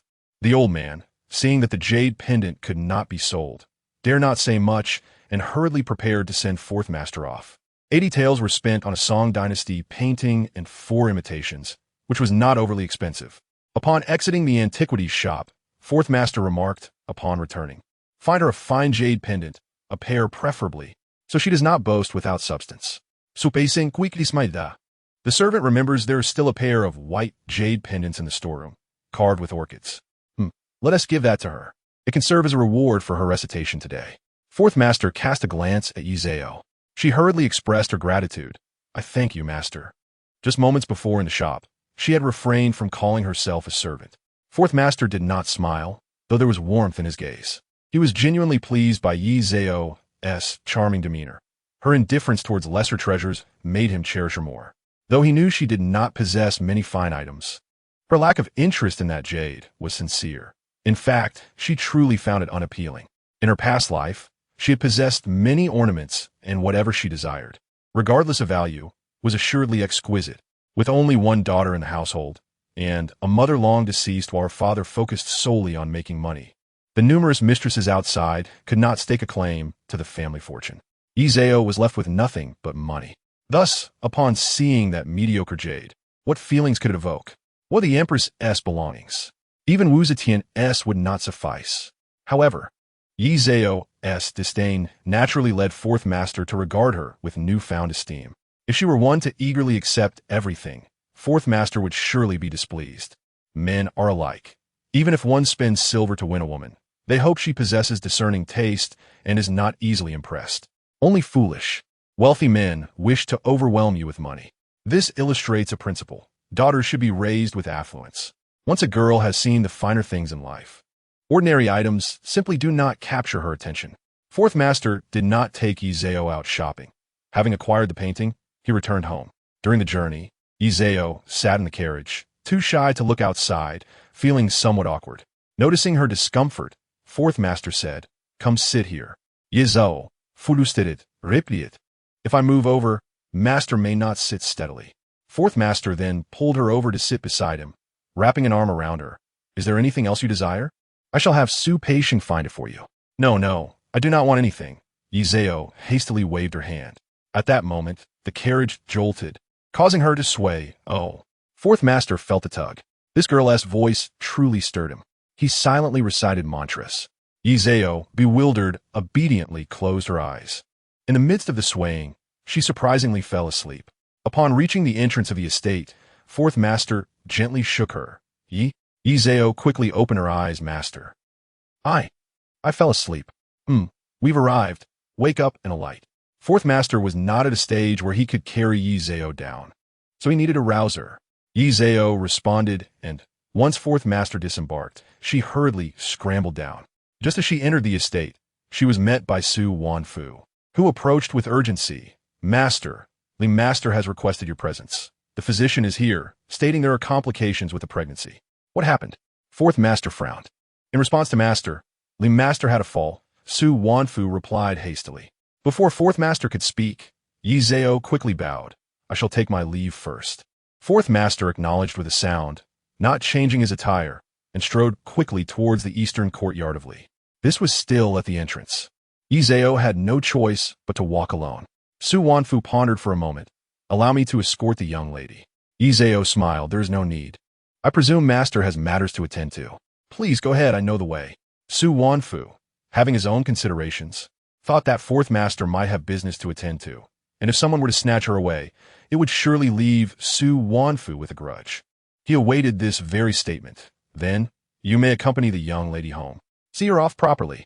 Su Wanfu directed a eunuch from a gatehouse. The eunuch hurried over, bowing and scraping. I shall escort the young lady. Izao smiled, indifferent to the arrangement. Once she was delivered home, a token amount of silver was given, and that was that. Not every servant needs to curry favor. After all, after Izao had changed and lay down to rest, she suddenly sat up in a daze. She realized something was amiss. The Lioli factory. It was true that the Lioli factory only existed in the Qing Dynasty. Yet, during the Kangxi era, it had not yet taken shape. With this thought, Izao suddenly recognized something significant that she had overlooked. Li Sefu, Li indeed, was Fourth Master's secondary consort, but historically she had given birth to 3 sons and 1 daughter before being honored as a secondary consort. However, the current Li only had 1 son and 1 daughter. Historically, Li had only managed to retain 1 son and 1 daughter, both of whom died young. Now, the consort's child, Honghu, had already passed away. What of Li's children? Izao shook her head. No, this is not right. How could they become a secondary consort so soon? Izao's face turned pale, her hands clenching tightly around the pillow. Her nails broken and bleeding without her realizing it. She bit her lip hard, her mind a tumultuous mess. Proud as she was, if Fourth Master were never to become emperor, her chances for a reversal would vanish. So, should she flee, or would she choose death? A lifetime spent as a mere plaything. She could not bear such a fate. Indeed, many matters had been overlooked, had they not? This Qing dynasty was not the one she had come to know through history books. "Oh, dear girl, what troubles you?" As Ailing entered, she found Yi Zhao sitting on the couch, her face ashen and lost in thought. Rushing over, Ailing heard Yi Zhao merely ask, "Ailing, am I destined to be a concubine for all my life?" Ailing was taken aback, unsure how to respond. Before she could gather her thoughts, Yi Zhao fainted. Miss, Ayuan. Ailing hurriedly helped Yi Zhao lie down, calling for assistance. Ayuan entered, equally stunned. "What has happened?" "She fainted, and I do not know why." "What are we to do?" Ailing exclaimed anxiously. "This is disastrous." With Li Side Concubine experiencing complications in her pregnancy, the household is already in turmoil. If the young lady adds to the chaos now, Fourth Master will surely be angered. Ayuan, though more composed, was equally flustered.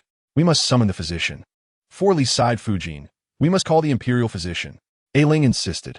"Without the proper authority, how can we summon the household physician? What shall we do?" In the front courtyard, those capable of making decisions were likely attending to Li Side Concubine. Ayuan stomped her foot in frustration. In Li Side Concubine's quarters, when Fourth Master arrived, the imperial physician had just finished his examination. "How is she?" Fourth Master inquired. In response to Fourth Master, "It appears that Li Juzi is experiencing complications with her pregnancy.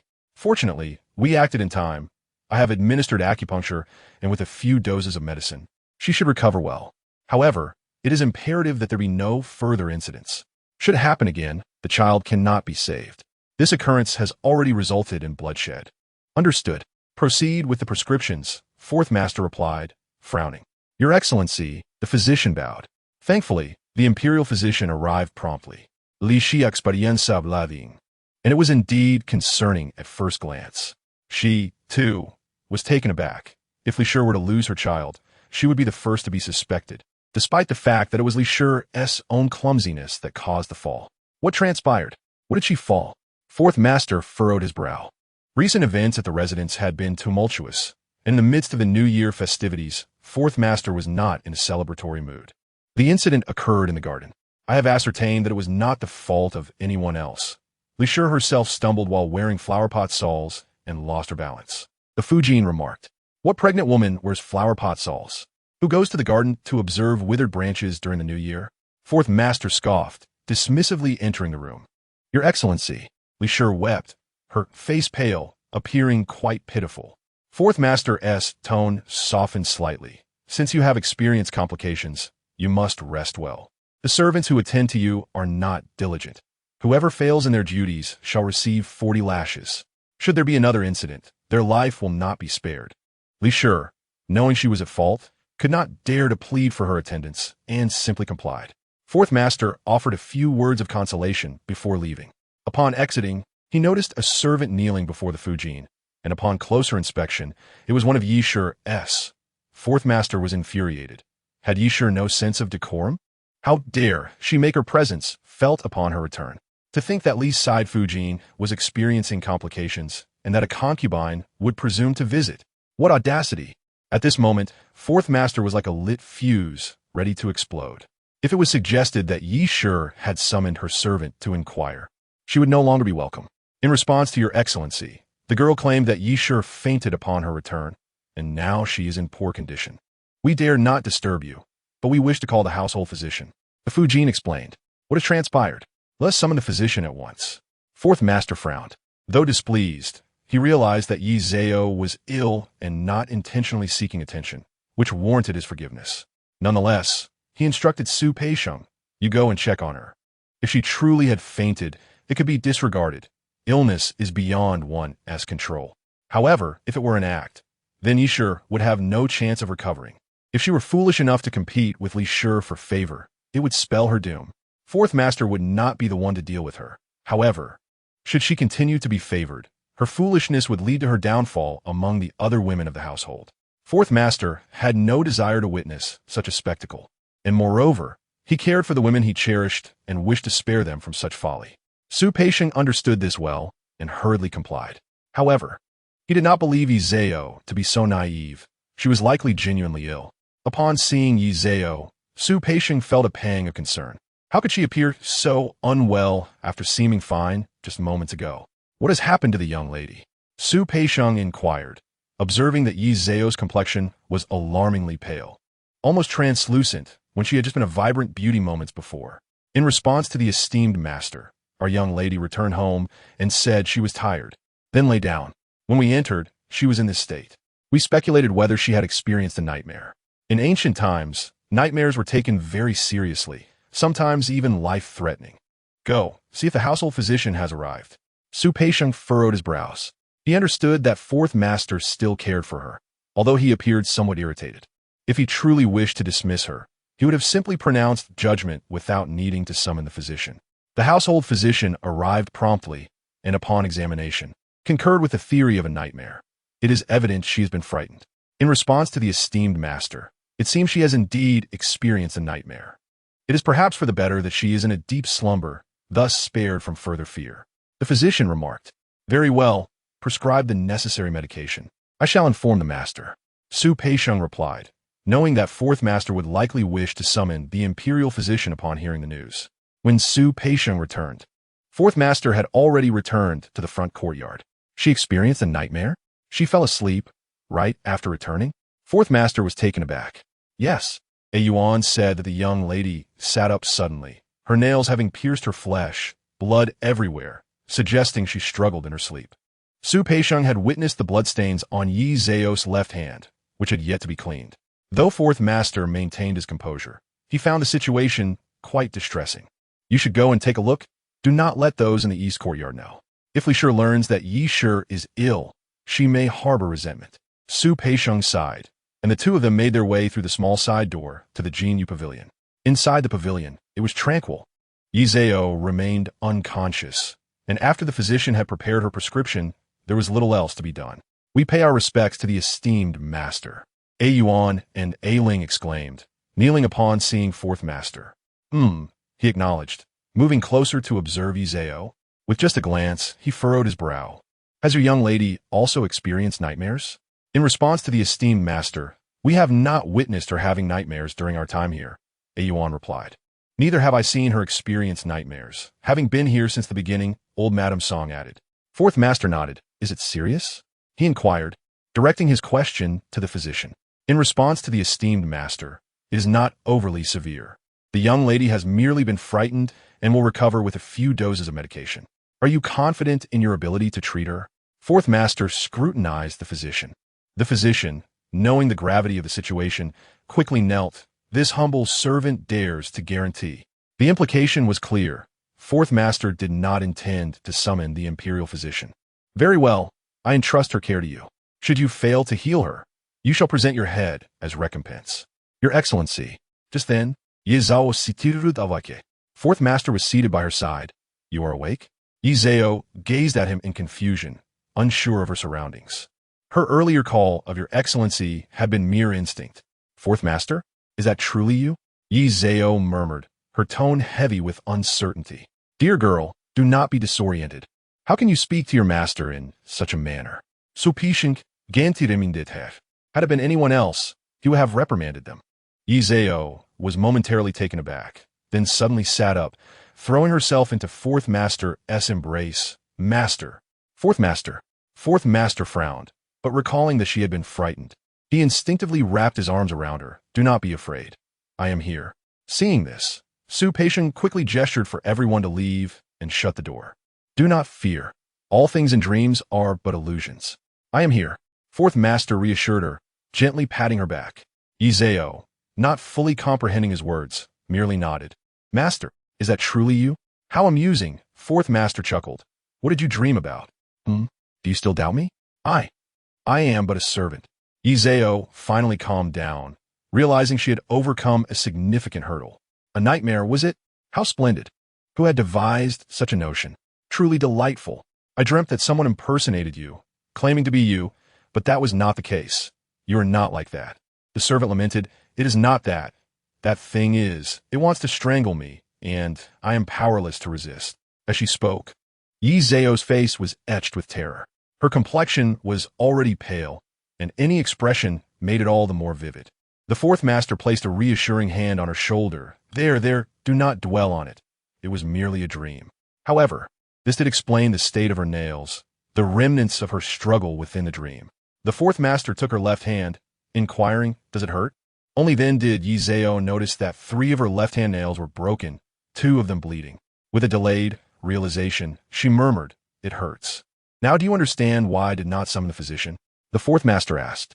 Yi Zhao was momentarily taken aback, then replied, "I understand. Thank you, my lord.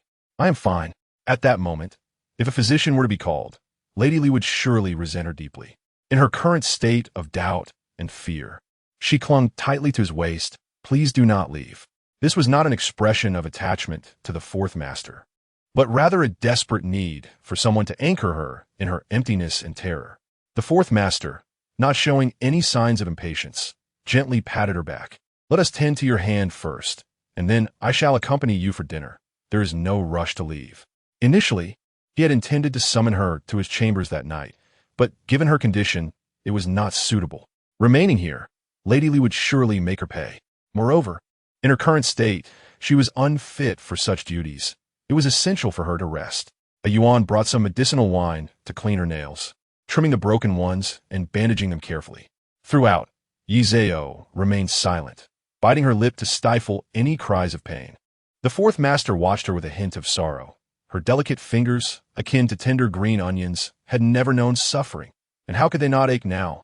After a while, Su Peixing arrived with a jade pendant, perhaps to curry favor, remembering how the fourth master had once soothed the young beauty. Along with it, he brought some paintings. The fourth master handed the jade pendant to Yi Zhao, saying, "In due time, I shall present you with something even finer." "Thank you, my lord." "This is splendid," Yi Zhao replied with a smile, pressing the pendant to her chest, her delight evident. Compared to her previous disdain for the small pendant of the former Lady Zhou, her current reaction was most pleasing to the fourth master. He gently caressed her face. "As long as you are happy." Once the fourth master departed, the night had deepened. Yi Zhao instructed a Yuan and a Ling to retire for the night, then lay on the couch, toying with the jade pendant. Here, in the Qing Dynasty, the fourth master remained the fourth master. Yet, the future was uncertain. Could he ascend the throne? If so, words were unnecessary, for opportunity would arise in time. But what if he could not? How would she live her life then? Thoughts of death crossed her mind, yet ultimately, that was not Yi Zhao's nature. Despite the hardships, there remained chances. How far could she go as a concubine? She toyed with the tassels of the pendant, suddenly recalling someone, Li Side, the renowned concubine of Long Kido. She released her grip and exhaled slowly. She was not malicious and harbored no desire to harm the mistress. She merely wished to live well. If her fate was to be a concubine, then she would forego having children. While still young and with opportunities at hand, she would live well and seek favor. In the future, even if she lost favor, she would not lack for silver or fine things. Life would still be bearable. Moreover, was it not possible that the fourth master could ascend the throne? If everything were different here, perhaps the chances of his ascension would be greater, perhaps even sooner. With these thoughts settled, she finally felt at ease and closed her eyes. Yi Zhao realized that nothing was insurmountable. Living itself was an opportunity. The following morning, when Yi Zhao awoke, she felt refreshed. In truth, there was nothing to fret over. According to the original plan, the fourth master's ascension was a distant prospect. Driven by youthful passion, she might not even reach that time. So the present was not dire. "Miss, are you feeling better? Breakfast is ready. The kitchen has prepared several types of porridge for you today," a Yuan exclaimed joyfully upon seeing Yi Zhao's recovery. The fourth master's visit yesterday had not gone unnoticed by the kitchen, even if it was concealed from others. The fact that the fourth master had dined with her during her illness spoke volumes, while Lady Li had merely glanced and left. What more needed to be said? The fourth master valued her, and the kitchen would surely accommodate her needs. "Ill? That's easily remedied. You require nourishment. We have chicken soup, fish soup, duck soup. Prefer something light? We have an array of porridge and side dishes. Just say the word. If you're not inclined to speak, we will serve you."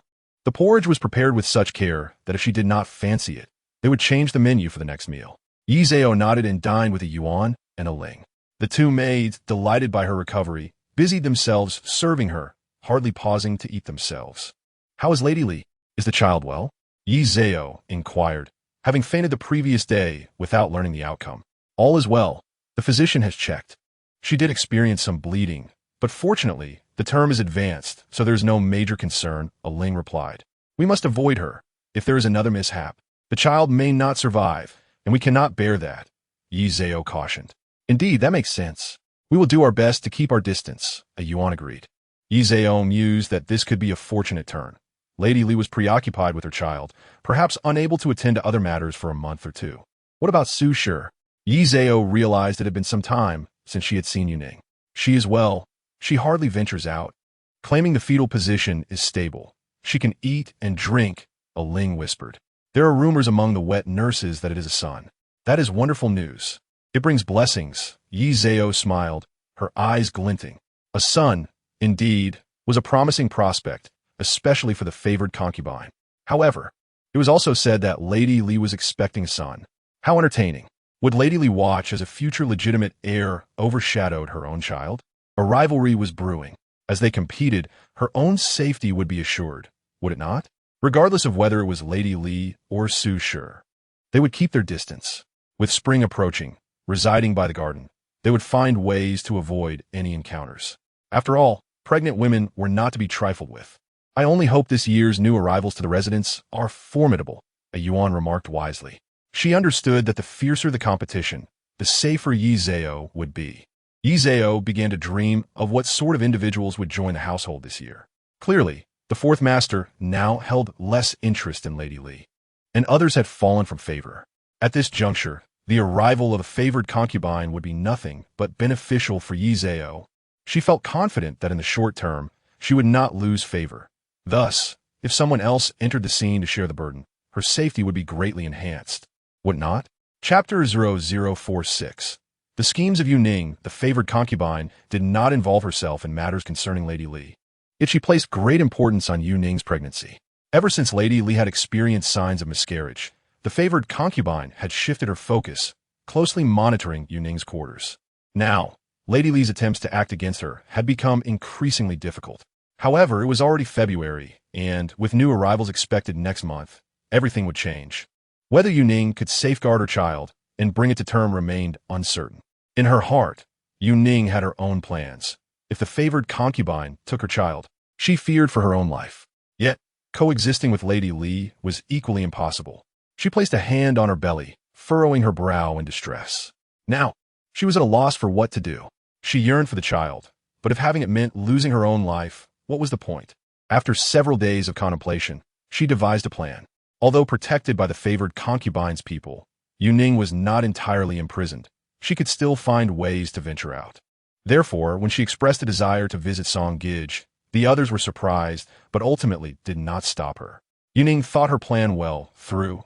Currently, the favored concubine was vigilant in safeguarding her pregnancy, and even if Yuning were to act out, the favored concubine would hesitate to harm her, fearing repercussions from the fourth master. Thus, if Song Gij was willing, Yuning could entrust her child to her. As a fellow concubine, Song Gij was of lower status and could not simply eliminate her. Once the child was older, there would still be opportunities for reunion, would there not? Kneeling before Song Gij, Yuning laid out her intentions, leaving Song Gij in disbelief. Honestly, did she wish to have a child? Of course she did. A child meant a future. However, this child was favored by the concubine. Could she dare to take it? Please rise, you are with child. It is not fitting for you to kneel, the noblewoman urged, her hesitation palpable. In the past, it was the fault of the servants. Their feelings towards the fourth master were unfavorable, leading to your unjust treatment. Yet, over the years, it has become evident that your heart is the kindest. I can only entrust my child to you, for it brings me solace. I implore you, have mercy on me. Please rise. This matter is beyond my authority. I am but a noblewoman, Song Gij sighed. If only this could grant me a son, it would indeed be a blessing. Alas, I am powerless. Though you are a noblewoman, you are unlike others. If you speak up, the fourth master will not refuse you. The foreign will find it hard to decline as well. While it may be daunting for you to voice your desires, this child could become your support in the future. The matrons in the estate have proclaimed it is a male child. Just imagine a son. Song Gij pressed her lips together, silent, yet her heart raced with tumultuous thoughts. She feared she might never bear children in her lifetime. She was still young. Was she destined for a life of solitude?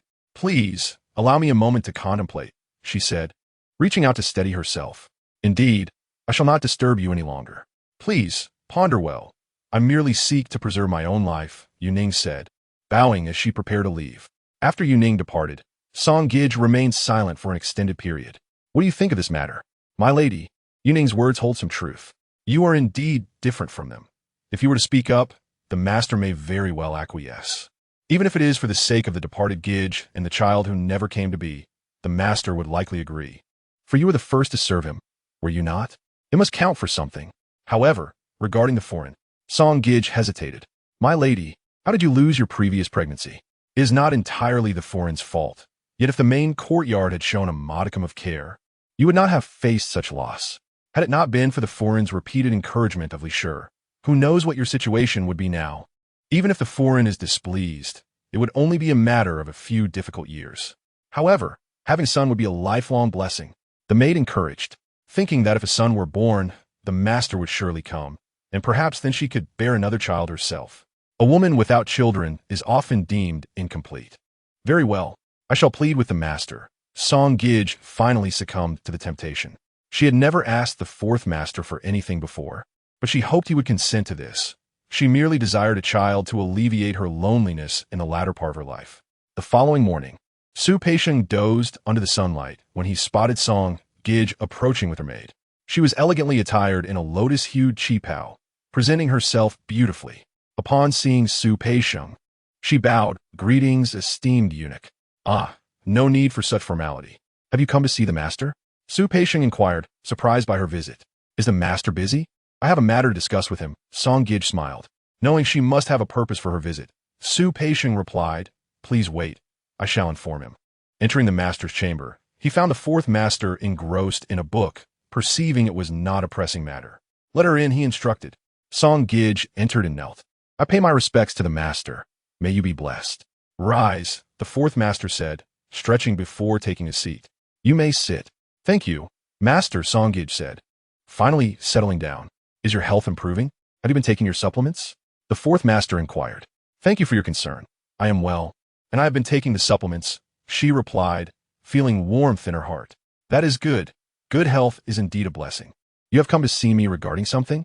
The fourth master observed her closely. Song Gij bit her lip, then knelt once more. "I wish to request a child from you, master. I dare not harbor any wild hopes. I merely seek to alleviate the desolation of my future." The fourth master frowned, a hint of displeasure evident. "What does this mean? Are you seeking favor in broad daylight?" "No, this is not your nature. I shall visit you in a few days," he said, granting her some consideration despite his irritation. Realizing the fourth master had misunderstood her intentions, she quickly clarified, "I do not dare to presume. I simply wish to care for the child of Miss Su, who is with child. I am aware of my humble position and thus seek your grace." The fourth master remained silent, his gaze piercing as he scrutinized her. "Master, please do not be angry.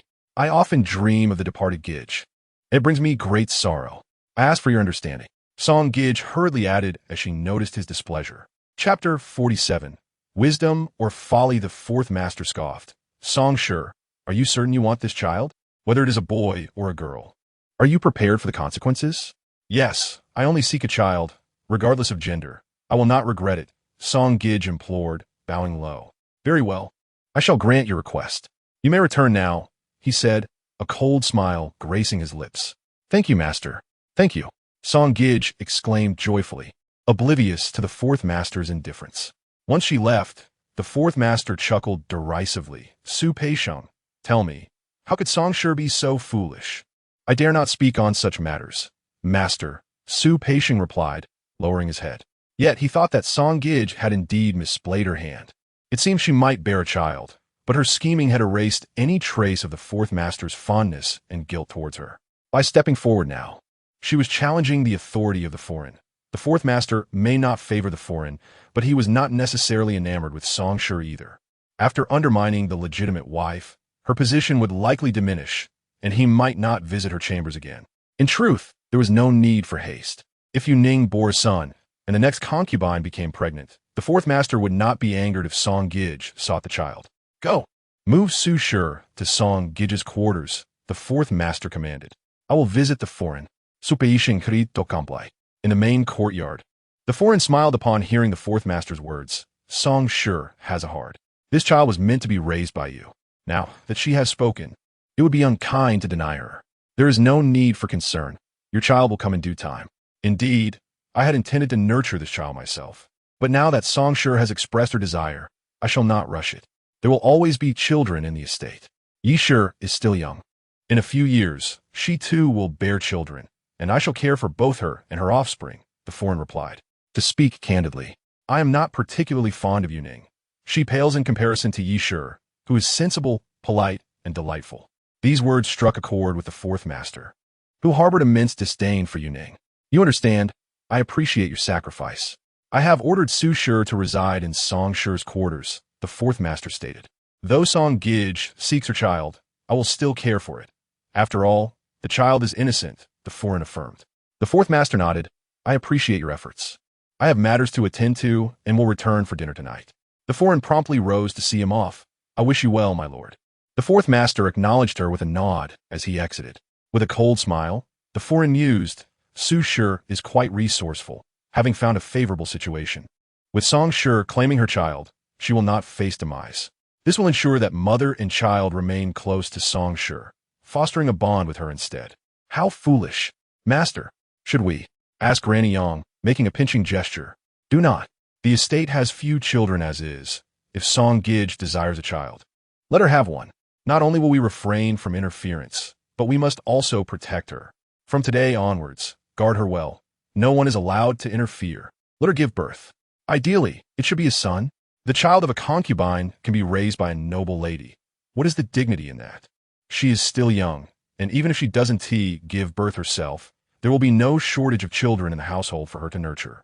Whether it is a concubine or a future noble lady, who would worry about a child? Let us see how this capable Yuning will make Song Shi regret her choices in the future. Yang Mama's eyes lit up. The master indeed thinks ahead. I am but a servant. I shall relay this order immediately, ensuring that Yuning takes good care of herself, and that she doesn't skimp on her nourishing tonics. Otherwise, there may be risks during childbirth, and we must protect Su Shi well. Let both Su and her child thrive, and let them be a thorn in Song Gij's side for a lifetime. Let her compete with the first lady. Song Gij's fate is sealed. The master will no longer favor her. The first lady sneered. Now that Li Shi cannot serve the master, the others are insignificant, but Yi Shi has taken the lead. Yang Mama chuckled. We shall see if her womb proves fruitful. There is no hurry. She is still young. Even if she gives birth now, it wouldn't be ideal. There is no rush. Isn't a noble lady about to enter the household soon? The master and servant exchanged knowing smiles. Just a matter of months. If Yi Shi wins favor, so be it. The next day, fourth lady went to the palace. In Yonghe Palace, she said, I trouble you, mother. There are not many suitable individuals in the master south rear court. Li Shi is decent, but now that she is pregnant, she is increasingly difficult to serve. I am not very capable, and the household is short on children, so I asked mother to select 2 good ones for me. I'm aware of this. There are many outstanding candidates among the talented young ladies this year.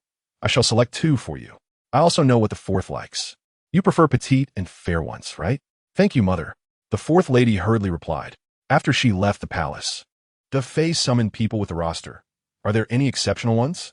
While there is a knot in the heart of the fourth master, it does not mean he is indifferent to his son's well-being. In response to the master's inquiry, this year has indeed many outstanding candidates. However, those eligible for the fourth master's selection are all listed here. This roster consists of individuals from the Han military and Manchu backgrounds, none of whom are particularly distinguished.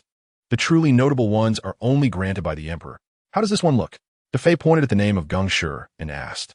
I have not seen her, but the person who delivered the roster claimed that all the individuals listed are quite good. They wouldn't dare to mislead.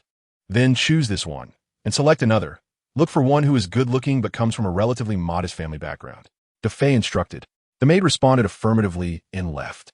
When the talented young ladies enter the palace, she will pick one who is good-looking and of average family background. There are plenty to choose from. The fourth master knew that the fourth lady had entered the palace, but did not pay it much mind.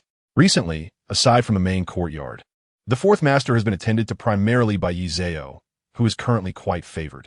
As for the matters concerning Su Shi and Song Gij, the whole household has become aware, and everyone has their own thoughts. Li Shi, being pregnant, has not appeared. There have been attempts to intervene, but the Fourth Lady's protection is too tight, leaving no opportunity.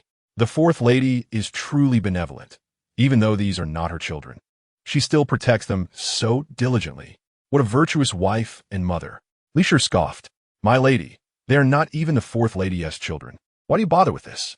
They are just a noble lady's children, and raising them does not elevate their status above that of a servant. Zhao Fugui smiled obsequiously. You should focus on nurturing the child. No matter how many children Song Gij raises, can she surpass our second master? Chapter 0048. Interception at Yi Zao's place. The fourth master rarely visits. Most times, it is he who summons her. Today, his arrival surprised Yi Zao. She greeted him. Master, may you be blessed. What are you doing? The fourth master raised his hand, signaling her to rise, then took a seat. I have nothing to do, just playing with the coal balls. Is the master not busy today? It is still early for dinner, and you have come? I came in because I had nothing to do. The fourth master replied, and just then, a yuan brought in hot tea. He took a sip. It was just right. It has been 7 days since I last saw you, the fourth master. Yi Zao twisted her fingers, sitting beside him, gazing at him with longing. The fourth master responded with a sound of acknowledgement, not perceiving any fault in a concubine expressing such affection, nor did he consider it a test or anything. If you are bored, take your dog and stroll in the garden. The weather has warmed up. The fourth master set down his teacup and turned to see Zao dressed in a somewhat worn peach-red jacket, her simple hair adornment lacking any earrings, appearing rather too plain. Why aren't you wearing any earrings? The fourth master thought of asking Su Peixiong to bring some. I have many pairs, but sometimes I don't like to wear them. I didn't know you would come, but I will remember it next time. Yi Zao smiled. The fourth master replied, if you lack anything, just tell your people to inform Su Peixiong, and I will provide it for you. I do not lack anything at the moment. Thank you, master. Yi Zao smiled. You should take care of your health. This transitional weather can be the most precarious. The fourth master acknowledged her, and just then, Su Peixiong entered. The door of Jinyu Pavilion was not closed, and the lush garden was visible. Su Peixiong approached. Master. A servant has come from Li Side, saying that Li Side is feeling unwell and requests you to check on her. What's wrong now? The fourth master frowned, feeling somewhat displeased. In response to the master, Zhao Fugui said there was no specific reason, just that she felt unwell. The household doctor examined her and mentioned it might be due to the previous disturbance. Although she has been nurturing it for a long time, it is still not stable. Forget it. I'll go take a look. The fourth master rose, waved his sleeve, and left without saying a word to Yi Zao. She hurriedly sent him off, thinking, the fourth master is rather angry, but this anger is not directed at her. Aling, how many times has Li Side requested the fourth master for me now? Yi Zao asked nonchalantly, seating herself in the spot where the fourth master had just sat. Taking a sip of the tea he had left. Having slept through, what does 1 cup of tea matter? Miss, 6 times, ever since I began serving you. Li Side has constantly made various excuses, utilizing the child in her womb as leverage. No one in the household manages her. She is utterly unrestrained. Very well. I have counted 6 times here. What about elsewhere? Yi Zao similit bidaiti. Isn't it just interception? For a mere concubine to have Li Side intercept her. Is that even a shameful matter? Last time, the master called upon Chang Shi, and Li Side interrupted. The time before that, Li Side also called, but the master did not go. It is said that she often does this. A yuan whispered, do not be disheartened, my lady, a Ling consoled. I'm not disheartened. I'm quite pleased. That morsel in Li Side's belly cannot be held forever, can it? 6 times of interception, yet the fourth master still comes. Who really loses? The entrance of the talented young ladies into the household is imminent. I sincerely hope Li Side continues to intercept. What a side concubine.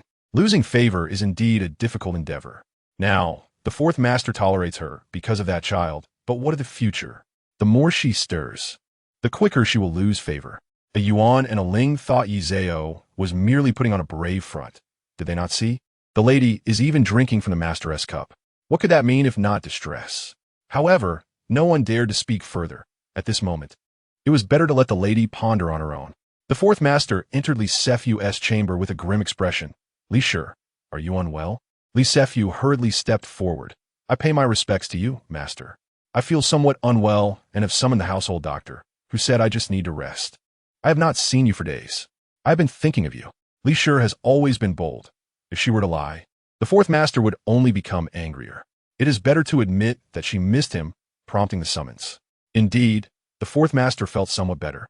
However, whether he felt better or worse, he already deemed Li Sure to be inconsiderate. Does she think of him as someone who can be summoned at will?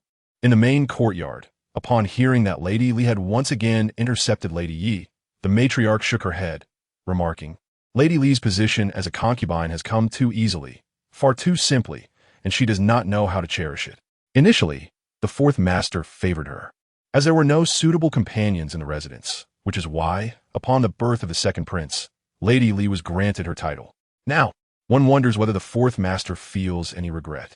Poor Lady Yi, this has happened countless times, young mama chuckled. What is there to pity? Time and again, the fourth master still seeks her out. Let them create a fuss. I am quite curious to see if Lady Li can maintain her pride for a lifetime. The time for the new ladies to enter the residence is approaching. When the fresh faces arrive, the fourth master will undoubtedly take a liking to them. Let us see if Lady Li can still make a scene then. The matriarch responded, My dear, Lady Li's current pregnancy does not seem particularly stable. Young mama whispered. After the newcomers enter the residence, whether things proceed smoothly or descend into chaos will depend on me. The matriarch smiled, setting aside her embroidery. Following the loss of her eldest son, Lady Li's esteemed status in the household would no longer be as significant. Whether to retain this piece of flesh depends on the will of heaven. Whether a princess or a concubine gives birth, it will be best if Lady Li does not bear a child. Alas, the new arrivals are imminent. It is crucial for the servants to carefully observe their dispositions. Young mama inquired. This time, according to the lady's wishes, 3 princesses are to be received. Is the place prepared? The matriarch replied, Just yesterday. The lady conveyed that 3 have been chosen and will arrive in the coming days. In response to your inquiry, we have yet to begin preparations and intended to consult you on their accommodations. There are many vacant rooms, so it is not necessary to confine them to a single courtyard. 2 can reside in the southern courtyard, and 1 in the brocade pavilion. We will decide the arrangements then. It is essential to select someone suitable for the southern courtyard. If we place a striking figure there, it may serve as a deterrent to Lady Li in the eastern courtyard. I shall keep an eye on that. If someone occupies the brocade pavilion, it will become inconvenient for Lady Yi. After all, those 2 pavilions are adjacent. Chapter 0049. Princess Gao. The first to enter the residence was Princess Gao. At this time, the selection of candidates had begun, and she was merely a contestant who had passed the first round. Her background was ordinary, being the daughter of a minor official from Jiangsu. Although she possessed a delicate appearance, she could hardly be deemed exceptionally beautiful, particularly with the enchanting Lady Li, the captivating Lady Yi, and the ethereal Song family members in the residence, which rendered Princess Gao's simplicity rather unremarkable. Princess Gao entered the fourth master's residence with a bundle. Guided by a maid, she first went to a small courtyard to rest, intending to change her attire before paying her respects in the main courtyard. The eunuch smiled, and Princess Gao acknowledged him, slipping him a purse. In her heart, she mused that this was indeed a fortuitous time to enter the residence. The matriarch was without favor, and Lady Li was pregnant. It seemed there was no one of merit in the house. Lady Song had long fallen out of favor, and Lady Wu was not particularly attractive, which was perfectly in her favor. Thus, she felt a sense of triumph. Princess Gao was assigned to reside in the western side of the southern courtyard. Upon inspecting the room, she was evidently not very pleased. Yet she understood that she could not voice her discontent. After all, this was the residence of the fourth master, not her own family estate. Her 2 personal servants, recently transferred from the Internal Affairs Office, were named Hua Nu and Hua Qiao, names that seem to have been purposely altered. Your names are quite pleasant. No need for changes. You shall keep them, Princess Gao stated. The 2 quickly knelt, expressing their gratitude. Thank you, Princess. We will serve you diligently. Rise. As long as I am well, you shall also fare well. Now, help me change clothes and share news about the situation in the residence, she instructed. Although they had only just arrived from the Internal Affairs Office, they should have gathered some insights about the household by now. Nu schmoiled. I have been here for half a month and have learned a bit about the household. Allow me to share. Currently, with Lady Li pregnant, she has always held favor, and, with the second prince and the eldest princess being prominent figures in the residence, one must tread carefully around her. However, Lady Li is known to have a rather unpleasant temperament and has been known to punish others without hesitation. Many have faced her wrath, while the matriarch is not favored. The fourth master still pays her visits on the 1st and 15th of each month and shows her a degree of respect. In Lady Song's quarters, there are 2 concubines. One is a maid from the front courtyard who supposedly became pregnant after being favored, and this child will belong to Lady Song. There is also Lady Wu, who is not particularly attractive and has reportedly never been summoned by the fourth master. Additionally, there is Lady Yi, a concubine of good standing, who is said to be quite cherished by the fourth master. Such a diverse caste exists within this residence. Lady Yi, is she truly as beautiful as they say? Princess Gao scoffed. Huan Nu and Hua Qiao found her tone somewhat inappropriate, considering her status as a princess. But they did not dwell on it. In response to your inquiry, Lady Yi seldom appears. We have not seen her, but it is said she possesses remarkable beauty. Otherwise, it will be difficult for a concubine to gain favor, would it not? Very well, let us proceed. It is time to change and properly pay respects to the matriarch. Princess Gao stated. Though she spoke thus, she held little reverence for the matriarch, viewing her merely as a fallen woman. After changing into a pink qipao and redoing her hair, she took her 2 maids and headed to the main courtyard. The matriarch had long been awaiting her arrival. Upon seeing her, she did not impose any difficulties and welcomed her inside. Servants, pay their respects to the matriarch, wishing you good fortune. For her first formal greeting, Princess Gao performed a deep bow. Good, rise. Now that you have entered the residence, serve the fourth master well, adhere to the rules, and help him expand his lineage. The matriarch said with a smile. Reward her. I shall strictly follow your teachings and will not dare to disregard the rules, Princess Gao responded, rising. Indeed, you are a lovely girl. Please, have a seat, the matriarch beckoned. Thank you, matriarch. Princess Gao hastily expressed her gratitude before taking a seat on the side.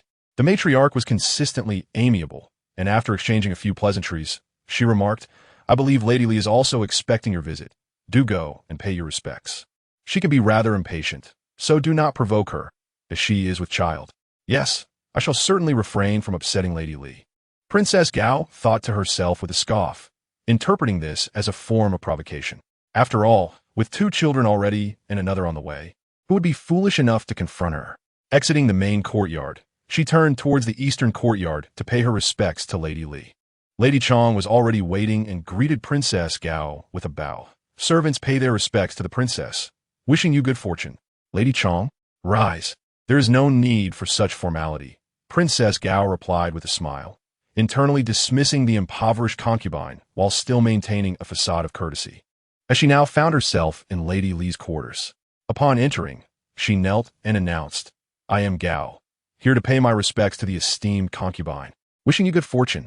Lady Li, leisurely sipping on goat's milk, calmly set it down after a few sips, remarking, it has a bit of a gamey taste.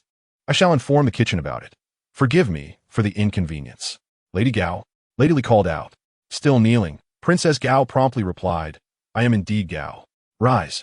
My pregnancy has left me somewhat fatigued. I did not mean for you to kneel for so long. Please do not take offense, Lady Li said, absent-mindedly wiping non-existent milk stains from her mouth with a handkerchief. Princess Gao quickly replied, I would not dare, esteemed concubine. Your burden is great, and I should not intrude. However, as it is my first time in the residence, I must adhere to protocol. Very well, you appear to be a good sort. Since you have entered the residence, adhere to the rules and do not entertain any frivolous thoughts. Should you err in your conduct, while I possess a good temperament, I am not one to tolerate disrespect. Lady Li warned. Indeed, I shall uphold the rules diligently. Princess Gao thought to herself with a cold smile, reflecting on Lady Li's failure to mention serving the fourth master. How petty she was. That is good. Your understanding is commendable. Reward her, Lady Li ordered, pleased with Princess Gao's response. She was well aware that this Gao would not cease her pursuit of favor simply because of her words, yet she was satisfied with her current compliance. To keep others in check is indeed the way to assert oneself. She dared not utter another word, nor did she dare to retort. Having established her authority, she was naturally entitled to some reward. Gao Gij hurriedly knelt down to express her gratitude before taking her leave with the items in hand. On her way back to the southern courtyard, she muttered to herself, how arrogant, relying on her pregnancy, looking down on others. 5 months along, it seems stable. No wonder she acts so recklessly. Gij must be tired. Take a moment to rest. I will check the kitchen, as we are quite far from it, Hua Qiao suggested. Go ahead. I just entered the residence today. I am expected to attend to the master's bedchamber tonight, having already had lunch. That is the priority. There is no rush in competing with women. The first task is to serve the master well. Future opportunities will follow, right? Oh, I shall attend to Gidge while you take a break, Huan Nu replied with a smile. After all, Gidge has just entered the residence. It is only natural to observe how things unfold over time. Although Yishur was favored, she was still merely a concubine. Gidge had her chances. Chapter 50. A reckless act upon Gao Shur's entrance into the residence. It was only natural for the fourth master to pay a visit. Thus, as dusk approached, Gao Shur began her preparations, expecting the fourth master to join her for a meal. She dressed early in anticipation. Yi Zhao, aware of Gao Shur's arrival, felt indifferent. The fourth master had many women, and her jealousy was unwarranted. She merely contemplated what changes might occur after Gao Shur's entry and felt no urgency to see the fourth master. Miss, the kitchen is quite busy today. Our meals are still plentiful. When I go, Wu Gidge is waiting for me, a Yuan remarked. Indeed, that is correct. I still have some warmth left. Wu Gidge has always been rather cold, Yi Zhao laughed. Isn't it Wu Gidge who suffers the most now? Song Gidge is pregnant, and the kitchen will not neglect her. Thus Zhang Shur will also benefit. As for Chang Shur, with Li Shur, her meals will not be neglected either. All things considered, isn't it Wu Shur who finds herself in the most awkward position? The meals today are quite good, all dishes that you enjoy. Please wash your hands and dine, miss. A Yuan said cheerfully. Yi Zhao acknowledged her with a hum, washing her hands with a Ling's assistance before sitting at the table. Indeed, the meal was visually appealing and aromatic, filled with her favorites. She smiled and picked up her chopsticks. Uncertain of how long the Gidge had been in the residence or when the fourth master would arrive, she felt assured that, for the next month or so, the kitchen would not treat them poorly. After all, that little servant had not received all that silver for nothing. That night, the fourth master indeed visited Gao Shur, a customary occurrence. The following morning, Gao Shur paid her respects to the foreign, which was also the norm after the first night spent with the master. After a few casual words of instruction and some gifts, the foreign dismissed Gao Shur to rest. Li Shur followed suit with her own rewards. The fourth master had given his rewards early in the morning. After the selection of beauties, Emperor Kangxi was preparing for a southern tour, leaving the fourth master busy. However, after Gao Gidge's arrival, he found himself somewhat more at ease, visiting her 3 times in quick succession. On March 16th, Emperor Kangxi departed for the southern tour, taking along the eldest prince and several younger princes. On the same day, Gung Gidge and Yun Gidge entered the residence. Gung Gidge was assigned to the southern courtyard, residing opposite Gao Gidge, while Yun Gidge moved into the Jinyu Pavilion, which was far superior to the Jinyu Pavilion, having been refurbished. After all, she was a Gidge, not a concubine, which warranted better accommodations. However, with Izeo already residing in the west, it was somewhat inconvenient for her. Fortunately, their statuses differed, so frequent encounters were unnecessary. Nevertheless, Yi Zhao adhered to etiquette and paid her respects when Yun Gidge arrived. Yun Gidge was exceedingly beautiful, resembling a rosebud, with a demeanor that appeared exceptionally gentle. She smiled as she greeted, Miss Yi, you are an established figure in the residence. I am new and inexperienced. If I inadvertently offend, I hope you will forgive me. Yi Zhao scoffed inwardly. It seemed she was being overly flattering. Yet, she resolved to observe for a while to discern whether the kindness was genuine or merely a facade. Generally speaking, it was rare for such a beautiful maiden to be devoid of schemes. I do not dare to presume. I am but a concubine, and you, Gidge, have a promising future, Yi Zhao replied respectfully. After exchanging a few pleasantries, Yi Zhao excused herself, considering that Yun Gidge had just entered the residence and would be awaiting the fourth master's arrival. Following their respective salutations to the main courtyard, both returned to their quarters, preparing for the fourth master's visit. As the time approached for the fourth master's arrival, Yi Zhao and a Yuan stepped outside. Though there were few places to go in the residence, finding a spot was not difficult. While the master's locations might be elusive, the servants were not. Thus, they turned toward the sewing room to sit. The sewing room was filled with clever individuals. Upon seeing Yi Shur, they understood she was avoiding Yun Shur. They mused that Yi Shur was adhering to the rules. That night, the fourth master did not seek out Yun Gidge, but favored Gung Gidge instead. The following day, at this time, Yi Zhao returned to the sewing room. As expected, the fourth master intended to visit Yun Gige's pavilion. Upon reaching the Jinyu pavilion, the fourth master paused, reconsidered, and redirected his steps towards Yi Zhao, wishing to see her first before heading to Yun Shi. Upon entering, the Yuan greeted him. I pay my respects to the master. May you have good fortune. Where's the young lady? Replying to the master. The young lady has gone to the sewing room to visit, a Yuan quickly stated. The fourth master hesitated for a moment before turning to leave. In the meantime, the occupants of the Jinshio pavilion naturally knew the fourth master had visited the Jinyu pavilion and was aware that Yi Zhao was absent, not only today, but also yesterday. Yun Shi smiled warmly. Yi Shi is quite proper. Yet, she couldn't help but think that Yi Shi was genuinely favored.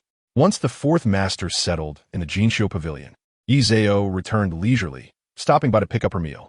In the kitchen, she was met with smiles as her meal was handed to a Ling, showing no signs of neglect. Even if there had been, the fourth master had just visited, so any grievances were forgotten.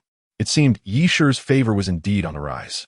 While the fourth master favored Yun Shi, he inevitably dreamt of Yi Zhao that night. This was a rare occurrence. It was the first time he had dreamed of her. In the dream, Yi Zhao smiled seductively, snuggling into his embrace. Upon waking, he found Yun Shi nestled against him, appearing somewhat dazed. The fourth master frowned and shifted away, unwilling to embrace her. In truth, Yun Shi was not truly dazed. It was all an act. Seeing that the fourth master was unresponsive, she refrained from moving, pretending to sleep soundly. The next morning, as the fourth master departed, he passed by the Jinyu pavilion, which remained dimly lit. He chuckled softly, thinking that Yi Shi, being young, must love her sleep dearly. He strode towards the front courtyard, planning to summon Yi Shi to attend to him, as he had not seen her for quite some time. He wondered if she had gained weight. Meanwhile, Yi Zhao continued to avoid the fourth master, knowing that if he found Yun Shi satisfactory, he might not return. Upon her return, she was summoned to the front courtyard. Pouting, she feigned great distress. I am unwell today. I fear I might offend the master and cannot serve him. Little Gue was taken aback, thinking you, a mere concubine, are courting disaster. Chapter 51. The nature of Yun Shi indeed, she had received quite a bit of favor, and now she was enduring her discomfort. Miss, you should go. If you feel unwell, just bear with it. If you quarrel with the master, it will only be you who suffers. Master, I truly do not feel well. Please return.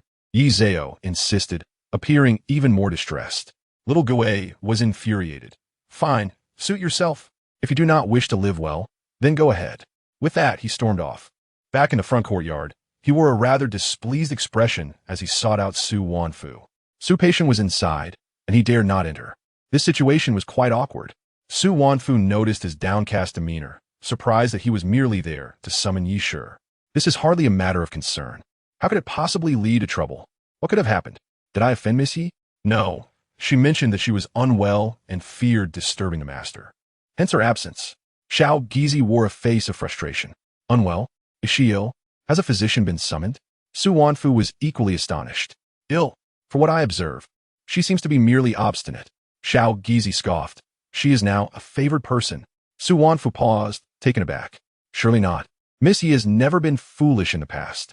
Now, does she consider herself a significant figure? Very well, you may return. I shall inform the master. Su Wanfu mused.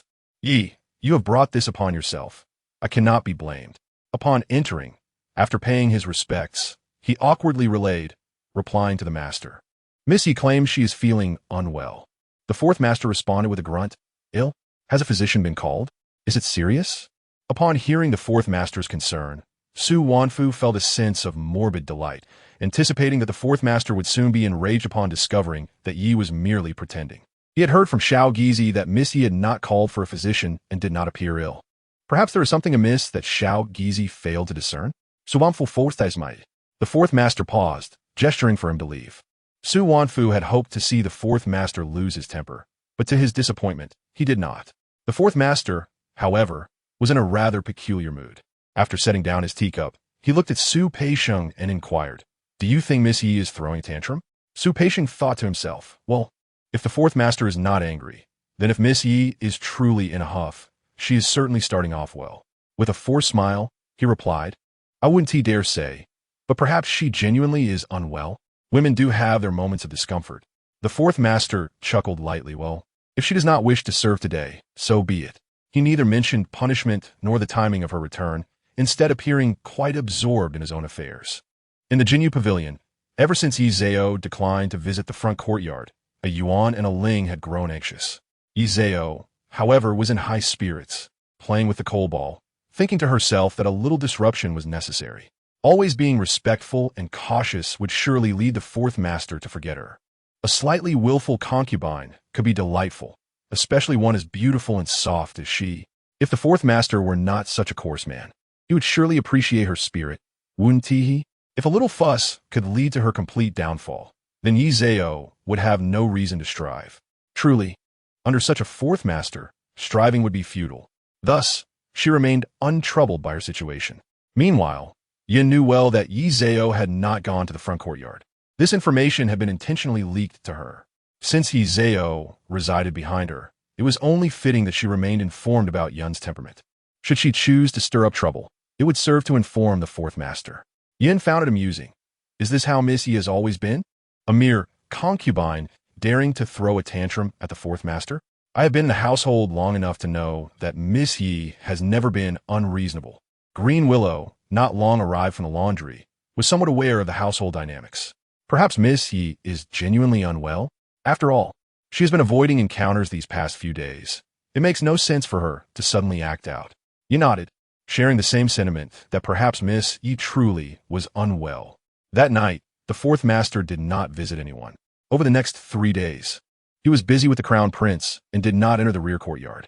When he finally had a moment to spare, he recalled the little fox, Yi Zhao. He sent Lian Kong to summon her. My lady, what is the purpose of this? Last time you did not attend. It was merely a matter of flirtation, but today, if you do not show up, the fourth master may truly be angered. Lian Kong stood at the entrance of the Jinyu Pavilion, bemused. This lady claimed to be unwell? Yi Zhao smiled and handed him a large pouch. You may return with this. I genuinely feel unwell today. I would not dare deceive the master.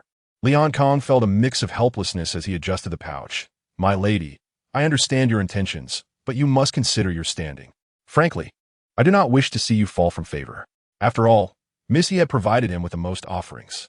It was clear that he was one of his servants she had chosen to interact with in the front courtyard. Please go back. I am aware of my own heart.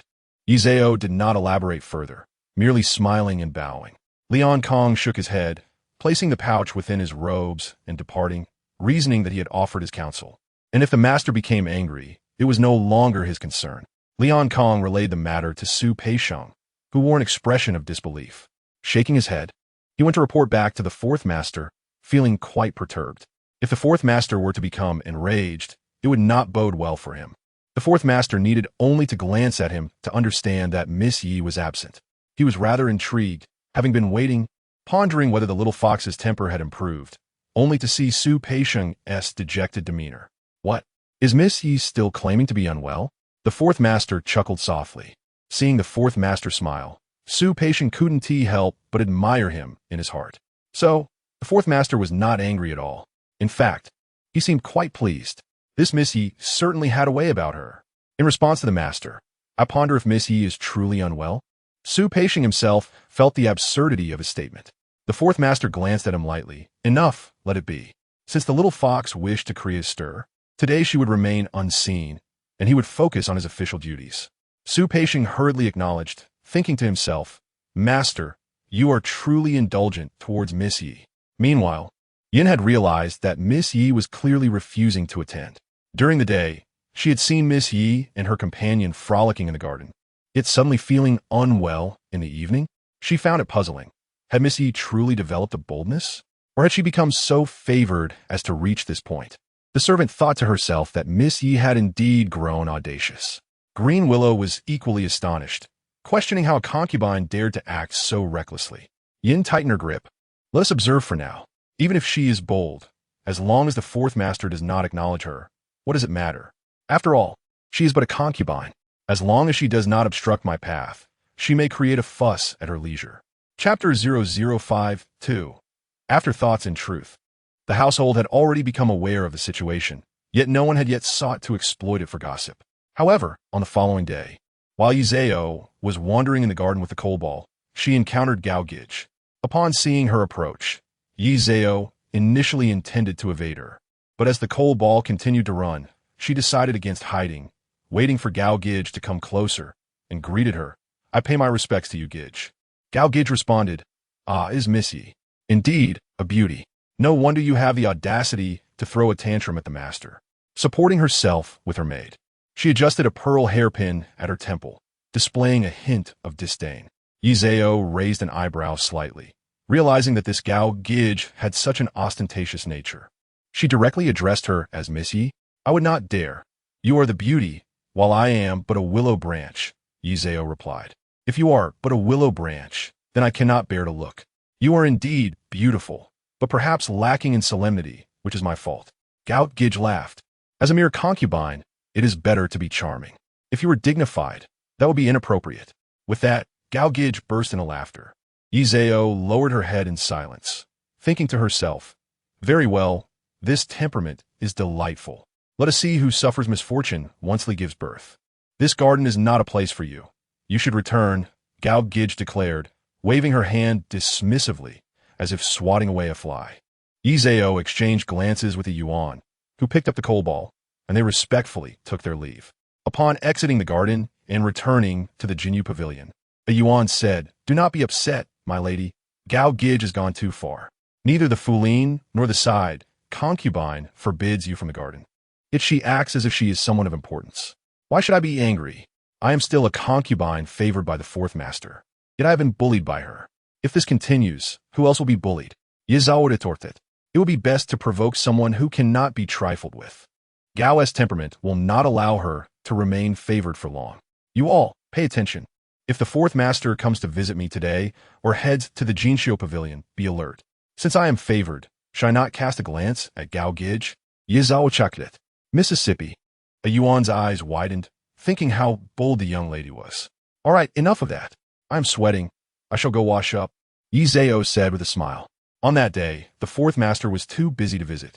However, the following morning, he leisurely made his way to the Jinyu Pavilion. A Yuan, being exceptionally clever, noticed the fourth master's arrival and signaled to Ling, who was about to step out of the room. Ling hesitated for a moment before retreating inside. A Yuan had yet to pay her respects when they heard Ling exclaim from within, "Miss, it's one thing to skip meals, but you must at least have some snacks. You cannot endure like this. What shall I eat? I might as well starve. I feel like a prisoner now." Yi Zhao replied, feeling both indignant and wronged. "Miss, we can simply avoid Gao Gij. The Fujin never forbade you from the garden. In the future, the servants will keep watch. If she comes, we shall return." "We are close enough to do so," a Yuan suggested. The fourth master raised his hand to halt a Yuan's greeting and listened to half of her words. He then called Su Peixiang to summon a Yuan to the shade of a tree to inquire, while he himself entered the room. Yi Zhao caught sight of the fourth master's shoes, but lowered her head, pretending not to notice. "I am a concubine, fully aware of my lowly status. Yet this is too much. I cannot dare to compete. I merely strolled in the garden. The servant pays respects to the master. May you have longevity." At that moment, Ling spotted the fourth master and hastily knelt down, still holding a plate of snacks. Yi Zhao hurriedly wiped her tears and knelt as well. "I pay my respects to the master. I did not realize you had arrived. I deserve punishment." After saying this, she bowed her head. Not only did she bow, but before doing so, she cast a pitiful glance at the fourth master, who, despite his grim expression, held a glimmer of amusement in his eyes. He slowly approached Ling and commanded leave. Ling, startled and feeling guilty, had been acting all along. Now, she dared not utter a word and nearly crawled out. Once Ling was dismissed, Yi Zhao trembled and knelt more upright, clearly frightened. The fourth master took the place where she had been sitting and looked down at her. Yi Zhao was dressed in a simple lake green qipao, with her hair casually adorned with just 2 pearl flowers. However, she wore a delicate pair of green agate earrings that complemented her fair skin, making her appear both pitiful and lovely. "Yi Zhao," the fourth master called in a deliberately deep voice. "Servant, here," Yi Zhao replied, her voice trembling with fear, clearly feigning it. However, she had seen the fourth master's expression and understood he was only trying to frighten her. The fourth master grunted, "Stand and respond." Yi Zhao quickly thanked him and rose, secretly wiping away her tears while he was not looking. Of course, she was pretending. How could the fourth master not see?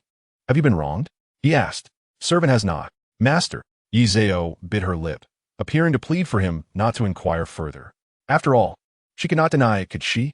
The fourth master grunted again. Not throwing a tantrum today? The sight of the pitiable Yi Zhao tugged at the fourth master's heartstrings. The girl was indeed amusing. She had shed tears but quickly dried them upon facing him, her expression still one of profound grievance. The servant is at fault. Yi Zhao did not deny it, twisting her fingers nervously. Come here. The fourth master, unable to suppress a smile, called her over. He was not truly angry. If he were, he would not have come. Yi Zhao hurriedly approached, and the fourth master pulled her in, lifting her chin. You are quite bold. Yi Zhao feigned to start, her long eyelashes concealing the fear in her eyes. Yet she grasped his other hand. The fourth master released her face. Go wash your face, and then serve me. Yi Zhao obediently murmured an agreement before heading off to wash her face. As she turned, a smile crept onto her lips. Perhaps the fourth master did indeed favor her. After washing her face, she carried a refreshing scent, akin to the willows in mid-March. The fourth master observed her approach. How have you been during this time? I have been well, but I was wrong, master. Yi Zhao twisted had hands nervously. Oh, wrong? In what way? The fourth master inquired with interest. Elite. I am not unwell. Master, Yi Zhao said, suddenly reaching out her delicate white hand to grasp the fourth master's large hand. Her expression one of regret. Not unwell, just unwilling to serve me? The fourth master feigned a stern expression. Yi Zhao quickly embraced his arm. I would not dare. Chapter 53. The servant's understanding these three words encapsulated profound grievance and fear. The fourth master was deeply fond of her voice, and upon hearing this, he could hardly feel anger. Moreover, it was all just an act. He pinched her waist lightly. You certainly have some spirit. Yi Zhao instinctively recoiled, crashing heavily into the fourth master's embrace. The fourth master, momentarily unsteady from her impact, abruptly pulled her chin and kissed her. Her tender lips became swollen from his kiss before he finally released her. He placed her on a chair. Stay put. I will send someone to fetch you in the evening. Yi Zhao was still dazed and did not catch what the fourth master had said, staring blankly at him. The fourth master smiled, turned, and left. Although the little vixen had caused a stir, the fourth master felt inexplicably elated. Once he was far away, Yi Zhao realized she had not seen him off. This time, she truly felt dazed, her breaths uneven. With a glance, she said, a yuan, wash my face. Her face was smeared with drool, and Yi Zhao expressed her disdain. The fourth master left the Jin pavilion in high spirits. Have you clarified everything? What happened? Su Peixing replied promptly. In response to the master, I have clarified that yesterday, Missy was playing in the garden with a dog when she encountered Gao Gij, who scolded her and chased her away. Su Peixing thought to himself, well, this Gao Gij is quite bold. She has only just entered the manor and dares to bully someone favored by the fourth master. While Gij ranks higher than concubine, that is merely a matter of appearance. In the fourth master's eyes, are they not all servants? This is quite a miscalculation. She should prepare for a fall from grace. Even if it were not for Yi Zhao, such a woman cannot last long. She is far too arrogant. The fourth master indeed let out a cold laugh. Let us go. Su Peixing replied, understood, and watched as the fourth master added. Ensure the kitchen is well taken care of. Do not let them treat the Jin pavilion poorly. Yes, I will personally convey this message to ensure Miss Yi is not wronged. Su Peixing assured with a smile. He mused that, after a little tantrum, she was even more favored. This was, after all, the first time he had witnessed such a scene. He could not help but chuckle, realizing this was the nature of men. When women acquiesce, it is taken for granted, yet when they truly express discontent, it becomes something novel. TSK, nonetheless. No one has ever caused such a ruckus like Li Side, who is typically favored. How was Li Side? Upon the fourth master's arrival, she was overjoyed, constantly yearning for him when he was away. Observing this, he thought Yi Zhao's behavior was rather delightful. Yet now, having seen Yi Zhao act in this manner, he felt that perhaps this was the spice of life. TSK, truly fascinating. After the fourth master busied himself, Su Peixing slowly made his way to the kitchen. The kitchen was bustling, and upon seeing him, the little eunuchs rushed over, calling out grandfather and eager to assist him, truly busying themselves. Although Su Peixiong held a high position, he was still a young man at heart. He stepped aside. Go, all of you. The little eunuchs were reluctant to leave, too scared to approach, yet each wore a beaming smile. What brings you here, Su Yi? Is there something you need? I can assist you. In an instant, 7 or 8 pairs of eyes were fixed upon Su Peixiong, creating an atmosphere both intimidating and amusing. Su Peixiong was certainly no ordinary person.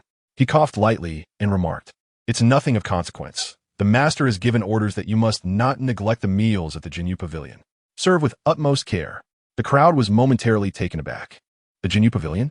A small eunuch quickly smiled and said, "I have heard that Miss Yin from the Jinshio Pavilion is exceptionally beautiful."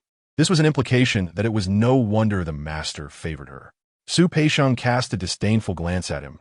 "You young man must have snuck into the kitchen, didn't you?" "I am speaking of the Jinyu Pavilion, not the Jinshio Pavilion." The eunuch hurriedly replied, "I dare not," and the crowd was even more puzzled. The Jinyu Pavilion belonged to Miss Yi. Never mind, let it be. Seeing that they were blocking his way, Su Peixiong had half a mind to visit Chef He, but thought better of it. Young Shunzi, being Chef He's apprentice, albeit a novice, quickly pushed everyone aside to personally escort Su Peixiong out. Once outside, young Shunzi chuckled. The Jinyu Pavilion is indeed favored.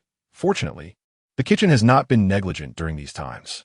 Ah, it's good that you're sensible. As servants, we must keep our eyes open and our minds sharper. In this household, we must discern who has promise and who does not. It is essential to recognize those who appear promising but are not, and those who seem unremarkable but possess true potential. This is a learned skill. Take note. With that, he walked away, leaving a bemused expression on his face. Young Shunzi, sporting a broad smile, bowed and sent off Su Peixiong before spitting disdainfully to the side, muttering a curse, then lost himself in thought. Who truly appeared promising but was not? Who seemed unremarkable yet was indeed remarkable? How intriguing. Regardless, could it not be that Miss Yi, who seems unremarkable, is, in fact, quite extraordinary? Indeed, a mere concubine had warranted Su Peixiong's personal instructions, which spoke volumes of her significance. Young Shunzi felt quite pleased, not for Yi Zhao's sake, but because he had earned a substantial sum from her. At last, he had a master worth serving. After all, who would wish to cater to someone of little favor? Someone who was mistreated? It is far better to add beauty to silk than to provide warmth in the cold. It is chilly. Upon entering the interior, young Shunzi offered no further explanations and simply returned to his duties. In a few days, everyone would understand, wouldn't they? This particular lunch at Yi Zhao's was indeed more sumptuous, complete with a pot of fish soup. The kitchen had inquired with Ayuan, who confirmed that the young lady enjoyed it, hence its inclusion. Fresh fruits were also delivered in the afternoon. Meanwhile, Miss Yin had not received such lavish treatment. She remained unaware of the bountiful offerings served to Yi Zhao. After enjoying her meal, Yi Zhao felt quite satisfied and decided it was time to prepare herself for the front courtyard. She had kept fourth master waiting for several days. Today, she must make an effort to look presentable. It was rare for him to think of her after having 3 concubines. She could not be complacent. "Dress me in a peach red outfit, style my hair nicely, and adorn me with some beautiful hairpins. Choose a lovely pair of earrings," she instructed while seated in front of the mirror. Ah, it is indeed rare for the young lady to wish to adorn herself. "If you were to dress up, you would be extraordinarily beautiful," Ayuan replied, holding up a jewelry box. "It is not that I lack status. I simply do not wish to attract undue attention. Were my status higher, you would believe I would spend my days dressing like a flower? And who does not love to dress up? It is merely a matter of time and opportunity. Given the chance, and without fear of impropriety, I could transform into a fairy, especially with my good looks." Yizaoretortet. Chapter 0054. The fox spirit of a good family. Once she was dressed, she turned to admire herself, and found satisfaction in her reflection. Although Yi Zhao was destined to be a captivating figure, she was still young. Despite her fox spirit-like appearance, she retained an air of innocence. Thus, heavy makeup was certainly unsuitable. She wore a peach-colored qipao, complemented by delicate pearl and agate hairpins, and a pink silk flower at the back. Dangling from her ears were a pair of agate earrings, and on her wrist she wore a set of agate bracelets. Though not of the finest quality, their hue delighted her. Draped in a cloak, she made her way to the front courtyard, intentionally not waiting for anyone to announce her arrival, hoping to convey urgency to fourth master. Upon reaching the front courtyard, The onlookers were taken aback. After all, she had arrived unannounced. Yet, no one dared to comment, and someone quickly went to report her presence. Fourth Master still had some matters to attend to. Upon hearing that Izeo had arrived, he paused momentarily and instructed, "Let her in." Fourth Master was intrigued, pondering whether Izeo had grown bold enough to come on her own. Did she perhaps misunderstand his earlier words, thinking he had not summoned her? Before Izeo even entered, Fourth Master had already devised an excuse for her unannounced arrival, thus unintentionally rendering her intentions moot. "Your servant pays respects to the master. May you be blessed." Izeo entered, her voice soft and tinged with apprehension. Fourth Master did not raise his eyes. Merely hearing her voice brought him a sense of comfort. "Rise," he commanded, finally looking at her. Upon a brief glance, he found it difficult to look away. This girl, with her enchanting visage, paired with simple attire, radiated a purity entwined with allure, naivety intertwined with seduction. If he were to encounter such a woman on the streets, Fourth Master would marvel at the wonders of creation, for she was indeed a rare beauty. However, the thought that this enchanting creature belonged to him ignited a mix of pride and frustration within him. How could such a captivating being be his? "Come here," Fourth Master said, his tone somewhat cold. Izeo's heart skipped a beat. Did he truly seem angry? She feigned fear as she approached, observing her demeanor. Fourth Master felt a surge of irritation. This enchantress, who was undeniably bold, still exhibited fear. As she drew near, Fourth Master pulled her into an embrace, exclaiming, "Truly."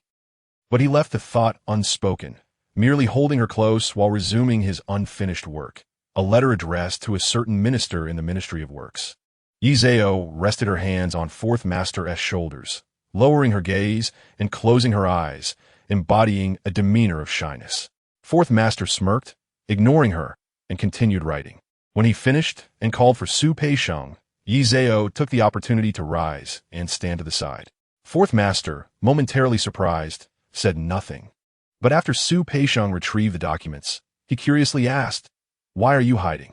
Izeo, feeling aggrieved, glanced at Fourth Master, then quickly averted her eyes.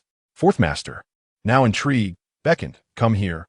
Izeo raised her head again, casting a more sorrowful glance at Fourth Master, and took a step back. Fourth Master's expression darkened. "Come here." Reluctantly, Izeo approached, no longer daring to look up. Fourth Master stood, gazing down at the woman whose height barely reached his chest, her expression pitifully endearing. "Speak. Why do you hide?" "Master, is it true that a concubine is indeed very lowly? Yet I feel that as long as we serve you, even if our origins are humble, we should not be deemed lowly. After all, we are not. We are not the offspring of nefarious households." Her words were tinged with unease, and Fourth Master frowned, not in anger, but in contemplation. Was she implying that he had belittled her? This girl certainly thought deeply. However, it was precisely because she hailed from a respectable family that she was sensitive to such matters, even as a concubine. Fourth Master, on the other hand, had never regarded her with disdain. Pulling her down to sit beside him, he smiled and reassured her, "You think too much. Rest assured, I have not belittled you." Izeo tilted her head. "Thank you, Master." Her eyes sparkled with affection and joy, causing Fourth Master's heart to soften. "This enchantress, are you hungry? Call for the meal." Fourth Master instructed, assigning her a task. Izeo nodded and stood to leave. "Su Gongong, the Master has requested the meal be served." This Su Gongong was Su Wanfeng. Su Peixiong had left the estate. "Oh, the meal is being served." Su Wanfeng beamed with delight. Izeo's voice was particularly gentle and melodious, which made the Fourth Master somewhat displeased. Such a delightful sound was meant for those servants to hear. However, he understood that Izeo's voice was inherently like this. Truly. Yet, the next day, Su Wanfu was punished with 10 strikes for a minor mistake, leaving him quite unsettled. Could it be that his recent little actions had come to the Fourth Master's attention? Was he being warned? Regardless, it was indeed a source of unease. But that is a tale for another time. Let's focus on Izeo and the Fourth Master after their evening meal. The Fourth Master soon reverted to his old ways. "It's still early. Read to me." Izeo rolled her eyes internally, but quickly responded, "Yes." She then selected a book titled Tales by the Hearth from the table. Coincidentally, it was merely a collection of stories, recounting rare occurrences from various places. It was quite engaging and flowed off her tongue easily. Consequently, the fourth master found it delightful, and Yi Zhao read on, almost neglecting the fourth master. When he finally noticed, he grew displeased and pulled Yi Zhao onto the bed, embarking on a different kind of adventure. The vixen, skilled in seduction but lacking experience, found herself in a rather awkward predicament, overwhelmed beneath the fourth master. Yi Zhao ached all over and whimpered, "My lord, it hurts, no more." Her voice was irresistibly hoarse and alluring. The fourth master, filled with youthful vigor, could hardly resist. The more she protested, the more he coaxed, "Be good. I'll be gentle. Let us have another round." Thus, the not-so-skilled vixen was once again handled, and this time, apart from her eyes. She found herself unable to move in any other way. The fourth master, invigorated, decided against continuing further, concerned that the young girl might be worn out. He ordered someone to fetch water for washing, but did not ask Yi Zhao to attend to him, instead carrying her into the cleansing room himself. Once they emerged after washing, Yi Zhao had already fallen asleep. Even if she wished to feign a performance, fatigue overtook her. The cunning fourth master had left her drained. She needed rest to recuperate before continuing. After such a long absence from the bedchamber, this time's conclusion was quite satisfactory for the host. Ahem, no. It was the fourth master who was pleased, while he himself felt rather burdened. Chapter 0055, Wisdom and Exuberance in the Middle of the Night. When Yi Zhao turned over, discomfort stirred her awake, prompting a few groans. The fourth master, having slept lightly, opened his eyes. The little fox beside him turned slowly and gently, evoking in him a sense of both affection and pity. This was not merely due to her pain. It was simply how Yi Zhao was. Like a little caterpillar, she turned slowly. The fourth master embraced her, asking, "Are you in pain?" Yi Zhao, still drowsy, did not recognize who spoke. She merely hummed and continued to sleep. The fourth master felt a mix of guilt and frustration. This vixen was too enchanting, and he could hardly restrain himself. After contemplating for a while, he too drifted off to sleep. Upon awakening the next morning, the fourth master noticed that Yi Zhao was still asleep and decided to rise alone. After dressing, he summoned Yu Xie, instructing her to fetch some ointment for Yi Zhao. Yu Xie was momentarily taken aback, but quickly complied. "Yes, this servant will go at once." She thought to herself, is the master being too harsh? Is Miss Yi still asleep because she has been exhausted? She seems so young. The master is perhaps being a bit inconsiderate. Though she was a concubine, she was still a woman. When Yi Zhao awoke, she found Yu Xie sitting by the bed, embroidering. Startled, she sat up, only to feel pain in her body. "What time is it? I must have been rude." Glancing at the sun, she realized it was indeed late. "Miss has awakened? It's already the hour of Chun. The master has left the residence and instructed me to watch over you. Are you feeling better?" Yu Xie spoke courteously, showing no signs of her subordinate status. "Thank you, Sister Yu Xie. I am fine," Yi Zhao replied, feeling a bit embarrassed. "There is no need for thanks, Mississippi. The master instructed you to take your medicine first." As she spoke, she handed over the ointment. Yi Zhao's face turned crimson. She had not used it, opting instead to change her clothes and return. A Yuan was waiting outside to accompany her back. Yi Zhao was aware of her discomfort, particularly in her legs, but when it came to other matters, she was untroubled. Thus, there was no need for the ointment. She felt hunger instead. A Ling was sent to fetch food. Despite the lateness, everyone knew Yi Zhao had spent the night with the master, so they would not neglect her. After a hearty meal, Yi Zhao regained her strength. Staying in the front courtyard felt quite uncomfortable. Do not think that going to the front courtyard is a good thing. It is even more challenging for a woman of lesser status. You are wise, miss, but the ladies in the front courtyard may not be easy to get along with. A Yuan remarked, understanding that Yi Zhao preferred not to take them along, likely fearing it would be uncomfortable in the front courtyard. Fortunately, with the presence of Yuning, who stood out, the front courtyard was not as intimidating. In the future, you could take one person with you.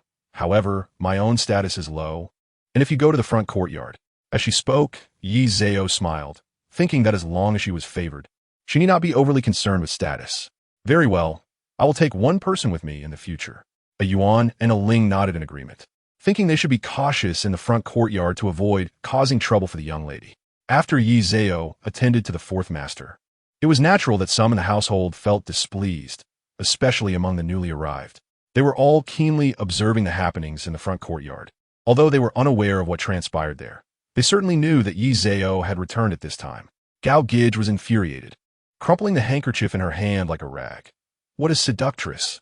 She has grown up to be nothing but a vixen. Do not be angry, Gidge. She is merely a concubine. No matter how favored she is, she remains a concubine. Huan Nu attempted to placate. If I would like to see, look at this household. Which of them is easy to deal with? That Yin family member is beautiful and obedient. She must be the master's preference. Gao Gidge continued to express her jealousy, continuing to crumple her handkerchief. Gidge, you are also beautiful. You must not belittle yourself.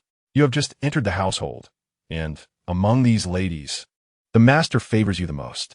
You should not think this way, Hua Qiao added, smiling. To speak of it, the fourth master has spent the most time resting here with you. Gao Gidge, she finally smiled. Very well, you go to the kitchen. Let us prepare some soup. When the master returns, we can present it to him, Gao Gidge decided. At this moment, she wished for the fourth master to remember her fondly. Huan Nu felt uneasy but dared not voice her concerns, thinking that even if no one delivered it, perhaps the offering from Gidge would please the fourth master. That would indeed be a good thing. So, Huan Nu personally went to the kitchen. Since it was still before lunch, she conveniently took the midday meal as well. Upon reaching the kitchen, she found it bustling with activity. The young eunuch at the door, upon seeing her, did not stop her, but greeted her with a smile. Here, to fetch the meal? Ah, I am here for the meal. Are you not busy, master? Yuan you schmoiled. The young eunuch exchanged pleasantries with her before inviting her in. Upon entering, she encountered Shiner, the maid of Gung Gidge. Though they lived in the same courtyard, Gung Gidge kept a low profile, so they did not often interact. Both Gidge's meals are ready. Would you like to see the dishes? A eunuch inquired cheerfully. Since everyone was newly entered into the household, the hierarchy was not yet established, so no one was dismissive. Shiner examined the dishes and smiled. They all look good. Our Gidge is not picky. Thank you, master. Noticing that Huan Nu did not leave, Shiner understood she had business to attend to, so she smiled and prepared to exit. Just as she was about to leave, she overheard a eunuch carrying a food box, accompanied by an older one, saying, "Be careful delivering this. It should suffice for today's lunch. There will be soup for dinner." The eunuch carrying the meal remarked, "I think it is enough. She had breakfast so late. I'll deliver it to save them the trouble." With that, he exited. Shiner also left, while Huan Nu curiously chimed in, "Which master's meal is this? It surely could not belong to the main wife or the side concubine. It would not be that scant, so it must belong to a Gidge, likely from the Jinyu Pavilion." The young eunuch laughed. "That is indeed from there." Huan Nu's heart sank, and she dared not ask further, quickly mentioning the soup request and leaving some silver before exiting with the meal.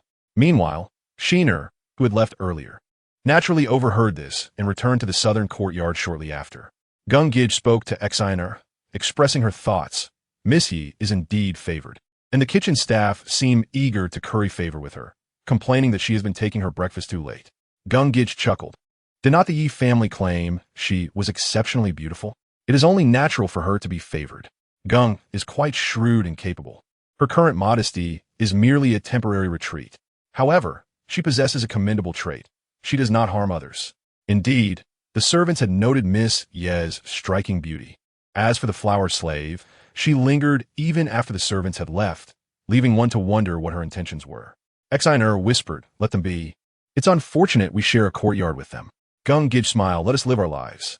In due time, we shall move out, or perhaps it would be beneficial if someone else were to occupy the southern courtyard." Chapter 56. Punishment. The flower slave had grown wise and chose not to mention the incident. It was better that Gao Gidge remained unaware to prevent her from erupting in anger. After all, causing trouble for Miss Yi would only complicate matters further. One could only hope that Gung Gidge would attend to the prince that evening. In the eastern courtyard, Li Fujin was entertaining the second prince, who was in a playful mood, insisting on catching birds. The servants, despite their best efforts, failed to catch any, even after scattering rice. Following a bout of frustration, Li Fujin was relieved when a clever little eunuch managed to catch a wild duck from the lake. The lake, though not small, housed a few wild ducks, and the source of their arrival was a mystery. The second prince, delighted with his catch, played joyfully, oblivious to the duck's larger size. After a tiring day, Li Fujin finally had time to inquire about the household matters, and naturally, someone mentioned Miss Ye's late return. That vixen, she surely deserves a good thrashing. Li Fujin scoffed. "My lady, there's another matter. Gao Gidge's servant requested soup from the kitchen, which happens to be your favorite. It seems they intend to deliver it to the front courtyard, Zhao Fugue remarked. Gao Gij, has she taken it upon herself to act important after a few visits from our lord? Li Shi replied with a cold smirk. Surely she is unaware that our lord forbids sending items to the front courtyard. Either she is ignorant or thinks it inconsequential, especially since our lord has visited her multiple times. With Gao Gij's backing, even if Miss Yi were favored, the first impression would still be of Gao Gij, who certainly posed a threat. Let her send it. I shall see how she handles this today, Li Shi sneered. Zhao Fugue agreed, stating it was unnecessary to watch. The fourth master had principles that none dared to violate. Li Shi, eager for the spectacle, would not intervene. The fourth master returned in the afternoon. After freshening up, he was greeted by Su Peixiong, who announced, My lord, Gao Gij has sent soup, saying you have worked hard, and she wishes for you to replenish your strength. Su Peixiong's tone was laced with mischief, believing Gao Gij had overstepped her bounds. After serving a few times, she seemed to forget her place. A fall would teach her humility, he thought, as he observed the fourth master grimly. It's my fault. I shall send her back, Su Peixiong quickly added. However, the fourth master raised his head. Gao Gij? Yes, indeed, it is Gao Gij, Su Peixiong replied with a forced smile, wondering if the fourth master would make an exception this time. The fourth master permitted her entry. Gao Gij, filled with joy, had feared she would be turned away. She entered with a flourish. I pay my respects to you, my lord. May you be blessed. The fourth master acknowledged her. Gao, do you believe you can send items freely to the front courtyard? Your understanding of the rules is lacking. You should consult the Fujin to learn properly. Su Peixiong, escort her out. Su Peixiong, taken aback, quickly complied. Yes, my lord, please. Gao Gij, once exuberant, now felt a wave of shock wash over her. She stared incredulously at the fourth master, unable to protest, her face turning pale as she followed Su Peixiong out. Amused, Su Peixiong thought the fourth master was taking revenge on Miss Yi. Otherwise, he could have simply dismissed her, considering Gao Gij was new to the household and unaware of the rules. This was a scolding meant to instill discipline, a necessary lesson for a headstrong girl. Gao Gij, disheartened, followed Su Peixiong to the main courtyard, where Fujin, upon hearing the news, chuckled, This is a breach of decorum. I have not enforced discipline properly. In strict terms, any missteps by the women in the rear courtyard fell under Fujin's jurisdiction. Su Peixiong, eager to clarify, asserted, The lord's intention is not to reprimand Fujin. He is occupied, and such matters are better handled by you. Gao Gij knelt, seething with resentment, yet refraining from voicing her anger. In light of this, a punishment is warranted. Perhaps 3 months of confinement? What say you, Su Gongong? Fujin inquired with a smile. I dare not, for you are just in your judgments. I shall report this to our lord, Su Peixiong replied, bowing respectfully. After Su Peixiong departed, Fujin remained silent, slowly savoring the peach blossom soup brought by her maids before addressing Gao Gij. Although you are new to this household, you must adhere to the rules. You have offended our lord and must face the consequences. Return and reflect on your actions for 3 months. Learn the proper decorum to avoid future transgressions. Gao Gij, feeling a mix of indignation and fury, nodded. Yes, I shall remember. Thank you, Fujin. Go on, rest assured. I shall keep an eye on you to ensure you are not wronged. Fujin reassured her with a smile. It would not be wise to sever her prospects entirely. Should she regain favor in the future, it would serve as a gesture of goodwill. As for her previous kneeling, that was merely a show of authority. A woman with an inflated sense of self needs to be kept in check, does she not? Gao Gij's ignorance of the rules and her offense against the lord quickly spread throughout the rear courtyard. Naturally, she became the subject of laughter, especially given Li Shi's proclamations regarding her attempts to send items to the front courtyard. Gao Gij chuckled. It hasn't even been a few days, and she has already caused a ruckus. Truly, she is rather foolish. One can only assume she has not yet faced consequences, as she has brought this upon herself. Her confinement will be a blessing. You have an opportunity now, Exionera remarked with a smile. Gao Gij merely smiled, non-committal. Among the 3 Gij who had recently entered the household, Yin Gij was the most beautiful, followed by Gao Gij, while Gao Gij was slightly lesser in comparison. Yet, Gao Gij was not unremarkable on her own. She simply paled when compared to the others. However, the fourth master treated Yin Gij with indifference. While Gao Gij's single visit had revealed that beauty does not always guarantee favor, Gao Gij was in no rush. She preferred to observe the fourth master's sentiments towards those in the household before seeking favor herself. As the youngest of the three, what was the hurry? After the evening meal, the fourth master summoned Izao for a night of companionship. Though reluctant, she dared not show her hesitation. Following the incident, Gao Gij would undoubtedly harbor resentment towards Izao. Izao could only smile bitterly, having already offended Wu Shi and now Gao Shi. It seemed misfortune clung to her. Upon entering the front courtyard and paying her respects, the fourth master, in a good mood, beckoned her, "Come here." Izao approached and sat beside the fourth master. "What book are you reading, my lord?" As her sweet voice rang out, the fourth master found himself defenseless. "It's nothing of significance. I'm merely continuing with that book you favor." Izao pouted, "My lord, let us read it later." The fourth master did not press her, nodding. "What have you been up to today?" Chapter 57. The unhelpable. The fourth master, still youthful, had taken the opportunity to reprimand Gao Gij, primarily due to Izao's earlier tears. Yet, he was also somewhat repressed, unable to convey that his actions were in defense of her. Not articulating it only added to his frustration, as he was engaging in this seemingly pointless act, all unbeknownst to the other party. Nevertheless, Su Peixing managed to find a moment to subtly advise Izao. Typically, the matters of the Gij are not the Lord's concern. Gao Gij's arrival today, and the fact that the Lord chose to expel her, suggests he is particularly displeased. After speaking, she cast a meaningful glance at Izao and then walked away gracefully. Izao, holding the tea, stood in a daze for quite some time. Could it be that she was too foolish to comprehend the implications behind those words and that glance? Was it possible that fourth master had deliberately dealt with the Gao family solely to avenge her? Izao shivered slightly, finding this notion rather implausible. It seemed too peculiar. Even if he favored her, wasn't fourth master known for his fairness and cold demeanor? This situation felt entirely out of character, didn't it? Yet, Su Peixing was unlikely to frame a mere concubine like her. So is it truly a suggestion?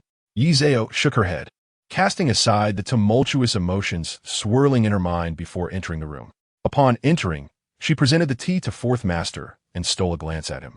Noticing that his eyes seemed particularly bright today, could it be that he wished for her to express gratitude? This was exceedingly strange. "Master, please enjoy your tea." Fourth master acknowledged with a hum, taking a few sips. This sound signified that the tea was brewed adequately. Izao internally teased his reserved nature, then smiled. A smile that was irresistibly charming. Fourth master couldn't help but glance at her several times. "What are you laughing at?" Afraid to speak, she thought that if she did, he might look down upon her. Izao became bashful. In modern times, with various jokes circulating online, fourth master would undoubtedly recognize that she was putting on an act. If she truly feared speaking, why mention it at all? Bringing it up while claiming to be afraid seemed insincere.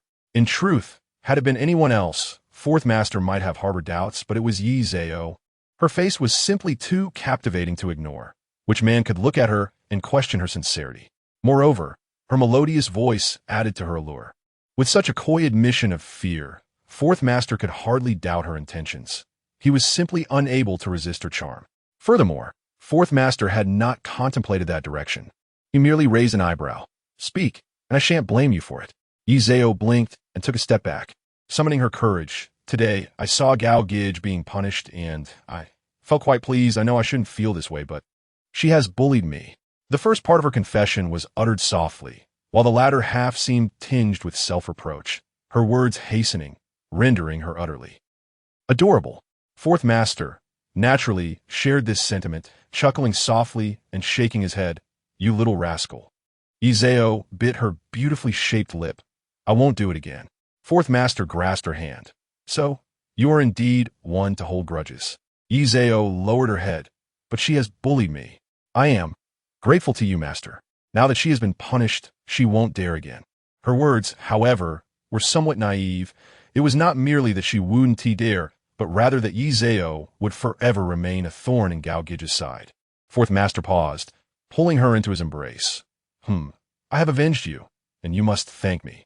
Regardless of the circumstances, after acting heroically for a woman, fourth master had finally earned the favor of a beautiful lady, hadn't he? A fortunate turn of events, indeed. "Master, do you think I am wicked? But she has bullied me." Izao's fair hand clutched fourth master's sleeve tightly, appearing genuinely invested in the matter, anxiety palpable. She had nearly forgotten to express her gratitude. Fourth master chuckled. Not wicked. As long as you do not actively harm others, you are not wicked. How could that be? I would never. Yi Zhao replied with a sense of relief, her response accompanied by an indescribably enchanting smile. For a man, it was a delightful experience to know that his woman cared for his feelings, was it not? For fourth master, although every woman should ideally possess such qualities, he understood that experiencing was an entirely different matter. Thus, he felt a surge of happiness. And with fourth master's happiness, Yi Zhao's joy was even more delightful to him. Wasn't he it? Fourth master pinched her cheek. You truly know how to charm. Yi Zhao attempted to explain, but fourth master silenced her with a kiss, and she let out a few muffled sounds, which he promptly swallowed. Outside, Su Peixiang observed the two intertwined figures through the window, stifling a laugh. Yu Jing looked at him in surprise, and Su Peixiang gestured for her to join him. Standing aside, what is it? Can't you see? Yu Jing earnestly shook her head. I do not understand. Why must the master point it out? Even if Yi Zhao had gained favor, she was merely a concubine, so why should someone of Su Peixiang's stature bother to mention it? Yet he mused. If by my mention she becomes more sensible, that would certainly please the master, wouldn't it? As a servant, making the master happy is one's duty. I assent to it. Su Peixiang smiled selflessly. Yu Jing could only bow. Your skill is beyond my reach. She thought to herself that while Su Peixiang might be 100 things, his loyalty to fourth master was unmatched. Today, Yi Zhao did not feel overworked. Perhaps fourth master, considering how tired she had been yesterday, wished to provide her with comfort, and thus enveloped her in his embrace as they slept. Emperor Kangxi had gone south, and fourth master did not attend court, allowing for a leisurely morning. The next day, Yi Zhao rose almost simultaneously with fourth master. After assisting him with his attire, he invited her to partake in breakfast with him. For a time, Yi Zhao became one of the most favored in the residence. Meanwhile, Li Side Concubine had not seen fourth master much during this period. As Yi Zhao returned, she spotted Yun Gij conversing with two maids amidst a patch of flowers between Jinyu Pavilion and Jinxiu Pavilion. Unable to hear clearly, she hesitated but ultimately approached. After all, she was a Gij. It would be remiss not to pay her respects upon seeing her. I pay my respects to Gij. May you have good fortune. Please rise. You have just returned. You must be tired. No need to pay respects at this time. Yun Gij kindly supported Yi Zhao, smiling warmly. Yi Zhao hurriedly declined, feeling an increasing sense of suspicion towards this Yun clan. Could there truly be such a benevolent person? You should return to rest. I shall merely admire the flowers. After scrutinizing Yi Zhao, Yun Gij remarked with a smile, her eyes revealing no trace of displeasure, leaving Yi Zhao with the impression that her demeanor was quite refined. Yi Zhao acquiesced. Then I shall take my leave, and I will pay my respects another day. Yin nodded, and Yi Zhao departed. Once she left, Yun Gij watched her retreating figure for a moment, her smile unwavering. However, as she lowered her gaze, no one could discern the true nature of her expression. Chapter 0058. Who tricked whom with newcomers entering the residence? Li Shi had been quite displeased. After Gao Gij's downfall yesterday, she had not yet felt satisfied. But the prolonged stay of Yi Zhao had ignited her anger. Today, she was in a foul mood, feeling a dull ache in her stomach. In her displeasure, she sought to take a stroll in the garden, where she encountered Yun Gij. Beautiful as she was, Li Shi could not muster any joy upon meeting her. I pay my respects to the Side Concubine. Yun Gij curtsied. Yin Shi? Quite a lovely appearance. In truth, Yin had come to pay her respects the day she entered the residence. I wouldn't dare. Yun Gij quickly lowered her head. You are, after all, a Gij. Why adopt such a flirtatious demeanor? Have you been influenced by that vixen you reside near? After speaking, Li Shi covered her mouth with a handkerchief, chuckling. However, Yun Gij's face paled. I wouldn't dare. I do not understand the Side Concubine's intentions. Initially, Li Shi had merely intended to mock, harboring disdain for both Yi Zhao and Yun Gij. She disliked anyone who served fourth master. What could have been a fleeting remark turned into greater ire when Yun Gij responded in such a manner? What? Am I not allowed to say anything? You feel so wronged? Yun Gij retreated slightly, fearfully glancing at Li Shi.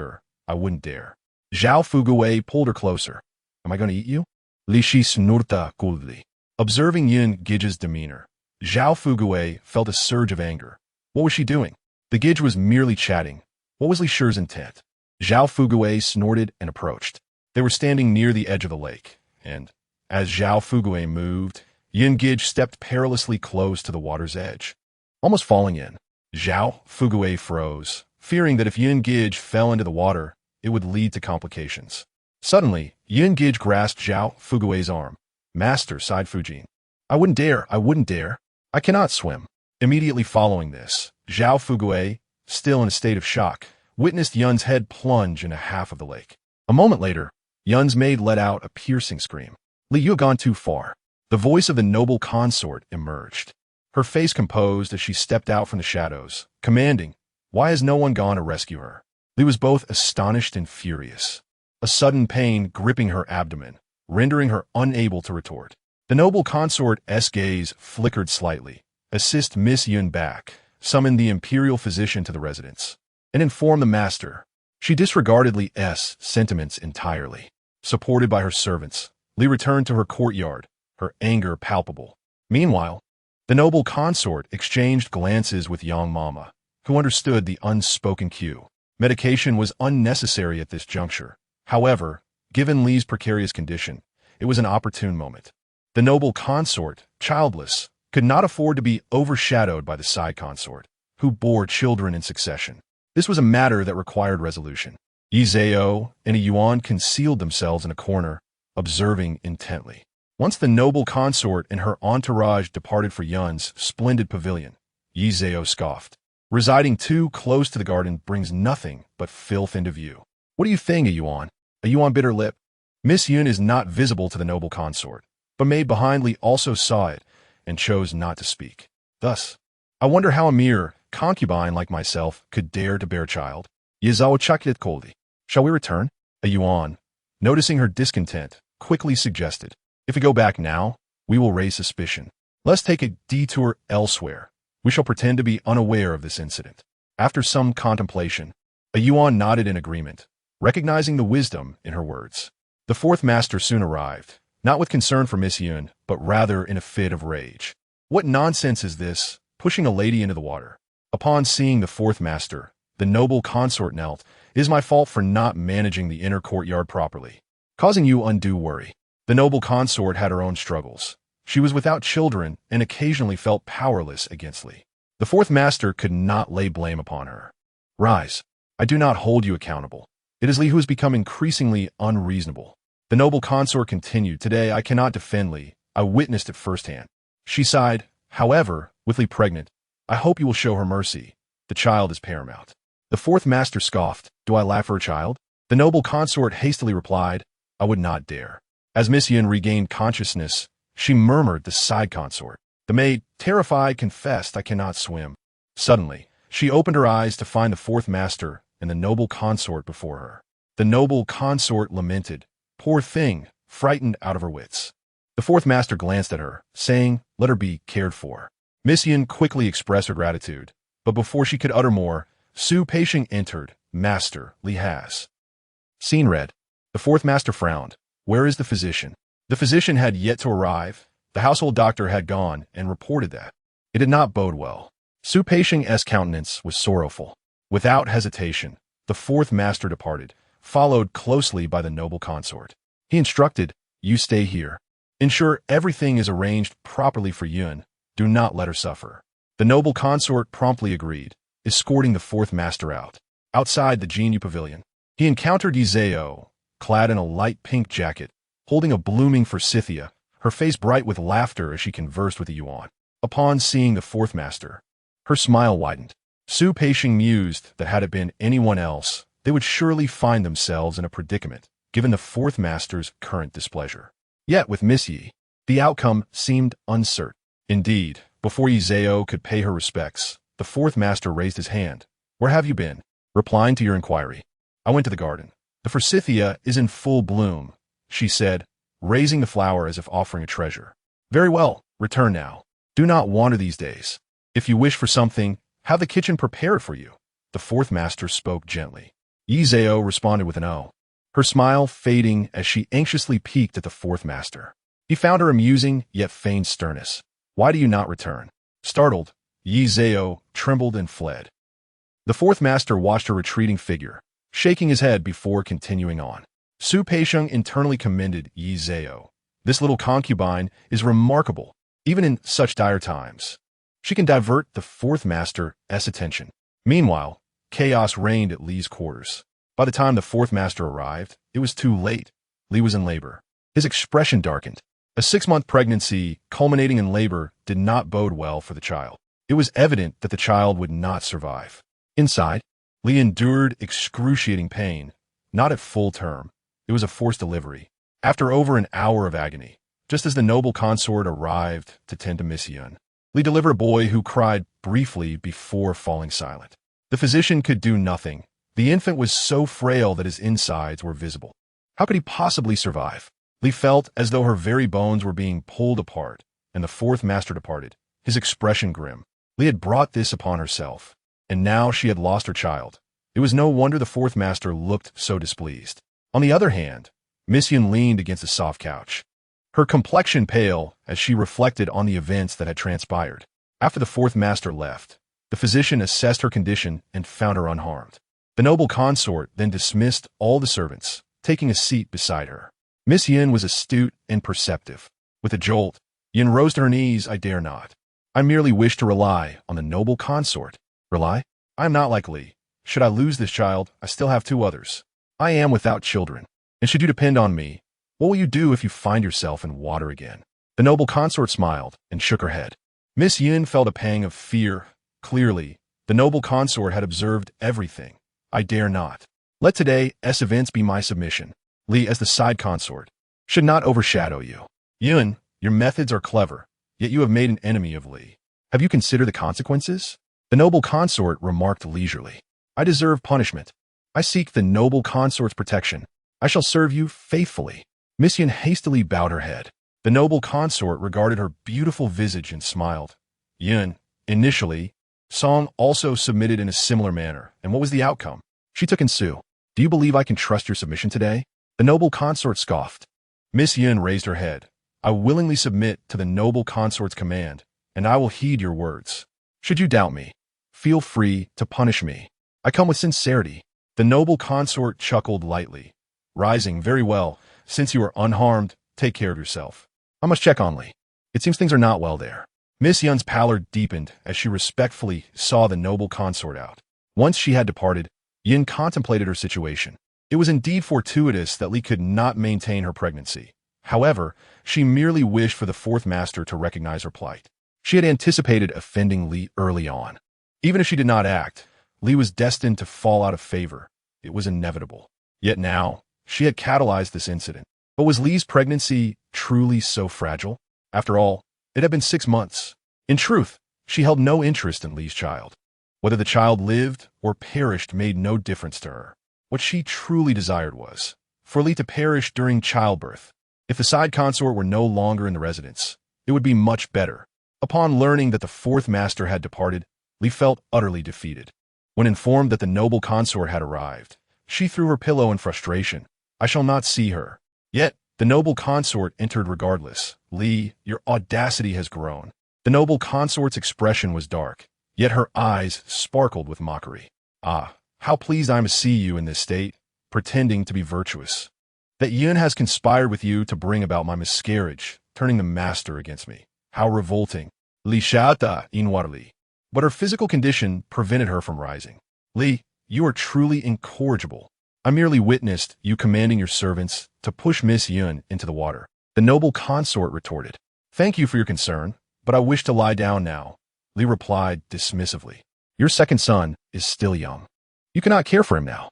Come with me to the main courtyard, the noble consort insisted. No need. Zhao Fugue, take the second son to the front courtyard. Inform the master. Regardless of my faults, the second son is innocent. I plead for the master to look after him. I do not trust the noble consort. Li's demeanor was audacious as she spoke before the noble consort. The consort's expression darkened immediately, and she retorted, Li, you are merely a secondary consort. How dare you? I would not presume, my lady. I bid you farewell, Li replied, closing her eyes in a posture of silence. The consort, left with no choice, swept her sleeves and exited. Only then did Li open her eyes. We must investigate thoroughly. Today's events are riddled with peculiarities. Chunhua quickly responded, yes, we shall investigate diligently. Please, rest for now. As for the second master, there is no need for concern. He is your only brother.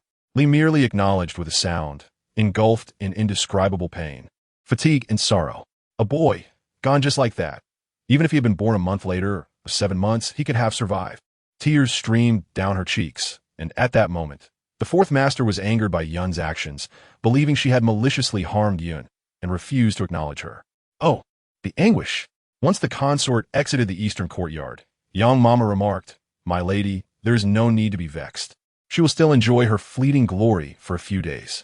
The consort did not respond, thinking to herself that had they not conspired against her, Li's splendor would have continued unchallenged. She could not deny her defeat to Li. She had lost long ago, yet what did it matter? She was the legitimate wife. And even without favor, she remained the legitimate wife. As for Li, should she lose favor, she would be rendered nothing. Be cautious around Yun. She is vicious and might bite if you are not careful, the consort advised. Young Mama and the others quickly agreed, acknowledging that Yun indeed harbored a certain malice. At Ye Zhao's place, word had it that Li, the secondary consort, had suffered a miscarriage by evening. A Ling remarked, they say it was a well-formed male fetus, which would have cried upon birth. How tragic. The master left in a huff, angered by Li's schemes against Yun, resulting in her losing her own child. It had been 6 months. It was indeed fully developed. Such a calamity. A Yuan shook her head. A Ling, if you were in Li's position today, what would you do? Ye Zhao asked, biting her chopsticks. In their company, there were no rules of silence during meals, so the two maidens were accustomed to conversing freely.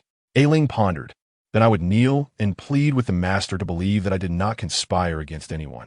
She was unaware of the full details of the incident, as A Yuan and Ye Zhao had not shared them with her. And you, A Yuan?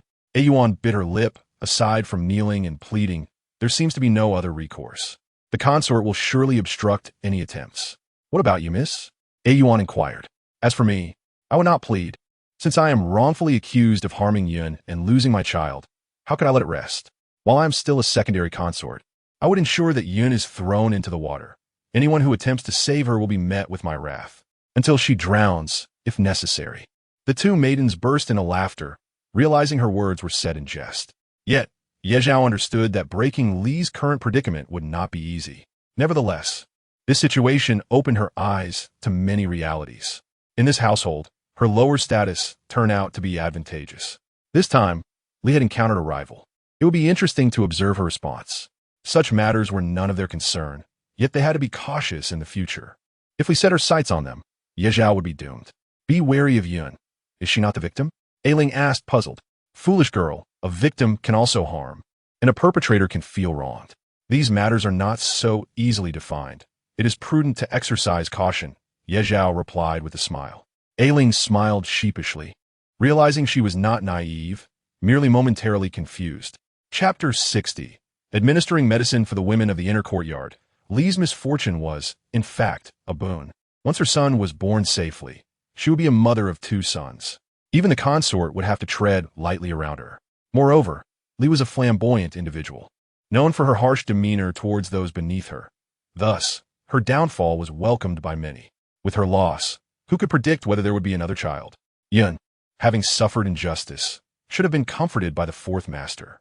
Alas, even in her righteousness, the miscarriage would draw no sympathy from him. It was only because she had fallen into the water that he did not hold her accountable. For a time, the fourth master showed little interest in Yun's service. Consequently, a few days after Li's incident, the fourth master summoned Ye Zhao to the front courtyard. Today, Ye Zhao was not her usual self. She appeared somewhat reserved in the presence of the fourth master. He had previously been displeased, but perhaps it was due to the recent turmoil within the household that had frightened her. Come here, he beckoned, watching the hesitant Ye Zhao from a distance. She visibly relaxed, her eyes gleaming with joy as she approached. A smile crept onto the fourth master's face. Are you frightened? Ye Zhao quickly shook her head. Master, I'm not. Yet, despite her denial, she lacked her usual vivacity. What is there to fear? You do not harm others. Would I dare to consume you? The fourth master chuckled, pulling her into his embrace. It had been days since he had held her, and the sudden contact made her feel diminutive and utterly delightful. Master, I have heard much in the past. Although I am the daughter of a concubine, My mother passed away early, and my other concubine mother was quite honest. There was never discord in the family. However, I have seen the infighting of sisters in wealthy households. If I were to be harmed, I would be at a loss for words. Ye Zhao expressed her concerns, biting her lip. Then, perhaps I'm a bit afraid, she admitted. Having declared her lack of fear earlier, she now confessed her apprehension, causing the fourth master to chuckle again. Well, should anyone harm you, I will investigate. Yes, master. Li is also quite pitiable. After all, she was heavily pregnant and still clashed with Yun. Ye Zhao sighed, seemingly lamenting for the child. The fourth master's expression soured. He did not wish to hear this topic mentioned. However, upon hearing it from Ye Zhao, he began to reconsider. You were not present that day. When you later learned of the incident, whom do you think was at fault? Ye Zhao appeared eager to voice her thoughts. I do not know who was at fault, but... Master, if I am incorrect, would you mind if I claimed I said nothing? The fourth master nodded. You are forgiven. Whatever you say, only I shall know. Ye Zhao nodded vigorously. I merely found it perplexing. Li is Li. She is the secondary consort with a firstborn son and the second master. How esteemed she is. I later heard in the pavilion that Yun fell into the water because Zhao pushed her. Would it not be better to punish Yun for her actions, akin to how I was punished in the past? Why push someone who cannot swim into the water? If a life is lost, how could Li justify that? Moreover, my grandmother always said that a pregnant woman must never take a life. If Li wished for Yun to remain unharmed, she would have acted differently. Thus, I believe it was merely a misunderstanding. Perhaps Yun thought Li intended to push her into the water? Noticing the fourth master's stern demeanor, Ye Zhao hesitated to stand and apologize, but was held in place by his grip around her waist. I deserve punishment. I shall not speak further, she muttered, lowering her head. Fear not. Continue speaking, the fourth master gently encouraged, stroking her back. Ye Zhao nervously regarded him. I still feel. How could Li, being 6 months pregnant, easily lose her child? My other concubine mother, who is my sister's mother, fell from the steps while pregnant, yet she did not lose her child. Li merely had a fit of anger and suffered miscarriage. This incident warrants investigation. It is indeed peculiar. The fourth master, not one to easily heed a woman's words, found this matter undeniably suspicious. As Ye Zhao articulated her thoughts, he began to perceive numerous inconsistencies. Li's pregnancy. Who does it inconvenience? Master, I am speaking nonsense. Ye Zhao said anxiously. The fourth master replied with an suggesting that if he had forgotten, it would be best if she did too. When there's nothing going on, stay well in your room, and if you need anything, just have your servant ask for it. Understood? Ye Zhao nodded. Yes, thank you, master. Was the fourth master implying that he did not want her to form any alliances? He was protecting her so well. She should not be overly ambitious. If there were things she could not have, he would not disdain her for it. Ye Zhao looked at the fourth master in confusion and nodded again, clearly not understanding his meaning. Well, are you hungry? Let us have dinner, the fourth master said, setting her down gently. Ye Zhao felt speechless. Was the fourth master becoming addicted to this nurturing? Although she was a bit shorter, surely she could get down from his lap by herself? Nonetheless, the fourth master seemed to relish this feeling, taking her delicate hand and leading her outside. There, Su Peixiong had already begun to set the table, and a sumptuous dinner was laid out. Ye Zhao had developed the habit of eating in the fourth master's style. Today, he mischievously picked up a piece of food that Ye Zhao never ate and watched her. She rapidly lowered her head, pretending not to see, and took small bites of other food. The fourth master couldn't help but smile, disregarding the customary silence during meals, truly a sly little fox. Ye Zhao nearly buried her head in the bowl, refusing to respond or touch the dish he had offered her. Their meal was warm and intimate. Afterward, the fourth master had some official matters to attend to, so he asked Ye Zhao to sit quietly and read. She immersed herself in a tale of heroic outlaws, enjoying it immensely. Occasionally, the fourth master glanced at her, noting her obedient focus and the changing expressions on her face, likely influenced by the story. He thought to find her some more stories like this in the future. Those about talented scholars and beautiful ladies could be set aside for now. By the time the fourth master finished his work, Ye Zhao had fallen asleep, clutching her book. He noticed her sleeping form, but continued to hasten his own tasks. Now, looking down at the peacefully slumbering girl, a smile crept onto his face. This little fox was truly endearing. He lifted her, and, upon waking, she rubbed her eyes and murmured, Master? Without a word, he carried her to bed. He had intended to let her sleep undisturbed, but now that she was awake, it was time for a meal, as he had not had meat for several days and felt a bit hungry. As he lay on the bed, Yi Zhao fully awakened, but the fourth master made sure to indulge himself completely. Satisfied, he also took a moment to check on his little servant. Does it hurt? At this point, even if it didn't hurt, she had to say it did. Otherwise, how would a man find satisfaction? It hurts, Yi Zhao complained. Nonsense. Am I not gentle enough? You little fox, he teased, pinching her cheek lightly. If he were to be any gentler, it would feel like tickling. The fourth master was finding it increasingly difficult to restrain himself around Yi Zhao. Yet even without being wild, he still enjoyed their intimate moments. Yi Zhao gave a few soft hums, curling up against him and falling asleep. That night, she slept soundly in the fourth master's embrace, while in the estate. A maid had died, a second-tier maid named Xiao'er from Li's household. She was found dead in her room, having hanged herself. The next morning, as the fourth master busied himself, Yi Zhao returned to her quarters and soon heard of the incident. This is quite suspicious, Aunt Song remarked. A death occurring at Li's place. Truly ominous. Regardless, it does not concern us. We should just keep our own affairs in order. Yi Zhao smiled slightly. It seemed Xiao'er's demise was connected to Li's miscarriage. Was it suicide or murder? It was hard to say. However, with her death, it would likely be impossible to seek justice. Li's pregnancy had ended in vain, with no one to avenge the child. Yun's involvement was clearly not the direct cause of the miscarriage. Even if she had fallen previously, it was unlikely to lead to a miscarriage at 6 months due to a mere fit of anger. Yun had only recently entered the estate, and her family was not from the capital, so she lacked significant influence. So who could it be, aside from a main courtyard? Yi Zhao pondered who would be most averse to Li giving birth to a son. It would certainly be the Fusen. Now it remained unclear whether the Fusen and Yun had conspired together, or if it was a spontaneous act.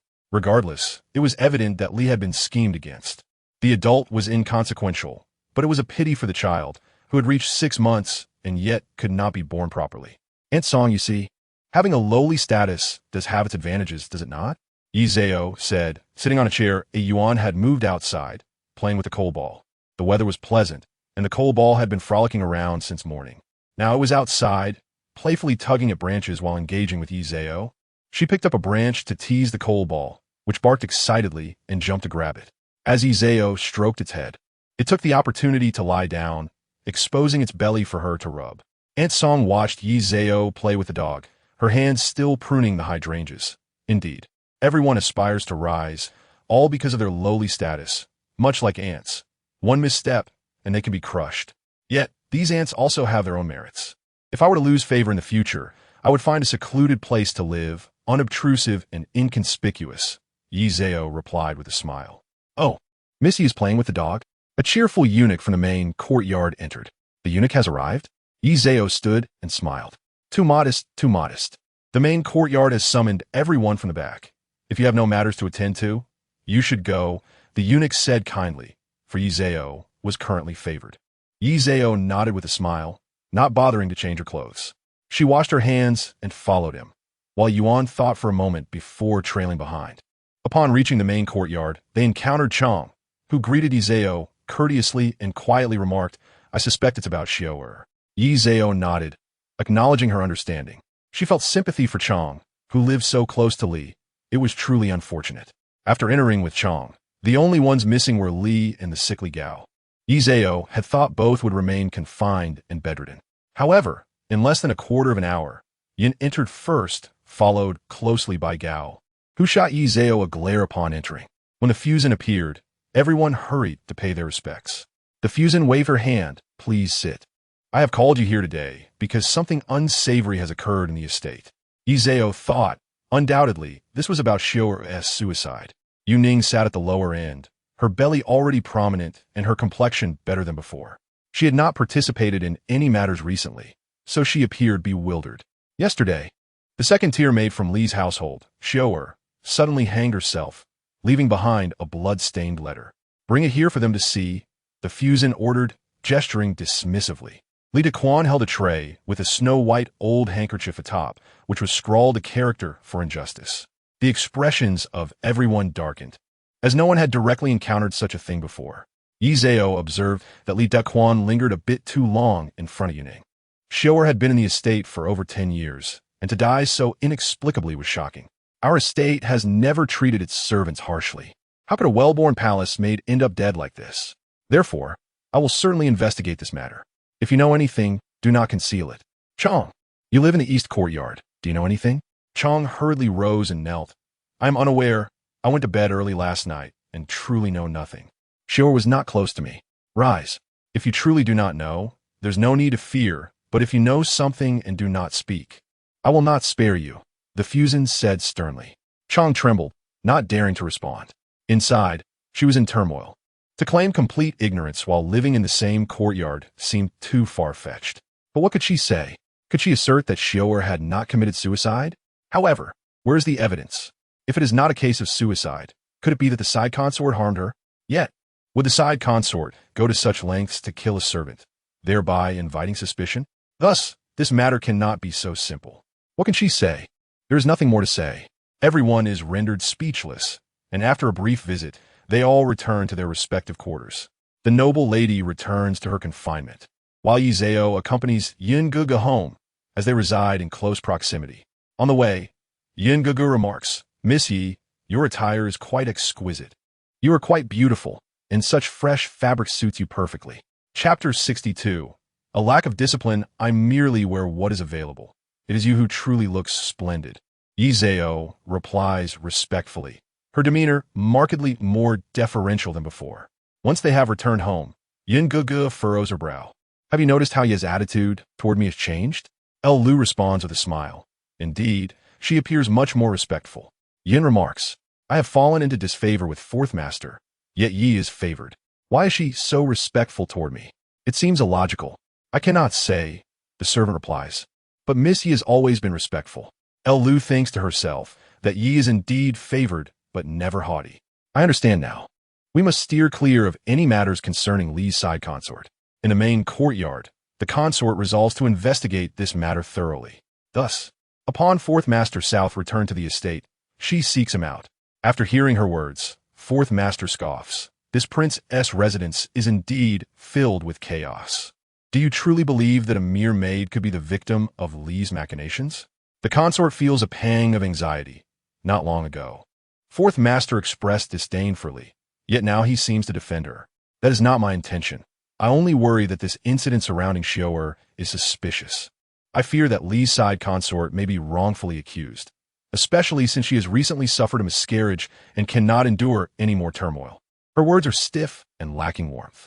Forget about this matter. Instruct Su Peixiang to investigate, and also look into Li's miscarriage. 6 months have passed. How could it simply vanish without a trace? Fourth master grumbles. The consort grows increasingly fearful, but she thinks to herself that since Xiao'er is deceased, and with no evidence remaining, it should not pose a problem. Very well, it will be prudent to investigate. Since we are looking into it, we cannot bear to harm Li any further. For the time being, Li still retains some favor, albeit diminished, as she still has 2 children. The consort feels a pang of sorrow, but does not allow it to show on her face. Upon exiting the front courtyard, her expression darkens. No one suspects that this is the result of Yi Zhao's subtle machinations. After all, with Li's status and children, it is believed that fourth master would not be utterly heartless. Yi Zhao's intention was never to incite a deadly rivalry within the household. With 3 years until the next election, it would not do to ruin Li's position too soon. Having Li in the household provides a balance among the women. However, fourth master is not entirely swayed by Yi Zhao's words. Rather, she merely nudges his thoughts in a certain direction. Once fourth master intervenes, Su Peixiang operates with remarkable efficiency, uncovering the truth in just a few days. There is indeed something amiss with Xiao'er. It is evident that she took her own life. The question of whether she left behind a note remains uncertain, but a maid who take her life for no apparent reason and seemingly attempts to frame her mistress must surely be disloyal. As for Li, after so many days, it is impossible to determine the cause of her miscarriage. However, the physician has noted that under certain conditions, mild labor-inducing medicine could lead to premature birth, even if the dosage was too light to be detected. Fourth master's countenance darkens, regardless of the circumstances. The loss of a viable son is intolerable, particularly amid the turmoil of the inner quarters. Consequently, he neglects the consort for several months. After all, The most significant suspicion from Su Peishing's findings rests upon her. Fourth Master and Yi Zhao share the same conclusion, even if Yun's actions were merely a performance. She could not have orchestrated such a scheme alone. The only one capable of plotting this is the consort herself. Even if it were not for this, her lax management resulted in the loss of a child, and Fourth Master would never forgive her for that. Once Li emerges from confinement, Fourth Master spends the night with her, clearly indicating that she still holds his favor. In an instant, many are left astounded. With Li's return of favor, her inner fire burns intensely. She recalls that the consort is presently powerless and vows to keep a close watch on the Jinqiu Pavilion. I refuse to believe that this fox will not reveal her true nature, Li declares fiercely. Zhao Fugui sighs, having suffered a beating that nearly cost him his life, and now walks with a limp, harboring deep resentment toward Yun. Meanwhile, upon learning of Li's renewed favor, Yun finds herself unable to comprehend how inept the consort truly is. The days ahead seem daunting. Indeed, she soon experiences the consequences in the kitchens and the sewing room.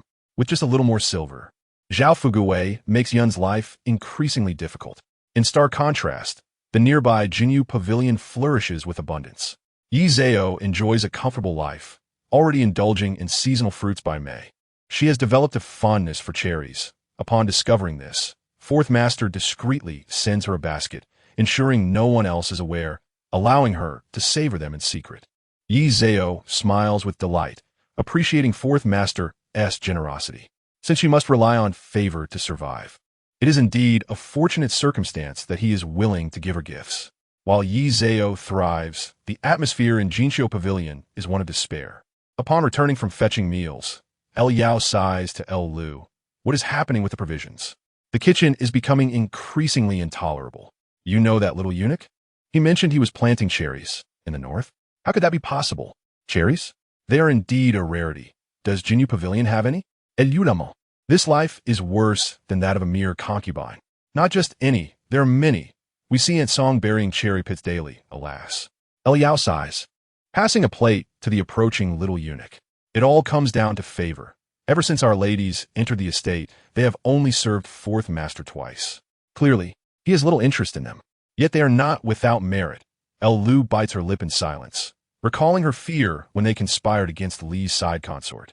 Now, she regrets her actions. With Li back in favor, it is evident that the days ahead will be challenging. Now, we can only hope to gain favor, perhaps even bear a child. Otherwise, what shall we do? Enough of this. I still have to finish making the undergarments for the ladies. The weather is getting warmer. We must hurry. After failing to receive proper service in the sewing room, they resort to completing all their sewing themselves, overwhelmed with the workload. Inside, Yin Gugu listens to the two maids whispering. Though she cannot hear their words clearly, she senses their complaints. Yet, she remains undeterred, thinking to herself, this is just the beginning. Why rush? Chapter 63. How should one raise a fox? As the heat intensifies, the main courtyard grows even more stifling.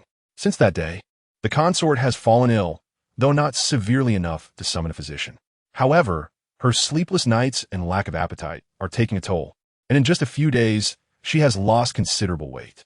Young Mama, concerned for her, laments, "My dear consort, what troubles you? If anything were to happen to you, it would only delight those vile little men. Has everything been handled, young Mama? What of Shoer's death? Were there no other matters?" The consort furrows her brow. Consort, there is nothing further to address. Shoer's death resolves all issues, young Mama assures her. Young Mama whispered, that medicine was scarcely used. It has long since become undetectable. Shoer has passed away, yet the family remains oblivious. The Fujin nodded. Has Yi Shi been the one to share the bed most frequently these days? The Fujin inquired. She has been unwell lately, so she has not attended to this matter. The nurses in the manor keep records. But I suspect it is indeed Yi Shi who has been favored more, young Mama replied.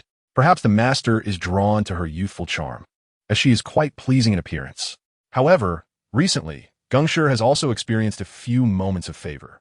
Yet, Li Su Fujin still holds the master's attention. Young Mama chuckled. Gengshi? She is rather quiet and obedient. It's hard to discern whether her demeanor is genuine or feigned. There are few women in the rear courtyard who are truly trustworthy. The Fujin sighed wearily. The most troublesome of all is that Yun Gij, young Mama sneered. She plotted once, but failed to attract the master's attention.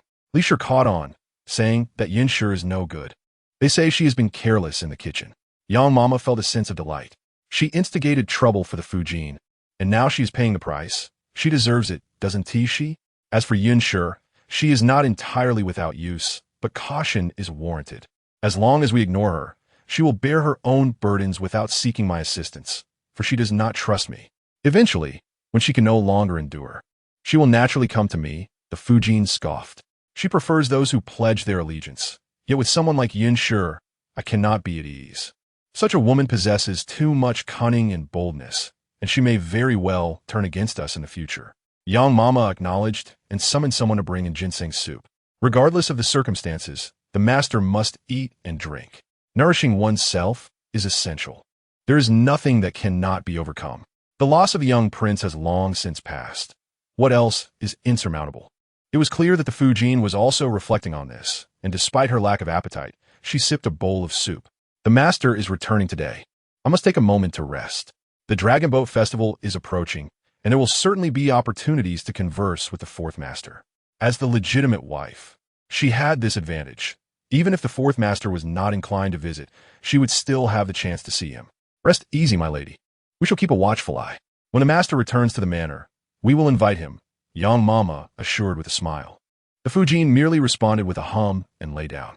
The fourth master returned not long after, with Emperor Kangxi absent from the capital. There were few matters to attend to, and even entering the palace would not pose a problem.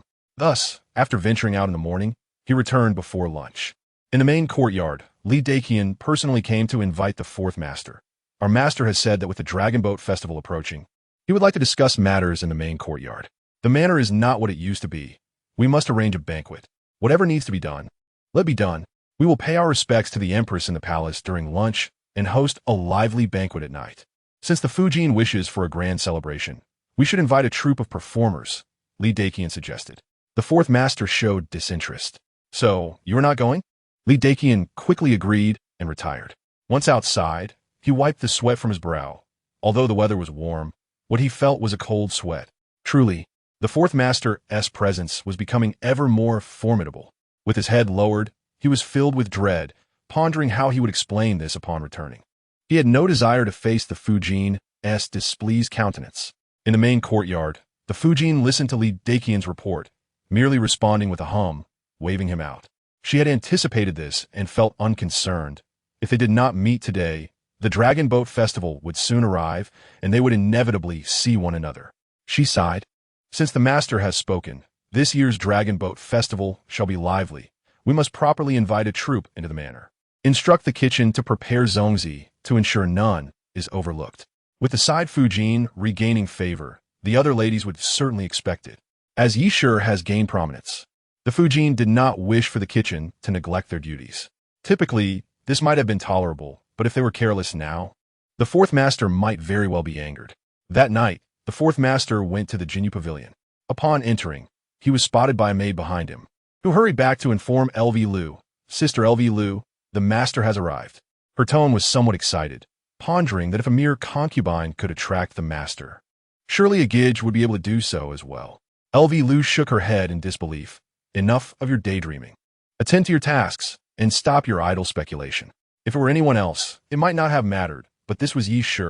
Although she was a concubine, she was quite favored. A concubine capable of drawing the master's attention repeatedly was no ordinary individual. The Gidge's situation was already precarious. Further offending anyone could lead to dire consequences. Even a concubine, if shrewd, could easily scheme against the Gidge. Yin Gidge would not dare to be so conspicuous, but she was glad at the prospect of seeing the fourth master the following morning. Tonight, she dared not disturb him. Upon meeting the fourth master, Yi Zhao greeted him with a bright smile, rising to her feet. She had just washed her hair, still damp, and with her hair cascading down, she offered her respects. I pay my respects to you, master. May you be well. Ah, you wash your hair? The fourth master inquired, observing her half-dry locks. Her long hair, dark and abundant, evoked memories of the tactile pleasure he had experienced the previous night. I must have embarrassed myself. I did not know you would come today. Yi Zhao admitted with a hint of anxiety. The fourth master sat down with a hum. Next time, wash it during the day. The weather is fine, and it will dry quickly. Washing at night could lead to headaches, no? Yi Zhao nodded eagerly. Thank you, master. I shall remember this. The fourth master, feeling a sudden urge, beckoned her closer. Yi Zhao obediently settled into his embrace. He reached out, running his fingers through her still damp tresses. Your hair is lovely. Tomorrow, ask Su Peixiang to bring some rose oil for you. Such beautiful black hair deserves proper care. The fourth master suddenly understood why beautiful women led men to ruin. With a woman like Yi Zhao, whose skin was as smooth as cream and whose hair was as dark as ink, how could one bear to dress her in coarse fabric or adorn her with wooden hairpins? She deserved only the finest things to nurture her exquisite beauty. Over time, was it not himself who would ultimately succumb?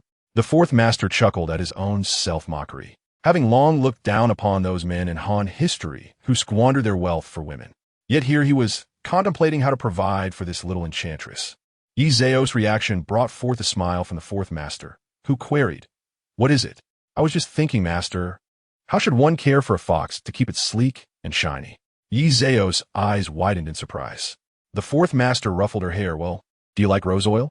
I do, but I wouldn't want to use the same scent all the time. Yi Zhao pushed her luck. Very well. Tomorrow I shall see what other fragrances are available in the storeroom for you. In the rear courtyard, there was no one else who would want the fourth master to care for them with such meticulousness. Thank you, master. Yi Zhao beamed, her eyes narrowing in delight. In that moment, she resembled a little fox even more. The fourth master shook his head, reflecting on how he had been astute for over 20 years. Yet he had encountered a little enchantress. That night was exceptionally harmonious. When the fourth master arose, the little vixen remained fast asleep. He was quite satisfied, having taken good care of her. He gently pinched her arm before rising. Exiting the Jinyu pavilion, he spotted Yun Gij and a maid fishing by the lakeside. Early in the morning, he glanced over but had no intention of engaging.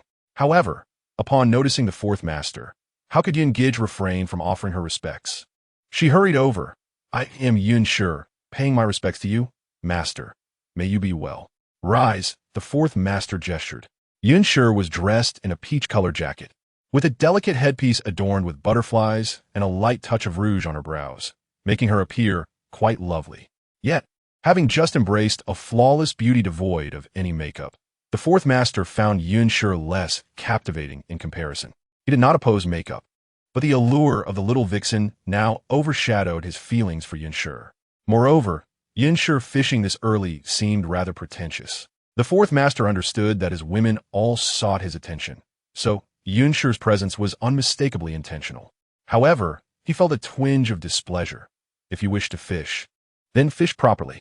I have matters to attend to. You may leave. With that, he turned away from Yun Shi and walked off. Yun Shi quickly bowed. I bid you farewell, master. As she bit her lip and watched fourth master depart, Yun felt a sense of helplessness, wishing only that her master might remember her in some small way. Upon returning to the front courtyard, fourth master recalled his words from the previous night, to go to the storeroom and send some hair oil to Madame Yi, requesting various scents. Su Peixiang promptly responded and dispatched someone to fulfill the task. When Li Qinggan delivered the oils, there were 4 distinct fragrances: a bottle of rose oil, a bottle of orchid oil, a bottle of osmanthus oil, and a bottle of jasmine oil. Each was of excellent quality, superior to what the servants typically possessed, as the scents were far more refined. These oils are to be used for the young lady's hair. Li Zhao instructed with a smile. After washing, simply apply them. They are pure and will last several days. I dislike having my hair saturated with grease. The oils were intended for use much like essential oils. A Yuan nodded and said, Indeed, once a Ling returns, I shall fetch the garments from the sewing room, suitable for wearing during the Dragon Boat Festival. By the way, did Yun see fourth master this morning? Li Zhao inquired while sipping her tea. Indeed, she was fishing early this morning, putting on a show just to catch a glimpse of the master. A Yuan scoffed. Fortunately, she didn't cause any trouble last night. She may be clever, but as a mere concubine, what does it matter if she attempts to intrude? True, she lacks the boldness of Li, a Yuan continued. As long as she doesn't disturb the young lady, it is of no concern to us. Li Zhao nodded, aware that a Yuan and a Ling had gained confidence. The past was different, but now both young women were sensible and unafraid, as long as they remained wise. Miss, Brother Song Bao from the Yun family has arrived. A voice suddenly announced from the doorway. Li Zhao exchanged a glance with the Yuan and then beamed a radiant smile. Please, let him in. Song Bao entered, bowing respectfully. As a servant of a less favored concubine, he dared not act arrogantly before a favored maid. I come to pay my respects to the young lady. Oh dear, please do not be so formal. You flatter me. Li Zhao replied graciously, not once displaying arrogance. Song Bao thought to himself, no wonder she remains favored. Her patience is unmatched by most. I am here to deliver a gift from the young lady, he said, presenting a box. Li Zhao smiled and replied, while I appreciate the thought, it is customary not to accept gifts without merit. Is the young lady jesting? How could a gift from a young lady be considered a reward? Please accept it as a token of her goodwill. Song Bao Yin Si, having heard this, Li Zhao graciously accepted. Thank you very much to Lady Yin. After Song Bao took his leave, Li Zhao opened the box to reveal a pair of gold bangles set with rubies. They were exquisite, showcasing fine craftsmanship and intricate design. Lady Yin hold me in esteem. Li Zhao mused with a smile. But what could this signify? A yuan, noticing the quality, remarked, this is certainly superior to what was presented by the primary and secondary consorts initially. Perhaps she wishes for a harmonious coexistence with you. Li Zhao chuckled. It is indeed a positive development. While we may not become friends, it is sufficient to avoid enmity. Please take some apples to Lady Yin, informing her that I am delighted with the jewelry. A yuan agreed, pleased that they could now regard Lady Yin with less suspicion. However, she cautioned, Lady Yin is undoubtedly cunning. We must remain vigilant. Li Zhao toyed with the bangles, reflecting on the nature of their interactions. The next morning, not too early, Fourth Master accompanied the primary and secondary consorts to the palace to visit the Defei and partake in a meal. With the emperor absent, the atmosphere was relaxed. They simply gathered to dine together in the Yonghe Palace. Fourth Master brought only the eldest daughter, as the second son was still too young to join. Upon seeing them, Defei greeted them warmly. Please rise. It's rather pleasant today. Thank you, mother, they replied, taking their seats. Defei offered the eldest daughter a handful of fruit, sending a maid to escort her outside. Before long, the 14th master arrived, having just begun his schooling, still a child. He rushed to Defei's side, exclaiming, Mother, I want to eat soft tofu. Very well. I shall ask the kitchen to prepare some for you. Now go and change your clothes, Defei said affectionately, noticing the sweat on her son's forehead. The fourth consort felt a bit awkward and stood, greeting the 14th master. I pay my respects to my uncle.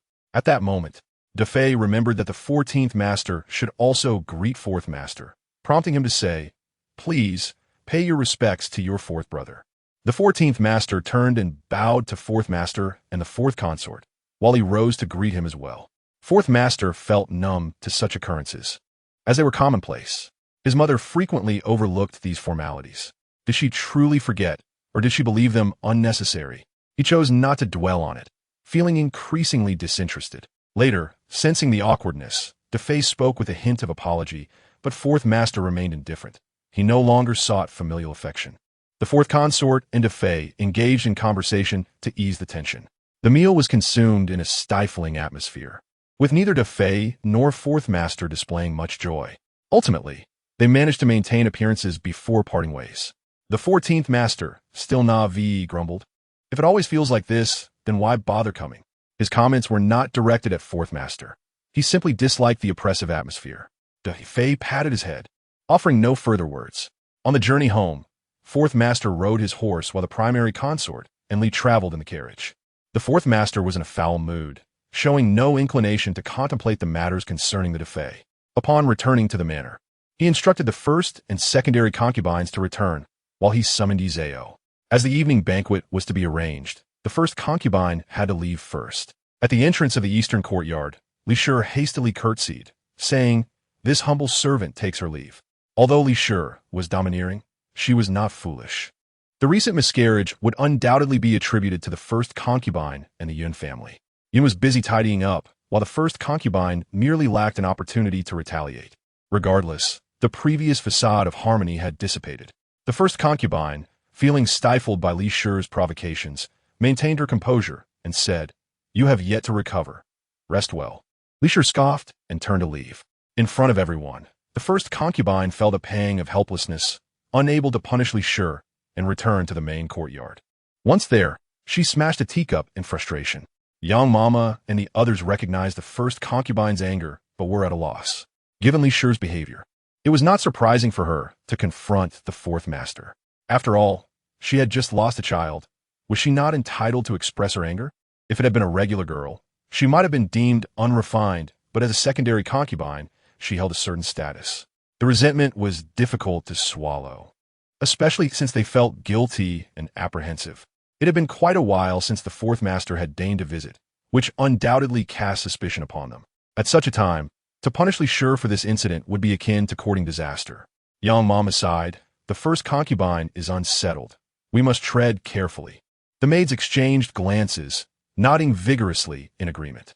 When Yi Zhao arrived at the front courtyard, she donned a delicate yellow attire, appearing lively and charming before the fourth master. The weather was pleasant, not too hot, prompting the fourth master to sit outside the study after his return. Under the sunlight, Yi Zhao's yellow attire stood out vividly as she curtsied. "I pay my respects to the master." That outfit is quite lovely," the fourth master remarked. Extending his hand, Yi Zhao approached and placed the cup in his palm. "This servant thinks it looks good too. Your eyes are discerning." Her voice was filled with an indescribable joy and tenderness, alleviating some of the fourth master's burdens. Naturally, Yi Zhao noticed his discontent upon returning from the palace. It was likely due to his mother's erratic behavior. "What tea are you drinking, master?" Yi Zhao inquired, knowing that he particularly enjoyed her voice, thus intentionally striking up a conversation. The fourth master welcomed the exchange. Had it been anyone else, their chatter might have been bothersome. But her words were music to his ears. "Is it just common tea? Would you like to try it?" Yi Zhao opened the fourth master's teacup, inhaling the fragrance before shaking her head. "This tea is too strong. I prefer it lighter." "Indeed, a lighter brew is preferable," he replied casually. Recognizing that the fourth master was merely engaging in idle talk, Yi Zhao shifted the conversation to tea and snacks. To her surprise, the fourth master responded, albeit sparingly, mostly listening. Yet under the sunlight, he felt at ease, both in body and spirit. After an hour, as Yi Zhao departed to return to the main courtyard, the fourth master sighed, "Please assist me with a change of clothes." Su Peixiong quickly complied, reflecting on how remarkable Yi Zhao was, managing to keep the master entertained for an entire hour with mere trivialities. Indeed, they were trivial matters, tea, snacks, and fruit, none of which held any substantial weight. Yet, curiously enough, these frivolous conversations had managed to uplift the fourth master's spirits, or at the very least, ease his mind, a fact Su Peixiong discerned. In the main courtyard, the atmosphere was vibrant with lights. However, this evening's banquet was set in the garden, as a performance was to be staged. The stage had been hastily constructed the previous day, featuring a renowned troupe from the capital. When Yi Zhao arrived, most of the guests had yet to gather. Given her proximity, it was only natural for her to arrive early, and her lower status made it inappropriate to be late. She was dressed in a simple pink attire for the evening, complemented by a half-worn cloak. Adorning her hair was a simple silver hairpin, exquisitely crafted and a far cry from her earlier accessories. In Yi Zhao's words, it was simple yet elegant, understated. Before long, the guests began to arrive. Chang Shi accompanied Li Side, who walked ahead while she followed like a maid. After greeting the secondary concubine, the crowd offered their respects, to which Li Side responded with a wave, signaling them to rise without much difficulty. Yi Zhao was taken aback by the lack of strictness. However, she soon noticed Li Side fixating on Yun Gij. "Oh, Yun Gij, your attire is indeed striking. The patterns on your clothing are quite beautiful. Your jewelry is lovely. But as a Gij, such a display is rather unseemly. Do return and change." Yun Gij was naturally beautiful and had indeed put effort into her appearance. Yet she had not broken any rules. However, in the face of the secondary concubine's remarks, she dared not argue, especially since she had missed her chance to gain favor from the first concubine. Yet, someone bold enough to accuse a secondary concubine possessed a strong character, and she responded without a hint of grievance, "Yes, this servant will change at once." With that, she departed with her maid. Li Side scoffed, clearly unfazed by her demeanor. There would be plenty of opportunities for Yun Gij to face repercussions. Today was merely the beginning, and Li Side was not in a hurry. As soon as Yun left, the first concubine arrived, already aware of the earlier incident, yet she did not inquire about why Yun Gij was absent. Instead, she smiled and invited everyone to take their seats, awaiting the fourth master's arrival to commence the feast and the performance. Yin Gij managed to arrive just before the fourth master. Although this encounter presented an opportunity, she felt too intimidated to seize it. She had changed into a peach-colored attire, simple yet elegant, with a few understated gilded accessories, presenting a modest appearance that certainly did not breach any decorum. Li Side glanced at her, but chose to ignore her. When the fourth master arrived, everyone rose to offer their respects once more. "Please be seated. Let us commence the banquet and begin the performance. Where's the playbill?" Su Peisheng hurriedly presented it. The fourth master reviewed the options and selected Family Hua, a play favored by women. The first concubine chose Wang Baochuan, while the secondary concubine opted for a segment from Five Daughters Celebrate Longevity. With these selections, they had enough to entertain until midnight, and it was inappropriate to request more, as the Gij did not possess such authority. After the actors bowed and offered their respects, they began the performance. Family Hua was lively, featuring more action than emotion, which Yi Zhao found tolerable. However, as the play transitioned to Wang Baochuan, Yi Zhao felt drowsy, despising this particular tale of enduring 18 years in a cold cave. Once the performance concluded, the fourth master exchanged a few words before departing for the front courtyard. The first concubine felt embarrassed for quite some time. Although Li Side was somewhat displeased that the fourth master did not visit the eastern courtyard, she found delight in the first concubine's discomfort. Adjusting her hair ornament, she remarked, "Ah, this long night truly feels lonely. First concubine, I shall take my leave." As she turned to exit, it was unclear whether she spoke for herself or the first concubine, yet everyone understood the underlying meaning. No one dared to laugh outright, but they could not help but ponder that despite losing a child, the secondary concubine still overshadowed the first concubine.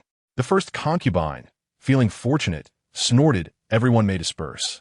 It is late, and there is no need to come for morning greetings tomorrow." The guests quickly expressed their gratitude and departed. Yi Zhao, having missed the drowsiest moment, felt invigorated and found humor in the situation while teasing a Yuan and a Ling. "Why do you dislike the play Wang Baochuan so much?" A Ling inquired. "What's so good about it?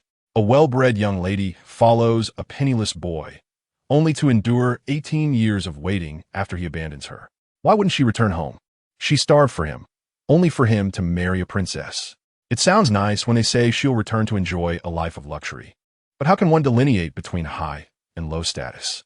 Wang Baochuan, utterly alone and at the mercy of her servants, endured an arduous 18 years, only to return home and pass away just 18 days later. Is this what one would call a happy ending?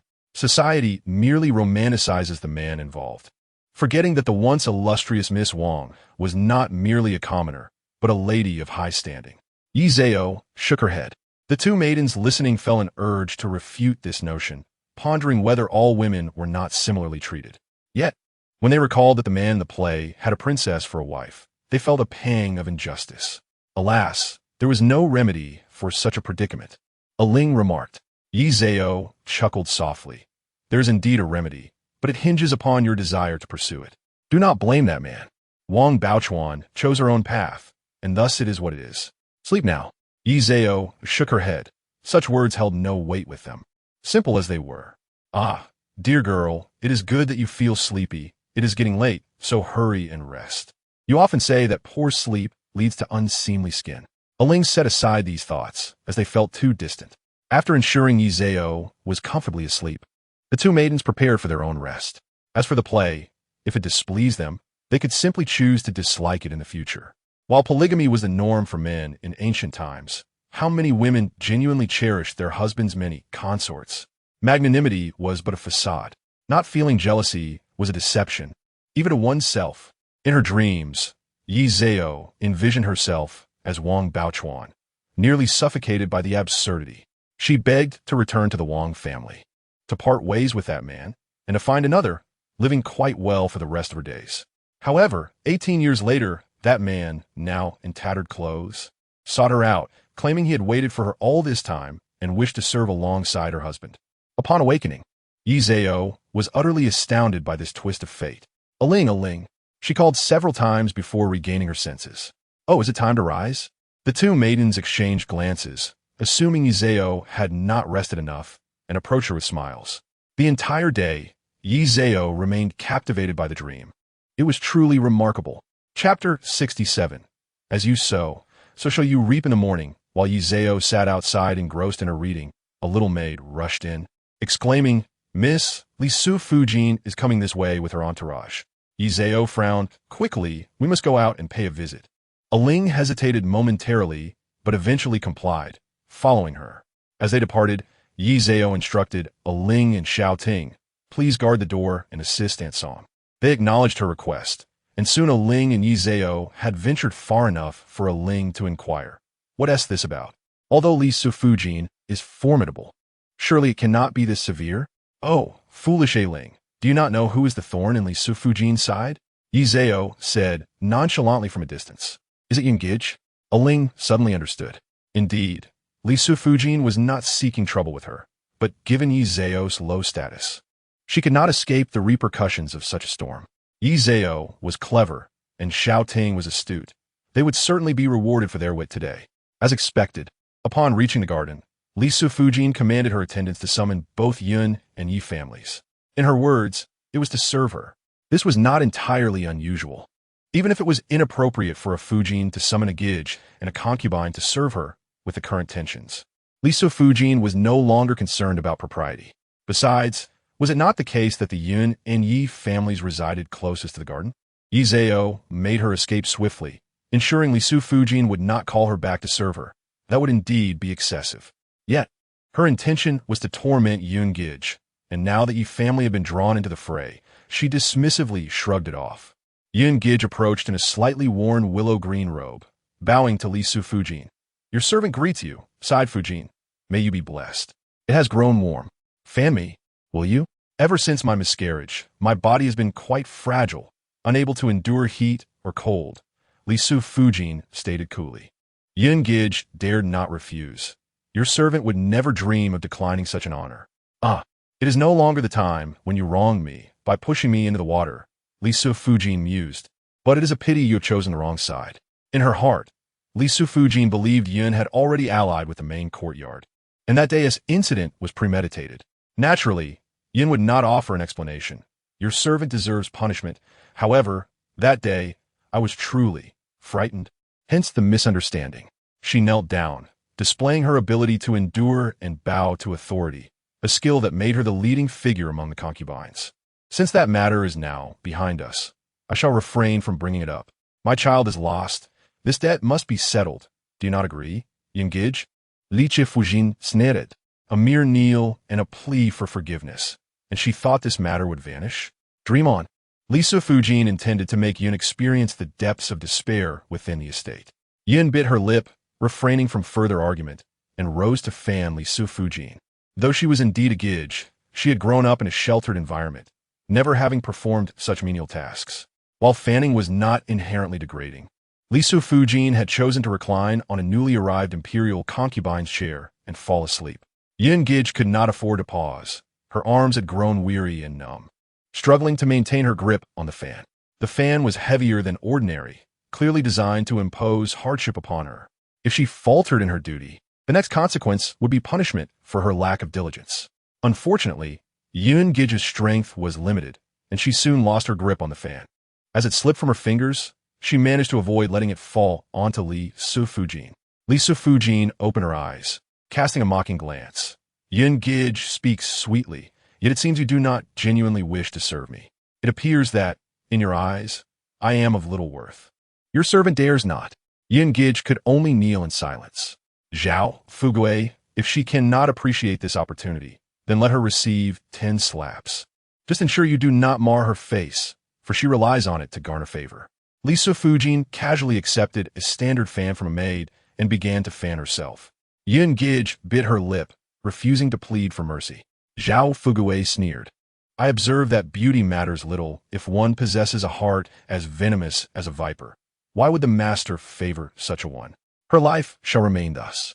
Li Side retorted with a laugh. "You, servant, should not be so hasty. What if Yunggij rises to greatness one day? What shall you do then?" "I shall seize the opportunity while she remains grounded and clip her wings. Snap her neck." Zhao Fugui spat through gritted teeth. His resentment stemmed from the previous incident where Yun had framed his master, leading to his punishment, an unforgivable grudge. Li Side chuckled. "Well, we shall address future matters when they arise. For now, Let us administer those slaps. Yun Giji's dread of the impending punishment paled in comparison to Zhao Fugui's words. She envisioned a once majestic swan, cruelly having its wings severed and its neck twisted. Despite her cunning, Yun Gij was still merely a girl in her teens. How could she not feel fear? Yet, she managed to endure. Zhao Fugui struck her, and the force was merciless. Each slap left her dazed and reeling. She collapsed to the ground, struggling to regain her composure. When she finally came to, she noticed that Li Side Concubine had already departed, and a little eunuch from the east courtyard mocked her. Is Gij not going to kneel properly? 5 hours is no short time. 5 hours? Yun Giji's heart ached. Was she to kneel until her legs gave out? What good would reasoning do? She could only kneel. In that moment, even if she wished to plead with the Fujin, she would still need to endure several hours of kneeling before it would bear fruit. Her face burned with pain as she knelt by the half-fan lake. Her heart filled with indescribable resentment. Why was she so overlooked? Had she received even a modicum of favor, Li Side Concubine would have thought twice. Alas, she was merely a pawn to be toyed with. Fueled by this resentment, she managed to endure until the afternoon. Having skipped lunch, her stomach grumbled with hunger. The little eunuch had changed shifts, leaving another to watch over the master and servant. Green Willow knelt beside her, and whenever Yun Gij could no longer endure, she would gently lean against her for support. Green Willow had not suffered any punishment and managed to hold on. As dusk approached, the chill in the air intensified. Having come in haste, Yun Gij was without her cloak and had missed a meal, leaving her utterly cold. Green Waist, fully aware of her kneeling position, dare not bring a cloak at such a time, and could only watch from a distance. By the final hour, Yun Gij had begun to drift into a feverish haze. Fortunately, she gritted her teeth and completed her kneeling, only to faint against Green Willow. It was Green Waist and the others who came to assist her back. Meanwhile, Yi Zhao had returned to Jinyu Pavilion shortly after Li Side Concubine had left. From her window, she could still see Yun's swaying figure as she knelt. There was no sympathy within her, nor would she revel in another's misfortune. One reaps what one sows. It was only fitting. One should have anticipated the consequences of daring to frame a side consort. Of course, had Yun succeeded in her endeavor, Yi Zhao would have admired her. Chapter 0068. The matter of Yun being punished to kneel was well known in the main courtyard. However, the Fujin did not come to her aid. When Yi Zhao had been punished, the Fujin had at least made an effort to intervene. Now, with Yun's predicament, the Fujin hesitated to come, perhaps wanting to allow Li to vent her frustrations, and perhaps harboring her own grievances against Yun. Although it was the Fujin who had taken action against Li, the fourth master's current coldness towards her meant that her ire might justifiably be directed at Yun. Nevertheless, the Fujin did not intend for Yun to suffer to the point of death. A bit of hardship was necessary. This ordeal would make Yun's life even more arduous. Upon her return, she developed a high fever, prompting her maidservants to report to the main courtyard, where the Fujin summoned the household physician. The physician claimed it was merely a cold and not serious. Thus the Fujin refrained from calling for the imperial physician. Yun fluctuated between chills and fever. Her knees pained excruciatingly, and she spent a sleepless night. She hoped to summon the fourth master at dawn to expose Li's cruelty. Unfortunately, upon returning from the palace, the fourth master went directly to the main courtyard. While the Fujin eagerly awaited the fourth master's arrival, she understood that his presence at this hour signified urgency, not a mere visit. Indeed, the fourth master appeared troubled. The Fujin's heart sank. Was it about yesterday's incident? Although Li had instigated it, her absence as Fujin was also a fault. Fearing that the fourth master might be displeased, she contemplated softening her stance. Yet, the fourth master waved his hand, instructing her to sit, for he had matters to discuss. The Fujin paused, acknowledging his command, and seated herself below him. The fourth master informed her that he would soon depart for Hunan, leaving that afternoon, and urged her to make arrangements promptly. Is there an issue there? The Fujin inquired. Will you go alone or accompany the crown prince? The crown prince is not going. I will go with third brother.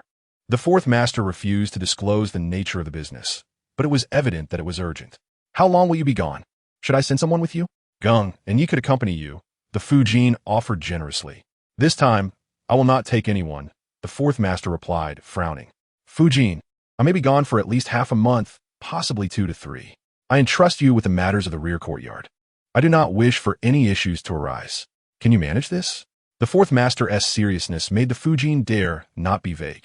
She quickly rose, pledging, "I will ensure you have no concerns. You still have my trust. I hope you will not disappoint me." His gaze was intense, and a mere glance sent a chill through her. She understood clearly that, while the incident with Li might be overlooked for now, any further misstep on her part could lead to dire consequences. "I will dedicate myself wholeheartedly," she declared, bowing respectfully. The fourth master stood. "I shall return to the front courtyard. Prepare accordingly." With that, he strode away.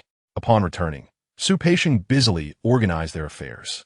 The fourth master summoned Yi Zhao. Noticing the bustling activity, she realized he was preparing for a journey, uncertain if she would accompany him. "Master, are you leaving?" she asked after greeting him. "Yes, come here." He beckoned, and she approached. "Where are you going?" "To Hunan, but this time you will not accompany me. It will be arduous there. Next time, I shall take you." He reassured her, as if soothing a child. "Thank you, master. How long will you be gone?" Yi Zhao inquired, her expression reflecting a longing for him. The fourth master smiled. "I do not know how long it will be. You must take care in the residence. If anything arises, send someone to inform me in the front courtyard." "Understood, I will do so. Will you really be leaving today?" Yi Zhao observed, noting the fourth master's urgency. "Yes, I depart this afternoon. I called you here to instruct you to stay put and not to involve yourself in matters of the rear courtyard." He playfully pinched her nose. Yi Zhao was momentarily taken aback, genuinely confused. What did this mean? Was she forbidden from taking sides? Yet she seemed to have already chosen one, albeit outwardly. However, the Fujin's faction was rather lackluster. But the Fujin was still her master. Yi Zhao was genuinely at a loss for words. Perhaps the fourth master placed too much importance on her? "Yes, I know you're clever. Just mind your own business and avoid trouble. This way, their conflicts will not ensnare you as much." Yi Zhao nodded, somehow bewildered. Until she saw him off, the situation felt surreal. Everything was happening so quickly. Su Peixing had nearly finished with the preparations, and after reporting everything, the fourth master asked, "Can Su's pregnancy be secured?" Su Peixing posed. "The physician examined her the other day and said the fetus appears stable. There is no issue. Well, if she can give birth safely, it is a stroke of good fortune for her." The fourth master did not intend to protect her unduly. However, the Fujin was protective. Given that Li had lost her pregnancy, the Fujin dared not allow Su to suffer the same fate. "Ensure everything is in order for her care. I do not wish for any issues while I am away." The fourth master gestured dismissively, contemplating further, and make sure the ice is replenished in all quarters. This remark was undoubtedly on behalf of that little fox, who, with her delicate constitution, would be susceptible to both cold and heat. Su Peixing hesitated for a moment before promptly agreeing, recognizing the obvious intent behind the fourth master's words. "In all quarters." He had not explicitly stated, but it was clear, if the fourth master still held concern in his heart, it was for Li Side Fujin and Yi Zhao. If Li could protect herself, then Yi Zhao's situation was precarious. Given the circumstances, it was evident that Yi Zhao required careful attention. Thus, Su Peixing sought out Su Wanfeng. Upon meeting, Su Wanfeng promptly addressed him. "Master, what are your orders?" "Indeed, I have come to give you instructions. I have covered most matters already. One more thing. Ensure Jinyu Pavilion is well looked after." Su Peixing regarded him keenly. "If anything occurs in the rear courtyard, keep an eye on it. Should anything arise, await my return for resolution." Su Wanfeng was momentarily taken aback. Is Jinyu Pavilion so critical? He understood the implications clearly. Amidst the struggles in the rear courtyard, such concerns seemed trivial. Yi's low status meant that if someone plotted against her, it could end disastrously. The master's intent was clear. Even in the face of trouble, she must be protected. "You should know better. You're not new to serving the master. Be astute. There's no harm in it. Do not look down on anyone." Although a concubine may not hold much regard, she was still formidable. Su Peixing gestured towards the higher echelons and slowly made his way back. Chapter 0069.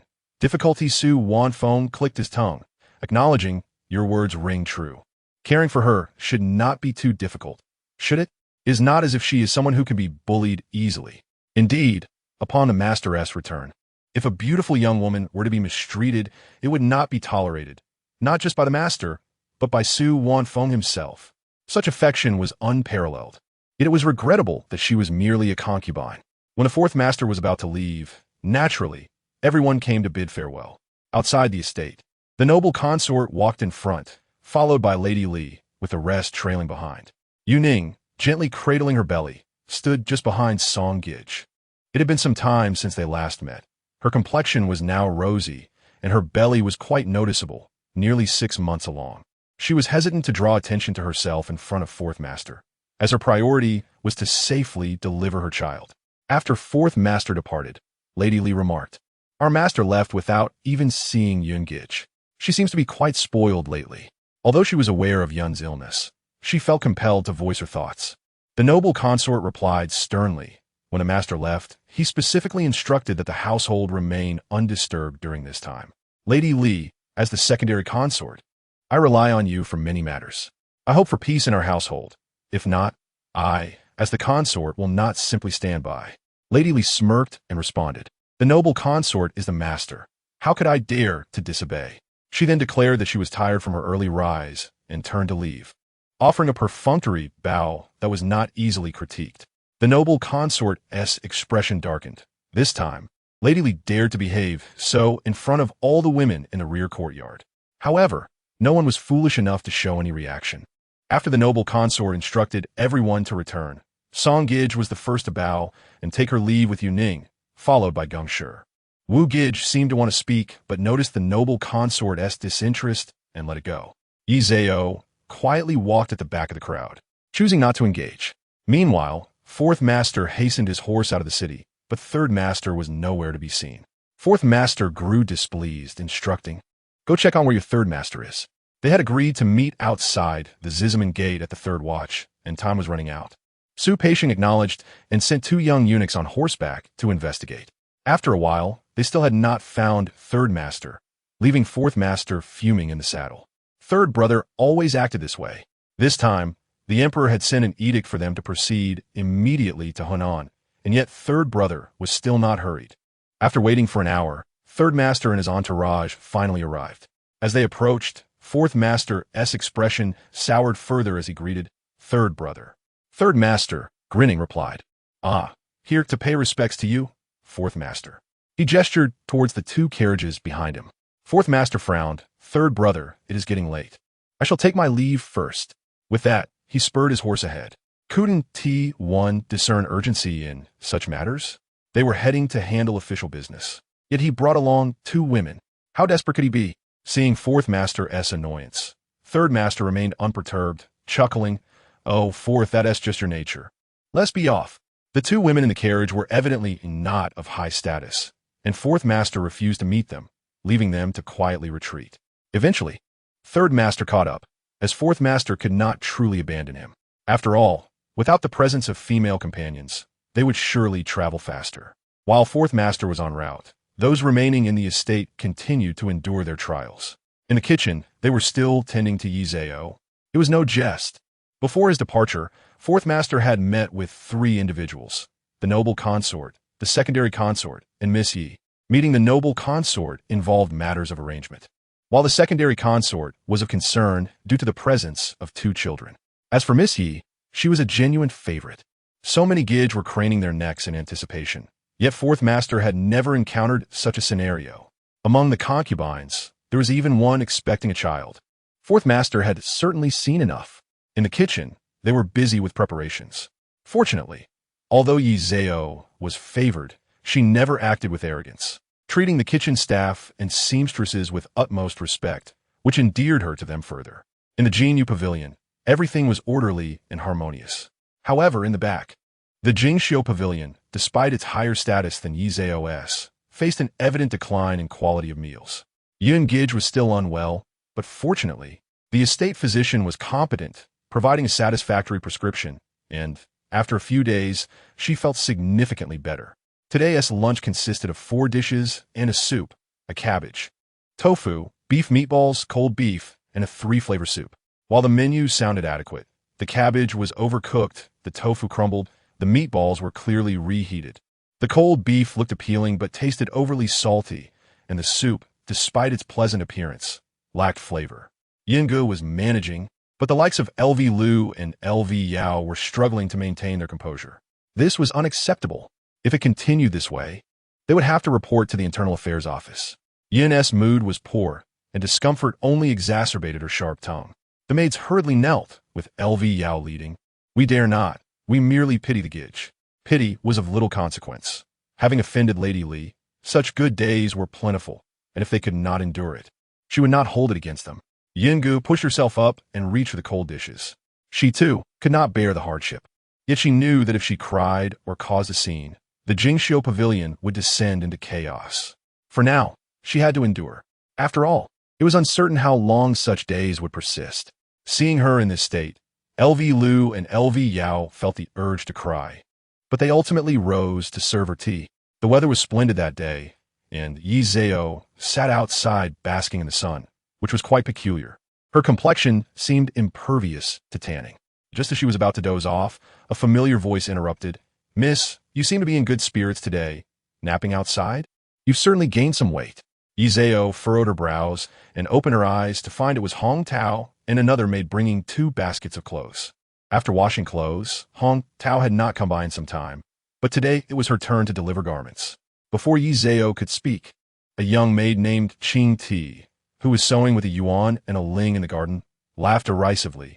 "Oh, Hong Tao, even if you disregard decorum in your laundry duties, at least show some respect to your former mistress when you meet her." Qing Ti, being younger, hadn't felt much when Hong Tao left, but after becoming familiar with the Jingyu Pavilion, she felt a sense of righteous indignation. Once those 2 departed, Qing stamped her foot, exclaiming, "Miss, you are far too patient. Why the rush? If I were to quarrel with her, it would be quite unbecoming, wouldn't it? Clearly, she is nothing but a hot-tempered, fallen noble." Yi Zhao has no inclination to engage in street brawls with such individuals. After Qing left, a yuan murmured, "Miss, just ignore her. I have my ways to deal with her." A ling nodded in agreement. "Indeed, I am finally reassured. Each of you is more capable than the last." With that, she reclined in her chair, closing her eyes to rest, a beautiful smile gracing her lips. Indeed, was there a need to directly confront a person like that? Was this not an exceptional opportunity?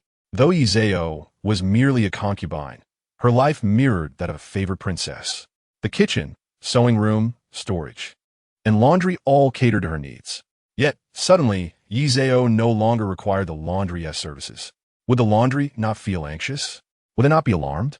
Observing the attire of that tea servant, it was evident she was nothing more than a lowly laundry maid.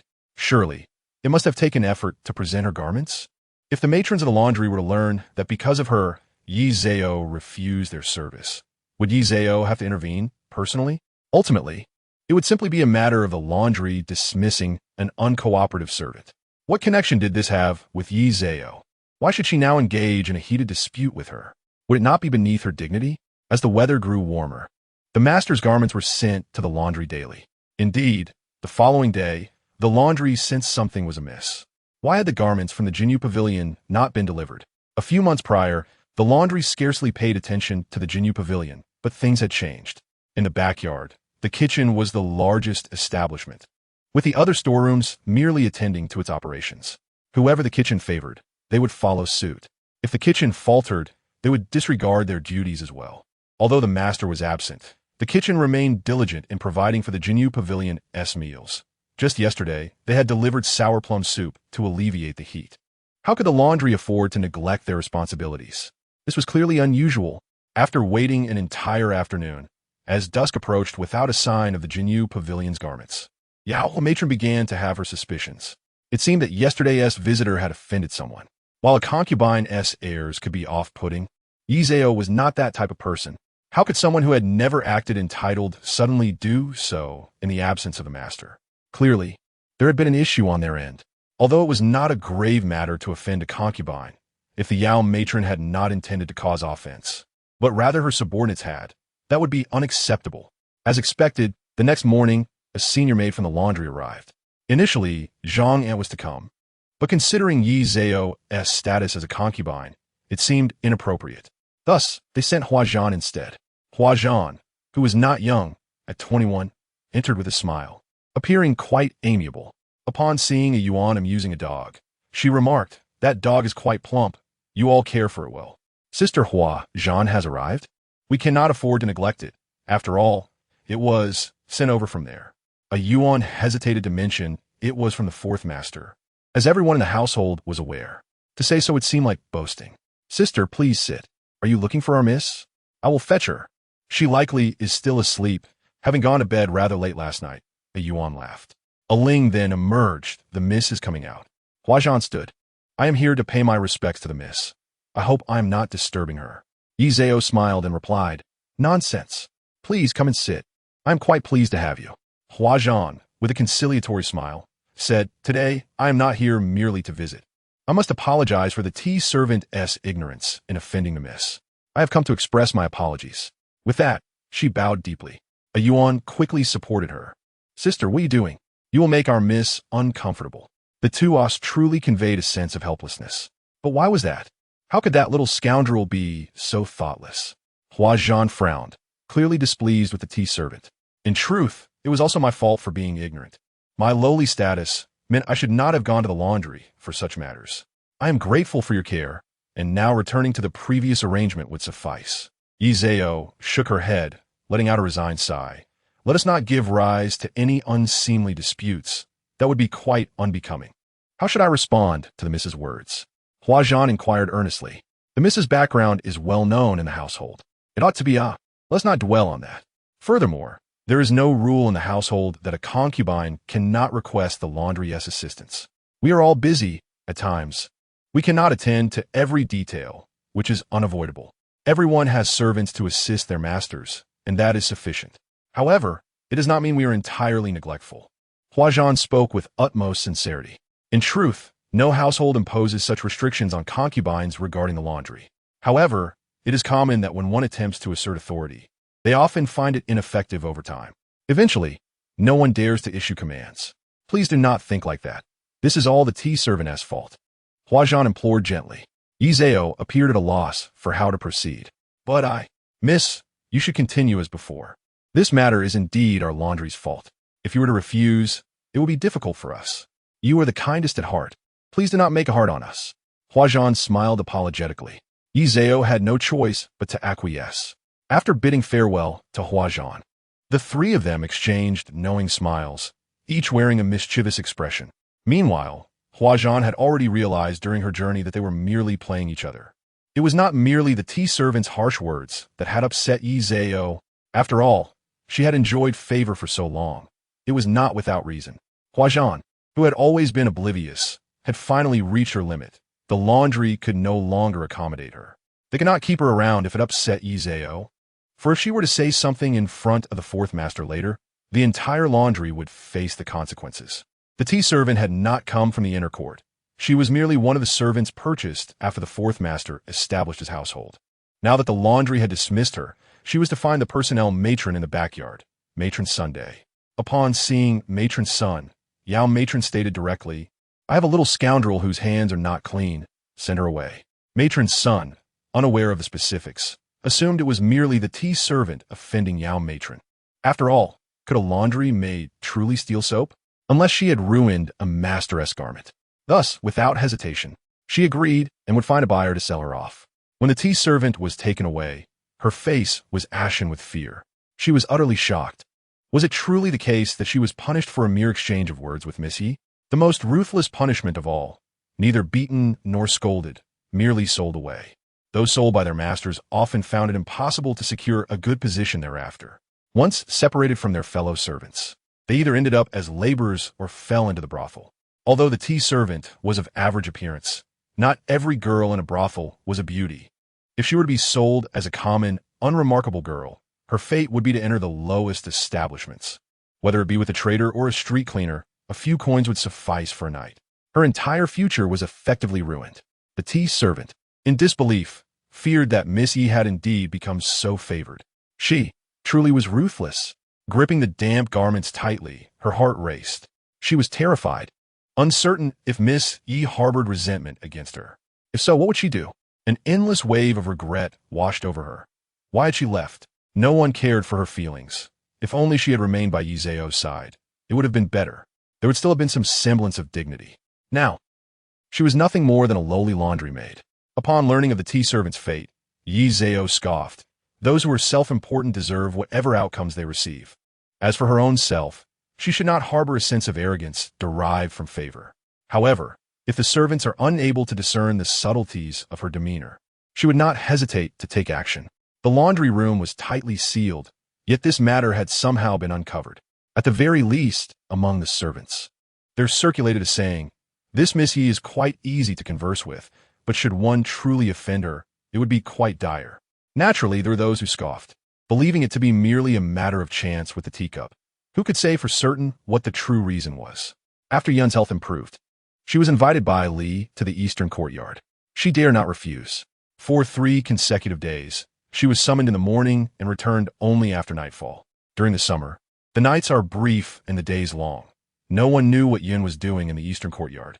Only that she returned each day supported by either a green-wrapped waist or a willow branch, her complexion growing increasingly disdainful and pale. Finally, on the 5th day, the noble consort summoned Yun early in the morning. In the main courtyard, Yun knelt and tearfully pleaded, "I truly cannot endure this any longer."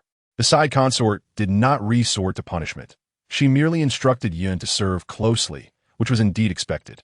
However, Yun's health had not fully recovered, and she lacked the strength. Yesterday, she had fainted, and no one had attended to her. She had regained consciousness alone. After all, it was you who caused her miscarriage. How pitiable it was, a fully formed male fetus. Alas, the noble consort sighed. "Rise." Yun struggled to her feet. "Thank you, noble consort. You may return for now. It would be best to express your grievances. Otherwise, it will only be more difficult for you in the future. Nonetheless, I will protect you," said the noble consort indifferently. Yun hurriedly expressed her gratitude. "I am deeply thankful to the noble consort. I would sacrifice my life for you. All right, return now." The noble consort waved her hand dismissively. The noble consort felt utterly defeated. She could only maneuver in this roundabout way. Truly, Li had her firmly in control. This time, Li had not taken any action, merely instructing Yun to serve her. Otherwise, she would not have waited 5 days to make a move. Serving a side consort was the proper protocol for a noble lady. What could she say? That very afternoon, the noble consort issued an order to confine Yun. No explanation was given, only that she was to diligently transcribe scriptures. In the eastern courtyard, Li snorted coldly. "This is all she has in terms of tactics.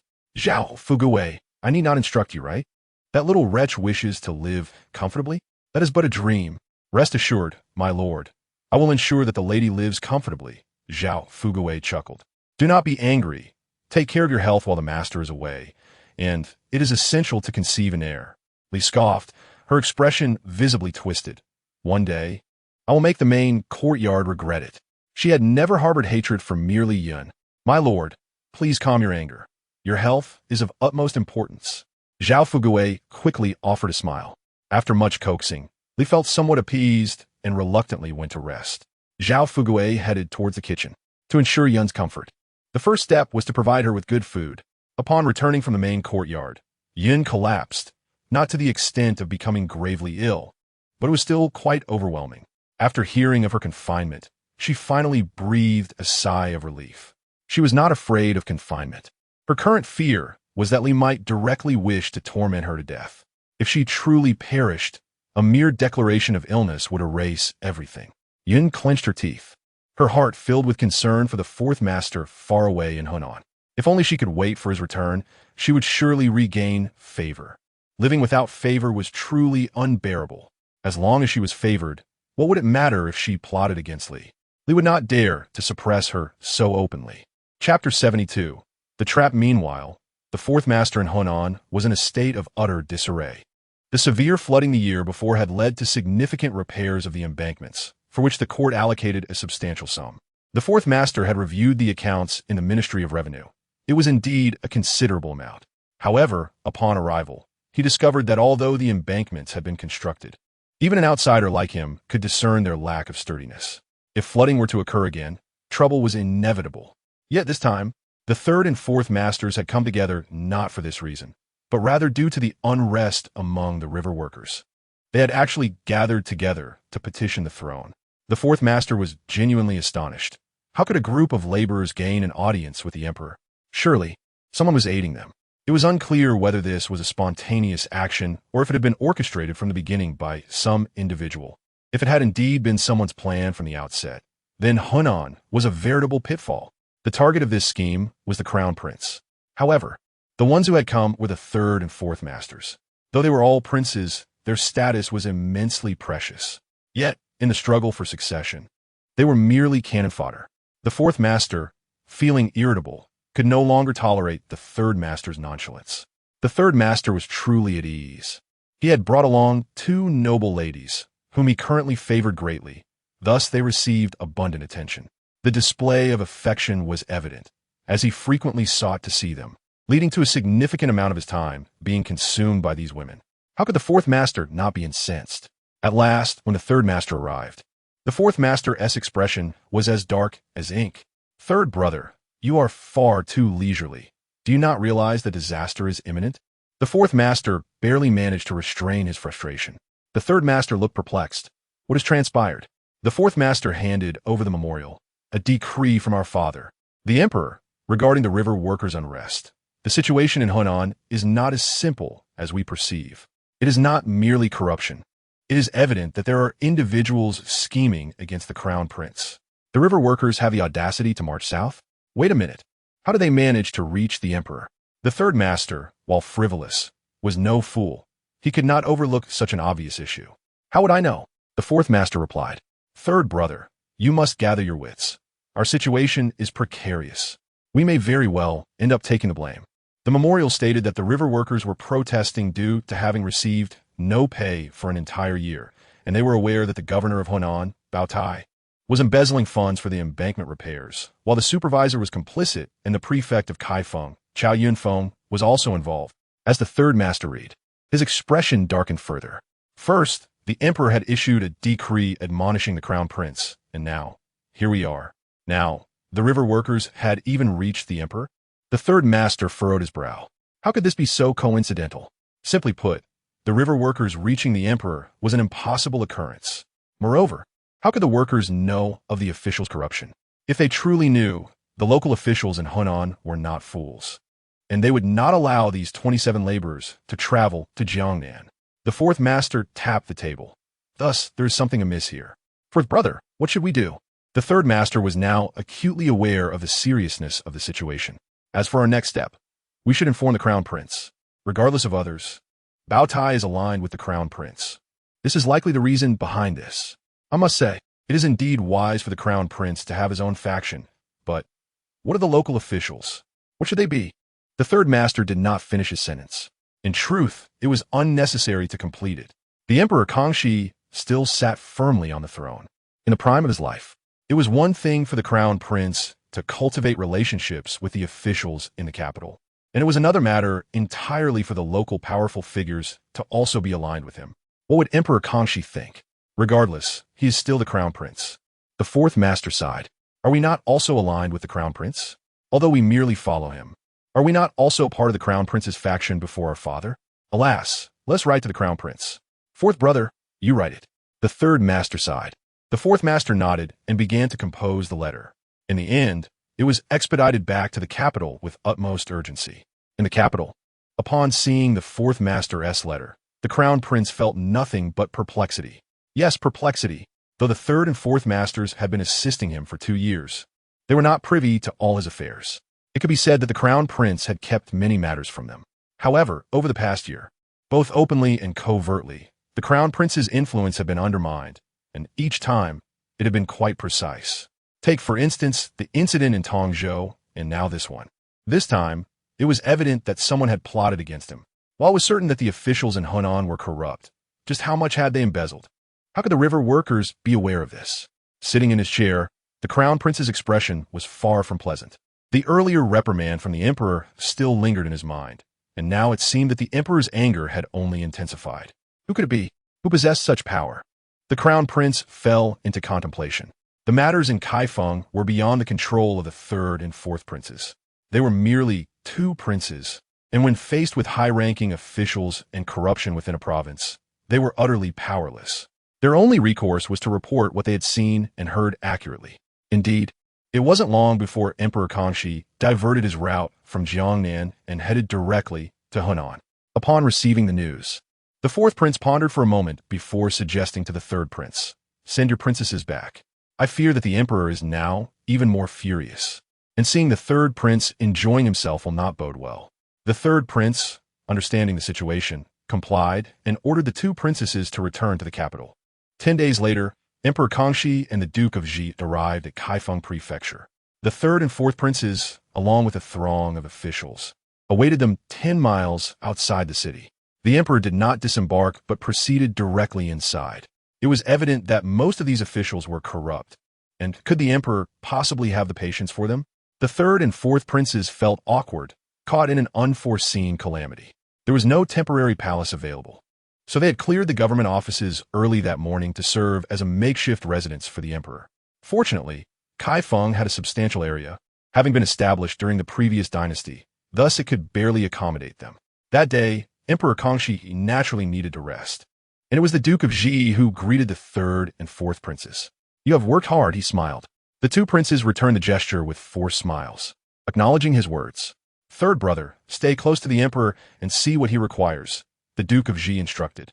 The third prince hesitated momentarily, but knowing that they always heeded their elder brother's words, he nodded and departed. "Fourth brother, what do you know about this matter?" the Duke of Ji inquired, indicating his desire to speak privately with the fourth prince. "I do not know much. I have submitted my reports, and I trust that elder brother has seen them?" The fourth prince replied. "Yes, I have seen them." The Duke of Ji paused before adding, "The crown prince must already be on his way. Tomorrow, I will inform the emperor that you are to return to the capital. There is no need for you to involve yourself in matters here." Chapter 73. The Duke of Ji's anomaly. The fourth prince suddenly looked up at the Duke of Ji, seeing his composed expression and gentle gaze. There was clearly concern. "Listen to your elder brother and return. It is better for you not to be too steadfast in this matter." The Duke of Ji stood and patted the fourth prince's shoulder. As the Duke turned to leave, the fourth prince managed to utter a single word, "Understood." The Duke of Ji did not speak further, merely smiling as he strode out. Everything in life had changed, yet the fourth prince remained steadfast. He would wholeheartedly support his ascension to the throne. The old path could not be traversed again, having come to terms with everything. He only wished for the Yurgenju family to survive and for his own freedom. Since he lacked the fate to become emperor, he would strive for merit in supporting another. The fourth prince was indeed muddled, but thus far his elder brother had never acted in malice towards him. Hearing this, he decided to comply. Taking a deep breath, he felt disheartened by his own powerlessness. His elder brother was a prince, quite favored by the emperor, and his second brother was the crown prince, standing above all others. Yet they, the princes, despite their noble lineage, found life to be quite arduous. The next day, the Duke of Ji proposed, "The crown prince is coming, and it is unreasonable for there to be no capable princes in the capital. Why not send the third and fourth brothers back? They are still young and cannot contribute to matters here." Emperor Kangxi responded with an affirmative sound, glancing at the Duke of Ji. "Then let them return, and you should also return. I have my concerns for the capital." The Duke of Ji smiled and replied, "Your Majesty trusts in your son, so I shall return. Please do not be angry. How much can the crown prince truly understand about the situation here? Most of it is still obscured by the subordinates." Emperor Kangxi took a deep breath. "I do not wish to blame him. It is just. Forget it. No need to mention it." The third and fourth princes kept their heads lowered, and the fourth prince felt a sense of shock. The emperor's trust in his elder brother seemed excessive. Was it truly his elder brother who orchestrated all of this? If so, he was indeed too eager. Although the emperor had reprimanded the crown prince twice this year, he still held a deep affection for him. Was it not premature for him to take the lead? The third and fourth brothers, accompany your elder brother back to the capital and assist him with his duties. This time you have done well, and the emperor shall reward you," Emperor Kangxi declared with a smile. The third and fourth princes breathed a sigh of relief, realizing they had not been dismissed. After expressing their gratitude, they exchanged a few pleasantries before taking their leave. Upon exiting the government office, the two princes exchanged glances, uncertain of what to say. Even the slow-witted third prince understood that their amicable relationship with the Duke of Ji did not guarantee harmony with the crown prince. The rivalry between their elder brother and second brother was so fierce that their own situation would only become more challenging. "Let's go," the fourth prince said, hands clasped behind his back. The third prince acquiesced with a reluctant nod, casting one last glance before striding away. It was indeed dissatisfaction. Initially, they had arrived with uncertainty, but after surveying the situation, they had anticipated a significant endeavor. Who could have known it would end so abruptly? As young men, being unable to take action was disheartening. Yet they were also acutely aware that this was not merely a matter of dealing with a few corrupt officials. It was about the crown prince's consolidation of power and the intricacies of imperial authority. In such matters, the third and fourth princes were currently unable to participate. Their frustration could only be suppressed. When they departed, the third and fourth princes met with Emperor Kangxi before following the Duke of Ji back to the capital on horseback. The journey from Kaifeng back to the capital posed a significant challenge for the two princes. The Duke of Ji, seasoned from battles, was accustomed to such travel, having ridden alongside the emperor during southern tours and expeditions to Mongolia. However, the third and fourth princes were unaccustomed to the prolonged horseback riding. Upon reaching the inn, they were utterly exhausted. After 3 days of travel, the fourth prince felt as if he could no longer feel his legs. Outside the Shiji gate, the Duke of Ji laughed heartily. "You two need to practice more. I shall head in first. You both return to your residence, rest for a few days, and then resume your duties." With that, he rode into the city without waiting for a response. The fourth prince bowed to the third prince, saying nothing, and followed suit into the city. The third prince, however, was resolute in his exhaustion. "Go, fetch me a carriage." The servants had no choice but to fetch a carriage, leaving the third prince to wait outside. The fourth prince returned home, and since he had not informed anyone of his arrival in advance, his household was unaware. Once they learned he was back, they rushed to greet him. Su Peisheng, equally weary, reported, "Master, the consort and the ladies of the rear courtyard have come to welcome you." The fourth prince frowned. "Send them back. I will see them later." Su Peisheng complied and exited with a smile. "Consort, the master has instructed that you and the ladies return first. He will visit later." The consort hurriedly said, "Since you have returned from afar, it would be better to prepare a feast tonight to welcome you." Su Peisheng inquired again, but the fourth prince declined. Feeling unwell, he had no intention of hosting a welcome feast. Once everyone departed, the fourth prince summoned Ye Zhao. Ye Zhao arrived from another direction, and aside from her accompanying Yun family members who might know, the others were oblivious, at least at that moment. The fourth prince had just bathed, and his attire was not yet completely arranged. Though it was not yet June, the heat was already palpable, especially nearing midday, so he did not feel cold. Upon seeing Ye Zhao, the fourth prince gestured for everyone to leave. Su Peisheng exited, closing the door behind him. Before Ye Zhao could even greet him, the fourth prince pulled her into the inner room. By the edge of the bed, he kissed her passionately, claiming her lips. Ye Zhao let out soft whimpers, and the fourth prince began to tug at her clothing. When she could finally speak, she pushed him away, looking pitiful. "It hurts, I'm scared it will hurt." With such directness, how could it not be painful? When had the fourth prince become so impatient? Yet, he paid no heed, only intensifying his fervor. Yi Zhao exerted herself to push back, her voice tinged with tears. "You will get hurt." Fourth master paused momentarily, but continued to tug, infuriating Yi Zhao. In her anger, ceased to resist. Yet, fourth master had indeed hurt her, having no intention of truly harming her. It was merely a moment of impulse. Observing her state, he chuckled softly. "The little fox has quite the temper." "I heard that," Yi Zhao murmured. "People think you no longer care for me." Fourth master pressed a fierce kiss on her collarbone. "I would never be willing to part with you." As he spoke, he gradually showered her with kisses, clearly intending for her to grow accustomed to his affection. With fourth master being so attentive, Yi Zhao reciprocated without reservation, for he was equally captivating, and she felt no loss in it. Their passionate exchange brought a smile to fourth master's eyes, further igniting his fervor. In contrast to fourth master, the direct duke did not return home first. Instead, he headed to the palace. Upon understanding the situation, Consort Hui remarked, "This is indeed a good thing. Your father has called you back, so return at once. As long as mother is aware, it suffices." With her son not lingering for meals in the palace, the direct duke rose. "What is the hurry? Your wife is at home. Could she possibly run away?" Consort Hui was displeased, having not seen her son for a while. She longed for his presence. The direct duke responded coolly. Seeing his demeanor, Consort Hui's expression hardened. "This time of selection, you did not bring anyone in. If your wife cannot conceive in the next 3 years, you will have no say about it next time." Ever since the eldest princess gave birth to a daughter, there had been no other children in the household besides the one fathered by a concubine. "Mother, I truly love her. If she cannot bear children, it is because I do not permit it." Her health is fragile. After giving birth, she needs years to recuperate. Do you wish for her life to be at stake? The direct Duke frowned. In the previous life, Ping Yi had been frail and had given birth to 2 daughters, lost 1 child. And after having both a son and a daughter, her health deteriorated completely. In this life, she had already been treated by the imperial physician, who advised against having children too frequently. Hence, her lack of pregnancy in recent years was reasonable. Such matters could not be disclosed to his mother, but he was determined to safeguard Ping Yi in this life. If she could not conceive, there were indeed others in the courtyard. Was it not jealousy that held her back?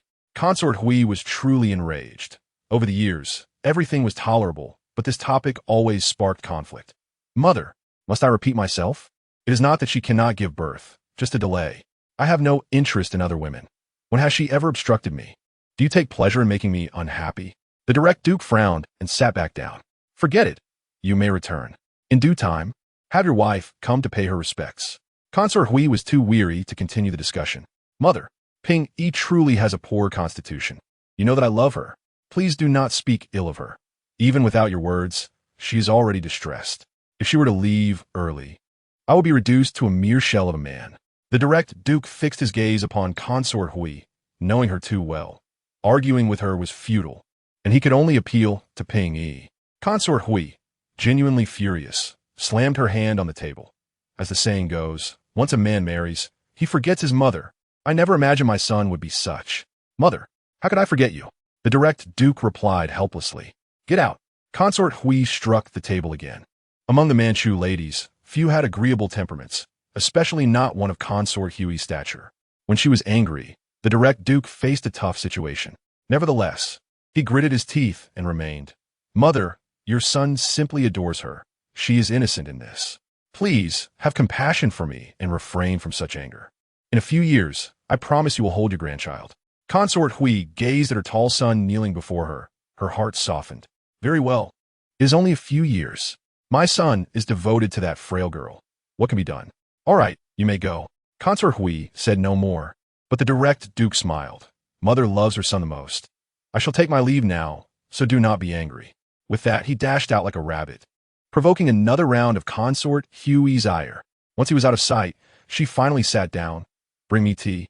Consort Hui, still simmering, forced a smile. Your Highness need not be angry. This is hardly worth it, is it? A harmonious marriage is a good thing. Moreover, the longer the eldest prince delays in having heirs, the less concern the emperor will have. Would the emperor not be worried about his beloved firstborn remaining childless? They say the Aizenjoro clan is passionate, and here it is evident. Well, that's sickly. Yurjinjoro family? In front of the servants. One cannot call her a frail thing. In truth, apart from her poor health and lack of offspring, Consort Hui harbored no particular disdain for this daughter-in-law. The eldest princess had her merits. She was harmonious in nature and dutiful, yet the matter of progeny was beyond their control. A maid chuckled. Consort Hui sighed. Go to the imperial physician and fetch the eldest princess's medical records. I wish to see what is truly amiss with her health. Why can she not bear children? While Consort Hui remained vexed, the direct Duke had already returned home. On his way back, he brought treats for the princess and the eldest princess. Upon learning of his return, the eldest princess had eagerly awaited him in the main courtyard. The young princess, 3 years old, stood firm. I pay my respects to father. Though still innocent, she understood the proper etiquette. The direct Duke scooped her up. What a good girl. The eldest princess smiled brightly. Welcome back, your grace. With one arm around his daughter and the other holding her hand, the direct Duke remarked, You have lost weight. Have you not been eating well or taking your medicine? How could I have lost weight? It is simply summer. The eldest princess replied, I have not been negligent. I have made sure to eat and take my medicine. Then you are just overthinking it. The direct Duke scoffed. This woman had many admirable qualities, yet she was overly concerned, and her frail health could not withstand such worries. The young princess, not understanding her parents' conversation, gazed around before resting her head on her father's sturdy shoulder, lost in thought, which made the direct Duke chuckle. Our young princess is growing even more beautiful. Kulme, father has brought you delicious treats. You should eat too. The direct Duke set the young princess on a chair and called for the little eunuch to bring the goodies he had purchased. The eldest princess felt shy, but still expressed her gratitude. After the young princess had eaten some, She was taken away by her wet nurse. Once the room was empty, the direct duke gathered the eldest princess in his arms. You claim you have not lost weight, but you are lighter than before. You never allow me to feel at ease. The eldest princess blushed, astonished. How could you be so reckless? Can we not pretend otherwise? Be a bit more honest. The direct duke had not brought any other women with him. How could he not feel desire? Although he cherished the eldest princess, he still restrained himself, having indulged only twice before embracing her to converse. Your mother said you need not worry about visiting. She mentioned today that there is no rush for children, so take care of your health first. My health, while it is not ideal, I can still conceive. Is all you're doing refusing to look elsewhere? The eldest princess pushed him away. Do not be foolish. You should wait a couple of years before trying to conceive. Do you not remember what the physician said? The direct duke replied lazily. What is wrong with delaying having children? Reflecting on the last life, do we not suffer due to premature births? Therefore, both he and the crown prince were utterly destroyed. Delaying childbirth is not a problem. However, upon further thought, he realized he had no desire to be emperor. Thus, whether early or late mattered little. He chuckled and shook his head. You truly lead me to think foolishly. Now, focus on nurturing your health. Nothing else matters. If all you do is dwell on worries, it would be a waste of my sincere feelings for you. Do you wish to stay at the farmhouse to escape the summer heat? Fourth master remarked nonchalantly. At that moment, he exuded an alluring languor. If I bring you along, of course, you would be delighted, wouldn't you? We are heading to cool off, right? Yi Zhao found it somewhat odd. Was fourth master at leisure? Was this a form of evasion? Yes, I will take you. We shall pack up shortly and depart tomorrow. Bring your attendants, fourth master instructed. Ye Zhao nodit in acknowledged, expressing her gratitude before preparing to rise. Though fourth master felt weary and reluctant to move, he knew he must visit the main courtyard, particularly to see the children at Li Side Concubine's residence. After washing up, he made his way to the main courtyard where he was met with Li Side Concubine's displeasure. Once seated with tea, fourth master stated, we shall stay at the farmhouse tomorrow. Li Concubine was taken aback. Tomorrow? Surely. We must make some arrangements first. Can we just arrive and settle in? No need for that. Any preparations made would yield the same result. You shall go ahead with your people. I will visit the palace to see the Empress Dowager and join you later, fourth master replied indifferently. Who shall you take along? Li Concubina ponderat ansiosely. You have worked hard. You ought to rest. Since Li has not fully recuperated from her miscarriage, she should accompany you. The children should also come. The farmhouse will be cooler. In a couple of months, it will be more comfortable. As for the others, I think Song should go, she suggested tentatively. Song cannot leave. Fourth master frowned, disapproving of Li Concubine's probing. Then perhaps I could bring Gung, who has been well behaved since entering the household. Why not take her along this time? Li Concubine proposed. Fourth master paused, momentarily unable to recall Gung, but he acknowledged that her lack of trouble was a virtue, and nodded. Li Concubine continued. He has always served dutifully. She should go as well. Though young, she would bring joy. Yin is also a good choice, don't you think? Let you go. But Yin, it's best not to bring too many. This few will suffice. Have the servants pack, and if they cannot prepare in time, let them go ahead. It's not far, fourth master concluded, setting down his tea bowl. I have not seen the Gidge and Air Gidge for quite a while. I will dine with them today. You should rest early. Li Concubine felt a pang of bitterness, but replied, Indeed, it is time for a meal with the children. I shall bid you farewell. She was well aware that this was fourth master's excuse for not staying overnight.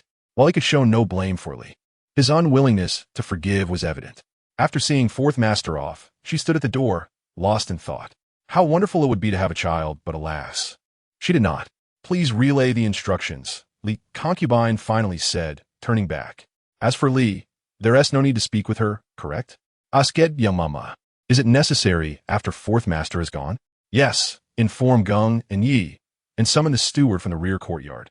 We must have someone in charge while we are away. Upon receiving the news, Yi Zhao expressed her joy, while Gung was genuinely delighted. However, Gout Gidge, who shared living quarters with her, felt provoked and red-eyed. Once the most favored among the three who entered the household together, her fortunes had diminished since being confined. Why should Gung, whom she deemed inferior, be allowed to go to the farmhouse? How could she not feel anger? It was all Ye's fault, that seductive wretch. Oomph. What good will it do her to go? With Li Side Concubine around, she wanted farewell. Gout Gidge exclaimed, unable to contain herself. Gung, whether maid or mistress, paid her no heed, further infuriating Gao Gij. What are you so smug about? With the concubine and side concubine going, you're just another maid. What are you saying? Gao Gij retorted. Does it not seem good that only we Gij are allowed to go? Yes, favor is earned through skill. You cannot compare yourself to a mere maid. Here, Gij calls for you. Yuer interrupted, pulling Xian away from her tirade. What is there to discuss with Gao? Xian scoffed, following Yuer back inside.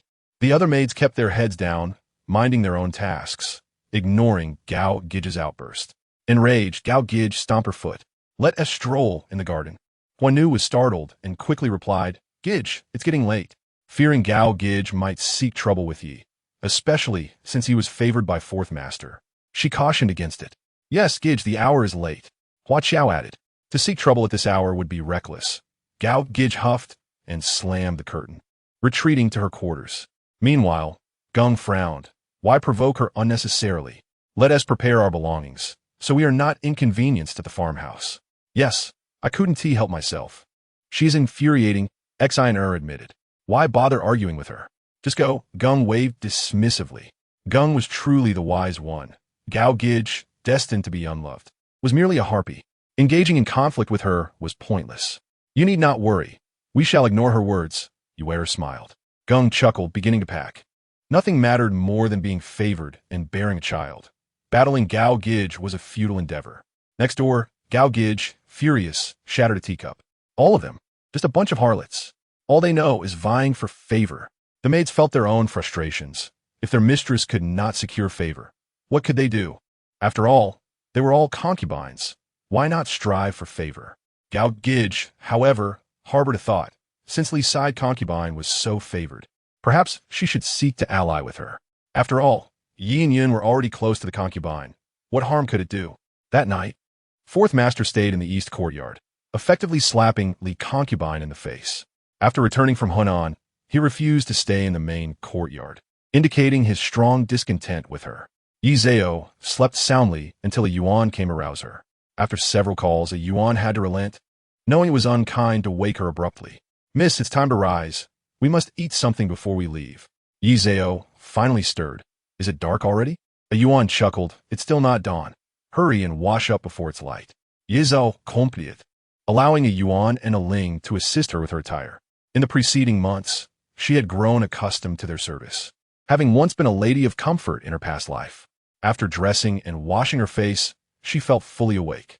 Find out how we are to travel. The servants have already asked Xiao Ting. We shall ride in a carriage with Gung Gij.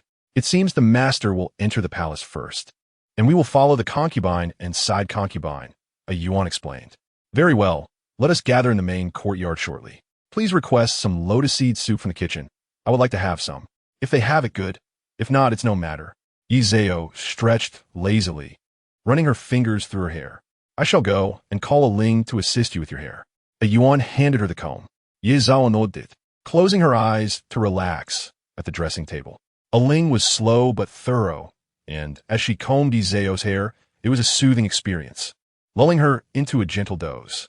By the time her hair was done, a Yuan had returned. Lotus seed soup is not an extravagant dish. It is readily available. Leaf Date had a small bowl and half a steam bun, but was unwilling to eat more. After tidying up, she made her way to the main courtyard, where she encountered Yun, who was also heading there. Everyone was to pay their respects before bidding farewell to the concubine. Yin was already aware from the previous night that Leaf Date would accompany them to the estate. She observed Leaf Date, adorned in a somewhat new willow leaf yellow attire, delicately embroidered with simple lotus patterns. Her hair was styled in a single loop, complemented by a set of plain silver jewelry, including lotus-shaped silver earrings. Leaf Date's complexion bore no makeup, save for a light application of lip balm in a soft hue. The most exquisite adornment was undoubtedly the pair of plain silver bangles inlaid with turquoise on her wrist. With a radiant smile, she greeted Yun, her voice melodious and her movements graceful. Yun, momentarily entranced, pondered why such a woman would not be favored. Despite her youth, she possessed an alluring charm that would only flourish with time. Unlike certain beauties whose allure fades after their 20s, Leaf Date's beauty seemed divinely bestowed. At present, she embodied a blend of innocence and seduction, captivating the eye without the need for embellishment. In the future, as she matures, A little adornment would transform her into an even more enchanting figure. Such a woman, if well maintained, could remain captivating even at 30. Truly, it was enviable. Yin? Leaf Date called, noticing Yin lost in thought. Oh, my apologies. I was simply taken aback by your beauty, dear sister Leaf. I was quite entranced, let alone the master. Yin replied with a smile. Leaf Date lowered her gaze. You jest, my lady. Yin chose not to linger on the topic. Let us proceed. Leaf Date nodded and followed her. In the main courtyard, all were present except for Li, the secondary concubine. After Leaf Date offered her respects and took a seat, she noticed Zhao Fugui from the eastern courtyard entering, who immediately knelt to pay his respects. Master specifically sent me to inform the concubine that he has yet to rise and will not come to pay his respects, but will leave directly later, Zhao said sincerely. Though the words irked some, the concubine tightened her grip, I understand. The remark was indeed ungracious, and she did not offer Li a word of comfort. After Zhao departed, the concubine's displeasure was evident, yet she still exchanged pleasantries with the others. I had intended to take you along, but Su is in her advanced months and cannot leave, the concubine said to Song. Thank you for your concern, my lady. I am most grateful, Song replied hastily. Indeed, Su, you are far along now, but we shall return in time to ensure your safe delivery. For these months, you must rest well in Song's courtyard. No one is permitted to disturb you, and I shall have the nurse watch over you, the concubine instructed. Thank you, my lady. Yuning promptly expressed her gratitude. Zhang, you are to stay there as well and look after Su, the concubine added. Yes, I understand, Zhang replied, rising. Wu, Gao, Yun, you are to remain in the residence. Remember not to cause any trouble. Gao, now that your confinement is lifted, you must cultivate your character and refrain from mischief, the concubine advised. Gao's face flushed, yet she complied with a nod. As everyone stood, the concubine prepared to depart. Gung and Leaf Date followed her directly to the outer gate. Li was already in the carriage, and upon seeing the concubine, did not dismount but saluted, wishing you well, my lady. The master has entered the palace and instructed us to leave first. The concubine responded coolly, aiding herself into the front crimson-wheeled vehicle with the help of a maid. Li huffed and let down the curtain. Both Gung and Leaf Date lowered their heads, drawing no further attention. They were not troublemakers, and thus had no interest in lingering gazes. For these astute women, the dynamics of the inner courtyard were clear from the outset. There was no need to observe further. Once the vehicles of the concubine and secondary concubine began to move, Gung turned to Leaf Date and smiled. Shall we also board? Leaf Date responded with a smile. Gung entered first, followed by Leaf Date, settling into the carriage. It is rather warm today. We have not been there before and do not know how long it will take, Gung inquired, though she did not expect an answer. However, Exant, with a quick tongue, asked the driver, who replied that they would arrive in 2 hours. It would indeed be swift. They would arrive before the midday heat. Yet Leaf Date was not optimistic about the preparations at the estate. She surmised that once they reached the estate, it would not be as comfortable as Jinyu Pavilion, likely necessitating sharing accommodations with her sister. That would be a stroke of fortune for me, Gung remarked, and Leaf Date found conversing with her quite pleasant. It was a unique sensation, despite sharing a man, which would inevitably lead to competition.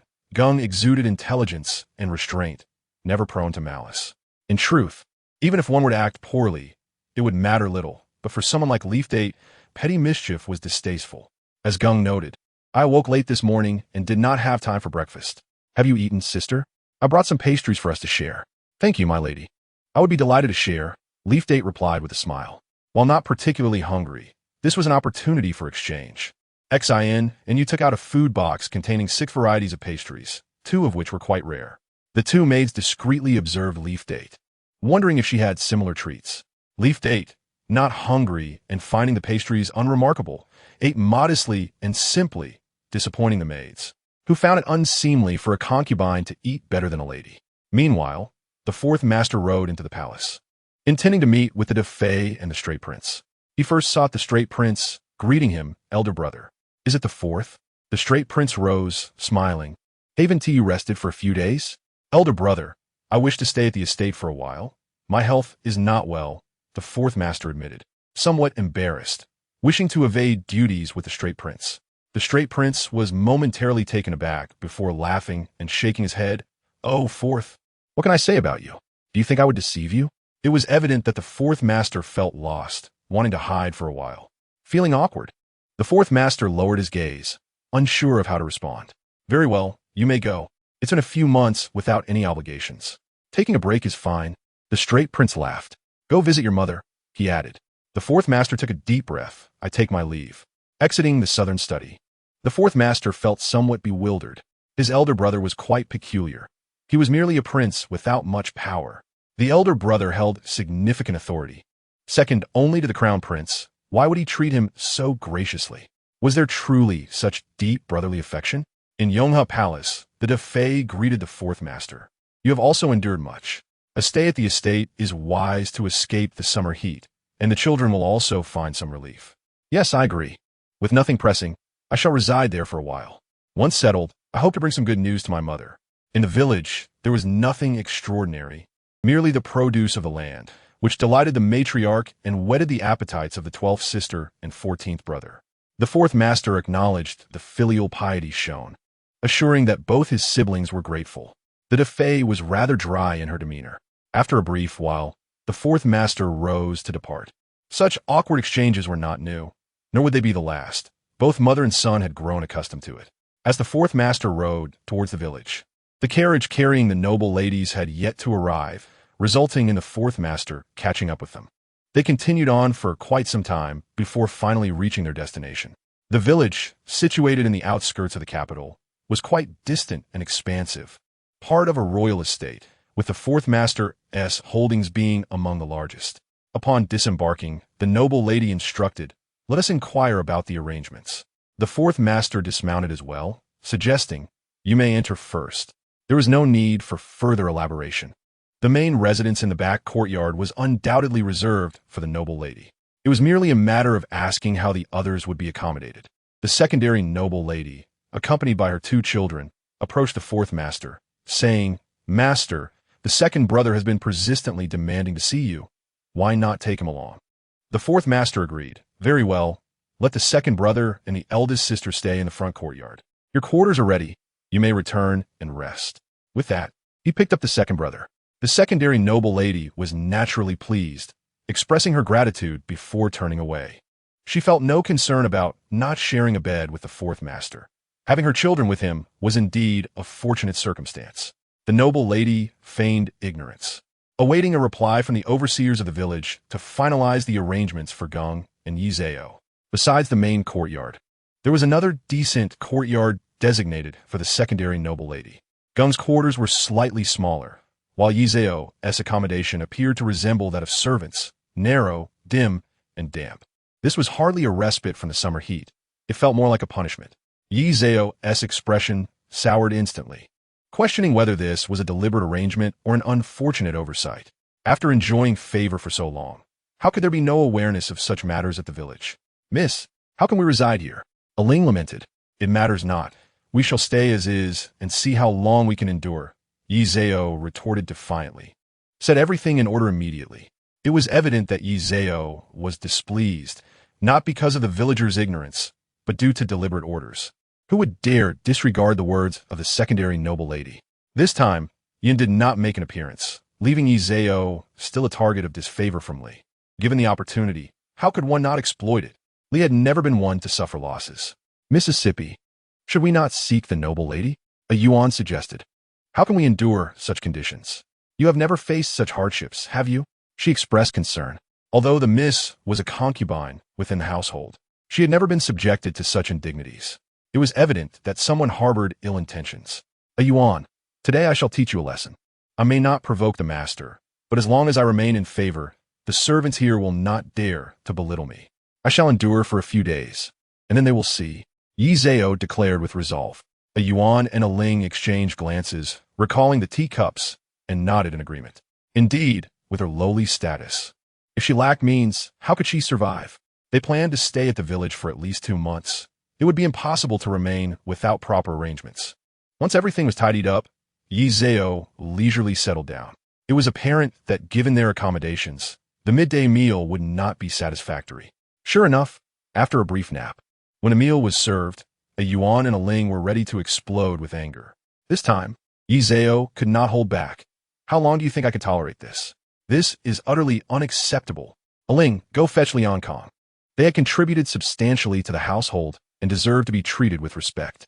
A Yuan eagerly awaited this command and hurried to the front courtyard. Coincidentally, as a Yuan arrived, she saw the fourth master playing with the second brother, who was still unsteady on his feet. Upon noticing a Yuan, Su Peixiong approached. What brings you here? Is something amiss with your young lady? The arrival was surely indicative of some discontent. A Yuan did not dare speak loudly. She bowed at a distance before approaching Su Peixiong respectfully. Esteemed sir, I intended to seek the noble Li, but did not wish to disturb you and the master. However, our young lady, despite her lowly status, has committed no offense. There must have been a misunderstanding at the village, for the midday meal was spoiled. How could one possibly eat? A Yuan expressed her distress. What nonsense! How could there be issues with the meals provided by our kitchen? Su Peixiong frowned. I would never deceive you, esteemed sir. The food box remains. A Yuan hastily knelt. Observing a Yuan kneeling again, the fourth master commanded, come forward and speak.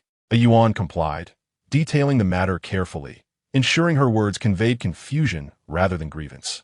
Spoiled? Where is your young lady residing? The fourth master inquired, frowning.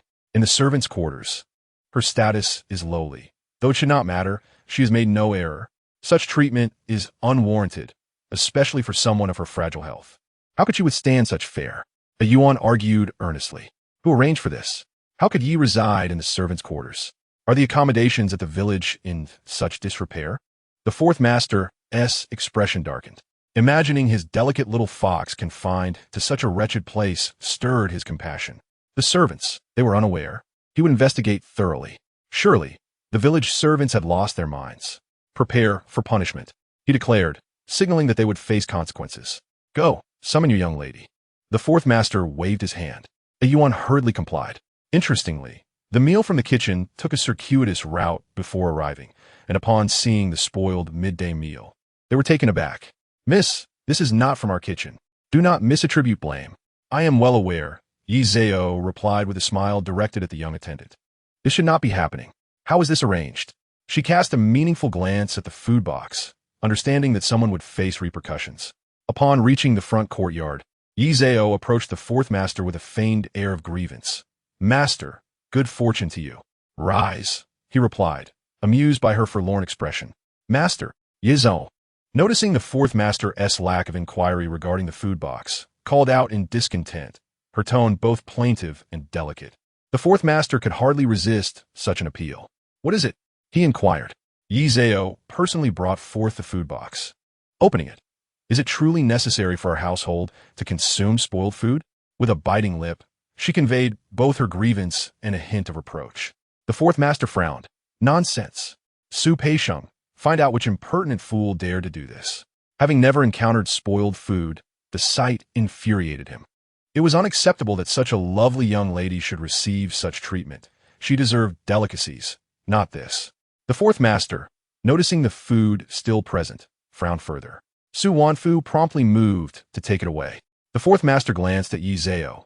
You are not being forthright. Indeed, she was not. She would not directly expose the truth. Master, you have never mistreated me. If others bully me, how can I endure? She countered. His words elicited a chuckle from the fourth master. Very well, let us dine first. Ensure that the eldest sister and second brother are well attended to.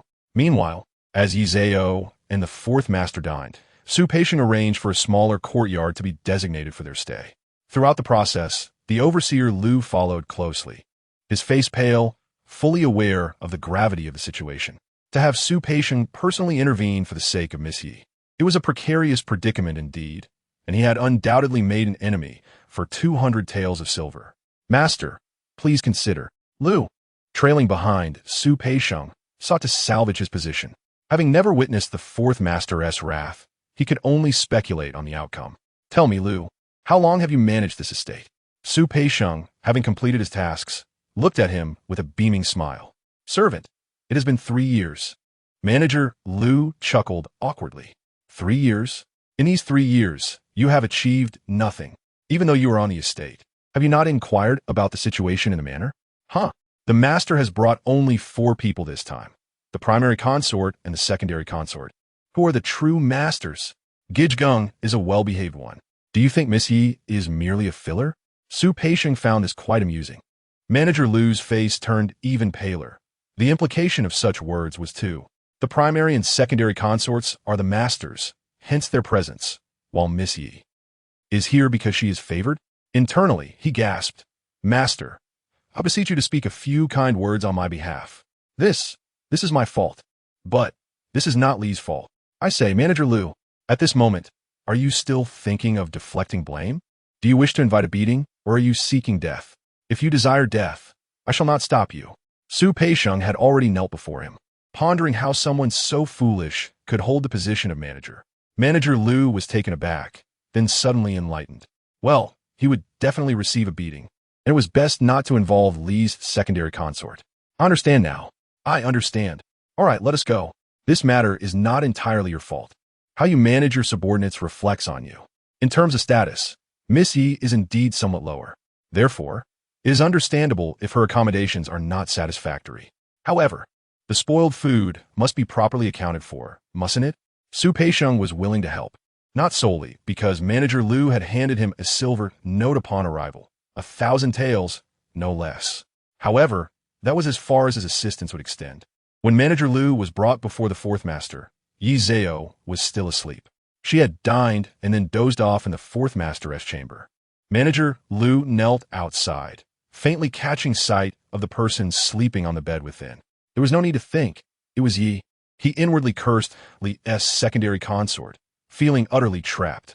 Servant Lu Huai pays his respects to the master, wishing you prosperity. Manager Lu knelt and bowed proficiently. Lu Huai, you have done well in your duties, the fourth master remarked indifferently. I deserve punishment. I failed to properly oversee my subordinates and neglected the master's meals. My anger is justly deserved. Manager Lu continued to bow his head. Enough, 50 strokes. Go and receive your punishment. As for your subordinates, manage them properly. If you cannot, then I shall replace you. Chapter 0079. Reactions from all parties replacing him simply meant appointing another manager. Manager Lu quickly acknowledged. Inside, Yi Zhao lay with her eyes closed, a smile gracing her lips, as if to say, these past 2 months have been rather pleasant, haven't they? Quite good, without implicating anyone. Yet, who could she possibly implicate? Only Li had such capability. Yi Zhao was not in a hurry to topple Li. Otherwise, she would not have defended her previously. Someone had to provide support, after all. As for Li, she held a high status and had children, a splendid shield. If Yi Zhao were to flaunt her influence in the back courtyard, it would be quite unsafe. However, Li's tactics were indeed distasteful. Such a woman could still outmaneuver the primary consort. How weak must the primary consort be? In the end, Manager Lu received 50 strokes, leaving him battered and bloodied. It was a pitiful sight. However, as Su Peixiong had already intervened, it appeared to be merely superficial wounds. Meanwhile, the cooks on the estate were all severely injured. This incident quickly spread, and the fourth master was well aware. Who could have a reason to target Yi? The primary consort would not, so it must be Li. The fourth master felt a twinge of annoyance. Li was always causing trouble. Upon hearing about Manager Lu's punishment, Yi Zhao fell into a deep slumber once more. The temperature was just right, and the bed was comfortable. Why not sleep?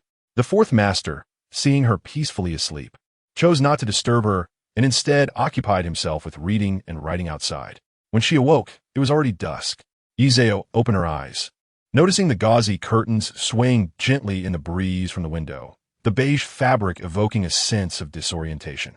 Realizing her dazed state, she sat up, only to see the fourth master reclining in a chair outside, engrossed in his book, and suddenly understood the passage of time. Awake? You can really sleep? The fourth master remarked, glancing over at her.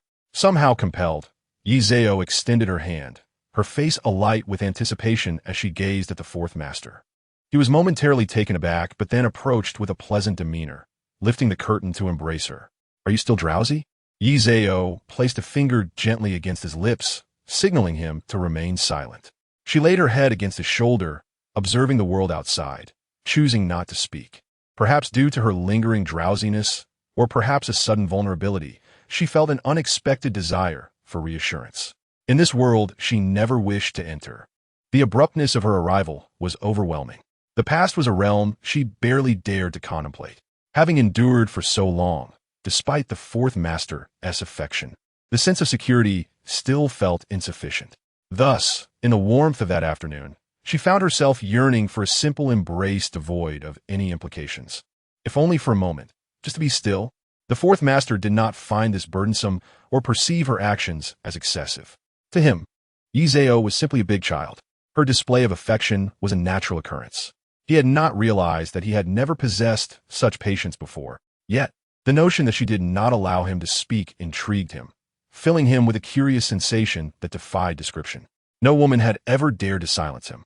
In that moment, he did not think of arrogance or defiance, merely finding the situation amusing and engaging. After a few moments, perhaps only a few minutes, Yi Zhao adjusted her expression and mindset, looking up at him. Master. She appeared bashful and somewhat shy. The fourth master chuckled softly, ruffling her hair. Do you miss home? No, I simply wish to be embraced, Yi Zhao murmured, lowering her gaze. The fourth master acknowledged her sentiment with a non-committal hum, feeling slightly awkward. Get up. Yi Zhao nodded, rising to dress herself. At that moment, Yu Shui and Yu He entered. Let us assist the young lady in washing her face. Yi Zhao hurriedly thanked them and followed them into the cleansing room. For the servants in the front courtyard, what they appreciated most about Miss Yi was her humility. No matter how favored she was, she never acted superior. Initially, some servants had their reservations, but they gradually understood that she was the master's woman. Regardless of her lower status, as long as she was favored, they were to serve her. Once she emerged from washing up, it was time for dinner. Shall I return now? Stay here for dinner, the fourth master insisted, pulling her closer. Eat and return. You shall not stay tonight. Yi Zhao nodded appreciatively. Thank you, master, I understand. Having already dealt with the matter, it was unwise to keep Yi Zhao longer, lest it provoke discontent elsewhere. After gathering the details, the primary consort coldly remarked, Li is courting her own demise. Yi is nothing. Let her oppose the master. Though Yi was insignificant in the grand scheme, the master currently favored her. What he cherished, the primary consort publicly supported. Li, by overtly shaming Yi, was ultimately shaming the fourth master. With each instance, it was clear that the fourth master was not pleased. This Yi girl has indeed garnered favor. Yang Mama chuckled, suggesting, if she becomes too favored, should we not be cautious? The implication was understood, yet the primary consort dismissed it. Yi is a clever one. Her favor poses no threat. Regardless, anyone favored is better than Li. I observe that Gung is a good and intelligent person, and she can provide some support. However, Gung has yet to declare her allegiance. While her disposition is amiable, her appearance is average, and the master does not favor her. We shall see. The primary consort showed no interest. Yang Mama chose not to press further. In Li's quarters, upon hearing of Manager Lu's punishment, she felt a jolt of concern. However, upon learning that he had not implicated her, she felt a sense of relief. How did this matter come to the fourth master's attention? Difuroit herburoth. Zhao Fugue hastily replied, it was due to the negligence of our people, aiming to discipline Yi, yet failing to execute it properly. The lunch served today bypassed the manor kitchen, bringing in spoiled food prepared by the estate staff. Yi, who is now quite favored, would never accept such treatment. Is it not? Is it not unacceptable then? Fool! The situation with Lu has reached its limit. Li slammed the table. The master should quell their anger. He is clever enough not to mention the master. Let this matter be forgotten. There will be plenty of opportunities to make that Yi suffer. Zhao Fugue forced a smile. If I cannot deal with Yin, can I not manage Yi? Li seethed with resentment. In truth, what she wished to express was her inability to contend with the noble consort. Rest assured, my lord, I am managing affairs within the estate. Hasn't Yin been placed under house arrest? I have ensured she cannot even step outside her courtyard. Zhao Fugue chuckled. Don't women prefer fair and tender skin? I am simply assisting her. Li laughed in disbelief. You heartless rogue. Yes, while they do prefer fair skin, it is hardly normal to be deprived of sunlight for months. Alas, at last, I have managed to elicit a smile from you, my lord. It is no small feat. Zhao Fugue pretended to wipe sweat from his brow, offering an ingratiating smile. Chapter 80. Who is being ensnared? Li huffed. Consider yourself clever. Go claim your reward. With that, she retreated into her chamber. Once outside, Zhao Fugue suppressed his laughter. Why the sigh? Is the master not fond of you? Chunhua chuckled. It is not easy for me. I fear the master may impulsively decide to deal with Yi. We cannot afford to provoke the master. Chunhua too became serious, nodding. Indeed. The master is otherwise admirable, but his temper is terribly short. He cannot tolerate even the slightest transgression. Thankfully, there are no children in the main courtyard. Otherwise, who knows what might ensue? Let us hope the master remains favored for a long time. At the very least, it would be best if he could father another child. The next day, Ye Zhao rose early, and the kitchen sent over her customary morning congee. It was either lotus seed congee, barley congee, or plain millet congee. The kitchen did not favor providing her millet congee, not for lack of willingness, but because they deemed it inferior. Accompanied by a few small dishes, sesame cakes or dumplings would suffice. Ye Zhao did not eat much in the morning. After finishing her meal and ensuring there were no pressing matters, she decided to stroll around the estate. Mississippi, they have sent word for you to pay your respects, came a message. Yuan felt embarrassed. Just moments ago, she had mentioned going out, and now there was yet another complication. They want me to go. The main courtyard has not called for me. Why should I visit the side consort? Ye Zhao was taken aback. That is what they said. Even Gung Gij mentioned it, replied Yuan. Well, then I shall go. After all, she's the side consort, and how can I refuse? With Gung Gij there shield me. What is there to fear? Ye Zhao and Yuan set out, and soon they encountered Gung Gij. After paying her respects to Gung Gij, they proceeded to the courtyard of the side consort. Gung Gij also felt that Li was being excessive. What kind of behavior is this? Upon arriving at Li's courtyard, they encountered a little maidservant who looked up and said, Our mistress has decreed that since the main courtyard has not summoned you, you are exempt from coming here. Gung Gij bowed and acknowledged, yes. Ye Zhao followed suit, inwardly seething at Li's audacity. Is this how she establishes her authority? Who does she think she is ensnaring? Once Gung Gij returned, Ye Zhao took the opportunity to wander about. Miss, what does Li's behavior mean? Yuan whispered. What else could it mean? First, she seeks to intimidate us.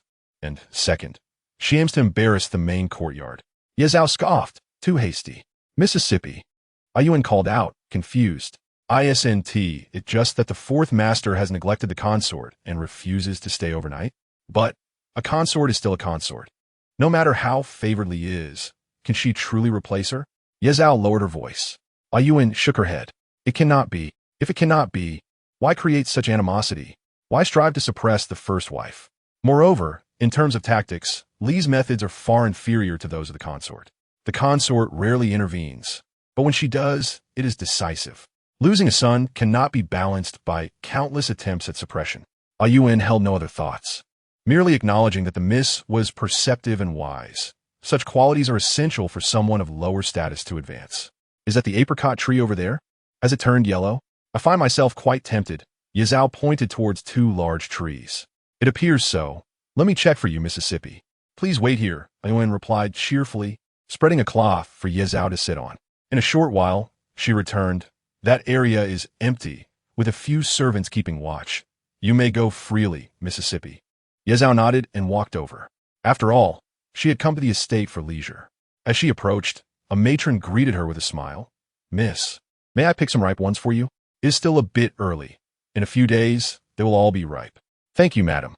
But if they are all ripe, I might lose interest. Just 20 will suffice. That will be enough for the three of us. And too much is not good for us, Ye Zhao replied with a smile. The matron, delighted by her words, eagerly agreed and went to pick the fruit. Oh, is that not Miss Yi? Winter Snow, from the side consort's quarters, approached with a handkerchief, smiling. Are you here to pick apricots as well? How fortuitous. Please pick a few for our mistress too. It seemed they wanted Ye Zhao to pick them herself. Ye Zhao regarded Winter Snow with a few glances. Indeed. She replied affirmatively, preparing to pick them herself. Yuan was about to speak, but was silenced by Ye Zhao. Side consort, is this how it should be? At that moment, Ye Zhao contemplated how to deal with Winter Snow. Being petite, she could hardly reach the branches. Winter Snow did not expect her to succeed immediately. It was merely an act of humiliation. Seeing that Ye Zhao could not reach, she taunted, Miss Yi, if you do not wish to serve our mistress, you need only say so. Is this all part of your mistress's scheme today? Ye Zhao suddenly turned around, perhaps anticipating a relative's arrival, as her patience had worn thin. Winter Snow was taken aback, frowning. What do you mean by that? Nothing serious. Summon someone to pick them. Once they are gathered, I shall deliver them personally to the side consort. Ye Zhao dismissed Winter Snow with indifference. What is a mere maidservant but a servant? She carries herself with such airs. How can she forget her place just because she has enjoyed a brief moment of favor? Winter Snow, proud and accustomed to Li's company, truly believed herself above others. She looked down on Gung Gij, let alone a maidservant. Moreover, this maidservant was someone Li despised. Therefore, it was unnecessary to trouble yourself, Mississippi. With that, she turned away, dismissing the apricots entirely. Ye Zhao paid her no mind and took a deep breath. Let us return. There was no longer any desire to stroll about. Meanwhile, Winter Snow, on her way back, encountered Hong Tao, who was on her way to deliver clothes to Li. This time, a considerable number of servants from the laundry had come along, as the legitimate masters were present. Upon seeing Hong Tao, Winter Snow's mood soured further. The reason was simple. She was once Ye's maid. Oh, is that not Miss Hong Tao? Tell me, why did you not continue serving Miss Yi? Look how splendidly she has fared, yet you are now in the laundry. Is this truly better? Winter Snow sneered. Please, sister, do not mock me. I'm hardly worthy of such a fate. Hong Tao was most afraid of this topic. She harbored a constant fear of retribution from Yi. Why did you cease to serve her? Winter Snow inquired, lowering her voice upon noticing Hong Tao's discomfort. Hong Tao refused to respond. In truth, I was foolish. Hong Tao, be clear. If our mistress desires you, you shall no longer need to wash clothes. Even being a cleaner is preferable to endless laundry, is it not? Winter Snow mused, considering that their mistress had long ceased to favor Yi. Chapter 81. Seizing the Opportunity. This is an opportunity. Using Yi's former maid to bring her down would be exceedingly effortless. Peach, biting her lip, pondered in her heart. Only if the Yi family fell from grace would she find peace. Yet, in the dark recesses of her mind, a voice incessantly echoed, stating that if the Yi family thrived, her regrets would only deepen. It was only by seeing the Yi family in despair that she could validate her past choices. Sister Dongxue. Suddenly, Peach knelt down. Sister, I was truly afraid back then. Dongxue noticed the gravity of the situation and quickly pulled her up. Come on. The two retreated to a secluded area where Peach, without hesitation, recounted how the favored concubine Li had punished Yi Zhao by making her kneel, and how Yi Zhao had subsequently inflicted a wound upon herself to frame Li. Dongxue had clapped her hands. Excellent. Let us report this to our master. Peach hesitated for a moment, but then nodded resolutely. After the matter was settled, she would surely be able to leave the laundry room, right? Upon hearing the news, Li slammed her hand onto the table. What a cunning little vixen. Quite the technique. How ruthless to harm her own face. What if she truly marred it? Zhao Fugui, go and capture that little vixen for me. Li Kumanda. Zhao Fugui hesitated, my lady. But what about the master and the concubine? I said go. Enough of your prattle. We'll deal with the master later. After all, we have Peach as a witness. As for the concubine, humph, what if she chooses to remain silent? Zhao Fugui wanted to offer further counsel, but upon meeting Li's fierce gaze, he found himself at a loss for words. He could only console himself with the thought that at least they had a witness. A mere servant girl, which wouldn't cause much trouble. Not long after Yi Zhao returned, she was greeted by the servant who had helped her pick apricots, bringing a basket full of them. Miss, please enjoy. If it is not enough, I shall fetch more. Many had suffered punishment yesterday because of this lady, so she was indeed worth befriending. Thank you, dear aunt. Yi Zhao smiled, handing her a pouch. You've worked hard. Just as the servant was about to respond, voices were heard outside. Zhao Fugui entered with two eunuchs. Miss Yi, our master requests your presence. Yi Zhao frowned, sensing ill intentions. May I inquire what business Li has? Miss, you no longer hold the same status. The concubine requests your presence, and you dare to question? Zhao Fugui glared. Then let us go, Yi Zhao replied. But I wish for A Ling and A Yuan to stay. Everyone must come. Zhao Fugui insisted, unwilling to leave anyone behind to spread the word. Yi Zhao reluctantly agreed and departed with the two. As they left, A Ling, not as clever as A Yuan, seized the opportunity to subtly squeeze the servantess' arm, to which the servant barely nodded in response. The three were escorted to Li's courtyard, where they found Li seated on the steps, flanked by her maidens, with Peach standing beside her, wearing a tattered coat and unable to raise her gaze. Yi family, you possess quite the audacity to frame me? Li scoffed. After the incident with the Yun family, she loathed treachery above all else, and now she discovered that someone had dared to act so boldly before them. I know not what words the concubine speaks. I have not dared to utter anything. Yi Zhao maintained her composure. After all, she had never spoken of this matter. Whatever Peach claimed was mere conjecture. Vixen, if you deny it, do you think I cannot touch you? Bring her. Li had no intention of reasoning with Yizeo. She merely sought an opportunity to eliminate her. Master, Zhao Fuguei stepped forward. Give this wretched maid 20 lashes to teach her respect for her superiors. If I desire her death, she shall meet it. Li's arrogance was palpable, her gaze towards Yizeo as dismissive as that of an ant. Meanwhile, the servant hesitated, contemplating whether to venture to the front courtyard. The fourth master was present, but how could she possibly meet him? After some time, a young eunuch, half convinced, went to find Su Wanfeng. The servant dared not clarify her message, merely stating that Miss Yi had summoned her. Su Wanfeng, in a good mood that day, approached with a smile. What brings you here? Is the front courtyard a place to wander freely? Su Gongon, sabe me. Miss Yi was taken by Li. It cannot bode well. The servant whispered urgently. Su Wanfeng gasped. Did you see this with your own eyes? Indeed, I watched as they took her. The servant was astute, emphasizing taken rather than brought. Return at once. Keep this to yourself. Su Wanfeng warned. Yes. I understand. The servant hurried away, holding his garments. Su Wanfeng sought out Su Peisheng.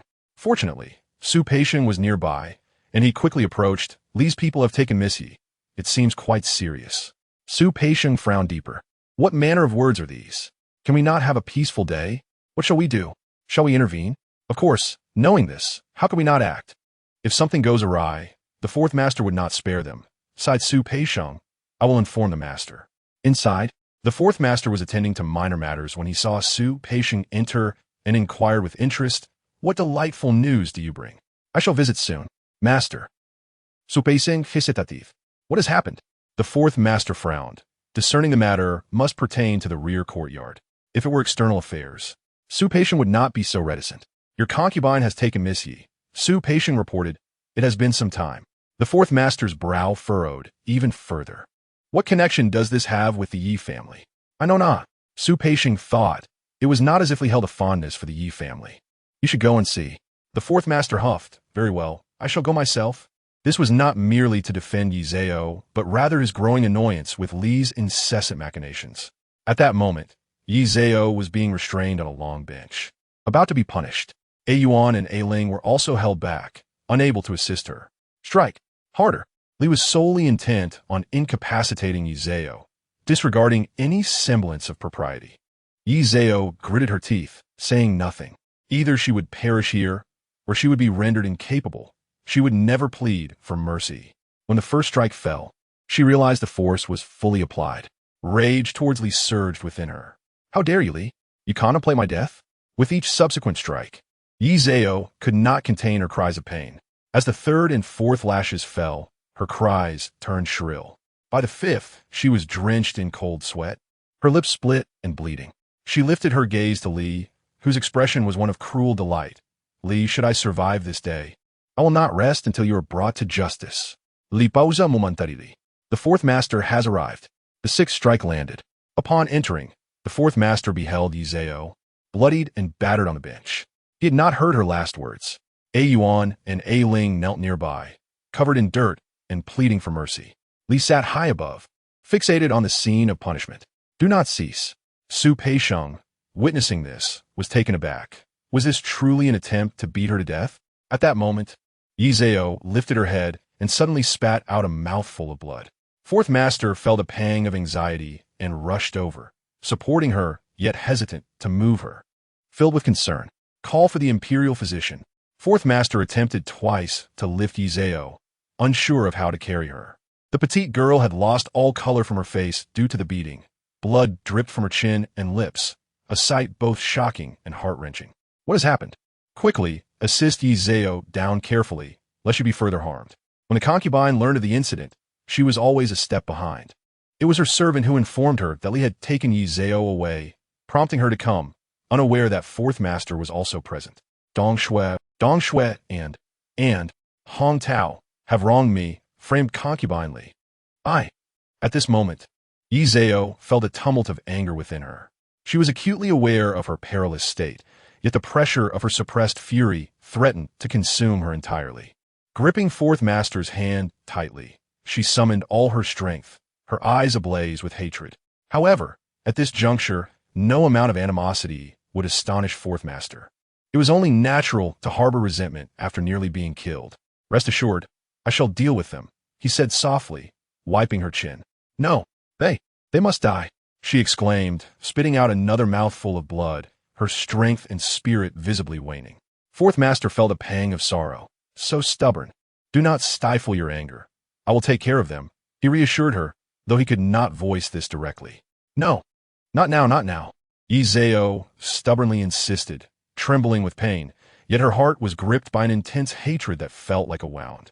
Fourth Master, fearing she might vomit blood again, pondered the worth of the two servants compared to her suffering. He squeezed her hand gently. Where are Dong Shui and Hong Tao? The two maidservants exchanged glances, kneeling nearby. We are here, for slandering your master, for such insolence. Su Peisheng, execute them on the spot, Fourth Master commanded. Su Peisheng was taken aback, and everyone else stood in stunned silence, especially the two maidservants, who seemed frozen in disbelief. Yet, Su Peisheng quickly regained his composure. Quickly, execute them. Li rose to speak, but was silenced by Fourth Master's icy gaze. You dare to malign your master? Thankfully Yi Zhao is unharmed. Otherwise, it would not be so simple as execution. Your family would not fare well either. The concubine snorted coldly, her gaze fixed on Li. The excitement Li had felt moments ago evaporated, replaced by the intense hatred in Yi Zhao's words and the cold demeanor of Fourth Master. She sank back in her seat, rendered speechless. Even Dong Shui, her most trusted maid, dared not utter a word. Yi Zhao, in her days, was beyond caring for such matters. She simply knew Fourth Master intended to kill those two. Finally, she would feel a bit of relief. Su Peisheng, known for his efficiency, quickly silenced the two maidservants, executing them in the courtyard. Ironically, the executioners were the very ones who had beaten Yi Zhao, fearing Fourth Master's wrath. Thus, Dong Shui and Hong Tao were swiftly beaten into submission, unable to breathe. Yi Zhao ultimately did not witness their demise. She fainted. With her unconsciousness, Fourth Master felt a sense of relief, fearing she might continue to stir and bleed, which could prove fatal. Quickly, take Yi Zhao back, he instructed. The imperial physician was not yet available. They first summoned the household doctor. The concubine directed the arrangements. Take her to the front courtyard. Fourth Master stood. Be careful. The concubine glanced at him and ordered, handle her gently. Do not touch her wounds. You two, do not linger. Go see what your mistress needs. And hurry back with it. Ah Yuan and Ah Ling nodded earnestly, wiping their tears before hastily departing. They needed many personal items, which were not available in the front courtyard. In the front courtyard, Su Wanfeng cleverly prepared accommodations next to Fourth Master's quarters. Meanwhile, Fourth Master left without exchanging a word with Li. Li stepped forward, Master. Fourth Master walked away without looking back. The concubine took a step closer. Li, your arrogance has grown. She scoffed coldly, with the Master and myself present. The household has become a realm ruled by a mere concubine. Indeed, you possess the authority to deal with a servant. Yet, tell me, how many concubines would dare to act thus? You may have a son and a daughter, but do you believe that secures your position? With that, she hurried to catch up with Fourth Master, ignoring Li entirely. For the first time, Li found herself without a rebuttal to the concubine's words. She stood there, biting her lip, her emotions in turmoil. Deep down, she felt she had erred, yet her pride resisted acceptance. After a long pause, she finally realized that this incident had not been her fault.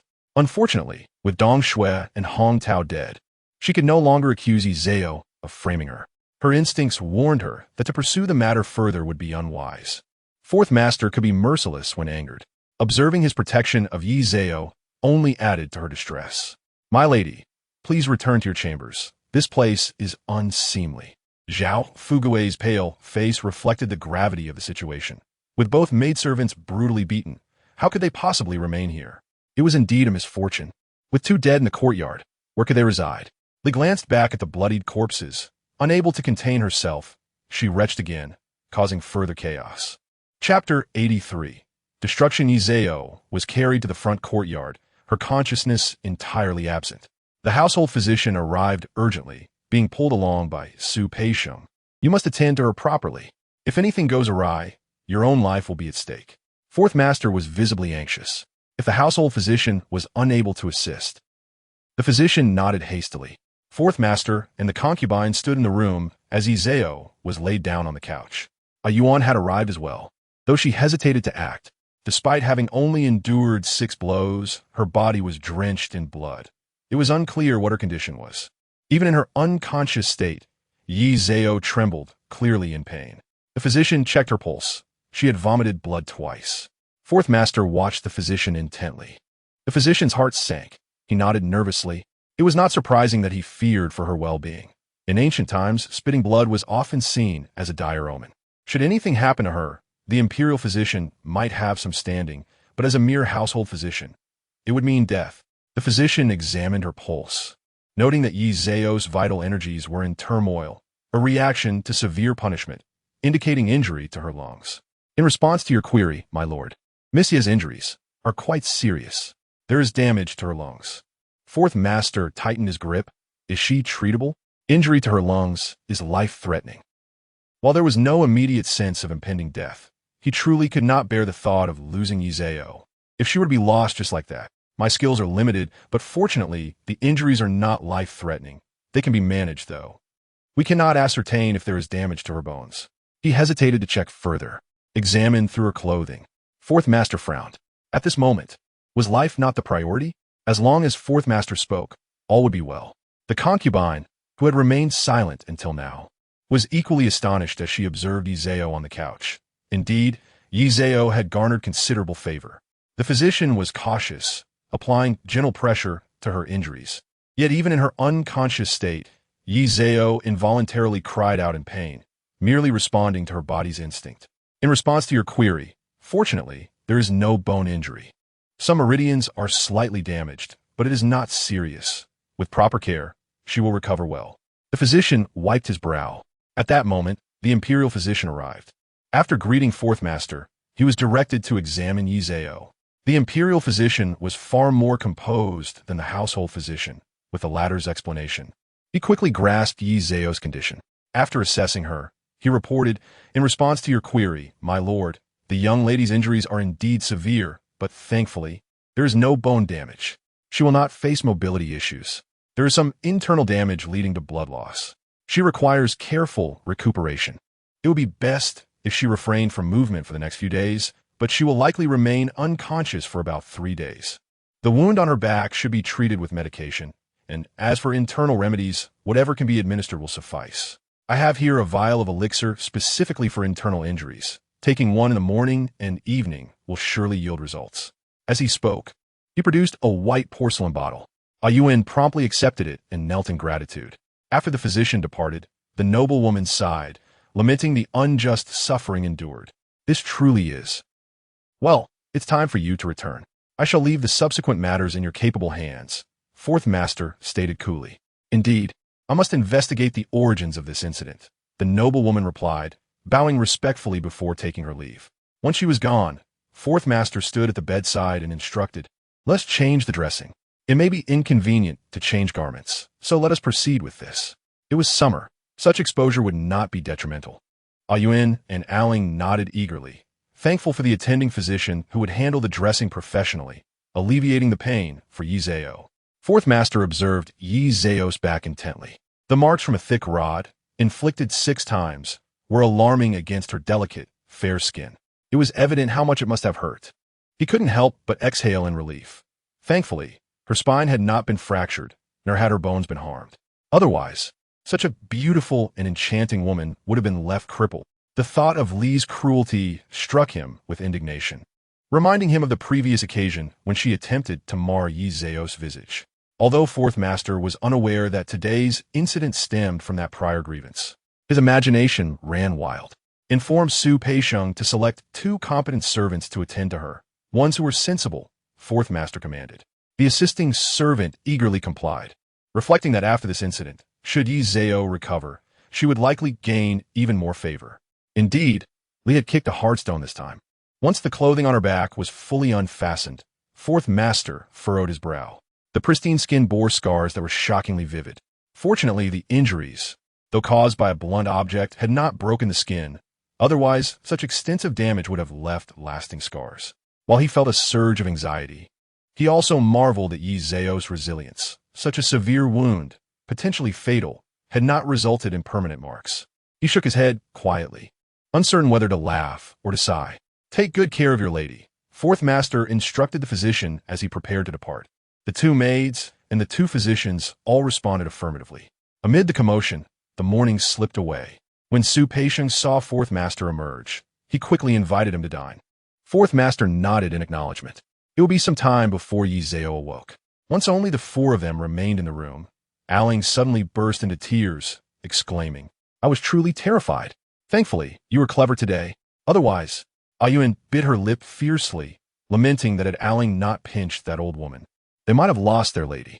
One of the physicians whispered, "That was too cruel. How could someone act in such a manner? Do not speak recklessly."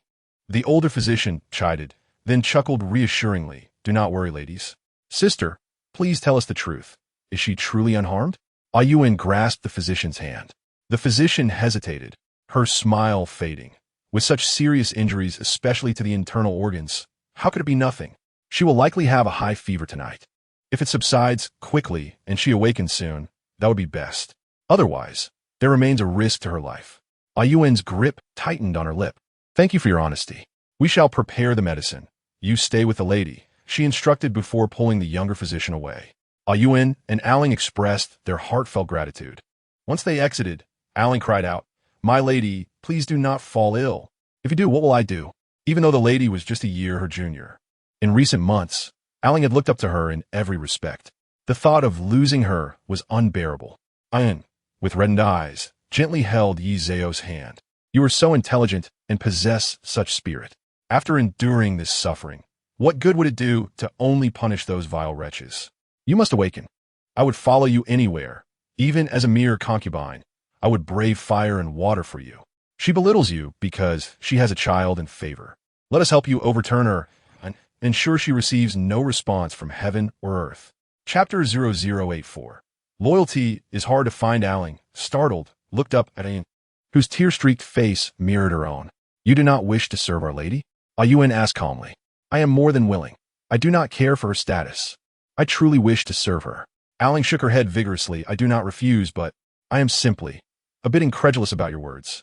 That woman assaulted Our Lady without cause, caring not for right or wrong. Is it not merely an act of bullying her because of her lower status? Today, Our Lady was fortunate. Otherwise, we too would not escape unscathed. She received 20 strikes. We would receive even more." With one hand clutching Yi Zhao and the other wiping her tears, Ayuan asserted, "If they mistreat us, must we endure it quietly? Why can we not retaliate?" Aling's lips trembled slightly. "I do not possess your cleverness. However, I will heed your words. I will follow your lead. If Our Lady thrives, I shall share in the blessings. If she falters, I shall perish without complaint." Ayuan laughed. "Fear not. Within our Jinyu pavilion, united we stand. We are not so easily bullied." Unbeknownst to Yi Zhao, during her slumber, her two devoted maids became her closest allies, proving invaluable for many years to come. As Yi Zhao's consciousness drifted, it returned to her modern home. At 15, she had expressed her fondness for the surroundings, prompting her father to acquire the residence. Nestled by the mountains and water, it was indeed splendid. She observed her father sitting on the sofa. His once dark hair was now speckled with gray, and he appeared aged by more than a decade. A knock resounded, prompting her father to rise and answer the door. Outside stood 4 police officers. "Is this Mr. Ye's residence? Did you make a report?" "Yes, please come in." "Ah, why have the police arrived? Is there an update on Yi Zhao's case?" A beautiful woman descended the stairs, her evident anxiety palpable. "Do you not realize the implications of Yi Zhao's death?" Yi scoffed coldly. "You think I would forgive you and your daughter after you brought a bastard into the Yi household and caused my daughter's demise?" Yi Zhao observed this scene with confusion. The woman was her father's lover, the one he genuinely cherished. Was her death somehow tied to her, this traditionally composed and gentle woman? And her daughter, Ningning? "Yi, what nonsense are you spouting?" The woman exclaimed in panic. "Have you lost your mind? This is evidence. The culprits are this mother and daughter pair." Yi sneered again and handed a stack of sealed documents to the police officers. The 4 officers exchanged glances before opening the package, revealing comprehensive evidence detailing tampering with Yi Zhao's sports car, leading to its loss of control and the deletion of surveillance footage.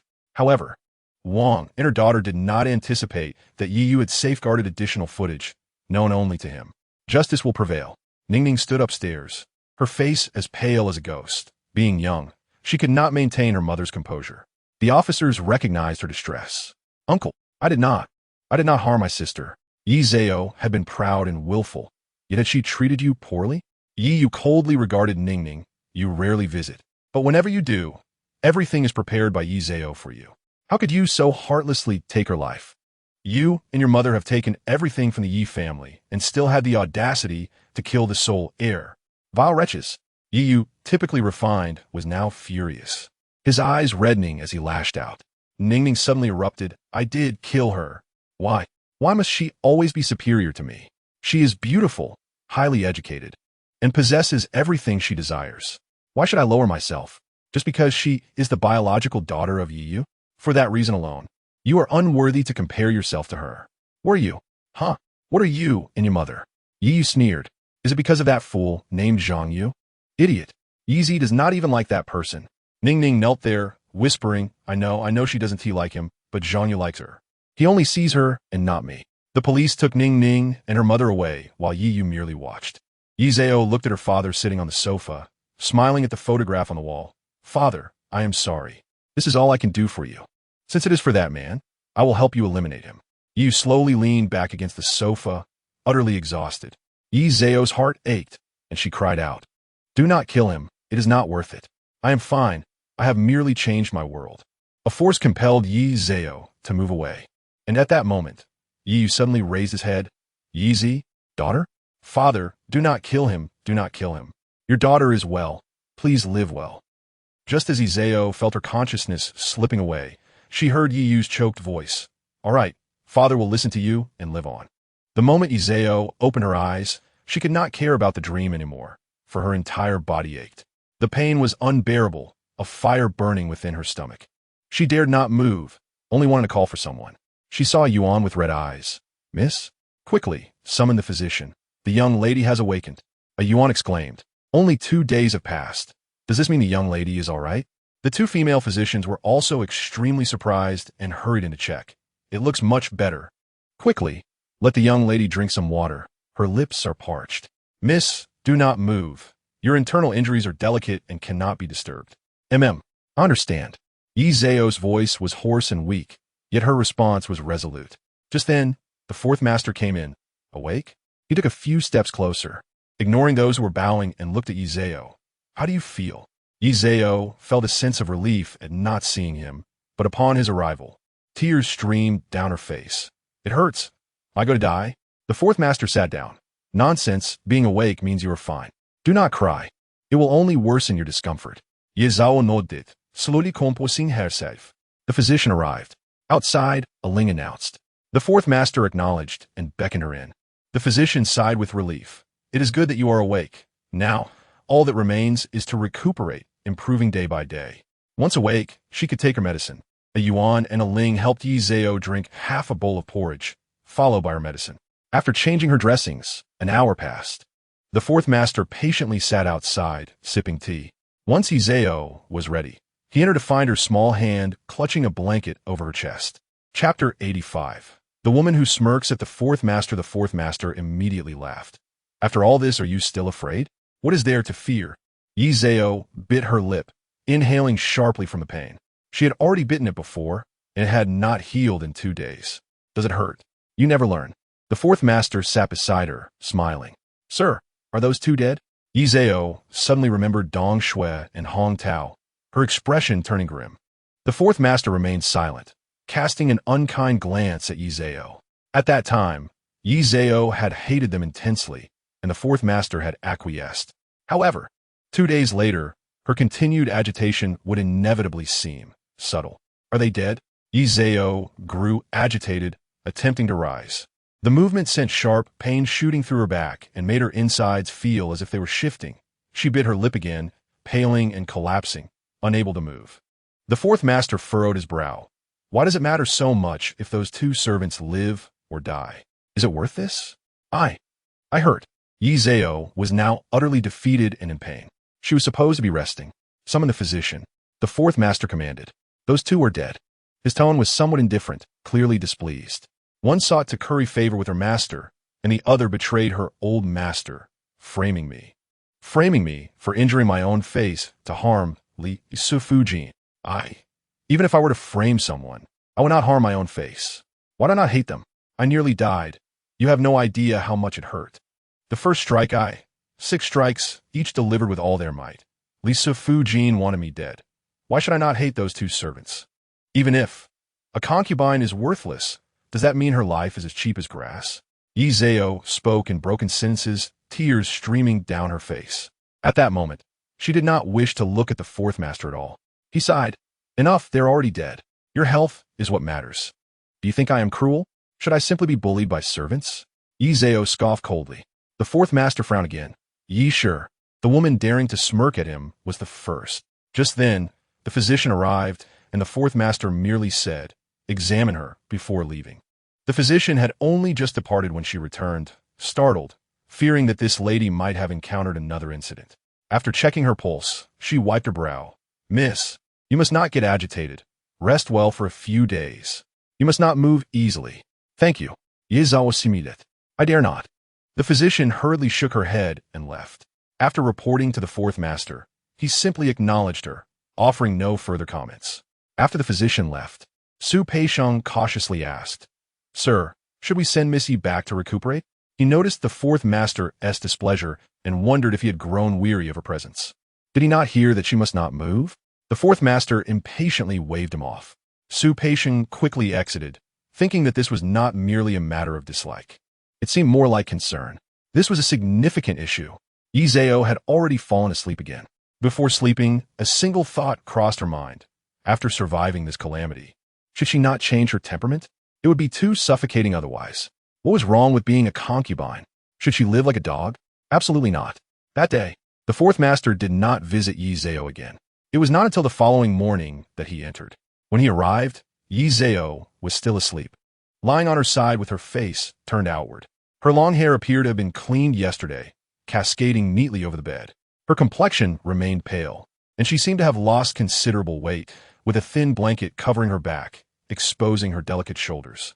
Her beautiful arms lay outside, one hand resting beneath her chin, clearly indicating her discomfort with this position. After observing her for a while, the 4th master stepped out and encountered a Yuan and a Ling at the doorway, along with 2 newcomers named Yin Ji and Hu Pe. "How's your young lady?" he inquired. In response, a Yuan said, "The young lady had half a bowl of porridge for breakfast, took her medicine, and drank some water before falling asleep again." "Why so little?" The 4th master frowned. "She said she hadn't eaten in 2 days and could not eat much." The physician also advised her accordingly. A Yuan replied, "Take good care of her. Report to me when she awakens," the 4th master instructed. The servants all nodded eagerly. The 2 newcomers were astonished.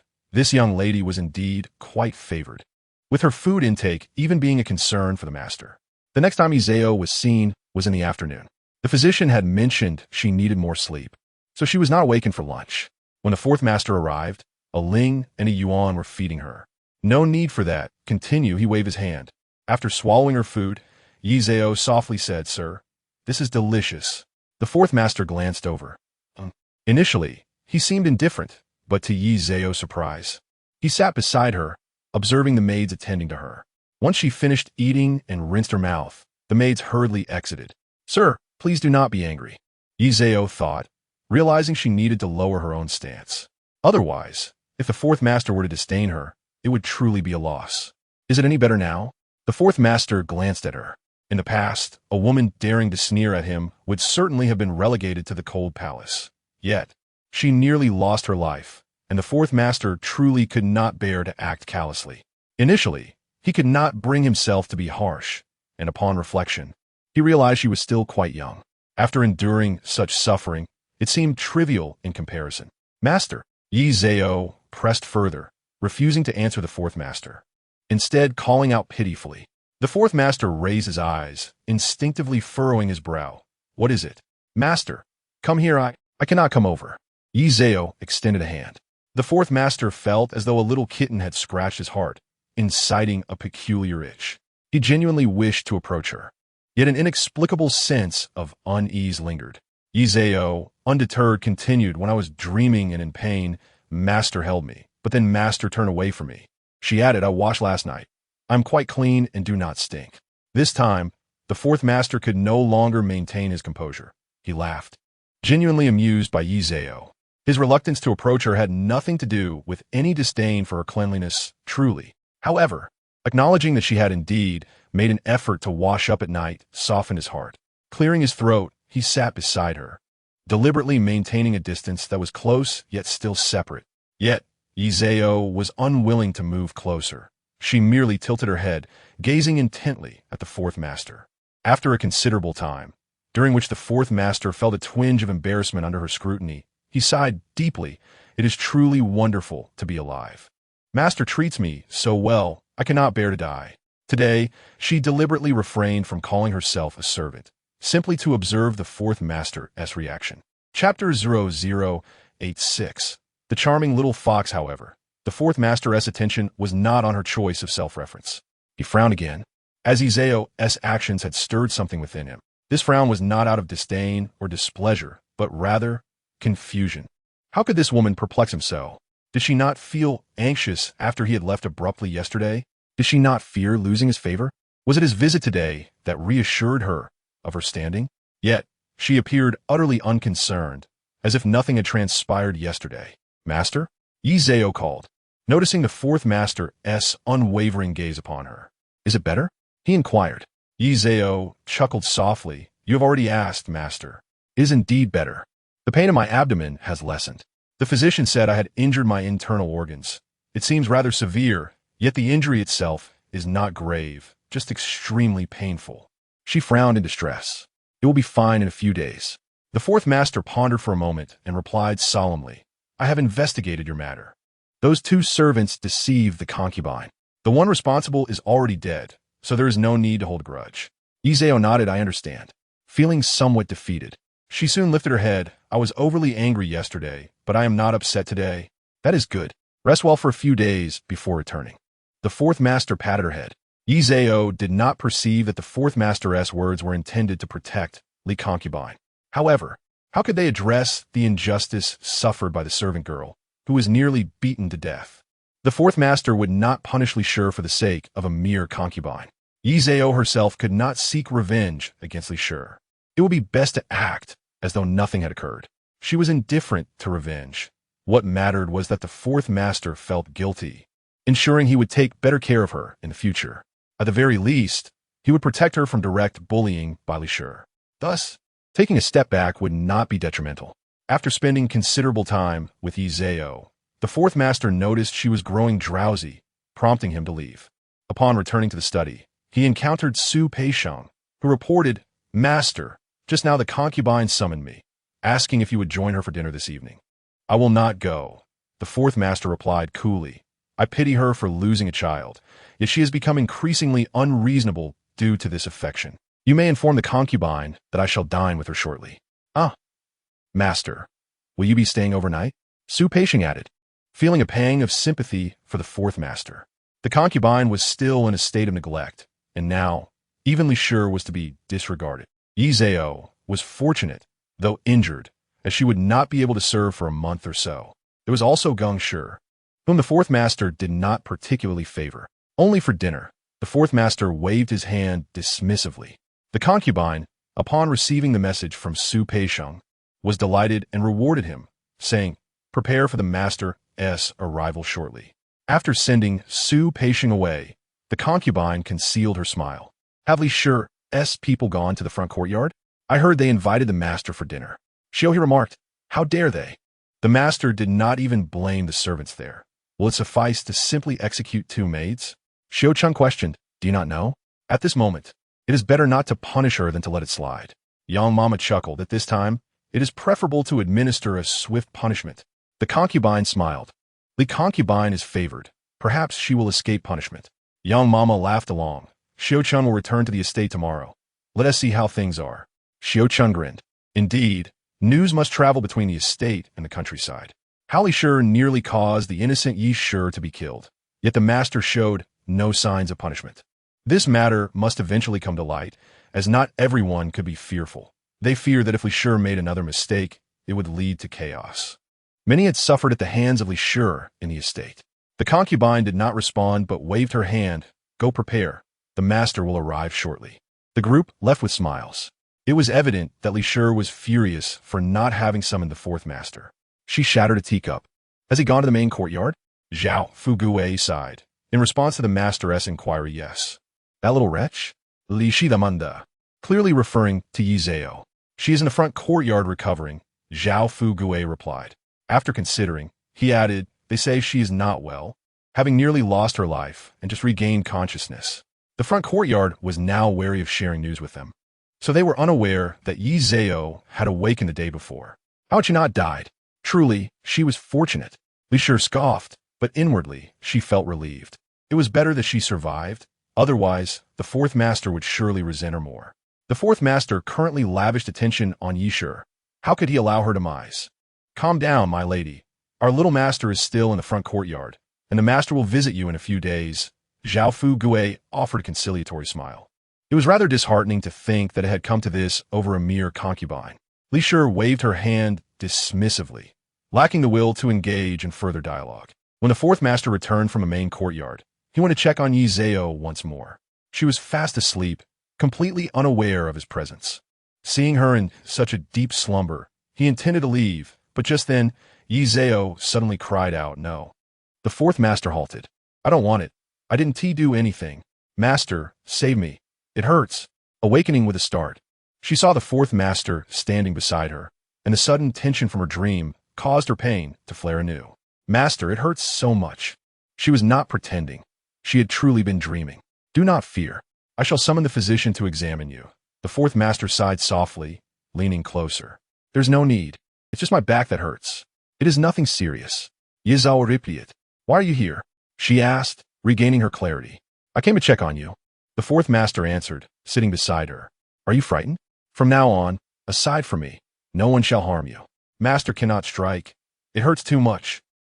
Yi Zhao murmured softly. The fourth master chuckled. All right, sleep now. Master, be kind and stay with me. She pleaded in a soft, tender voice that melted the fourth master's heart. He was unable to comprehend why he acquiesced, but eventually, after washing up, he lay beside Yi Zhao, internally chiding himself for being so foolish. How had he allowed himself to be ensnared by a cunning little fox? What purpose did it serve to keep her? Given her injuries? What would the servants outside think of him? Yi Zhao was quite content, her little hand clasping the large hand of the fourth master. This time, I surely won't have nightmares, she declared. The fourth master gritted his teeth, remaining silent, truly fearing that he might lose control and strike her. This little vixen was far too adept at charming others. Chapter 0087. Building alliances. The crown prince knelt before Emperor Kangxi, responding with silence. The emperor set down the object in his hand and sighed. Bao Cheng, you were raised by your father, the emperor. He knows your character well. Is the son who is unfilial, failing to restrain them? The crown prince lowered his head. The corruption case in Hunan had already reached the heavens. What more could he conceal? It was lamentable that even he had been kept in the dark. Now, the governor, Wulshan, had only been penalized with a year as salary reduction, as he was merely guilty of inadequate oversight. The provincial governor was reassigned to Guangxi. Although Guangxi was not as significant as Hunan, it was still not a demotion. Only the unfortunate governor of Kaifeng had been demoted 2 ranks and fined 3 years' salary. However, this did not signify the end of his career. He would rise again in a few years.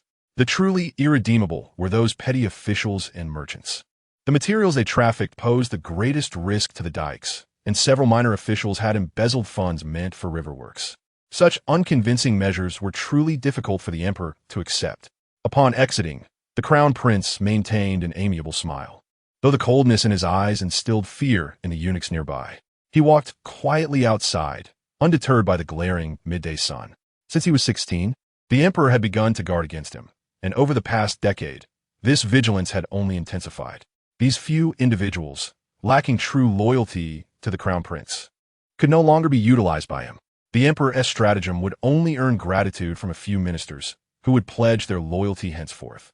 The crown prince chuckled softly, shaking his head as he made his way to the garden behind the government office. While it could not compare to the imperial garden, it was still a serene retreat. At this hour, it was deserted, as the heat had grown intense. He sat in the shade, picking up a few pebbles and tossing them into the lake. The emperor had calculated well.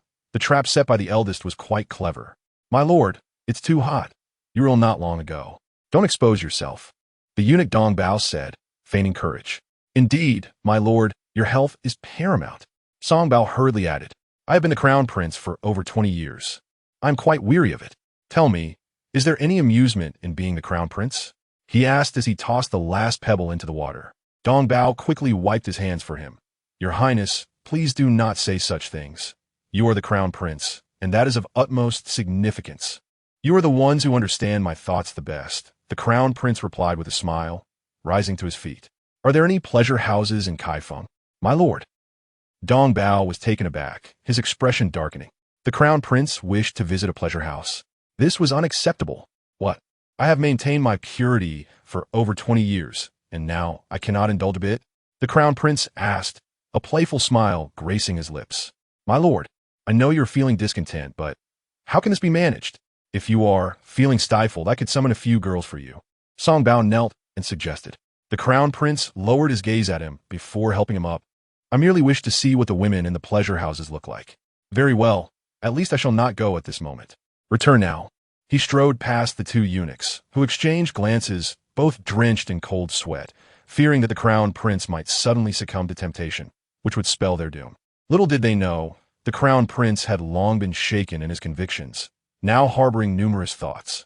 The roles of prince and emperor, instilled in him from a young age, now seemed tedious. The machinations of court life left him utterly exhausted. Could one truly live in such a manner?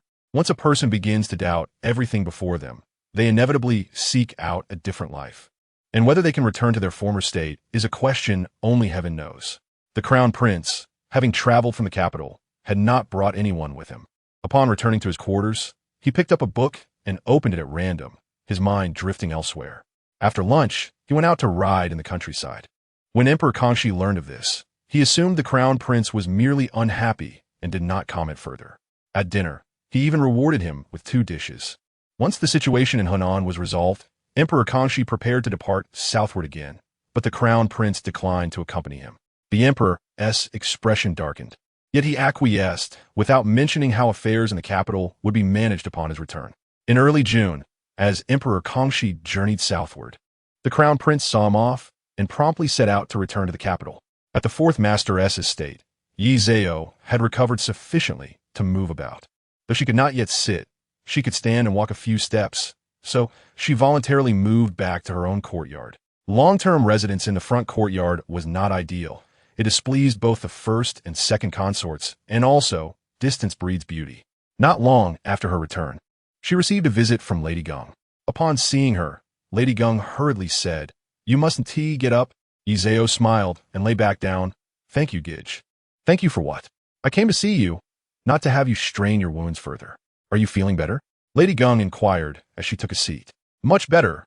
I can even lie on my side now. Before, I could only lie flat, which made it difficult to breathe," Yi Zhao replied with a smile. "Oh, you have also suffered," Lady Geng said. The whole courtyard was aware of how close Yi Zhao had come to death.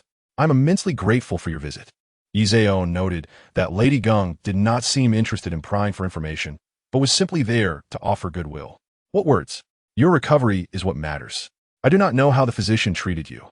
I wouldn't dare to meddle in your diet. I brought you a box of silver fungus, the finest quality. You have a small stove here, and this is perfect for nourishment. You must stew it daily." As she spoke, she instructed someone to present a large box of silver fungus. Yi Zhao quickly declined. "Such a precious gift. How can I let Gidge spend so much? Do not be polite. It is only fitting to give you the best. In the future, you may send me good things in return." Lady Geng smiled now. "Just accept it." Silver fungus, unlike in modern times, was not so affordable. Originating from Tongjiang in Sichuan during the Qing Dynasty, it was not cultivated but only wild. Its nutritional value, while not as high as bird's nest, was still considerable and generally unaffordable for ordinary households.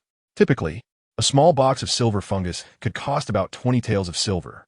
Because of its scarcity, it was often said to have a price but no market. Thus, Lady Geng's box likely weighed 2 pounds.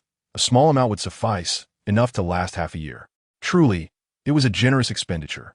After Lady Gung departed, Izeo sighed. I once thought that not having connections in the back courtyard was no matter, but now it seems having some is quite beneficial. Miss? A Yuan was somewhat puzzled. It is merely a box of silver fungus. You have many fine things. This is not merely about this little gift, but rather, she values me as a person. Since entering the estate, have you seen any of them personally bring gifts? Has anyone thoughtfully considered my needs? It's all just rewards. Chapter 0088. Ruthlessness. Only Lady Gung offered something that was given for her recuperation. One must recognize kindness. Of course, one cannot rule out that Lady Gung is merely shrewd and knows how to conduct herself. However, at present, she had not done anything ill to her, only extended goodwill. One cannot assume malice without cause. Mrs. Wright. Since entering the estate, Lady Gung has been the most well-behaved, never competing with others. However, I observe that Lady Gung is exceedingly clever, a Yuan remarked, concerned that Izeo might be too trusting of Lady Gung and suffer as a result. After all, a Yuan had been frightened this time. Izeo chuckled, pinching a Yuan's cheek. All right, a Yuan is quite astute. I'm aware of it. A Yuan felt embarrassed. I was only worried about you, Mississippi. I know you're concerned for me. It's fine. I'm not foolish, am I? By the way, how about the two new arrivals? Izeo realized she had yet to properly meet the newcomers. Yanji is kind, and Hupa is composed. They both appear quite capable and diligent. A Yuan suggested, shall we invite them in for a meeting? What about Aling? Aling has gone to the kitchen. The young lady has not eaten much these past few days, and she is worried. You see, my reduced appetite is merely due to the heat. It is not intentional. Izeo smiled gently. Please bring those two in. With a sigh, a Yuan went to summon the two maids. Yanji and Hupa entered, bowing respectfully. We offer our greetings to the young lady. What greetings? We are all of the same status, Izeo chuckled. The two maids quickly knelt, exclaiming, we dare not. The young lady is our mistress. We would never presume. All right. Rise, Izeo said with a smile. I haven't spoken much with you before, yet you both have grown quite well. After thanking her, the two stood, replying, we cannot claim to be beautiful. The young lady is the most splendid among us. Flattery. With the addition of you two, our Gene U Pavilion now has 6 members. My status is humble. You must know that in the ladies' quarters, there are only 7 or 8 attendants. Thus, we exceed that number here. The more so, we must be cautious. Do you understand? Yes, we understand. We will certainly learn from a Yuan and a Ling, who affirmed. Yanji echoed her agreement. That is good. We have no strict rules. But let us coexist harmoniously, Izeo said with a smile. They responded affirmatively and began to find tasks to occupy themselves. Once outside, they simultaneously thought that despite Izeo's claims of having no rules, she was not as easy to get along with as she seemed. Observing the two maids' devoted demeanor, it was clear that Izeo possessed considerable skills. Moreover, they were personally gifted to her by the master. Such attendants could not be regarded lightly. It was imperative to exercise caution. Otherwise, one might meet an untimely demise. The next day, Xiaohua from the foreign's quarters personally visited Izeo, bringing along a substantial supply of tonic. Izeo expressed her heartfelt gratitude and, after several assurances of well-being, bowed deeply before Xiaohua. Satisfied, Xiaohua returned, and upon reporting Izeo's demeanor to the foreign, it indeed brought her joy. Elevating someone is inconsequential. What matters is the recognition of that elevation. On the same day, Li Seifu also came to visit Izeo. Chunhua entered and informed her that the master had been deceived by Hong Tao and Dong Shui, which led to Izeo's punishment. Izeo, however, shifted her demeanor from one of subservience to the foreign to one of cold derision, stating, whether it was deception or not, we both know the truth. The punishment inflicted upon me was meant to cause pain, or perhaps even worse. No one understands that better than I. You should leave now. Chunhua, taken aback by Izeo's blatant disrespect, had not anticipated such a response. She had come seeking a way to smooth things over, but the young lady showed no intention of letting her off lightly. It was merely for appearances that the fourth master had looked on. Who would have thought Izeo would not allow this matter to be forgotten? Such audacity. The young lady is hurt and feels wronged. I understand that, but Chunhua's expression darkened. However, clinging to past grievances will only diminish your fortune. I would prefer to lose my fortune than suffer indignities. Izeo replied defiantly. And tell me, Has the truly deserving met their demise? Yi Zhao regarded Chunhua with disdain. Indeed, I may be of humble status, lesser than yours, but I will not extend courtesy to those who wish me harm. You may leave. With those words, Chunhua could no longer remain seated. She sprang to her feet, preparing to leave. Wait, Hupa, take these items back for Sister Chunhua. I cannot accept them. Yi Zhao's voice was icy. Do not forget, our mistress is still the Sephu. Chunhua had never been treated with such disdain before, and her anger flared. Do not forget how Dong Xuan met her end, Yi Zhao retorted coolly. Are you suggesting you are superior to her? Chunhua's heart sank, and her face paled as she accepted the items and departed, feeling as though she were being pursued by a ghost. She realized that Yi Zhao was far from the weak appearance she projected. On that day of punishment, she had overheard Yi Zhao vow vengeance against her master. At the time, they had dismissed it as mere desperate words. Now, it seemed there was genuine intent behind those words. If she and her master were set on revenge, how could she expect to be spared? As she recalled how Yi Zhao had nearly bled to death while dragging the fourth master to confront those two maids, her fear intensified, her complexion grew paler, and her steps faltered. Meanwhile, Hu Po and Aling were still in the room, while Yuan and the others had stepped out. Aling remained composed, but Hu Po was shaken, pondering the nature of her mistress.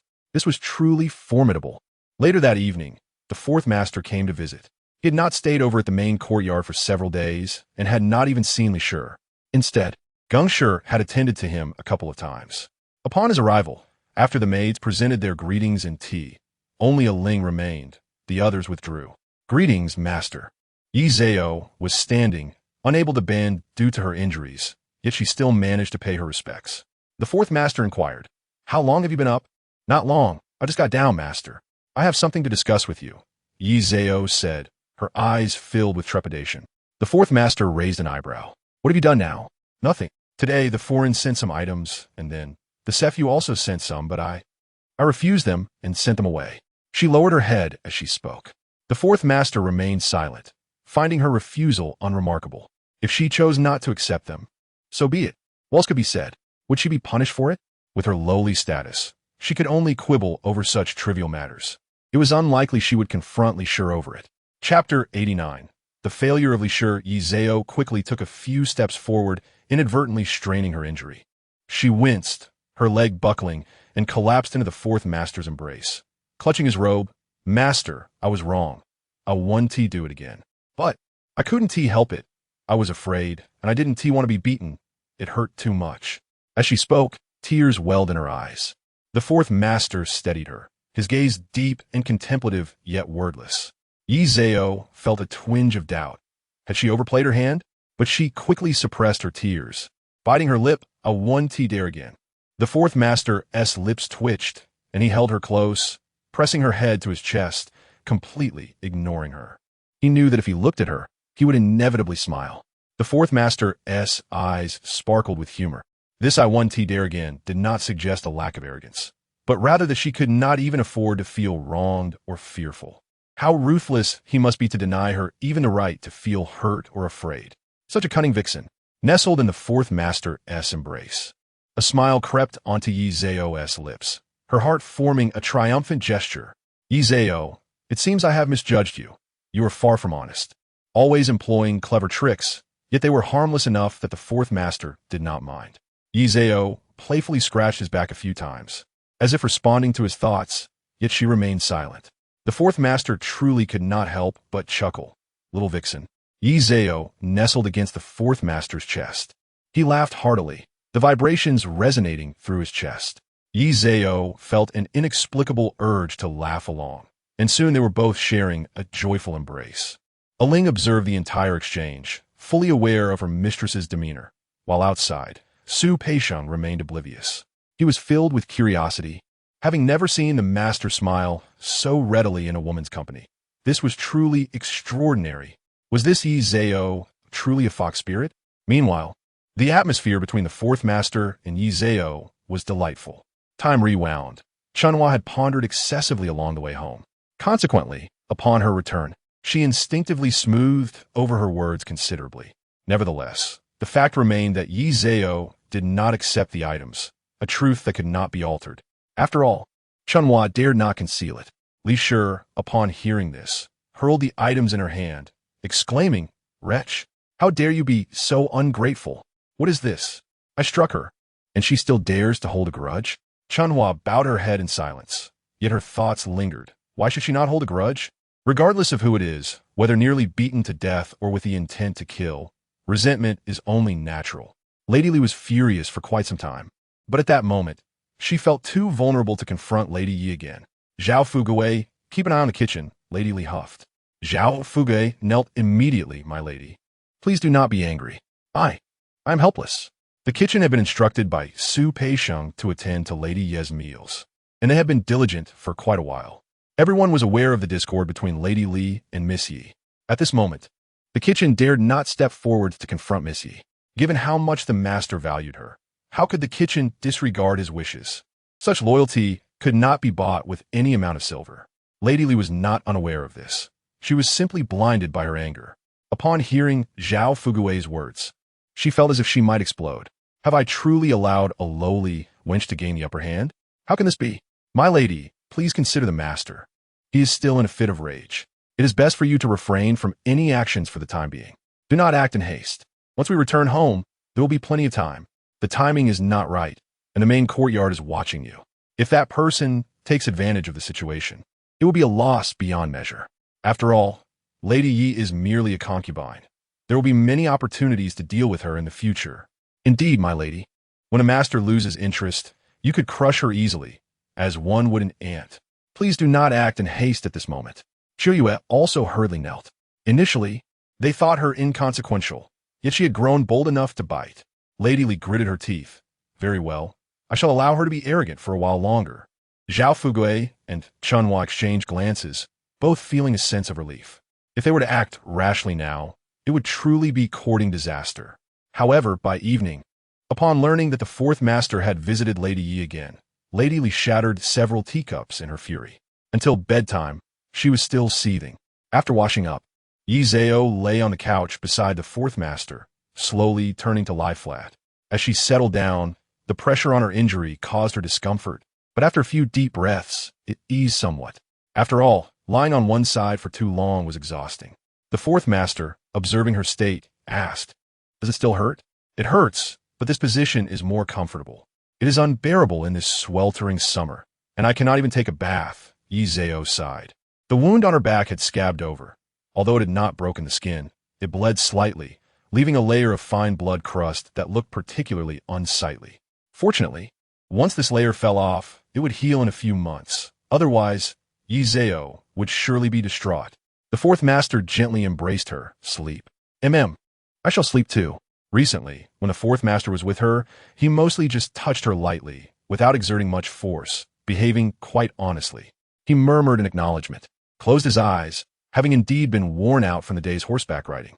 It seemed he had been asleep for a long time, when suddenly he heard Su Peixiang calling from outside. "My lord." The fourth master opened his eyes. "What is it?" "Replying to your inquiry, a messenger has come from Lady Li, stating that she has suddenly fallen ill." Yi Zhao was jolted awake and instinctively moved, forgetting her injury, which caused her to cry out in pain. The fourth master quickly held her. "What is the hurry? What ailment does Lady Li suffer from? Is she faint?" He frowned. "The servant. I went to check and reported that she is experiencing sudden lower abdominal pain. It is actually her monthly cycle," Su Peixiang said awkwardly. In truth, it was due to Lady Li's miscarriage, which had disrupted her cycle. It had finally returned, and the pain was intense. The reason for summoning the fourth master was merely to seek an opportunity to gain favor. Upon hearing this, the fourth master became furious. "Su Peixiang, it seems you, as the chief eunuch, no longer wish to serve. Get out." Su Peixiang quickly knelt and bowed 3 times before swiftly departing, cursing Lady Li in his heart. "If you wish to see the master, find a better excuse. You think a monthly cycle is a good reason? Nonsense." Meanwhile, Yi Zhao was still catching her breath from the pain, and the fourth master was also enraged. "And you, why the rush?"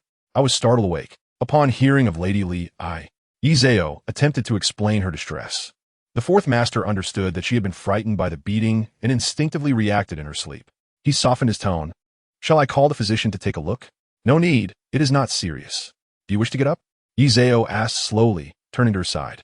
In the darkness, what was there to get up for? Sleep, the fourth master replied gently, lying back down. Yet, he was still filled with irritation from being awakened. Izao reached out and gently stroked the fourth master's chest. After a few caresses, he surprisingly felt much more at ease. He squeezed her hand and continued to close his eyes and slumber. As dawn approached, the fourth master turned over and embraced Yizao again. Early in the morning, he was still somewhat dangerous. Yizao remained obediently still. However, after a while, the fourth master stirred. Having spent so many days on the estate, he had only been attended to by Gongshi twice. How could he not feel pent up? Not only was his body restrained, but his heart felt constrained as well. He began to caress Yizao. Master, Yizao called out, contemplating whether she could endure this. To be frank, having the fourth master remain abstinent was not beneficial for their relationship. Therefore, Yizao extended her hand and reached into the fourth master's embrace. The fourth master was not as beastly as to object, and he even chuckled, still not behaving? Does it not hurt? It hurts, but, Yizao said shyly, curling up in the fourth master's embrace.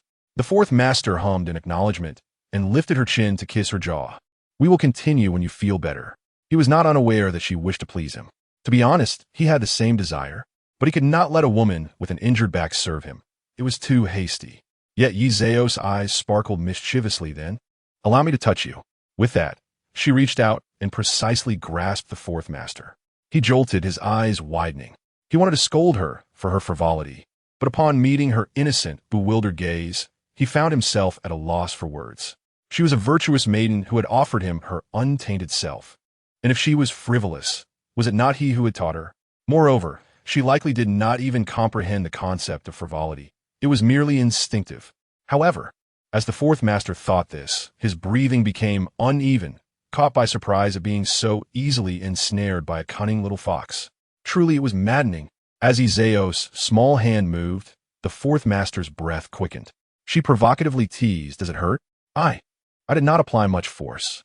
The fourth master gritted his teeth and seized her hand. "You little rascal. Just a little vixen." At that moment, his reprimand was clearly not born out of disdain. It was evident that he was stirred by her teasing. She opened her mouth to speak again, but the fourth master silenced her with a kiss. The fourth master found himself embracing his woman for the first time, unable to engage in other activities. However, it must be said that there was a certain charm to it. At least the fourth master did not despise this feeling.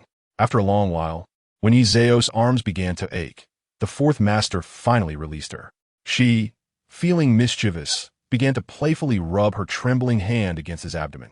The fourth master shot her a glare, but Izao pretended not to notice, continuing her playful antics with quick, furtive strokes. Suddenly, the fourth master burst into laughter, and after he laughed, Yizao's eyes sparkled with delight. After being pressed and kissed by him for a while, he remarked, "Let us see how you entice others in the future." To which she retorted, "You are the one bullying me." She sighed, "I'm so tired. Does your back hurt?" The fourth master inquired, ignoring her complaint. "Just a little, and I'm hungry." Yizao blinked innocently. The fourth master grunted in response, and summoned someone to assist with their washing up. Meanwhile, in the main courtyard, after breakfast, Mama Yang discreetly informed the concubine. "I found out that Lady Li invited the fourth master yesterday, because she was in severe pain from her monthly cycle."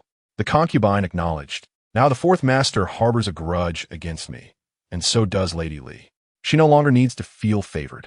Indeed, my lady, furthermore, the physician has indicated that Lady Li's health is not good," she continued, emphasizing the gravity of the situation.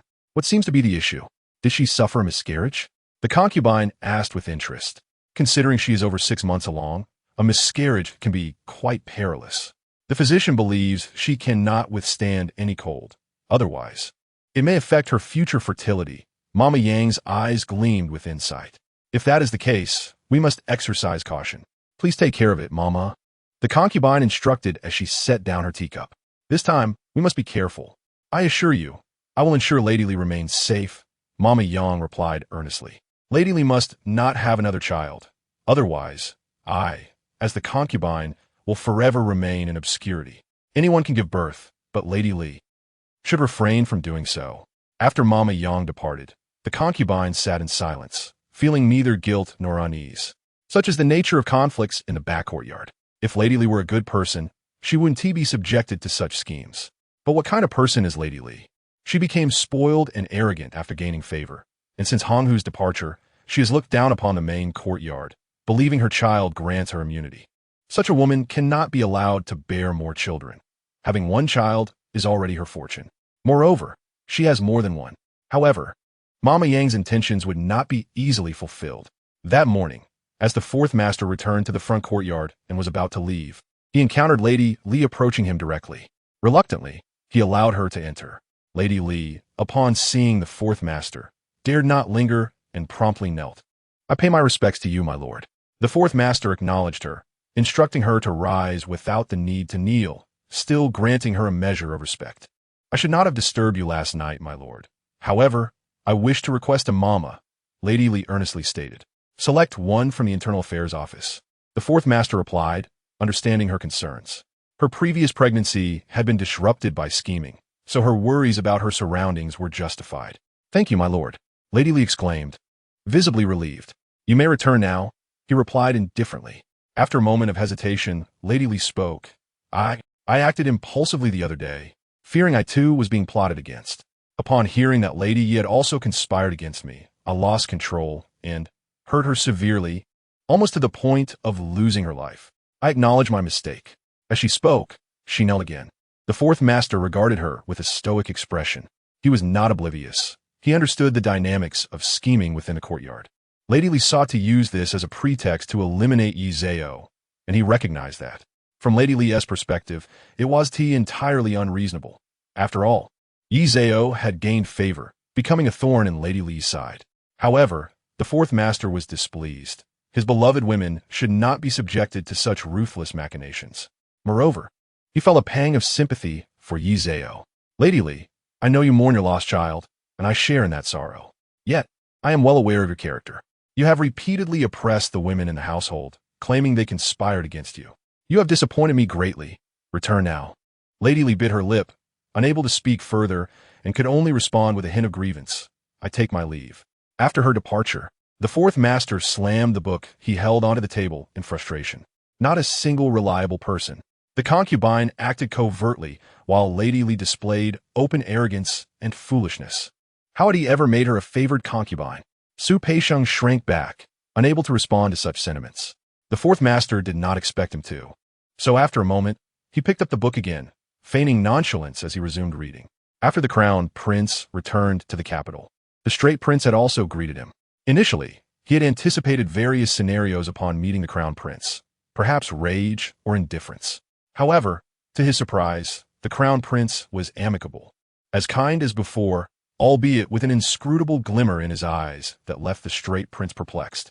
"Elder brother, you must be weary. I shall return to the palace first," the crown prince remarked, patting the straight prince on the shoulder before departing with a smile. The straight prince, naturally, followed him back to the palace. Upon reaching the exterior of Qianxing Palace, the crown prince headed towards Yuqing Palace while the straight prince made his way to the southern study. The crown prince did not inquire about political affairs, leaving the straight prince with lingering questions, which he chose not to voice. Upon entering Yuqing Palace, the crown prince found the crown princess and Lady Li waiting for him, along with his 6-year-old daughter and 2-year-old son. The daughter was the crown princess's, while the son was born to Lady Li.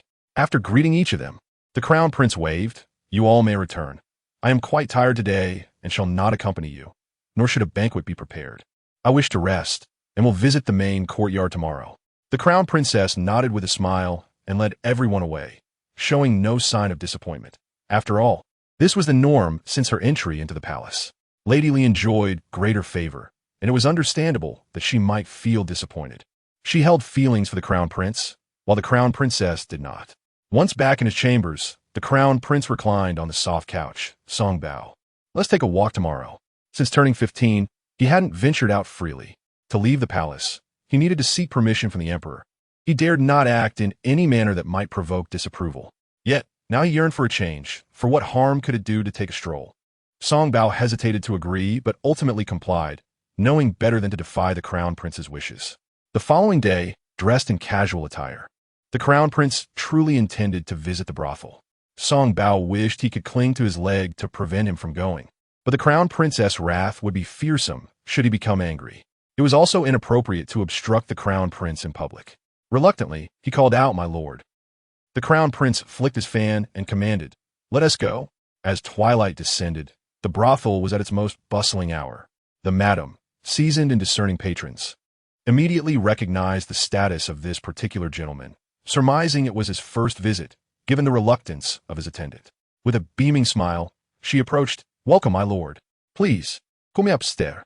We have the finest courtesans in the capital, such as the renowned peony, or if you prefer singing, dancing, or even chess, we have it all. Some gentlemen come not for pleasure, but simply for amusement. In such cases, the honorable gentlemen are the best of company. Madame Shun, may I accompany this young master?" At that moment, a soft, melodious voice chimed in. The madam, addressed as Madame Shun, was taken aback. "Rose? This young woman has always been the epitome of modesty. Regardless of the wealth and power of the gentlemen who approach her, she prefers to remain in the shadows, never seeking the limelight. Even if this gentleman possesses striking looks, there have been others who were more captivating in the past. It is indeed peculiar.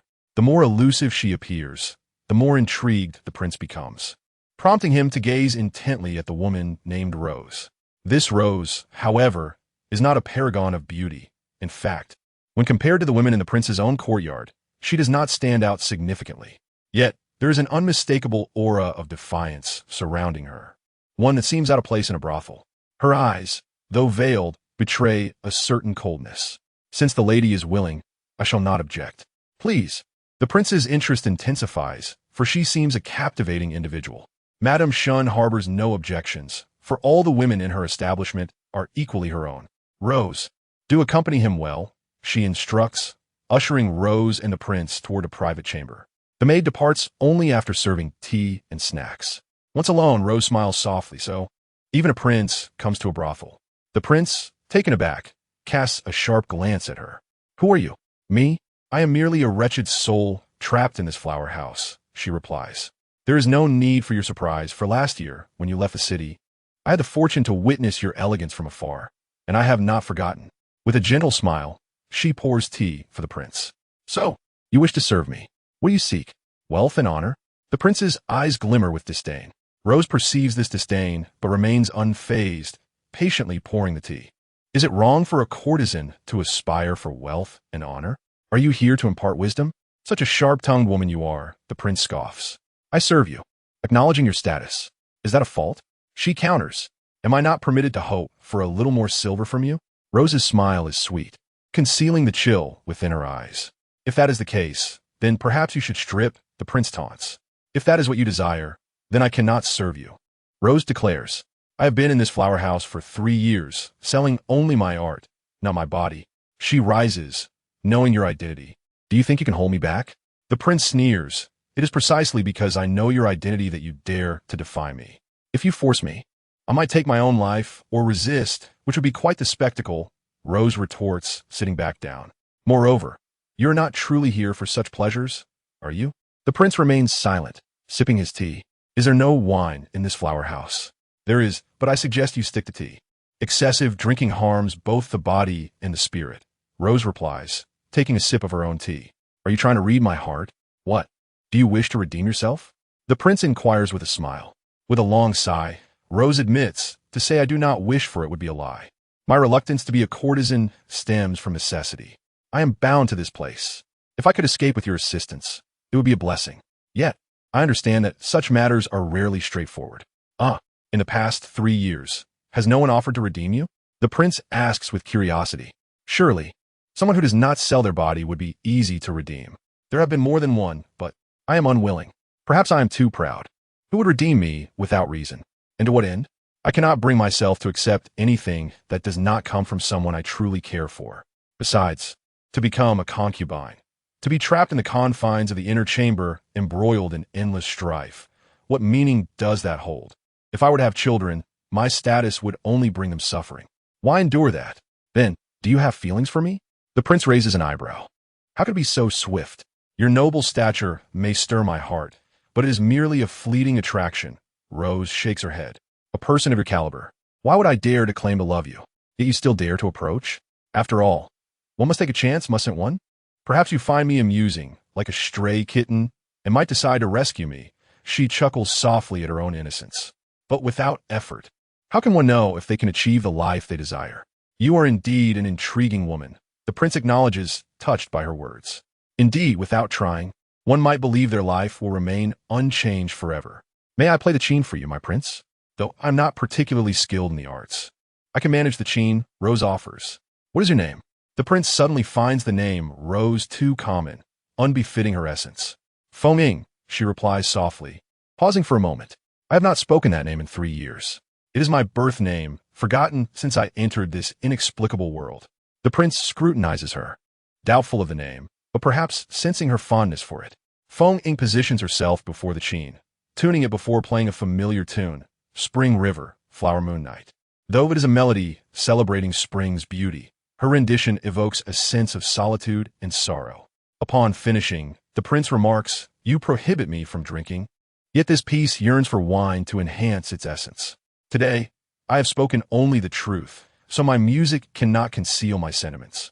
It is difficult to embrace joy." Feng Ying responds with a smile. "We all have our burdens. I do not blame you," the prince observes as he notices Feng Ying's downcast gaze, her lashes shadowing her eyes. "I shall remember you. Even if I were to redeem you, I cannot provide you with a proper place. It will be better for you to reside here in the flower house, free from visitors. I shall not withhold my silver," he offers. "I should refuse, as befits my pride, but I would be quite pleased not to entertain guests." "Thank you, my prince," Feng Ying bows sincerely. "If one day you come to care for me, I shall find a way to bring you to Qing Palace. You need only change your identity to enter as a concubine. No one will know your past," the prince expresses with interest. To him, she is simply a woman. As long as she remains pure, she is intriguing. The prince's interest is easily ignited. Even if he loses interest later, at least she would be liberated from her current existence. "I may be ungrateful, but even if that day comes when I find affection for you, I would not return to the palace with you. Qing Palace, while noble, is still a cage compared to this flower house." Feng Ying seeks freedom, not a tighter confinement. Feng Ying smiles lightly, "Forgive my candidness." The prince does not respond, nor does he gaze at her. After a long silence, he shakes his head with a bitter smile. "Even you, a woman like this, understand that Qing Palace is a cage. How tragic that so many remain oblivious. Perhaps it is the proximity to the dragon throne that obscures their vision," Feng Ying murmurs softly. The prince hears her, and bitterness wells up within him. After a long while, he stands. "I must take my leave. I shall return to see you again." "Farewell, my prince," Feng Ying smiles as she opens the door wide. Outside, the prince takes her hand. "When I return, do not meet anyone else. Otherwise, this flower house shall cease to operate." "Yes, I shall remember," Feng Ying bows deeply. Shortly after, Madame Shun arrives, observing their interaction with curiosity. "This young master, surely he has a beautiful wife at home. How has he become so enamored with Rose? It is indeed a mystery. Is this gentleman content? Is he truly leaving? This is 100 tales. Someone will come to deliver the money shortly. From now on, Xiang Wei has her lord to support her, and there is no need for her to entertain guests. Has Mama Shun taken note of this?" The prince casually tossed the banknote aside. Mama Shun paused for a moment. "Is this for redeeming Xiang Wei? You need only heed your lord's words. Your silver shall not be lacking." With a flick of his fan, the prince turned and descended the stairs. "TSK, I hadn't realized you possess such means." After the prince had walked away, Mama Shun turned back to Xiang Wei with a smile. Xiang Wei merely returned a faint smile. Chapter 0093. Too proper. After the prince questioned his life choices, he desired to indulge himself. This desire manifested in his decision to leave the brothel without returning to the palace. He intended to visit the estate to find the fourth master. In truth, the fourth master had already planned to seek out the prince the following day. After all, it would not be appropriate for the fourth master not to visit the prince upon his return to the palace, would it? Who could have anticipated that the prince would arrive first? At that moment, Yi Zhao was in the front courtyard. She had improved significantly and was able to walk for a while, so she lingered in the courtyard with the fourth master. He was reading while she strolled casually. The prince entered the village quietly, without any announcements. He did not allow anyone to inform others, and the few eunuchs who followed him bore expressions of utter despondency. The fourth master was momentarily bewildered and hurriedly greeted, "Long live the prince." Yi Zhao was even more confused. She had just met the prince? Goodness, she couldn't kneel, nor could she bend properly. She could only slightly bow. This servant pays her respects to the prince. Old Fourth, what has happened to your little beauty? The prince inquired with a chuckle. Yi, you may return now. The fourth master glanced back at the embarrassed Yi Zhao. He then added, see her out. These 3 words carried significant meaning. Su Peixiong did not go himself, but sent Su Wanfeng instead.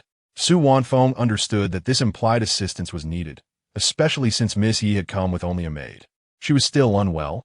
They must not further harm her. Yi Zhao also wished to leave quickly, but her body did not permit it.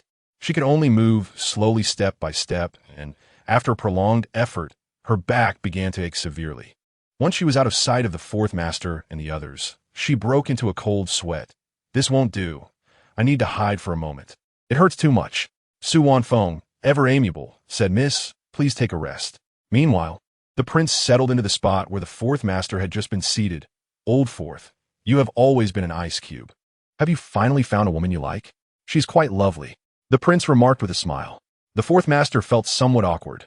Thank you, second brother. Since the prince was merely engaging in casual conversation, the fourth master did not wish to take it too seriously. Do you remember the Zhen family in the back courtyard? The prince asked after sipping from the tea that he had offered. The fourth master was momentarily taken aback. This subject does not recall. It was understandable that he did not remember.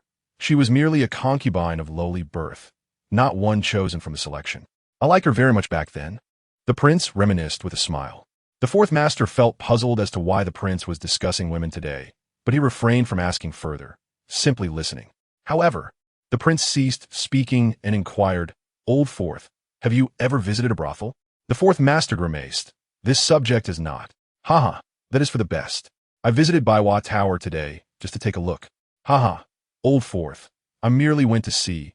Do not lecture me with your grand philosophies, the prince chuckled. Shaking his head, the fourth master acknowledged him, but felt increasingly perplexed. I have come here simply to wander about.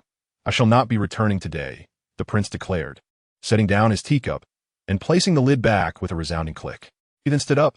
Come, let's go racing, brother. Though the fourth master was filled with questions, the prince was indeed the prince. When he spoke, he must be obeyed. After rising, he instructed Su Peixiong. Go inform the Fujin that the prince has arrived and intends to stay the night. Tell her to prepare accordingly. In the main courtyard, the Fujin hastily acknowledged. After some thought, she did not call for Li Side and busied herself with preparations. The result of the fourth master and the prince racing was that the fourth master lost. It was not that he deliberately let the prince win. Rather, the prince's equestrian skills were genuinely superior. The fourth master was astonished at how far behind he fell. This had never happened before. The prince, riding triumphantly, laughed heartily. What a delight! It has been a while since I have felt such exhilaration. The fourth master merely smiled, though he felt as if the prince had transformed, as if some burden had been lifted from his heart. After returning to the estate, Su Peixiong had prepared accommodations, and the Fujin had arranged a meal. In the front courtyard, the Fujin, elegantly attired, approached the prince. This servant pays her respects to the prince. May the prince be blessed. Please rise, sister-in-law. The prince gently lifted his hand. Once seated, the meal commenced, and the Fujin had arranged an exceptionally lavish spread, with a staggering 88 dishes. Initially, the prince chuckled, but as the meal progressed, his smile faded to a mere twitch of his lips. The prince ceased to smile, and naturally, the fourth master could not either. The Fujin grew increasingly anxious, fearing that the estate's offerings did not measure up to those of the palace, which only heightened the awkward atmosphere. After an arduous meal, the Fujin hurriedly excused herself. Once the banquet was cleared away and tea was served, the prince smiled and remarked, Old Fourth, your Fujin is indeed good, but she lacks a certain charm. She is too proper. The fourth master forced a laugh, feeling a tumult of emotions within. He did not wish to admit that his Fujin was lacking, nor did he want the prince to criticize her. Yet, deep down, he felt quite disappointed. In such circumstances, the prince sought solace. Why serve a table full of homely dishes? A modest selection of 10 or so exquisite dishes would suffice. What was the point of competing with the palace's lavish feasts? Fortunately, the prince merely spoke in jest, with no deeper implications. After that, he and the fourth master engaged in a game of chess, where they were evenly matched, battling fiercely. The following day, breakfast time was long past, yet the prince refused to rise. The fourth master, starved, had no choice but to nibble on some pastries to ease his hunger. Upon finally awakening, the prince noticed the fourth master waiting and remarked with a smile, "I have not slept so well in years. It was truly delightful. Well, you need not accompany me today. I shall return to the palace. You stay a few more days. It is becoming increasingly warm." With that, he departed with song bow. The fourth master wished to keep him, but could not. He could only see him off. The prince rode away, and it was not until the prince's figure was barely visible that the fourth master turned away. Within the fourth master's gaze, beyond confusion, there lingered a hint of understanding. The prince's life had not been particularly easy, had it? Aside from the enviable position that inspired jealousy among his brothers and the affection of the emperor. But how much affection did the emperor truly hold for him? In recent years, the royal princes had risen in prominence, making the prince's situation even more precarious. It seemed he did not wish to return to the palace, yet alas, he must eventually do so. "Master, the Fujin requests your presence," Su Peixing announced upon seeing the fourth master turn back. "Tell her that the lord is occupied. Another day will suffice," the fourth master replied coolly. At that moment, he was not in the mood to meet the Fujin. Su Peixing sighed and went to relay the message.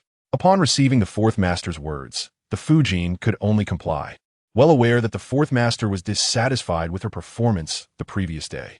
Yet, she truly did not know what else to do. The prince had come. What more could she do? They were at the estate, not the mansion, and she had exerted her utmost to present the best she could. Chapter 0094. Acknowledgement of error. Upon returning to the study, the fourth master inquired of Su Peixing, "Is there a Zhen family in Yuqing Palace?" Su Peixing hesitated for a moment before quickly searching his memory, for as a good servant, particularly one close to the master, such matters must be known. There has indeed been one. And what became of her? The fourth master pressed. "She has been gone for several years, my lord. At that time, we were still in the prince's residence, and the prince had not yet wed. It must have been when the prince was around 16 or 17. The Zhen family member was a southerner, sent to the palace as a concubine by those beneath the prince. They said she was exceptionally beautiful. I have not seen her myself. In the past, she was greatly favored and became pregnant for the first time, but unfortunately, the child did not survive, supposedly due to her young age and inability to carry the fetus. The second time, during a miscarriage, she left this world." Su Peixing thought to himself, who could possibly know how she perished? Initially, no one paid attention to such matters. After all, she was from the prince's palace, and he did not need to be informed. Reflecting on it now, it was quite apparent that even though the crown princess had not yet entered the household, there were numerous concubines in the prince's rear courtyard. Such a favored maid, one could easily find herself in peril. The fourth master acknowledged this with a nod, indicating his understanding. They spoke of someone who had passed away more than a decade ago. Yet the first thought that crossed his mind was of Yi Shi, remarkably beautiful and still young. The fourth master felt a twinge of worry. He decided that the house physician should check on her pulse every 2 weeks, and this must be kept confidential. Su Peixing was momentarily taken aback. "Her? Who are you referring to?" After pondering, he let out a sigh, realizing there was only one person it could be. It was unnecessary for anyone else to mention the need for discretion. The servant understood. He thought to himself, indeed, this lady had suffered and nearly lost her life. But it was true that the fourth master had firmly remembered her. Given the current situation, it seemed the fourth master had been quite devoted for a long time and was already contemplating her having children. Perhaps, if all went well, she might even raise the child herself. Yi Zhao remained blissfully unaware, but the next day, when the physician arrived, she sensed something was amiss. It was unusual for him to come again so soon after just visiting the previous day.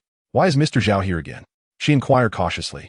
"Oh, it is at the master's behest. He wishes for the young lady to be checked every fortnight." Mr. Zhao, the physician, replied with a smile. Yi Zhao's heart sank. "I see. My condition. Ah Yuan, you stay. The rest of you may leave. I have something to discuss with Mr. Zhao." Yi Zhao instructed with a smile. The physician felt a hint of unease, but said nothing. The others assumed it was a matter the young lady preferred to keep private and exited the room. As for Ah Yuan remaining, there was no fear of scandal. Mr. Zhao, being of a certain age, was not someone who would invite unnecessary speculation. Once alone, Yi Zhao spoke directly to Mr. Zhao. "I have taken the contraceptive decoction. Are you aware?" Mr. Zhao was momentarily taken aback. "This? I naturally know. Isn't it normal for a concubine to take contraceptive measures? Oh, perhaps you are unaware. I ingested the decoction of my own accord. The prince did not instruct me to do so, Yi Zhao stated frankly, fixing her gaze on Mr. Zhao. Yuan had initially been unaware, but later learned the truth and was not particularly surprised. However, she found it curious that the young lady had confided in Mr. Zhao. I am too young. Bearing a child at this age could be life-threatening. I was wrong to deceive the fourth master, Yi Zhao thought boldly, wishing to openly avoid pregnancy. Given the number of people she had offended, it seemed prudent to find a way to evade the situation. Otherwise, life would become unbearable. As for when she might conceive, she intended to wait until her health improved and she was older and capable of raising a child. If she could not secure custody of the child, then she would choose not to bear one at all. Mr. Zhao nodded. I understand the young lady's intent, but this deception towards the master. I know. Please do not hesitate to inform the master, but I implore you, assist me in resolving this matter as best as you can. I would be immensely grateful. She began to kneel. Mr. Zhao hurriedly supported her and stepped back. There is no need for such formality. I shall comply. After Mr. Zhao departed, Yuan sighed. You are taking a great risk. It is fine. To continue hiding this would ultimately lead to discovery. Better to clarify now. After all, I nearly lost my life, and it is better to be honest. The fourth master should not be excessively angered, considering my young age. Giving birth now would surely be impossible. When Mr. Zhao returned, he indeed mentioned the contraceptive decoction. The fourth master furrowed his brow. Yisher secretly took the contraceptive decoction? Boldness indeed. The fourth master was immediately incensed. How could he not be furious? Someone was unwilling to bear his child. This was intolerable. Your Highness, please calm your anger. Missy is still quite young and of lowly status. There were reasons for her initial silence, especially since she is currently unfit for childbirth. Mr. Zhao, who had never dared to speak so freely before the fourth master, felt compelled to defend her this time. Leave, the fourth master coldly huffed. Mr. Zhao hastily exited, pondering whether Yisher would manage to escape this time. The fourth master decisively made his way to Yi Zhao's courtyard. Inside, Yi Zhao was pacing, feeling the heat of the day. Upon his entrance, she promptly knelt and greeted him. Your Highness, may you be blessed. During this period, due to her injuries, the fourth master typically exempted her from such formalities. Yet today, he observed her kneeling and even took a seat himself. Yi Zhao's heart leapt with joy, thinking that if he was willing to engage with her in anger, there was still hope. How wonderful! It was evident that if he truly disdained her, he would not have come at all. Yisher, you possess quite the audacity. The fourth master gazed at her kneeling figure, even waving his hand to dismiss the servants from bringing tea. Yi Zhao raised her head. I acknowledge my faults. The fourth master, seeing her pitiful expression, felt his ire only intensify. Yisher, just how bold are you? Who granted you the audacity and ability? Speak. Where did you acquire the drug? Yi Zhao signaled for Ling and Yuan to leave before inching closer to the fourth master and embracing him. He kicked her away, though the force was notably gentle. Rather than clinging tightly, Yi Zhao seemed to anticipate his action, allowing herself to fall to the ground with a yelp, unable to rise. Su Peisheng observed the fourth master's momentary tension and desire to assist her, but he maintained a stern demeanor, feeling a pang of sympathy. It was no wonder the master often referred to her as a fox. She was indeed cunning. Chapter 0095.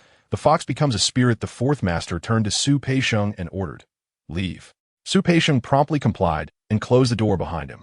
Yizhou, her face pale, struggled to maintain her composure and knelt again. Your Highness, I acknowledge my faults, but at that time, I was helpless. I was terribly frightened. Then enlighten me. What do you mean by helpless? You dare to deceive me? The fourth master continued his cold rebuke. Your Highness, it hurts. Yi Zhao noticed a slight softening in his tone and seized the opportunity to persuade him further. The fourth master often pondered how she could discern when he was genuinely angry and when his fury was not as severe. Even if he was upset, that half-hearted kick had dissipated much of his wrath. Seeing her in pain from her injuries, how could he be truly harsh? It must be said, Yi Zhao had a talent for choosing her moments. Had her injuries healed, or had this incident occurred prior to her injury, the fourth master would never have easily forgiven her. The distinction between not wanting to conceive and choosing not to give birth was vast. Speak. Where did you obtain the drug? The fourth master feigned indifference. It was at home. During my last visit, I requested it from my mother. I did not dare to request it from you. Your Highness, please do not be angry. Yi Zhao attempted to play the damsel. Yishi, you do not wish to bear my child? Giving birth to my child would be a hardship for you? The fourth master suddenly leaned in, grasping her chin. You were deceived into this household and do not wish to be with me. Thus you refuse to bear my child? Her chin ached, and her back throbbed. Yet Yi Zhao suddenly burst into laughter, her eyes sparkling like stars in the night sky, radiant with joy. This was not a cruel laugh. It was a genuine one. In truth, she felt elated. His inquiry indicated he cared. His concern signified he valued her. How wonderful! Seeing her smile only fueled the fourth master's anger. But unexpectedly, Yi Zhao leapt up and threw herself into his embrace. The fourth master was momentarily stunned as he was enveloped by her embrace. Yi Zhao clutched his garment tightly, trembling with joy. Master, I'm so happy. I am overjoyed. You care for me in your heart. I'm so delighted. The fourth master, held in her embrace and shaken by her enthusiasm, felt as if he had turned into a stone statue. After a pause, he gritted his teeth and asked, Yi Zhao, do you know what I'm asking you? His back teeth ground together audibly. Yet, Yi Zhao suddenly raised her head and kissed the fourth master on the lips, mumbling something he could not hear. She kept her eyes open, her face flushed and her eyes sparkling, radiating pure joy. Should he push her away? Would she fall and hurt herself? After all, she had been severely injured before and had just fallen again. The fourth master felt his mind was overwhelmed. He reached out, intending to tug at her hair, but upon seeing the delight in her eyes, he could not bear to do so. Instead, he caressed her for a while before suddenly pressing down and returning the kiss. Yi Zhao became even more elated, kissing the fourth master with all her might. Ultimately, after her injury, Yi Zhao was to share the bed with him. In the middle of the day, the fourth master felt utterly debased, his mind consumed with a singular thought, to relieve his desires first, lest he be overwhelmed by both lust and anger, and truly harm her. Finally, after pinning Yi Zhao down on the couch, she began to whimper in pain. The fourth master sneered. His expression clearly indicated she had provoked him. However, Yi Zhao found herself captivated by his mocking smile.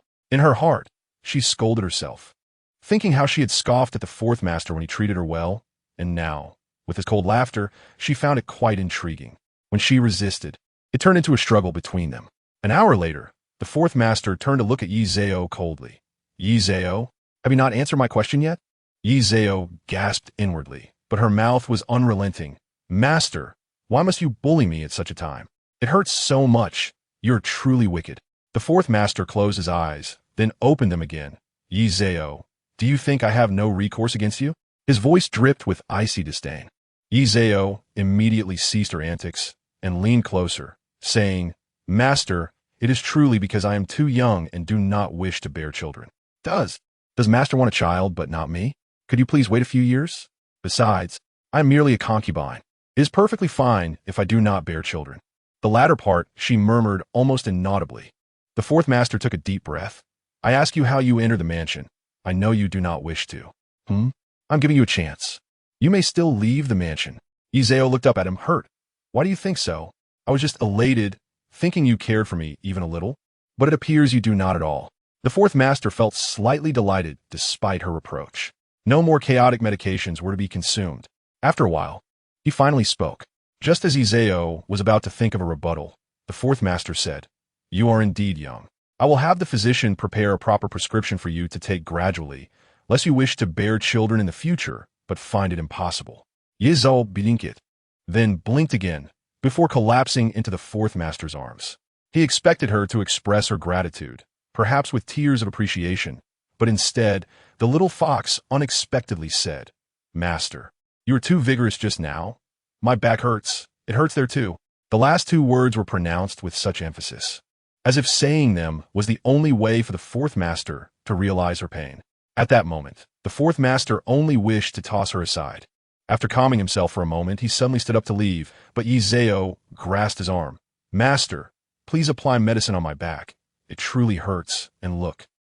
Am I bleeding? Yi Zhao, having had a scab on her back that had now fallen off, could unabashedly ask the fourth master to look. Her skin, once pale, was now a rosy hue, swollen yet not unsightly, merely evoking sympathy. Yi Zhao felt a sense of pride within her. The fourth master did not wish to look, yet he caught a glimpse from his profile. Turning back, he pinched her chin. Yi Zhao, is there anything else you are concealing from me? Speak now, and if I discover any more secrets, I shall personally end you. Such a woman. The fourth master could never bear to harm or poison. If one day his heart grew cold, he would rather strangle her himself. Yi Zhao, in perfect compliance, shivered before shaking her head. Nothing. This is the most serious matter. I assure you, I truly have nothing else to say. As for my feelings toward you, well, I probably would not voice that, would I? The fourth master snorted, releasing her chin and summoning someone to attend to them. After all, even if she required medication, she must first be cleaned up. However, in the end, the fourth master did not apply medicine for her. He had never tended to a woman, much less a concubine.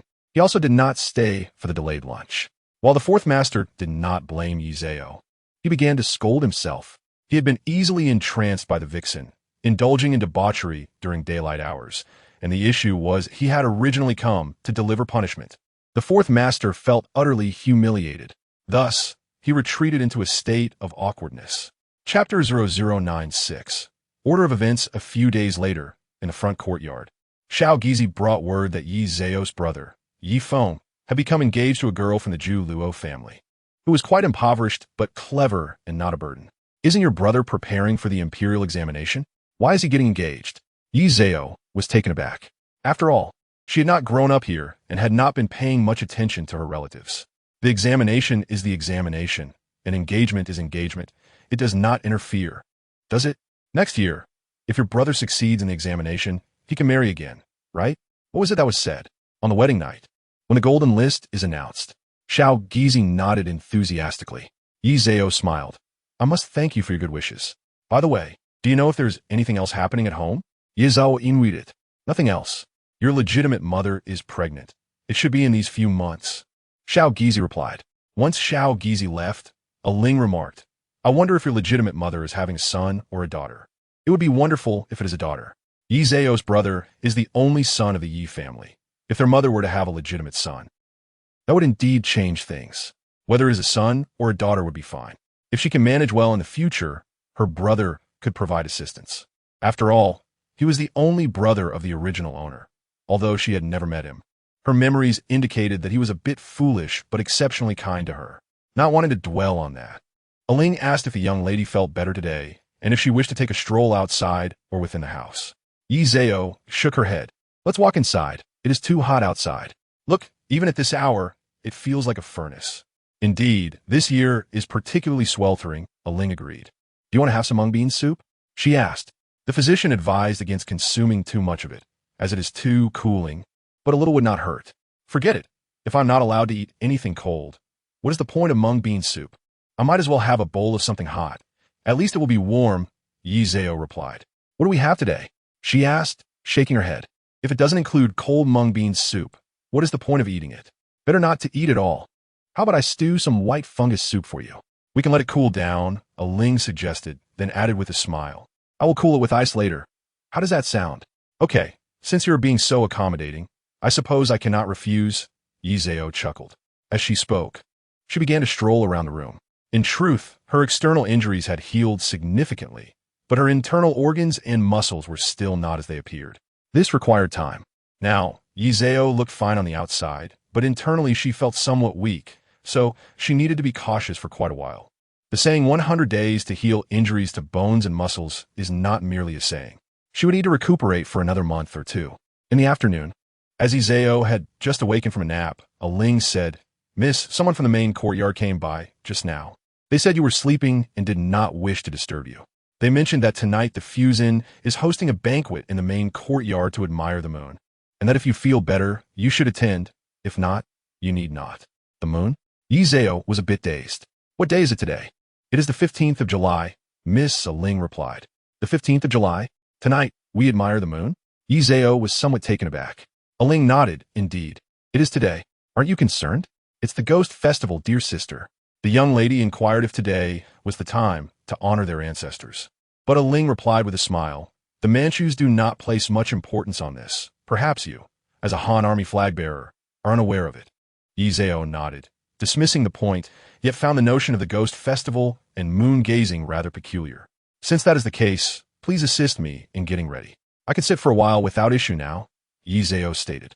As a Ling was responding, a Yuan entered. The young lady is awake. Where have you been? Yi Zhao inquired as she sat up. A Yuan produced a small jar, freshly picked. I will prepare soup for you tomorrow. It contains freshly peeled lotus seeds. Tender and delightful. Yi Zhao sampled a few, declaring delicious and sweet. Let's assist the young lady in changing her attire. The moon is to be admired in the main courtyard tonight, a Ling suggested. Please summon the two to come in and assist. A Yuan, go wash your hands. Yi Zhao instructed, already on her feet. A Yuan stepped out, calling for Hu Pe and Yin Ji to enter. As they entered, Hu Pe and Yin Ji smiled and assisted Yi Zhao in dressing. Having served her for over a month, they were familiar with her preferences and habits. At this moment, they efficiently selected garments from the wardrobe. Hu Pe unfolded a coral red qipao, but Yi Zhao shook her head. She then presented a water green outfit, to which Yi Zhao still did not nod. Undeterred, Hu Pe brought forth a lilac dress. Yet Yi Zhao remarked, let us go with that first one. It is more refreshing. Hu Pe smiled apologetically. Very well, I shall help you wear it. She neatly set aside the other two outfits and brought the water green one for Yi Zhao to change into. Once dressed, it was time to select accessories. Hu Pe held a box while Yin Ji chose a pair of plain silver hairpins, but Yi Zhao interrupted, there is no shortage of exquisite options. There is no need to be so plain all the time. It has been a while since I last saw the fourth master. Yin Ji was momentarily taken aback. But Hu Pe laughed. The young lady's attire is simple today. A pair of jade hairpins would complement it beautifully. Then you may proceed. Yi Zhao smiled at her. Hu Pe handed the box to Yin Ji, who selected a pair of jade green sparrow hairpins. Though they were merely silver with tiny jade sparrow adornments, they were exquisitely crafted and of good quality, yet not as opulent as those used by the favored consorts. They struck a perfect balance, neither too understated nor overly ostentatious, suiting Yi Zhao's esteemed status. After selecting the hairpins, they paired it with two flower pins made of delicate emerald beads, which appeared lovely but held little value. On her wrist, she adorned a pair of jade bangles, which were acceptable in quality. Once attired, Yi Zhao gazed into the bronze mirror. Hu Pe has a great eye for adornment. This is for you, she said, retrieving a gold hairpin from the box. It was a piece she had no intention of wearing, considered a reward. This design is not particularly appealing, so you needn't wear it. After all, it is pure gold, and exchanging it is equivalent to currency. Hu Pe gratefully accepted it, her heart full of thanks. As they prepared to leave, Yi Zhao mused that she could hardly regard Hu Pe and Yin Ji as sisters. The order of arrival truly held significance. In Chapter 0097, A Mother's Heart, Yi Zhao donned a cloak, for she anticipated returning late. Today, she brought Hu Pe along, not solely for her skills in dressing, but because it was customary to utilize newcomers, regardless of trust.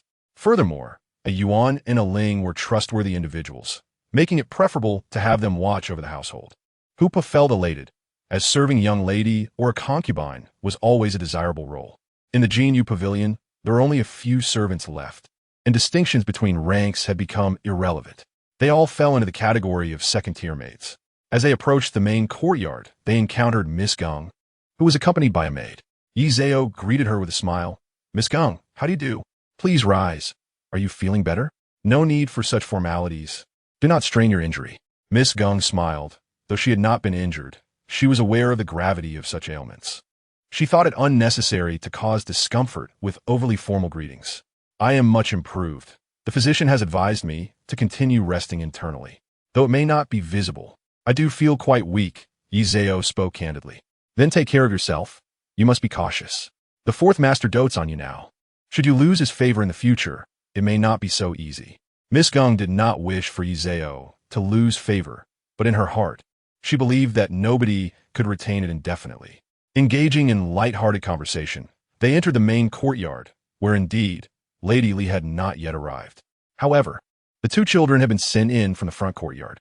The favored consort smiled. Please take a seat. You need not pay respects, Yi Zhao. Yet Yi Zhao knelt to offer her greetings. Though the favored consort did not voice it, her heart was evidently pleased. You are too sensible. Please sit. Oh wait, you cannot sit? Yi Zhao quickly responded, I can sit now. The favored consort merely nodded. shifting her attention to the eldest princess. Eldest princess, why has your mother not yet arrived? The eldest princess, 6 years of age, was not just an ordinary child and felt a bit awkward in the moment. In response to my mother's inquiry, I came from the front courtyard. The implication was clear that she did not know. The favored consort chuckled, feigning warmth while subtly mocking. Your mother has always been like this. You're well aware. You must never emulate her. A woman should be gentle, respectful, and virtuous. The underlying message was that Lady Li lacked these qualities.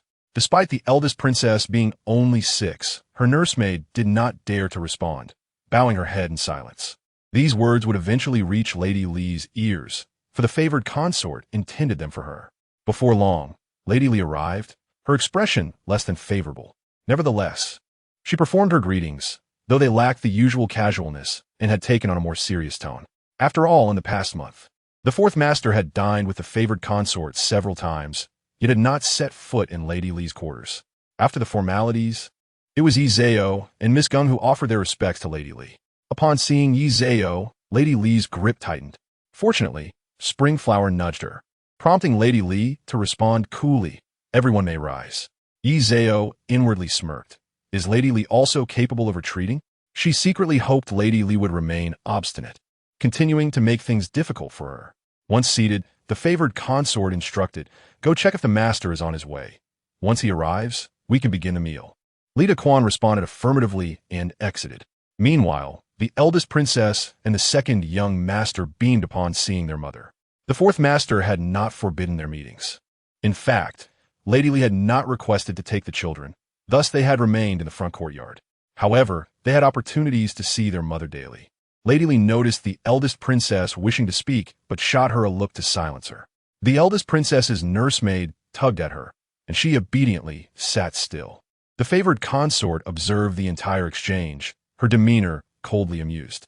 The fourth master arrived shortly thereafter, clad in a dark robe, hands clasped behind his back, a ring on his thumb.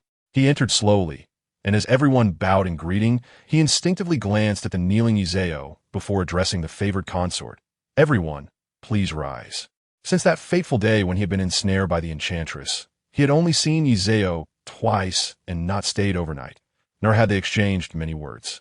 Yi Zhao's gaze was seemingly affixed to the fourth master, and he could not help but notice. It was not just him. Everyone present was aware. Lady Li's expression darkened further, as the fourth master had not spared her a glance since entering. The favored consort remained indifferent, but felt an unexplainable satisfaction at Lady Li's discomfort. She had no expectations of the fourth master's affections, but Lady Li still harbored such hopes. Now, even a concubine was more favored than her, which was truly amusing. The so-called moon-gazing was merely an excuse. Was it not just a pretext for seeking reconciliation with the fourth master? After the moon-gazing concluded, the fourth master finally granted the consort some consideration by allowing her to remain in the main courtyard. Lady Li returned to her own residence with her pair of children, while Gung and Yi Zhao each made their way back. In Lady Li's quarters, upon hearing the words of the eldest princess, Lady Li trembled with anger. The eldest princess may not have comprehended the true meaning of those words, yet she remembered them. Be good, my dear eldest princess. Do not heed her nonsense. She wishes to ruin you, to destroy you all. Fear not, for your mother is here. I shall protect you. You are still your father's favored children. You must strive to please him. Do you understand? Lady Li embraced the eldest princess tightly, pulling her son into the embrace as well. Tears flowed uncontrollably from her eyes. Mother, I understand. Please do not cry, the eldest princess choked out. Be good, mother will not cry. Lady Li attempted a smile, yet her eyes felt even more sore. Mother, I will call father to see you tomorrow, the eldest princess declared. Silence. Who taught you that? Lady Li abruptly released her grip, glaring at the eldest princess and then at the wet nurse standing nearby. Was it you? The wet nurse hurriedly knelt. This servant deserves punishment, but the eldest princess merely speaks a word, and the master will come. Why must you oppose him? Lady Li gritted her teeth. You wretched servant! Who instructed you to teach the eldest princess such things? If you dare to do so again, I shall take your entire family's lives. Always cautious not to frighten the children, Lady Li refrained from further words, soothing the two until they fell asleep, before calling for the wet nurse again. Kneel. The wet nurse complied. Lady Li coldly huffed, Even if I fall out of favor, even if I perish, they remain the esteemed young mistresses of this household. Even if the fourth master despises me, they are still his children. My well-being is of little concern. Their welfare is paramount. If you wish to be prudent, remember this. Regardless of what happens to me in the future, do not let the children plead on my behalf. Not a single word. She could solicit favor using her children while in grace, but in times of disgrace, she would never allow them to assist her or become entangled in her plight. Even the most malicious individuals possess a trace of kindness, and Lady Li's softest spot was undoubtedly her maternal love. Chapter 0098. Doubts upon returning to the palace. The crown prince refrained from discussing state affairs. He did not inquire about the actions of the prince of the Strait region, nor did he entertain visits from ministers like Sua Inu. As time passed, even Emperor Kangxi felt somewhat remiss towards the crown prince and sent a decree summoning him to manage state matters, with the prince of the Strait region assisting alongside the third and fourth masters. The crown prince received the edict with calm composure, revealing no other emotion. The prince of the Strait region smiled. It ought to be so. Brother, do you truly believe it should be so? The crown prince called out. Yet upon glancing at the surrounding servants, he chose silence. Shaking his head, he smiled. I am weary today. I shall return first. You may attend to your matters, brother. With a pat on the prince of the Strait region's shoulder, he turned to leave. The prince of the Strait region offered to escort the crown prince, standing upright. The crown prince's silhouette was tall, departing without a trace of longing. The prince of the Strait region squinted. Has the crown prince visited the 100 Flowers Pavilion twice? Indeed, he has, but why does he have such an inclination? Should we let it be known? Begone. Winning honorably is one thing. Tarnishing his reputation serves no purpose. If you entertain this thought again, I shall have your head. With a swift kick, the prince of the Strait region sent the eunuch sprawling. The eunuch knelt, trembling in fear. As the prince of the Strait region walked away, he pondered that he could no longer view everyone through the lens of the past. The crown prince was not the same crown prince. Go. Convey a message to your fourth master, urging him to return to the capital. He has lingered long enough, the prince of the Strait region instructed. The eunuch dared not ask further, hastily departing. By the time the fourth master received the news, it was already evening. He instructed the panting eunuch to rest before summoning Su Peixiang to the main courtyard. Upon receiving the news, the consort quickly replied, Let us pack today. We shall return tomorrow in time. The master is not in a hurry. He can return first tomorrow, and it matters not if the consort and others are delayed a bit. It has been sweltering these past few days. We must avoid overheating any of them. It is summer, and it is only mid-July. At least half a month more is needed before the heat becomes bearable. Rushing back now may lead to someone falling ill. The consort smiled. Indeed, but it is of no concern.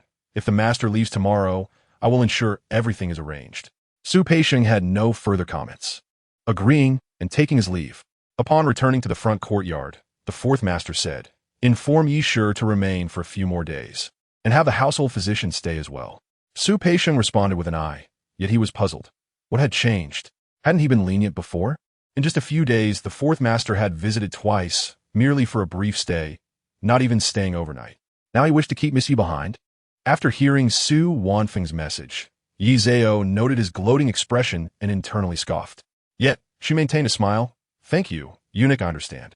Su Wanfeng had hoped to see Zhao anxious or weeping, but her calm demeanor surprised him, so he could only leave with a smile. As news spread that Yi Zhao would remain, Lady Li was overjoyed. In recent days, the fourth master had ceased visiting, yet he had not stayed overnight with Yi Shi. Did this not indicate that Yi Shi had lost favor? Meanwhile, in the main courtyard, the consort pondered what could be the reason for the master's actions. From my observation, it seems awkward. It does not appear that Yi Shi has fallen out of favor, said Nurse Yang. Regardless, since the fourth master wishes her to stay, let her remain. The consort does not mind one less Yi Shi. As for Yi Zhao, noticing the worried expressions of her 4 maidservants, she smiled. What troubles you? The master has retained me and the household physician. He is concerned about my well-being during the journey. Once I recover, I shall return. A Yuan and a Ling understood her well. Seeing her unperturbed demeanor reassured them. Yanji and Hooper remained anxious but dared not speak further, simply offering smiles. Yi Zhao truly felt no urgency. What was there to rush about? Was it not merely that she had embarrassed the fourth master before? He had suffered a significant defeat and could not withstand it. In the past month, during his 2 visits, he had shown no signs of composure. This time, the fourth master deliberately wanted to leave her behind to temper her spirit. How could she easily lose favor? Besides, did the fourth master truly intend to abandon her forever? If he wished to do so, he would not have made those 2 visits. It was simply a matter of the fourth master being obstinate. Prepare my attire. I shall go to the front courtyard and see the fourth master, Yi Zhao said with a smile, rising from her seat. No need for formal attire. Just a cloak will suffice, and a yuan may accompany me. Aling sighed softly, draping a willow leaf yellow cloak over Yi Zhao's shoulders, and a yuan followed her out. In the front courtyard, someone attempted to obstruct her, but fortunately, Xiao Gui was present. Say, miss, please wait. I shall seek permission. Xiao Gui went to the study's entrance. Finding Su Wanfeng standing there, and approached him with a smile, Brother Su, good fortune. Missy has arrived. Su Wanfeng glanced sideways, you rascal. Knowing you frequent that side so often. Now that the master is returning, you dare to run? Xiao Gui chuckled. How could I have known? The household physician remains. Perhaps the master wishes Miss Yi to recuperate. Implicitly, he warned him not to offend anyone at this moment. Su Wanfeng shot a few disdainful glances at Xiao Gui. Fine. Then I shall report this again. Reluctantly, Su Wanfeng entered the study. Xiao Gui cursed him in his heart for being so pretentious, still a perennial second-rate. Inside the study, upon seeing Su Wanfeng enter, Su Peixiong walked over. What is it? Master, Missy has arrived. Shall I throw her out? Su Wanfeng asked with a smile. Su Peixiong glared. Knowing he could not scold him at this moment, he simply pointed and turned back. Master, Missy has come. The fourth master pretended to set aside the items in his hands. So late? Let her in. Su Peixiong let out a sigh, casting a glance at Su Wanfeng, whose expression of disappointment was unmistakable. When Yi Zhao was invited in, the fourth master did not even spare her a look. Yi Zhao found this amusing. There was something endearingly charming about his awkwardness. Your servant pays respects to the esteemed master. May you be blessed, she said with a small voice. The fourth master, hearing her, grunted in acknowledgement. Rise. Asie Zhao stood. Su Peixiong discreetly ate it. The fourth master thought to himself that Yi Zhao must be here to plead with him to take her back to the capital. In truth, if she truly begged, he would undoubtedly acquiesce. At this moment, he felt a flicker of happiness. It was pleasing that this woman was sensible. Yi Zhao approached the fourth master, her voice soft and gentle. Master, will you be returning to the capital tomorrow? Chapter 0099. The disappointed fourth master. The fourth master sat firmly, responding with a sound of affirmation, seemingly waiting for Yi Zhao to beseech him. Internally amused, Yi Zhao feigned reluctance. Then, may I stay a little longer, master? I know you must be busy, but I cannot bear to part with you. The fourth master raised an eyebrow. Do you know the rules? Such sentiments are not to be expressed so casually. Yi Zhao bit her lip and bowed her head. Understood. The unspeakable sense of grievance was palpable. The fourth master, affected by her feigned sternness. Yi, do you have any other matters? Yi Zhao lifted her gaze. I have nothing else, just... Master, she called softly, then slowly moved closer. The fourth master speculated that she might be trying to solicit his favor. He contemplated teasing her a little. However, Yi Zhao took hold of his hand and, on tiptoe, planted a quick kiss on his cheek before withdrawing rapidly. I am done here. I will take my leave. Master, you must rest well tonight for your journey tomorrow. The fourth master, gritting his teeth, exclaimed, Yi, do you not realize I wish to keep you here at the estate? Yi Zhao turned back. I am aware, master. You have asked me to recuperate, and I am immensely grateful. Thank you. She curtsied as she spoke. The fourth master waved his hand. As long as you understand, be off with you. Staying any longer would surely vex me. Yi Zhao truly departed. Had face betraying reluctanje. Yet she refrained from uttering another word. Once she left, the fourth master's expression darkened. Su Peixiong entered and immediately sensed the tension. The master was clearly displeased. Yet, Yi Zhao had left with a smile. How complex the master's world was. Once outside the main courtyard, Yi Zhao and a yuan could not speak freely, given that the little palace made with the lantern was still in the front yard. It was not until they returned to wash up and prepare for bed that a yuan finally asked, did the master agree to let you return with him? Though the lady had not mentioned packing, there was still a glimmer of hope. Why rush back in this sweltering heat? It would be better to return later. Yi Zhao smiled, closing her eyes. A Yuan had no choice but to tuck her in and leave to sleep. The night passed in silence.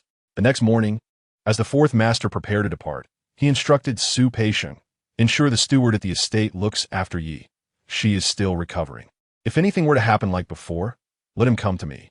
Su Peisheng quickly agreed, thinking to himself that the master was clearly not displeased. He was simply being stubborn. After finishing breakfast, the fourth master found that the Fujin had already arrived. "I thought it best not to delay your affairs. So everything is ready. There is no need to separate today." The fourth master regarded her, finding no fault in her assertion. His previous caution was merely to ensure the womenfolk were not caught unaware. Since there were no issues, they could proceed. "We shall depart in half an hour," he declared. The Fujin acknowledged and sent someone to check on Li and Geng, without mentioning Yi. Since the Fujin had not raised Ye's name, it was evident that she would not speak of her either. Nevertheless, Yi Zhao was meant to come, for the fourth master would be returning to the mansion, and it would be inappropriate for her not to send him off. Thus, she coordinated with Li to time their departures. Li observed Yi Zhao, dressed in a peach-red jacket adorned with delicate pink crystal jewelry, resembling a blooming magnolia, captivatingly beautiful. She considered teasing her, but thought better of it. It was not the right moment. With a huff, she turned and walked away, deciding it was unnecessary to reprimand Yi now that she could not return to the mansion. Yi Zhao, rising on her own, made her way to the front courtyard, feeling an overwhelming sense of regret for not being reprimanded at this moment. In the front courtyard, after the greetings, the fourth master could not help but glance over. "Yi, your injuries have not fully healed. You should remain here to recuperate," he finally said, his thoughts leaning towards her youth and concern that she might feel despondent if left behind. At this moment, the fourth master even felt a hint of regret. Why should he push her away? Yet, he could not find the means to retract his words. If only Yi Zhao could shed a few tears and utter some heartfelt words, he would willingly wait a while longer to take her with him. Alas, Yi Zhao did not cry. Instead, she smiled. "I am grateful, master. The scenery at the estate is lovely. I can stay a few more days without issue." The fourth master lowered his gaze, finding himself at a loss for words, before turning away. "Let us go." The Fujin had intended to say a few words, but seeing the fourth master's apparent impatience, she swallowed her thoughts and merely cast Yi Zhao a meaningful glance as she boarded the carriage. Li shot Yi Zhao a cold glance before climbing in, while Geng maintained a calm demeanor. Su Peisheng pulled over Lu, the steward, and whispered, "You must take good care of her. If, after some time, you come to retrieve her and find her in poor health, you shall have to answer to the consequences." Lu, taken aback, thought Yi Zhao would not return. Su Peisheng scoffed, "If you do not learn from your mistakes, you may very well lose your life. Remember, money is not easily earned. Do not be greedy at this time. If anything were to happen to her, while others remain unscathed, you will be the one to suffer." With that, he disregarded Lu's shock and hurried to catch up with the fourth master. Once the carriage had departed, Lu chuckled. "Lady, you may return. The sun is setting. It is quite hot. Thank you for your concern, Master Lu. I do not mind the sun. I shall take a stroll along the path," Yi Zhao replied with a smile. "Ah, then, you all take care of yourselves," Lu instructed, summoning a few maids to attend to her. Such a remarkably beautiful lady remaining behind, while leaving 4 rough servants to attend her, was certainly a precarious situation for him. Otherwise, he would be courting disaster. Yi Zhao strolled leisurely along the path, realizing that it was mid-July and the crops were nearing maturity, thriving splendidly. "Miss, there's a grove over there filled with peaches and apricots. Shall we sit for a while?" A Yuan suggested with a smile. "Let's go. We can gather some peach gum for soup, which is truly a delicacy," Yi Zhao replied cheerfully.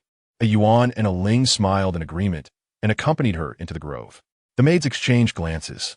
How strange it was that their master appeared so joyful even after being left behind. Yi Zhao reveled in her freedom for the entire morning, and it was only after a Ling urged her several times that she finally agreed to return, as her injuries were still fresh, and such activities were not advisable. Upon her return, she realized she had inadvertently gotten something in her eye, making them sting and tear up. She rubbed her eyes helplessly for quite some time. Back at the estate, her eyes remained red, and tears threatened to fall, prompting a few eunuchs to notice her distress. Chapter 0100. Cruelty and Dependence the following day. A note from a little eunuch found its way to the fourth master's desk, reporting that after sending him off, Yi Zhao had gone to the peach grove, where she cried and returned to the estate with tearful eyes. The fourth master smirked slightly, feeling a measure of joy. Within the mansion, news of Yi Zhao's absence brought delight to many, including Wu Gij, Gao Gij, Yun Gij, and Yu Ning. However, those left in the Jinyu Pavilion, including Granny Song and Xiao Tingzi, were the most worried. Granny Song was somewhat better off, as she was not strictly considered a servant of Jinyu Pavilion, but rather a rough servant. The little pavilion, however, was merely a servant holding a dog at the Jinyu Pavilion. Now that the master had not returned, what would become of the dog? What would he do? Yet, no one cared about the anxiety of these few individuals. By the lakeside, the little pavilion took the dog, Coalball, for a stroll. Being still young, Coalball was oblivious to the intricacies of human affairs and darted off joyfully into the distance. The little pavilion could not catch up and dared not call out loudly, so he hurried to pursue it. At that moment, he spotted Gao Gij and her entourage. He dared not move, feeling small and vulnerable. Coalball, however, remained unaware and innocently chased after Gao Gij's feet. The little pavilion hid behind a tree, paralyzed with fear, yet he could only watch as Gao Gij kicked Coalball, sending it sprawling. She followed up with another kick and commanded her eunuchs, uttering some words. The little pavilion, sensing the gravity of the situation, rushed out in a frenzy, shouting no, but it was too late. He heard the splash of water, mouth agape as he gazed at Gao Gij, only to catch her cold smirk. Even though Coalball was small, the little pavilion understood that it was surely dead. Such a tiny dog, even if it could swim, had been kicked so forcefully that it would have lost its ability to do so. Tears streamed down the little pavilion's face. He loathed his own helplessness. With the master gone and the dog lost, he knelt there only to receive a kick from Xiao Quan, knocking him to the ground. Gao Gij sneered, beat him for offending the master. Xiao Quan let out a sigh and unleashed a flurry of kicks upon the little pavilion, though he avoided any fatal blows. Mindful of the potential consequences, only when the little pavilion lay still did Gao Gij and her entourage leave. He remained on the ground for what felt like an eternity until they departed, before finally daring to wade into the water in search of Coalball. Unfortunately, he was not a strong swimmer and nearly drowned, only to be rescued by an old eunuch from the garden who brought him back to the Jinyu Pavilion. Upon seeing him, Grandma Song was startled and exclaimed, "What happened?" The little pavilion cried out, "Annie, Coalball. Coalball is gone." The old eunuch sighed. "Well, I saw it too. What can be done? Can you expect your young lady to return? If she doesn't tea, you should find somewhere else to go. What time is it to still be crying over a dog?" With that, she turned to leave.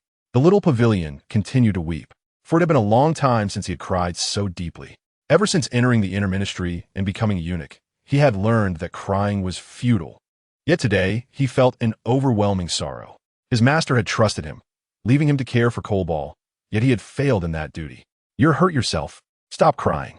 The young lady won't blame you when she returns," Grandma Song sighed. It must be said, it had been a year since there was such oppression within the Jinyu Pavilion. "You should lie down. I will fetch Eunuch Wu to take a look at you." This Eunuch Wu was known for treating horses, and for a bit of silver, he would attend to the ailments of eunuchs and maidens, his skills being considered quite good. The little pavilion wiped his tears and grasped her hand. "Don't bother. I just need some ointment." Xiao Quan wouldn't dare to do worse. He shook his head. "It's truly nothing, Annie. Do you think the young lady will return?" Seeing he was indeed unharmed, Grandma Song retrieved some ointment from the cabinet and handed it to him, then sat down. "In my opinion, the young lady will return. But if too much time passes, we will suffer. I'm not afraid. Not at all. When the young lady returns, I will kneel and beg her. Please don't chase me away. I failed to watch Coalball, but I will serve her well from now on." In a few months he spent at the Jinyu Pavilion. It had been the most comfortable time of his life. Moreover, he always felt that despite her delicate appearance, the young lady possessed great strength within. Being by her side would never lead to misfortune. "All right, apply the ointment first," Grandma Song sighed. Although she was not particularly worried about the young lady's return, she could not help but ponder how desolate the Jinyu Pavilion would become if she never did. Meanwhile, far away at the manor, Yi Zhao remained blissfully unaware that her Coalball was no more. She continued her daily strolls and tended to her small courtyard, living a leisurely life. Aside from receiving a message from the eunuchs stating that Yi Zhao had cried upon her return the next day, Fourth Master heard nothing more. Daily reports merely mentioned Yi Zhao as outings and activities, suggesting a life of ease. Fourth Master felt no inkling of her distress. However, after not seeing Yi Zhao for 7 or 8 days, he sensed something amiss. Truth be told, if Yi Zhao were in the residence, whether absent for 7 or 8 days, it would not matter. Yet, with her away, Fourth Master found himself preoccupied with thoughts of her. Meanwhile, in the residence, it had become an unspoken agreement among the servants that Yi Zhao was destined to grow old at the manor. Gradually, rumors began to circulate that Yi Zhao had offended Fourth Master due to her ignorance of propriety, resulting in her being left behind. Others speculated about the earlier incident with Li Ji, unsure of its implications. They feared it was an attempt to frame Li Ji, leading to her confrontation with Yi Zhao, which painted Li Ji as a victim. Gao Gij knelt before Li Ji, eager to serve her, but to her surprise, Li Ji personally helped her up, saying, "Sister, please rise." Previously, many had aspired to serve Li Ji, but she had always been favored and had children, rendering her independent of such needs. Now, however, things were different. Although it appeared that Yi Zhao was unable to return to the manor, Fourth Master had not visited the east courtyard for the past 7 or 8 days. Gao Gij was young and beautiful, albeit somewhat dim-witted, making her an ideal pawn in the game. Li Ji thought this way and acted accordingly. Though the bitterness in her heart was inescapable, she was still young and resorted to such tactics to keep Fourth Master by her side. Gao Gij, on the other hand, felt elated, almost beside herself with joy. She had been out of favor for so long, and now that Li Ji was willing to accept her, there was still a chance for her to regain favor. Life without love was truly unbearable. Outside, Zhao Fugui found himself humbled for the first time, questioning how things had deteriorated so much. Their master had once been so glorious, yet now even a fool like Gao Gij could be of use. What good was she? A liability rather than an asset. Don't let things fall apart. The master cannot endure any more setbacks. Chapter 0101. The night of service, Fourth Master reflected that he had made a grave mistake. He should not have left Yi Zhao at the manor. Now, every day he received reports from the manor, each one reminding him of that cursed little fox. In the 12 days since, he had visited the main courtyard once and the Gung family twice. Surprisingly, the once inconspicuous Gung family had become the most favored in the back courtyard. Yet, no one knew the turmoil brewing within Fourth Master. Eventually, he summoned someone to bring Yi Zhao back. Upon seeing the messenger, Yi Zhao was somewhat disoriented. She had believed she would not return until the Mid-Autumn Festival, and this felt too early. After packing her belongings, she realized she could not leave today and would have to wait until the next morning to return by carriage.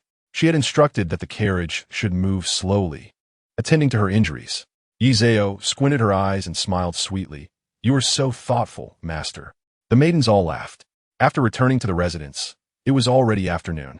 She was taken directly to the front courtyard, while the maidens returned to the Jinyu Pavilion. Upon seeing Fourth Master, Yi Zhao quickly greeted him. "Greetings to the Master. May you be blessed." Her voice was filled with joy. Fourth Master let out an imperceptible hum. "Yi Ji, did you enjoy yourself at the manor?" He thought to himself. She had gotten quite tanned. "The Master is considerate. I am much better now. Daily exposure to the sun and some walking have greatly improved my condition." Yi Zhao proudly replied. Fourth Master simply acknowledged with a sound, then rose to enter the inner chambers, saying, "Yi Ji, prepare for the night." Yi Zhao was taken aback. Prepare for the night? At this hour? She hesitated, unwilling to rise. Fourth Master turned and, with a cold gaze, asked, "What? Are you unwilling?" Yi Zhao fell silent, bowing her head in submission as she stood up. Only when Fourth Master pulled her onto the bed did she softly embrace him, whispering, "Master, you must promise me that whatever happens in the daylight today, you cannot be difficult." Lord C gripped her hand tightly, causing Yi Zhao to wince in pain. Yet she maintained her captivating fox-like gaze, pleading for his promise. Could Lord C truly make such a vow? His priority lay in taking out his frustrations on the little fox. Thus, he engaged in licentious acts driven by pure anger. Upon returning to the estate, the little fox was promptly subdued by Lord C. In the courtyard, the news of Ye's return left many astonished. What was there to discuss? No one would plead for Yi, a mere concubine, and her maids could hardly return to intercede. If Lord C stated she needed to recuperate, was it genuinely for her recovery? Were the rumors circulating during this time not merely a farce? The thought of Lord C investigating the matter sent shivers through the crowd. Li, in a fit of rage, shattered the jade pendant Lord C had gifted her, collapsing onto the couch, unable to rise. In the main hall, the concubine laughed, remarking that he had certainly captured the master's attention, even arranging for her return. Master, young mama called out anxiously. So what if she returned? It matters not. Yi is but a concubine. She has become too conspicuous. Someone will inevitably deal with her. There is no need for me to intervene. With Yi gone, there will always be others to take her place. If someone wishes to act against her, all the better. Hurt Lord C's favored one, and they too shall suffer. Did he not learn from experience? If someone stronger than Li arises, I shall merely observe. By the time Izeo returned, it was already night. Dinner had been consumed in the front courtyard. Upon entering the Jingyu pavilion, she found Xiao Ting kneeling on the ground, her face ashen, clearly having been there for some time. A Yuan stepped forward to explain, but Yi Zhao raised her hand. Xiao Ting, what has happened? This servant is to blame. I failed to protect the coal ball, is gone. Xiao Ting bowed her head and trembled as she spoke. Yi Zhao did not bid her rise. Her heart ached. Although they had not been together long, the coal ball had been delightful and obedient. Its loss was indeed painful. What transpired? It was, Gao Gij, this servant is useless. Xiao Ting bowed again. Yi Zhao took a deep breath. Rise. Xiao Ting glanced at her before cautiously getting to her feet. Miss, it is my fault. I beg you not to dismiss me, she whispered, noting the grave expression on Yi Zhao's face. Let us discuss what happened that day. Yi Zhao inhaled deeply, supire sin herenguf. That Gao, the ungrateful wretch. After Xiao Ting recounted the event of that day, Yi Zhao coldly remarked, Very well, you may stay. This time it was your negligence, but I do not blame you. You too have been hurt. Rest assured, I shall remember. Those who harmed her and killed her dog shall not escape unscathed. Aling assisted Yi Zhao in changing her clothes and quietly remarked, Miss, there have been many rumors circulating in the estate claiming you have offended the master. This is what Xiao Ting has learned. Yi Zhao acknowledged with a hum, sitting on the couch. Aling, I understand you do not wish for him to leave. In the future, simply say so. There is no need for such formality between us. Aling hurriedly knelt, feeling ashamed. It is my fault. Enough, rise. Yi Zhao said, helping her up. The coal ball is gone. I shall not keep another. Tomorrow, retrieve its remains for a proper burial. This event made Yi Zhao realize just how vulnerable she was. If she could not protect those close to her, how could she safeguard a dog? It was evident that winning Lord C's heart had become even more pressing. Gao Gij. She would remember her well. There was no hurry. She would repay the debt in due time. The next day, upon learning that you wished to retrieve the dog's body, Lord C furrowed his brow. How could have drowned? Find her another one. At once, this servant will do so, Su Peisheng replied with a smile. Heading out to summon someone to the palace to fetch another dog, secretly amused, knowing that Gao Gij was in for another misfortune. Unbeknownst to Lord C, Su Peisheng was aware that Yi Zhao's outburst would surely lead to Gao Gij being confined once more. Indeed, that very night, when Lord C visited Yi Zhao, he discovered that she intended to return the yellow puppy he sent her. Lord C frowned. Did you not like dogs? The previous one is gone, but this one should be well cared for. Is it not to your liking? Shall I have someone exchange it for you? Yi Zhao bit her lip. It is lovely. I adore it, but I cannot protect it. My coal ball, so obedient, was cruelly treated by Gao Gij. Even if she despises me, my dog has done nothing wrong. It merely wished to play with her, only to be kicked half to death and tossed into a lake. Chapter 0102. Pregnant with reddened eyes, Yi Zhao struggled to hold back tears. I can no longer dare to keep a pet. This one seems so good. What if it also perishes? The way Yi Zhao described Gao Gij painted her as a most merciless woman in Lord C's mind. He could almost visualize the scene. He chuckled softly. You are a woman who will not tolerate the slightest grievance. Very well. Care for it well. No one shall dare harm your dog. Now, give a name. Lord C smiled, observing the particularly well-behaved little yellow dog at Yi Zhao's feet. This little male dog appeared even more obedient than the last one, gazing up at them with its tail wagging, endearing itself to them. Yi Zhao pouted, feigning disinterest, even nudging the puppy's rear with her toe. The puppy yelped cutely, eliciting a smile from Yi Zhao. Let us call it Peanut. Lord C smirked, thinking Yi Zhao's naming skills were rather ordinary. Peanut it shall be, he thought, relieved that she did not choose mud. The puppy yipped and ran circles around Yi Zhao, cautiously attempting to snuggle against her leg. Yi Zhao looked down at it. captivated by its dark, beautiful eyes. She sighed inwardly, realizing how well-trained this little dog was, emerging from the palace. "Good boy, I shall treat you well. But all my clothes are gifts from a master. You must not damage them, or I shall have none left." Lord C shot her a bemused glance as she spoke seriously to the dog. Did she not realize she was directing her words at him? Yet this time, Lord C remained unfazed. He had given her plenty, and even if the dog were mischievous, it would not deprive her of fine clothes. Besides, a dog raised in the palace would certainly possess some understanding of propriety. That day, Lord C naturally stayed the night. The following morning, news arrived that Gung was unwell, prompting the concubine to summon the imperial physician. Lord C did not attend, as he intended to enter the palace, delegating the visit to Su Peixiong. In the afternoon, upon his return, word came that Gung was over a month pregnant. Lord C was quite pleased, issuing generous rewards. The gifts were substantial. For among the concubines in the rear courtyard, although Gung was not particularly striking and did not attract Lord C's affections, her composed demeanor had kept her out of trouble since her arrival. This alone earned her Lord C's respect. Moreover, how many women in the rear courtyard were genuinely favored by the princes? Most were like Gung, neither particularly liked nor disliked, expected to bear children and receive honor. Meanwhile, Yuning was still carrying her own burden, and with Gung now pregnant, Lord C's generous rewards elevated her status, overshadowing Yuning. However, no one cared about Yuning's plight. Gung was now the focus of the rear courtyard. Gao Gij was the first to feel discontent, unable to contain herself. When she entered the estate, believing she was favored due to Lord C's frequent visits, she looked down upon Gung as plain appearance. Unexpectedly, after Gung visited the estate once, she became pregnant. What extraordinary luck!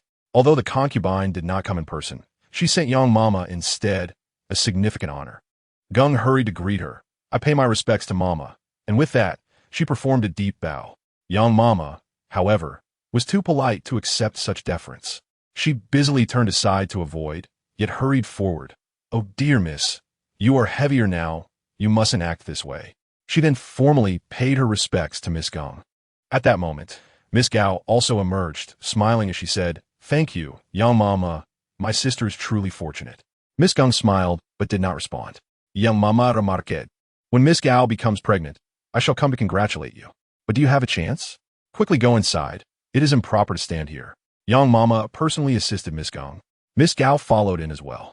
Young Mama inquired about Miss Gung's health. Miss Gung was indeed unwell, suffering from severe nausea. "It is always like this at first, but it will get better in time. With your robust health, you are bound to have a healthy little prince," Young Mama chuckled. "Miss Xiao is also quite well," Miss Gao added playfully. Young Mama straightened her expression. "Miss Gao, Miss Gung needs to rest now. You should take your leave." Miss Gao stood up with a huff and turned to leave. Young Mama shook her head internally, thinking, how can such a person achieve great things? The miss must not take offense. Her health is paramount. Miss Gao is simply of that temperament. You need not mind, Young Mama reassured. Miss Gung nodded. "I understand." Miss Gao often speaks in such a manner. Her intentions may not be ill. "Thank you for your guidance, Mama. It is also kind of the foreign to remember me. She often says that the only person in this household she is satisfied with is you, Miss Gung. This is indeed not empty compliments. The most reassuring person is Gung. Thank you, foreign. I shall adhere to the rules diligently and refrain from making any mistakes." Miss Gung hurried to rise. Young Mama quickly urged her to sit. "Do not act this way. I've already seen the foreign and will report back. You should rest well. The foreign has said that you need not pay your respects recently. Your health is the most important thing. We shall discuss it further once you are stable." After expressing her gratitude for foreign's kindness, Miss Gung insisted on personally seeing Young Mama out. Upon returning, her heart was filled with resentment. Miss Gao truly cannot speak any wisdom. What does she mean? Our miss must give birth to a little prince. Indeed, if it is a prince, even if she calls herself a miss, it will not change her status. Do not dwell on it, Miss Gung smiled. I shall not bother with her. Miss, you truly have the best temper. However, Miss Gao has recently grown close to Master Li and has started to look down on others, Exiner whispered. She did not look down on others before when she was not with Master Li. Such a person. Yuera shook her head. All right, I feel unwell now. I shall rest for a while. Do not mind me, just leave one a guard. Miss Gung laughed and retreated inside. Regardless of Miss Gao's attitude, she was now pregnant, and her health was of the utmost importance. If Miss Gao could be more discreet, a few sour remarks would not matter. She would always find opportunities to avoid living with her. However, if Miss Gao were to act foolishly, she would have no one to blame but herself. Miss Gung touched her still unnoticeable belly, burying her head in the quilt. Though it was only the beginning of August, she felt a bit cold due to her pregnancy. On the other side, Miss Gao was seething, her chest rising and falling angrily. Miss Gung is actually pregnant. Why is it her? Among the 3 misses who entered the mansion, she is the least deserving. Surely, Miss Yin is better off than Miss Gung. What is the heavens thinking? Why is it not me? Miss Gao fiercely rubbed her belly, biting her lip as she turned away. 3 days later, Yi Zhao visited Miss Gung. After all, her status was low, and if she approached too eagerly, people would say she was fawning. When Yi Zhao arrived, she saw Miss Gao lounging under a tree in the courtyard. Upon seeing her, Miss Gao exclaimed, "Oh, is that the most favored Miss Yi? What brings you here?" Now that Miss Gung is pregnant, even the most favored Miss Yi must come to pay her respects. Miss Gao spoke auspiciously. Yi Zhao replied indifferently, "What is your intention?" Miss Gao glared. "What? Do you wish for me to kneel?" Yi Zhao glared back. With her fox-like eyes, when she glared, her brows arched, exuding an enchanting yet fierce aura that startled Miss Gao despite her youth. "You are merely a concubine. What difference does it make if you kneel?" Miss Gao blustered. "Miss Gao, I have come to see Miss Gung. Are you going to stop me?" Yi Zhao coldly laughed. "Miss Gao, when you kicked my dog to death, what was your expression? By the look of you, it must not have been the first time, right? Killing a dog so skillfully. I presume you have done such things often at home? I have heard your father holds a significant position. Surely there are many servants to attend to you? If you can kill my dog with such ease, you must have killed someone before, right?" Yi Zhao stood her ground, not moving an inch. Yet the cold sarcasm in her eyes felt tangible. Miss Gao took a step back, realizing she had lost the battle of wills. Even if Miss Gao was arrogant, she recognized she could not provoke Yi Zhao at this moment.